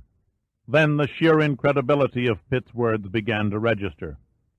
He took a step toward Pitt, his mouth barely moving. What did you call me?" he asked in a tight whisper. "Admiral Hibert," Pitt repeated. "Admiral Erich Hibert, commander of Nazi Germany's transportation fleet, fanatical follower of Adolf Hitler, and brother of Kurt Hibert, the World War I ace." What little color was left drained from his face. You have lost your senses. The U-19, that was your final mistake." "Nonsense, utter nonsense." The tight lips spoke low and unbelieving. "The model in your study. It struck me as strange at the time. Why would an ex-combat pilot display a replica of a submarine instead of the aircraft he flew during wartime? Pilots are as sentimental about those things as sailors. It didn't figure. The ultimate irony is that Darius, not knowing your true identity, used Inspector Zacynthus' radio to contact the German Naval Archives in Berlin at my request." "So, that was what you were after," Darius said, his eyes still watchful. "It was handled as a routine inquiry. I asked for a crew list of the U-19. I also contacted an old friend in Munich, a World War I aviation buff, and asked him if he knew of any flyer by the name of Bruno von Till. The replies were most interesting. A von Till actually flew for the German Imperial Air Service, all right, but you claimed to have flown with Kurt Hibert in Jasta 73 out of the Xanthi Aerodrome in Macedonia. The real von Till flew with Jasta 9 in France from the summer of 1917 until the armistice in November of 1918. He never left the Western Front. The next intriguing tidbit was the first name on the U-19's crew roster, a Commander Erich Hibert. Being an inquisitive cuss, I didn't stop there. I radioed Berlin again, this time from the ship, and asked them to send all available information on Erich Hibert. That did it. I couldn't have created a bigger stir with the German authorities if I'd resurrected Hitler, Goering, and Himmler all in one swoop. "Sheer babble. He's delirious." The shrewd, calculating Fu Manchu look had returned to the old German's face. "No one in their right mind would believe such a ridiculous fairy tale. A model submarine, hardly a valid connection between me and Hibert." "I don't have to prove anything. The facts speak for themselves. When Hitler took power, you became his devoted follower. In return for your loyalty, and in recognition of your previous valuable combat experience, he promoted you to officer commanding transportation fleet, a title you held throughout the war until just before Germany's surrender, when you seem to have vanished." "That has nothing to do with me," Von Till said angrily. "You're wrong," Pitt returned. The real Bruno von Till married the daughter of a wealthy Bavarian businessman, who, among other interests, owned a small fleet of merchant ships that sailed under the flag of Greece. Von Till knew a good thing when he saw it. He took out Greek citizenship papers and became managing director of Minerva Lines. Financially, the company was a loser, but he built it into a first-class carrier fleet by smuggling arms and essential war materials into Germany in direct violation of the Versailles Treaty. That's how you knew him. You helped engineer the operation. You both had a good thing going, but Von Till was no mental retard. He figured the Axis powers would lose in the end, so he threw his lot with the Allies early in the war. "You failed to make a connection," Darius said. Pitt had his interest, but it could just as easily fade at any moment. Now comes the good part. Your boss, Darius, isn't the man to leave anything to chance. A less clever man would have simply tried to vanish. Not Admiral Erich Hibert. He was much too cunning. Somehow he made his way through the Allied lines to England, where the bona fide Von Till was living, murdered him, and took his place. "How was it possible?" Darius demanded. "It wasn't only possible," Pitt said to Darius. "It was accomplished to the letter." They were both roughly the same size and build. A few alterations here and there by a skilled surgeon, a few gestures and speech mannerisms practiced until perfect, and the man who stands before you became a dead ringer for the original Bruno Von Till. Why not? There were no close friends. Von Till was sort of a loner. No one knew him well. His wife had died childless. There was, however, a nephew who had been born and raised in Greece. Even he didn't catch on to the switch till years later. Then it cost him his life. Mere child's play for a professional killer like Hybert.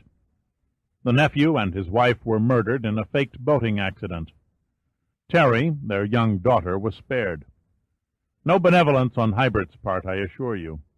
The public image of a considerate and protective granduncle was too good to pass by. Pitt stole another encompassing look at the guards, the tunnel, and the Japanese I-boat. Then he turned back to Von Till. "After the switch, smuggling was merely a sideline for you, Hybert. The inventive creation of a submarine attached to the keel of a ship came natural for an old U-boat commander.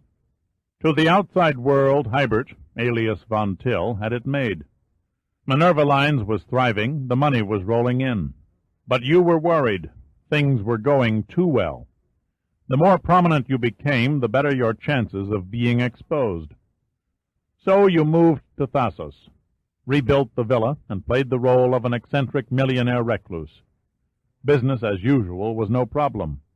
A high-power shortwave radio was installed, so you could operate Minerva Lines without ever setting foot on the mainland of Europe. But your perverted past was too strong. You let the company fleet run down to a fourth-rate freight hauler, and turned your talents almost entirely to smuggling. "Where is all this talk leading?" Darius interrupted. "The fait accompli, the payoff," Pitt explained. "It seems that Admiral Hybert here was conspicuous by his absence at the Nuremberg war trials. His name is right up there next to Martin Bormann on the wanted war criminals list. A real sweetheart, this one. While Eichmann was burning the Jews, Hybert was emptying the POW camps by driving Allied prisoners into the holds of old merchant vessels and setting them adrift in the North Sea, trusting to British and American bombers to do the Nazis' own dirty work. In spite of the fact that he had disappeared at the end of the war, he knew what was in store if he stayed in Germany. He was convicted in absentia by the International Military Tribunal at Nuremberg and sentenced to death. It's a pity he wasn't hung before now. Still, it's better late than never." Pitt had played his last card. There was nothing left for him but to hope. He could stall no more. "Well, there you have it. A few facts, a few educated guesses. The story's a bit sketchy, I admit. The Germans could only radio a brief outline of the information they had in their files. The exact details may never become known. No matter. You're a dead man, Hybert." Von Till looked at Pitt in cold speculation. "Pay no attention to the Major, Darius. His whole make-believe tale is nothing but the clever stall of a desperate man." Von Till paused, listening. At first the sound was faint. It seemed like an eerie thumping. Then Pitt recognized it as the heavy tread of hobnail boots moving closer along the wooden deck. The mist was back, and its moist atmosphere cloaked any shape or form, while at the same time it amplified the approaching footsteps into a kettle-drum beat. It sounded as though the unseen noisemaker was lifting his feet and dropping them with much more force than necessary. Then a ghostly and faceless figure, dressed in the uniform of Von Till's bodyguards, grew out of the mist. Barely discernible, the figure stopped several feet back and clicked his heels. "The Queen Jocasta has dropped anchor, sir." The voice spoke in a low, guttural tone. "You idiot!" Von Till snapped, angry at the interruption. "Return to your post." "No more delays," Darius snarled. "Just one bullet in the Major's groin so he can linger in agony." The Luger's muzzle fell to Pitt's lower torso. "Whatever's fair," Pitt said quietly. He had a strange, expressionless stare that was more disturbing to Von Till than any show of fear ever could have been. Von Till arched forward in a curt, precise bow. "I'm sorry, Major," the old German said slowly and very deliberately. "Our interesting little chat has come to an end. Please forgive me if I fail to provide the traditional blindfold and last cigarette." He said nothing more. The evil, venomous smirk on his face spoke for him, and Pitt braced himself for the almost certain blast from Darius' gun. Chapter 18. The last chapter. A gun roared. Not the sharp bark of a Luger, but the heavy, ear-stunning roar of a big-bore 45 Colt automatic. Darius shouted in pain as the Luger flew from his hand into the water. Giordino, in a uniform at least 2 sizes too large, nimbly leaped off the dock onto the sub-deck and shoved the Colt into Von Till's left ear. Then he turned to admire his marksmanship. "Well, what do you know, I even remembered to remove the safety." "Nice going," Pitt said. "Errol Flynn couldn't have made a more dramatic entrance." Their faces confused and uncomprehending, Von Till and Darius stood frozen in mute shock. The hot floodlights glared through the mist, burning it away completely, and the guards on the ledge could see that something totally unexpected had occurred on the sub's deck. As if drawn by one string, all 5 men raised their machine pistols and aimed them directly at Pitt. "Keep your fingers off the triggers," Giordino's voice boomed against the rock walls. "Shoot Major Pitt, and I splatter your boss's brains halfway to Athens. Shoot, and you all die. There are guns trained on your hearts. I'm not bluffing. Look at the tunnel." If there was one thing in the cavern whose supply outdistanced its necessity, it was the machine pistol. There were 10 more of them in the hands of the toughest bunch of men Pitt had ever seen. They were grouped in loose formation around the tunnel entrance, 4 in the prone position, 3 kneeling, and 3 standing. Pitt almost had to look twice to make them out clearly. Their black and brown camouflaged field dress blended perfectly into the craggy shadows. Only their maroon berets, the hallmark of an elite outfit, betrayed their presence to the casual eye. Giordino continued. "Now, please turn your attention to the submarine at my rear." It wasn't exactly the straw that broke the camel's back, but it was the ugly air-cooled machine gun, gripped by a fiendishly grinning Colonel Zeno on the I-boat's conning tower, that broke the bodyguard's will to fight. Slowly they lowered their guns and raised their hands in the air. All except one. He hesitated and paid the price. Zeno fanned the trigger of his weapon. 2 bullets, no more, spat from the air-cooled barrel in one brief blast. The unthinking, unfortunate guard slumped soundlessly to the ground and rolled limply into the water, staining the brilliant cobalt blue with a growing cloud of red. "Now, walk. Don't run to the nearest exit," Giordino said casually, "your hands clasped on your heads." Pitt, the tired expression on his face reflecting the gnawing pain in his leg, said to Giordino, "You sliced your timing pretty thin." "The capital of Italy wasn't constructed in 24 hours, Giordino paraphrased pontifically. After all, swimming ashore, finding Zakynthos, Zeno, and their roving band of commandos, and then leading them through that god-awful labyrinth on the run wasn't the most leisurely of chores. Did you have any trouble with my directions?" "No problem. The elevator shaft was right where you said it'd be." Von Till moved close to Pitt, his eyes cold as ice. "Who told you about the elevator?" "No one," Pitt replied tersely. "Wandering through the labyrinth, I accidentally took a side corridor that ended at a ventilator shaft. I heard the sound of generators somewhere beyond the opening. Their purpose came to me when I was sure of the sea cavern. Your villa sits on a near vertical line above the shoreline cliffs. An underground elevator had to be the only means of moving from the villa to the cavern without detection. The shaft, the cavern, and passageways were a made-to-order arrangement for smuggling, courtesy of the Phoenicians over 2,000 years ago." "Wait a minute," Giordino cut in. "Are you suggesting that somebody was smuggling out of here before Christ?" "You didn't do your homework," Pitt grinned.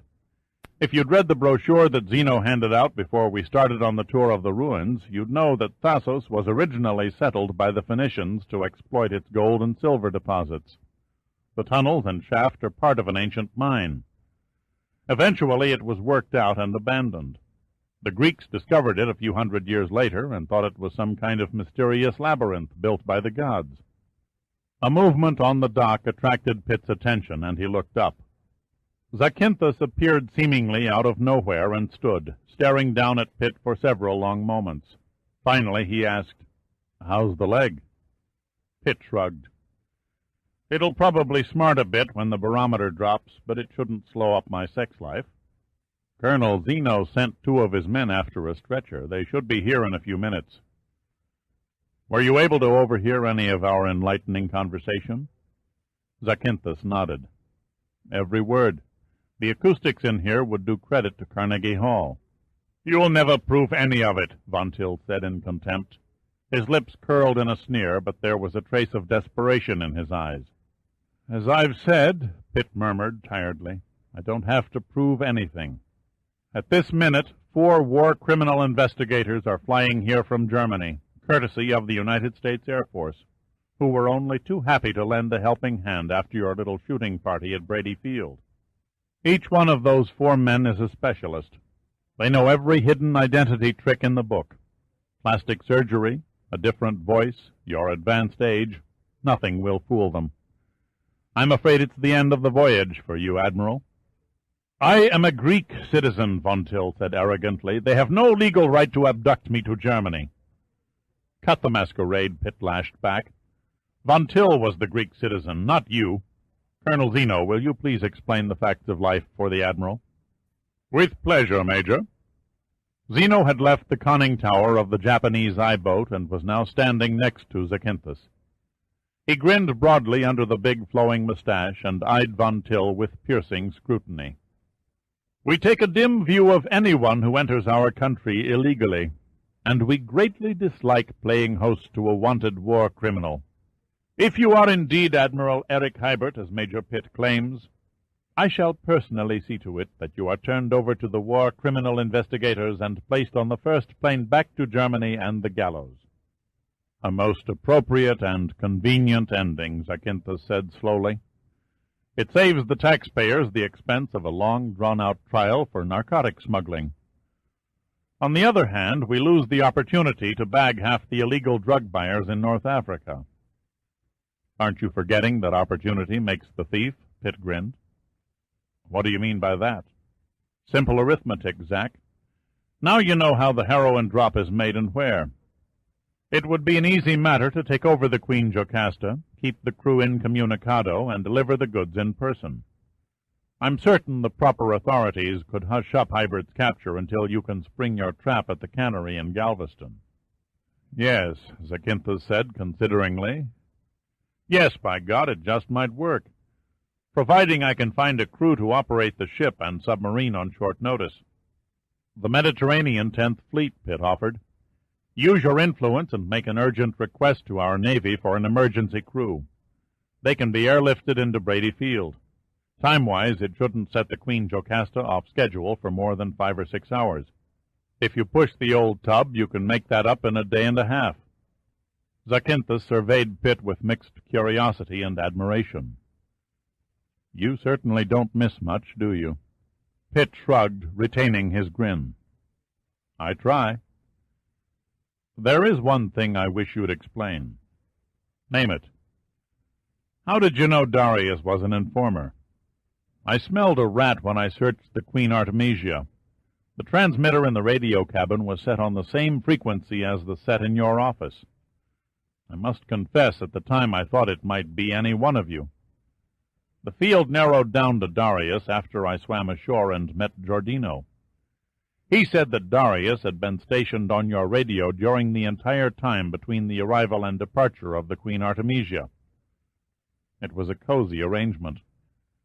While you and Zeno were on a wild goose chase, keeping an eye on the villa and battling mosquitoes, Darius was comfortably sipping his metaxa and notifying Hybert of your every move.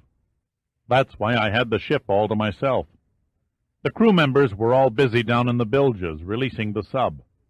The captain hadn't bothered posting a lookout because Darius had assured him all was clear. What Darius didn't know, and even you didn't know, Zack, was that I intended to swim out and scout the ship from the water. You suspected nothing when Giordino and I volunteered to watch the ship from the beach.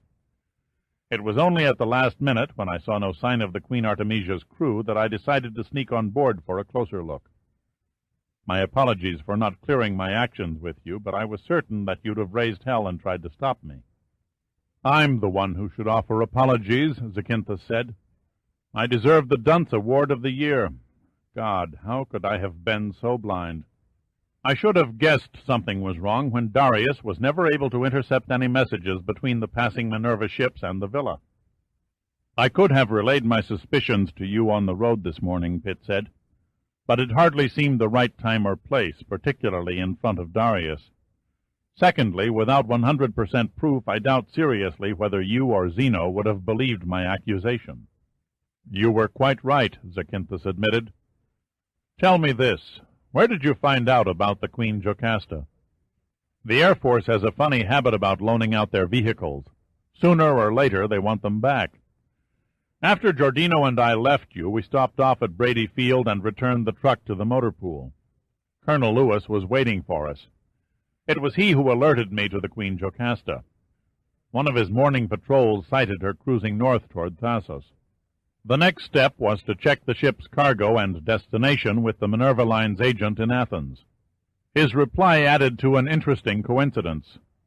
Not only were two Minerva ships passing by the villa within 12 hours of each other, but both were headed for ports in the United States. I began to get the picture. Von Till, or rather Hybert, intended to switch the sub and the heroine from the Queen Artemisia to the Queen Jocasta. You might have let me in on your secret, Zakynthos said with a noticeable trace of bitterness.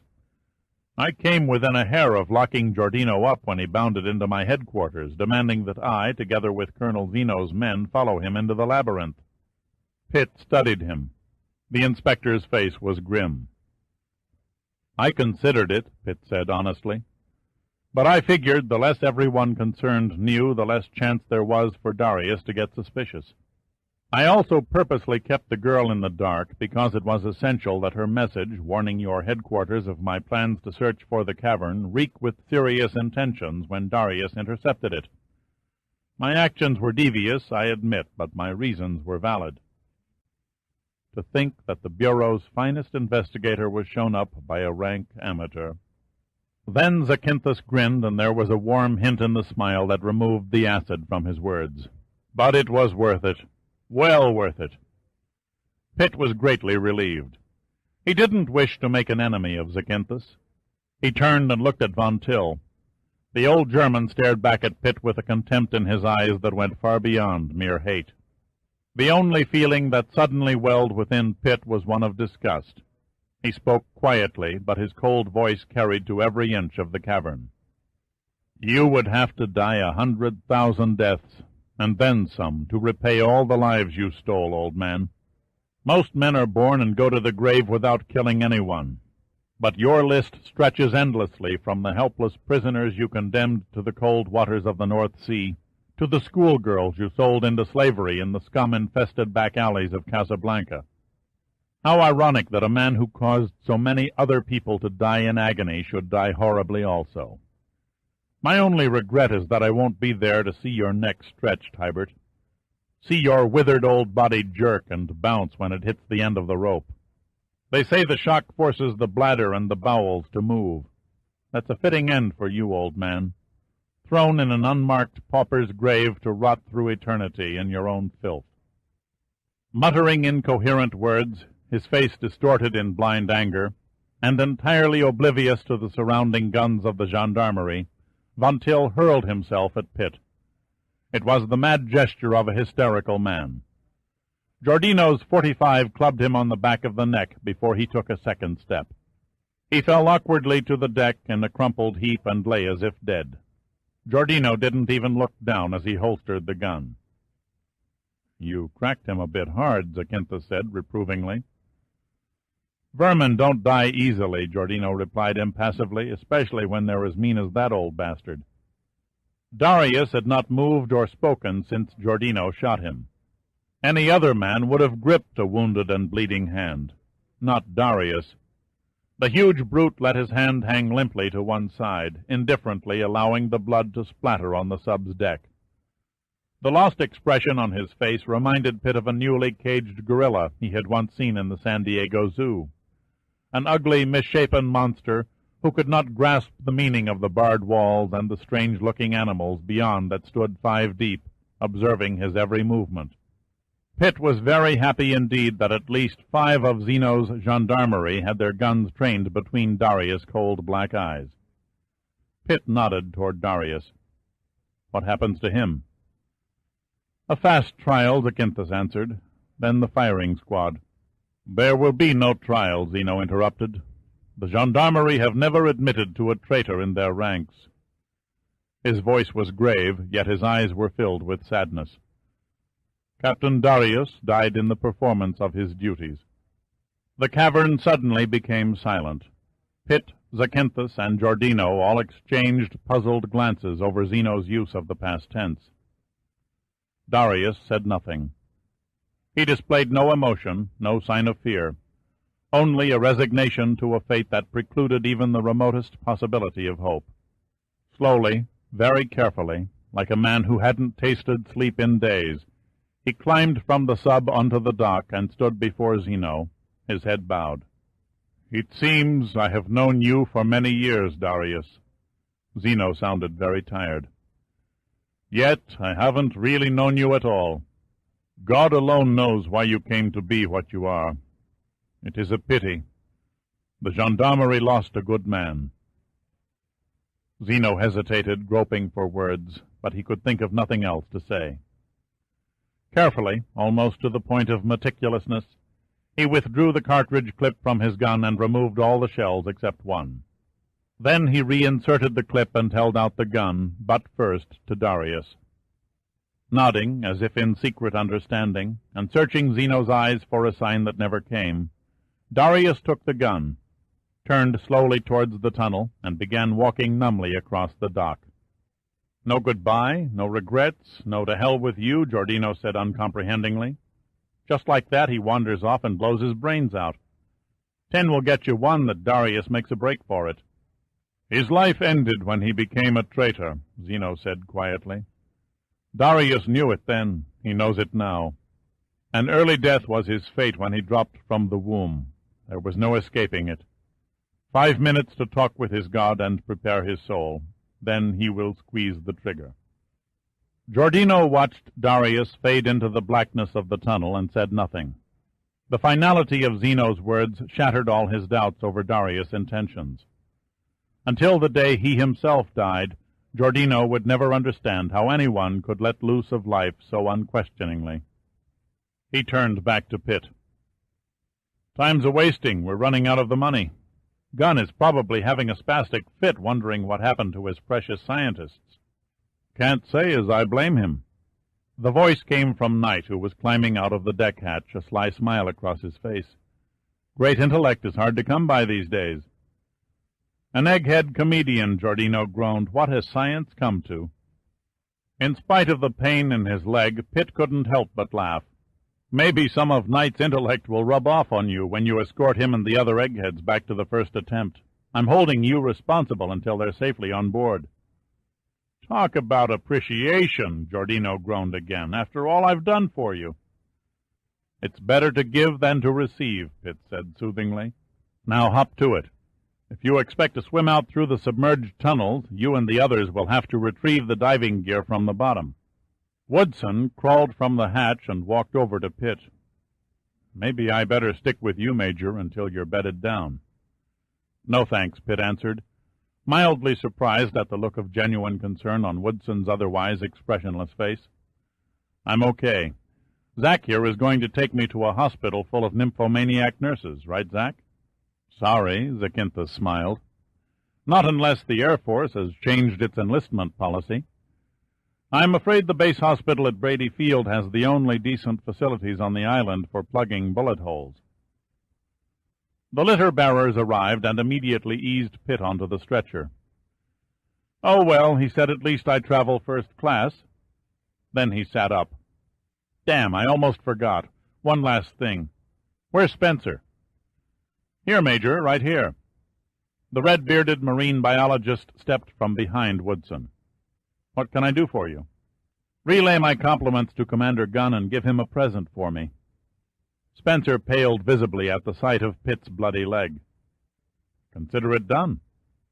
Pitt leaned over the side of the stretcher and rested it on one elbow.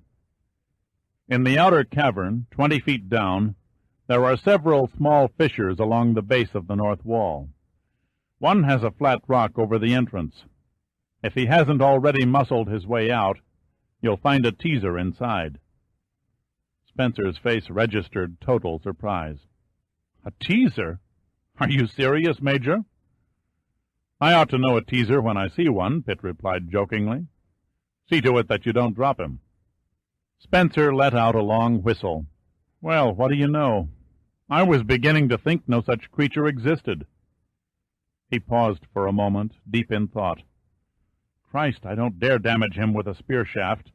A net bag. If only I'd carried a net bag." "There's only one way to catch a teaser," Pitt grinned. "Grab him by the fin." The pain was going away now. Pitt's leg felt like it was no longer part of him. The floodlights fused together in one massive blur, hurting his eyes. Everything seemed to slow down, and the voices became far away. Then the stretcher-bearers picked Pitt up from the dock, moving, it seemed to him, as though they were wading through glue. He raised his head for the last time that day. "Zach, one more request." Pitt's voice was down to a bare murmur. "What is the girl's real name?" Zach looked down at Pitt and smiled with his eyes. "Her name is Amy." "Amy," Pitt repeated. "Never knew a girl by the name of Amy before." He relaxed and fell back against the stretcher, closing his eyes. The last thing he remembered before the soothing blanket of darkness fully covered him was the sound of a single shot, echoing from somewhere within the depths of the labyrinth.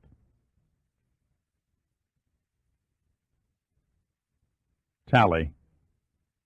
The sky was a brilliant ceiling of blue as far as the eye could see. The summer air was hot and dripping with unseen humidity, encouraged by burning waves from the blazing sun. In blinding radiance, tall white buildings stood like small chiseled mountains and reflected the heat onto the black asphalt pavement below.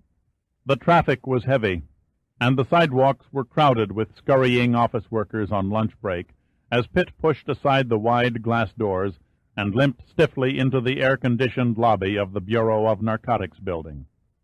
For a bachelor, he thought, one of the wonderful things about Washington, D.C. is the overabundance of girls. They come in every size, age, and disposition, and swarm like chattering locusts throughout every government office in the city, providing the hungry male with all the advantages of a rich kid running amok in a candy store. Pitt selected his most charming devil-may-care smile and offered it to a trio of giggling secretaries who exited the elevator. They returned his smile, accompanied with the usual combination of cursory and demure glances that women are prone to allow for strange men, and then wiggled past him into the lobby, sneaking an additional peek at him over their shoulders. A moment later, playing the role of the wounded warrior to perfection, Pitt leaned heavily on his cane and limped from the elevator onto the thick carpet of the 8th floor. In the center of the anteroom, a dozen girls, displaying an unrestricted forest of nylon legs, sat at a dozen desks and furiously assaulted a dozen typewriters, never once hesitating to look up at him. He moved slowly over to a well-bosomed blonde whose desktop contained a small rectangular sign, Information. Then, for a moment, he stared down at her, admiring the view. "Excuse me." She didn't hear him over the din of the clacking machines. "Excuse me," Pitt repeated loudly. She turned and noticed him. "May I help you?" The voice was cool, the big hazel eyes unfriendly. Pitt admitted to himself that he had to go along with her icy greeting. The white turtleneck sweater, the green California sport coat, the handkerchief casually fluffed from the breast pocket, hardly categorized him as an executive or important Washington bureaucrat. "I would like to see the director of the bureau." "I'm sorry," she said, turning back to her typewriter. "The director is extremely busy and cannot see anyone." Contempt and anger began to mount in Pitt. "Inspector Zakynthos made an appointment for me." "Inspector Zakynthos' office is on the 4th floor," the girl droned mechanically. A gunshot couldn't have received more attention than the resounding bang from Pitt's cane as he slammed it on top of the receptionist's desk. The typist's eyes burst wide, and their hands froze above keyboards, sending the anteroom into a sudden dead silence. Her face drained of all color, the large-chested blonde stared up at Pitt, a fear mushrooming inside her. "Okay, dear heart," Pitt said menacingly. "You get up off your well-rounded little bottom and you go and inform the director that Major Dirk Pitt is waiting to keep the appointment set by Inspector Zakynthos." "Pitt? Major Pitt from Numa," the blonde gasped. "Oh, I'm sorry, sir, but I thought—" "Yes, I know," Pitt offered. "I'm out of uniform." The blonde jumped from her desk, snagging a stocking in her haste. "Right this way, Major. They're expecting you." Pitt grinned at her, grinned at the other girls sitting awed in their chairs, felt self-satisfied at the admiring expressions from all 24 eyes, the bovine, adoring gaze reserved for celebrities and movie stars. It inflated his male ego. "Keep typing, girls," he said good-naturedly. "Mustn't keep the bureau waiting for all those letters and reports." The blonde led him down a long hallway, slowing her pace every so often to allow him to catch up. She halted and rapped on a walnut-stained door. "Major Pitt," she announced, and then stood aside to let him pass through. 3 men rose as he walked into the room. The 4th, Giordino, remained comfortably anchored to a long leather couch. "I thought I'd never see the day," he said. "Dirk Pitt hobbling around on a cane." "Just practicing for my senile years," Pitt retorted. A short, red-haired man with a Zeppelin-shaped cigar stashed jauntily between his lips came over and shook Pitt's hand. "Welcome back, Dirk. Congratulations on a great job in the Aegean." Pitt stared into the griffin-featured face of Admiral James Sandecker, the crusty chief of the National Underwater Marine Agency. "Thank you, Admiral. Any word on the teaser yet?" "Only that it's alive and still swimming," Sandecker answered. "Since Gunn had it flown over last week in a special tank, I haven't been able to get near the goddamn thing. A horde of scientists have been crowded around it, ogling their damn eyes right out of their sockets. They promised me a preliminary report by morning." Zakynthos came across to greet Pitt. He seemed younger, much more relaxed than when Pitt had last seen him 3 weeks previously. "Good to see you walking again," Zakynthos said, smiling. "You look as mean and nasty as ever."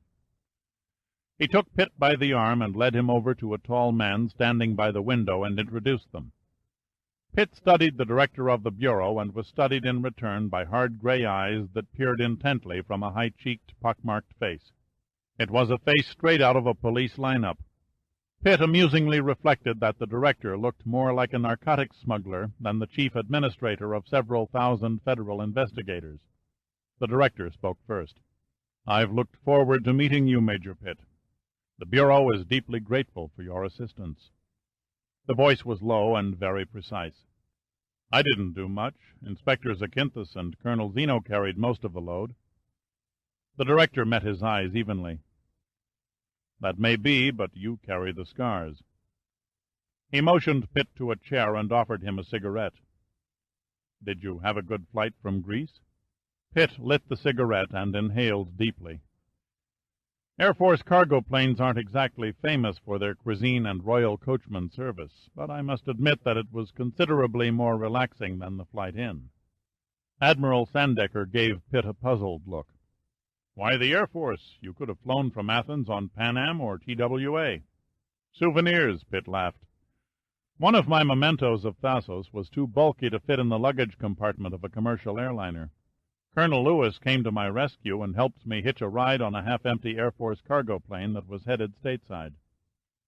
"Your wound," Sandecker nodded at Pitt's leg. "Healing all right?"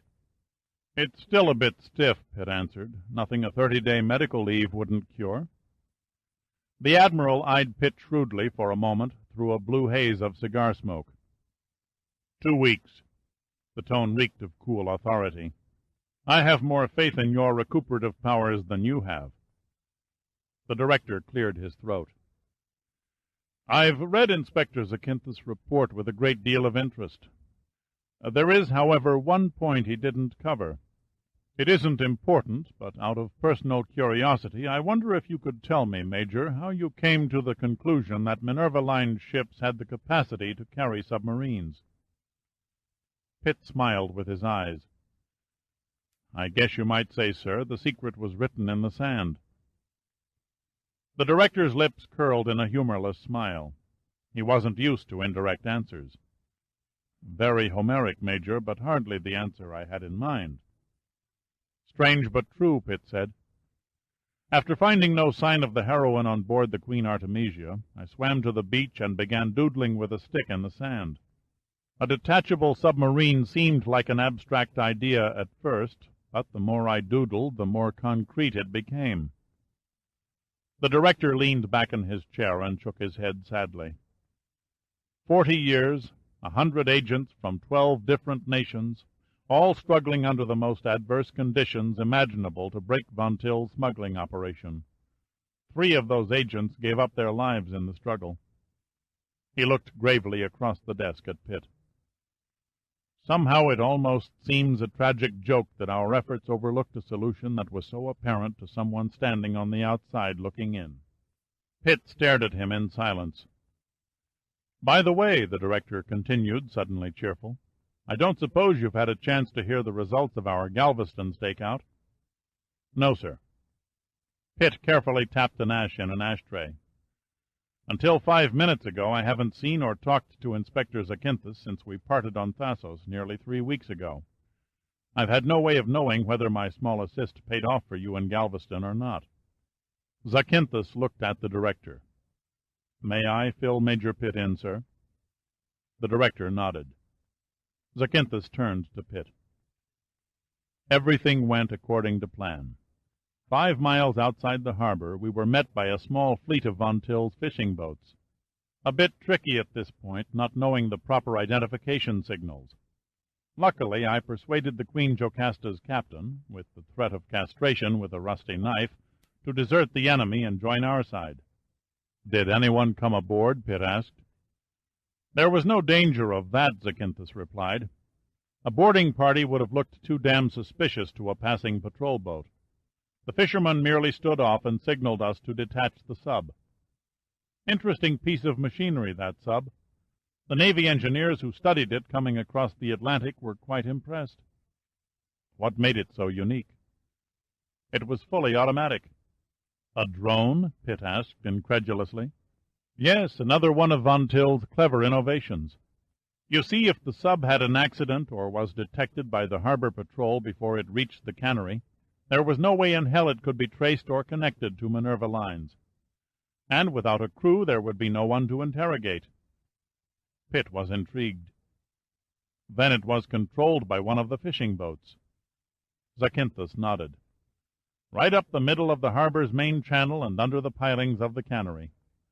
Only this trip the sub carried several uninvited stowaways. Myself and 10 Marines on loan from the Mediterranean 10th Fleet. I might add that the cannery was surrounded by 30 of the Bureau's best agents. If Galveston had more than one cannery, Giordino said thoughtfully, you'd have been in big trouble. Zakynthos grinned knowingly. As a matter of fact, Galveston boasts a total of 4 canneries, all located on pilings over the water. Giordino didn't have to ask the obvious question. It was written all over his face. I'll put your mind at ease, Zakynthos said. The Bureau's Gulf Ports Department had each cannery under surveillance for 2 weeks before the Queen Jocasta's arrival. The tip-off came when one of them received a shipment of sugar. Pitt raised an eyebrow. Sugar? Sugar, the director offered, is often used to adulterate the heroin and boost the quantity. By the time pure heroin is cut by the middleman and cut again by the dealer, the original supply is increased by a substantial amount. Pitt thought for a moment. So the 130 tons was only a beginning? "It could have been the beginning," Zacynthus answered, "if it wasn't for you, old friend. You're the only one who saw through Von Till's plan. If you and Giordino hadn't arrived at Thasos when you did, the rest of us would be sitting up in Chicago about now, forming a daisy chain and kicking each other into Lake Michigan." Pitt grinned. "Write it off to luck." "Call it what you will," Zacynthus retorted. "As things stand at the moment, we have over 30 of the biggest illegal drug importers in the country waiting for indictment, including everyone connected with the trucking company that transported the goods. And that's only the half of it. When we searched the cannery office, we found a book with the names of nearly 2,000 dealers from New York to Los Angeles. For the Bureau, it was comparable to a prospector discovering the mother lode." Giordino let out a long whistle. "It's going to be a bad year for the addicts." "That's right," Zacynthus said. "Now that their main source is dried up and the local law enforcement agencies are rounding up the dealers, the users are about to face the worst drug famine to come along in the last 20 years. Pitt's eyes left the room and gazed out the window, seeing nothing. "There is just one more question." Zacynthus looked at him. "Yes?" Pitt didn't reply immediately. He fiddled with his cane a moment. "What became of our old friend? I've seen no mention of him in the newspapers." "Before I answer you, take a look at these." Zacynthus pulled a pair of photographs from a briefcase and laid them in front of Pitt, side by side on the desk. Pitt leaned over and studied them carefully. The first was a snapshot of a light-haired man who wore the uniform of a German naval officer. He was caught in a relaxed pose, standing on the bridge of a ship and peering out to sea, his hands resting carelessly on a pair of binoculars that hung around his neck. The face in the second photograph stared back at Pitt with the familiar leer of a shaven-skulled Erich von Stroheim. A huge white dog stood at the lower half of the picture, crouched as if ready to spring. An involuntary chill crept through Pitt's body as he remembered all too vividly. "There doesn't seem to be much of a resemblance." Zacynthus nodded. "Admiral Hibert did a remarkable job. Scars, birthmarks, even his dental fillings matched Von Till's." "What about fingerprints?" "Impossible to prove anything. There were no known records of Von Till's prints, and Hibert had his altered by surgery." Pitt sat back, puzzled. "Then how can we be sure?" "The uninvited detail," Zacynthus said slowly. "No matter how exhaustingly they try or how diligently they plan, all criminals get their tails pinned to the wall by the uninvited detail. In Hibert's case, it was Von Till's scalp." Pitt shook his head. "I don't follow you." "When Von Till was a young man, he contracted a skin disease called alopecia areata, which caused complete baldness. Hibert didn't know this. He thought Von Till had shaved his head in the Prussian tradition, so quite naturally he took to the razor. It didn't take the war criminals investigators long to spot the growth.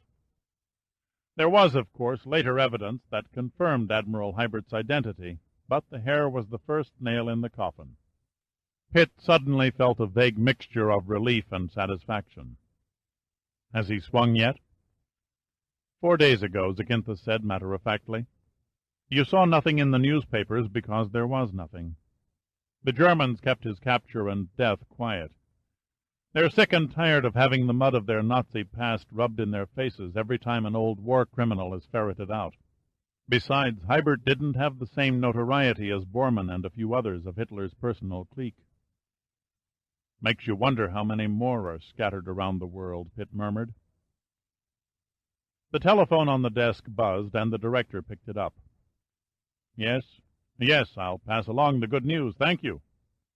He replaced the telephone in its cradle, his pitted face split in a wide grin, and he turned to Sandecker. "That was your office, Admiral. Allow me to be the first to offer my congratulations." Sandecker rolled the cigar to one side of his mouth. "What in hell for?" The director, still grinning, stood up and laid his hand on the Admiral's shoulder.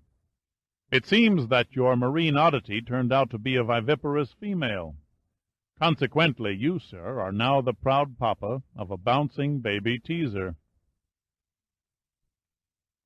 The steaming heat was beginning to fade, and the lengthening shadows were stretching far behind the late afternoon sun when Pitt limped out onto the sidewalk. He paused a moment and looked at the city. The streets were busy with homeward-bound traffic, and soon all the surrounding buildings would be mute and deserted. He looked toward the Capitol building in the distance, its white dome transformed into a blazing gold tint from the falling sun, and he remembered another scene on a faraway beach and a white ship and a vibrant blue sea. It seemed so long ago, nearly an eternity. Giordino and Zacynthus came down the steps and joined him. Zacynthus spoke jovially. "Gentlemen, I suggest that since we are all single, debonair men about town, we combine forces and engage in a bit of fun and frolic." "I'll buy that," Giordino volunteered. Pitt shrugged in mock sadness. "It wounds me deeply, but I must decline your intriguing invitation. I already have a previous engagement." "I think this is where I came in," Giordino moaned. Zacynthus laughed. "You're making a big mistake. I happen to possess a little black book which contains the phone numbers of some of Washington's fairest—" Zacynthus suddenly stopped in mid-sentence and stared at the street, his eyes wide in blank astonishment. A gargantuan black and silver car rolled silently up to the curb and stopped. Elegant in design, majestic in appearance, the regal coachwork seemed out of place beside the more modern mechanized traffic, like a queen of the realm amid a bustling crowd of foul-smelling rabble. And as a fitting touch, the pièce de résistance, a lovely dark-haired girl graced the steering wheel. "Good Lord!" Zacynthus gasped. "Von Till's Maybach." He turned to Pitt. "How did you get it?" "To the victor belong the spoils," Pitt grinned slyly. Giordino raised an eyebrow. "Now I see what you meant by a bulky souvenir. I might add that your other souvenir isn't half bad either." Pitt opened the front door of the car. "I think you both know my ravishing chauffeur." "She reminds me of a girl I once met in the Aegean," Giordino said, smiling, "but this one is much better looking." The girl laughed. "Just to show that flattery has its reward, I forgive you for that rough ride through the labyrinth. Only next time give me warning so I can put on some decent clothes." Giordino looked genuinely sheepish. "I promise." Pitt turned to Zacynthus. There was a faint smile in Pitt's eyes. "Do me a favor, will you, Zac?" "If I can." "I'd like to borrow the services of one of your agents for a couple of weeks. Do you think you can arrange it?" Zacynthus looked down at the girl and nodded. "I think so. The Bureau owes you that much." Pitt climbed into the front seat and closed the door. Then he handed his cane out to Giordino. "Here, I don't think I'll be needing this any more." Before Giordino could make an appropriate reply, the girl engaged the clutch, and the big town car slipped into the moving line of traffic. Giordino watched the high-roofed car until it rounded a distant corner and was lost from sight. Then he turned and looked at Zacynthus. "How are you at whipping up scallops with mushrooms in white wine sauce?" Zacynthus shook his head. "I am afraid I've never graduated beyond frozen TV dinners." "In that case, you can buy me a drink." "You forget I'm only a poor civil servant." "Then look upon me as an item on your expense account." Zacynthus tried to look serious, but failed. Then he shrugged. "Shall we?" "Let's." So, arm in arm, much to the amusement of passers-by, the tall Zacynthus and the short Giordino, looking for all the world like Mutt and Jeff, began walking down the sidewalk in the direction of the nearest bar. This concludes the reading of The Mediterranean Caper by Clive Cussler.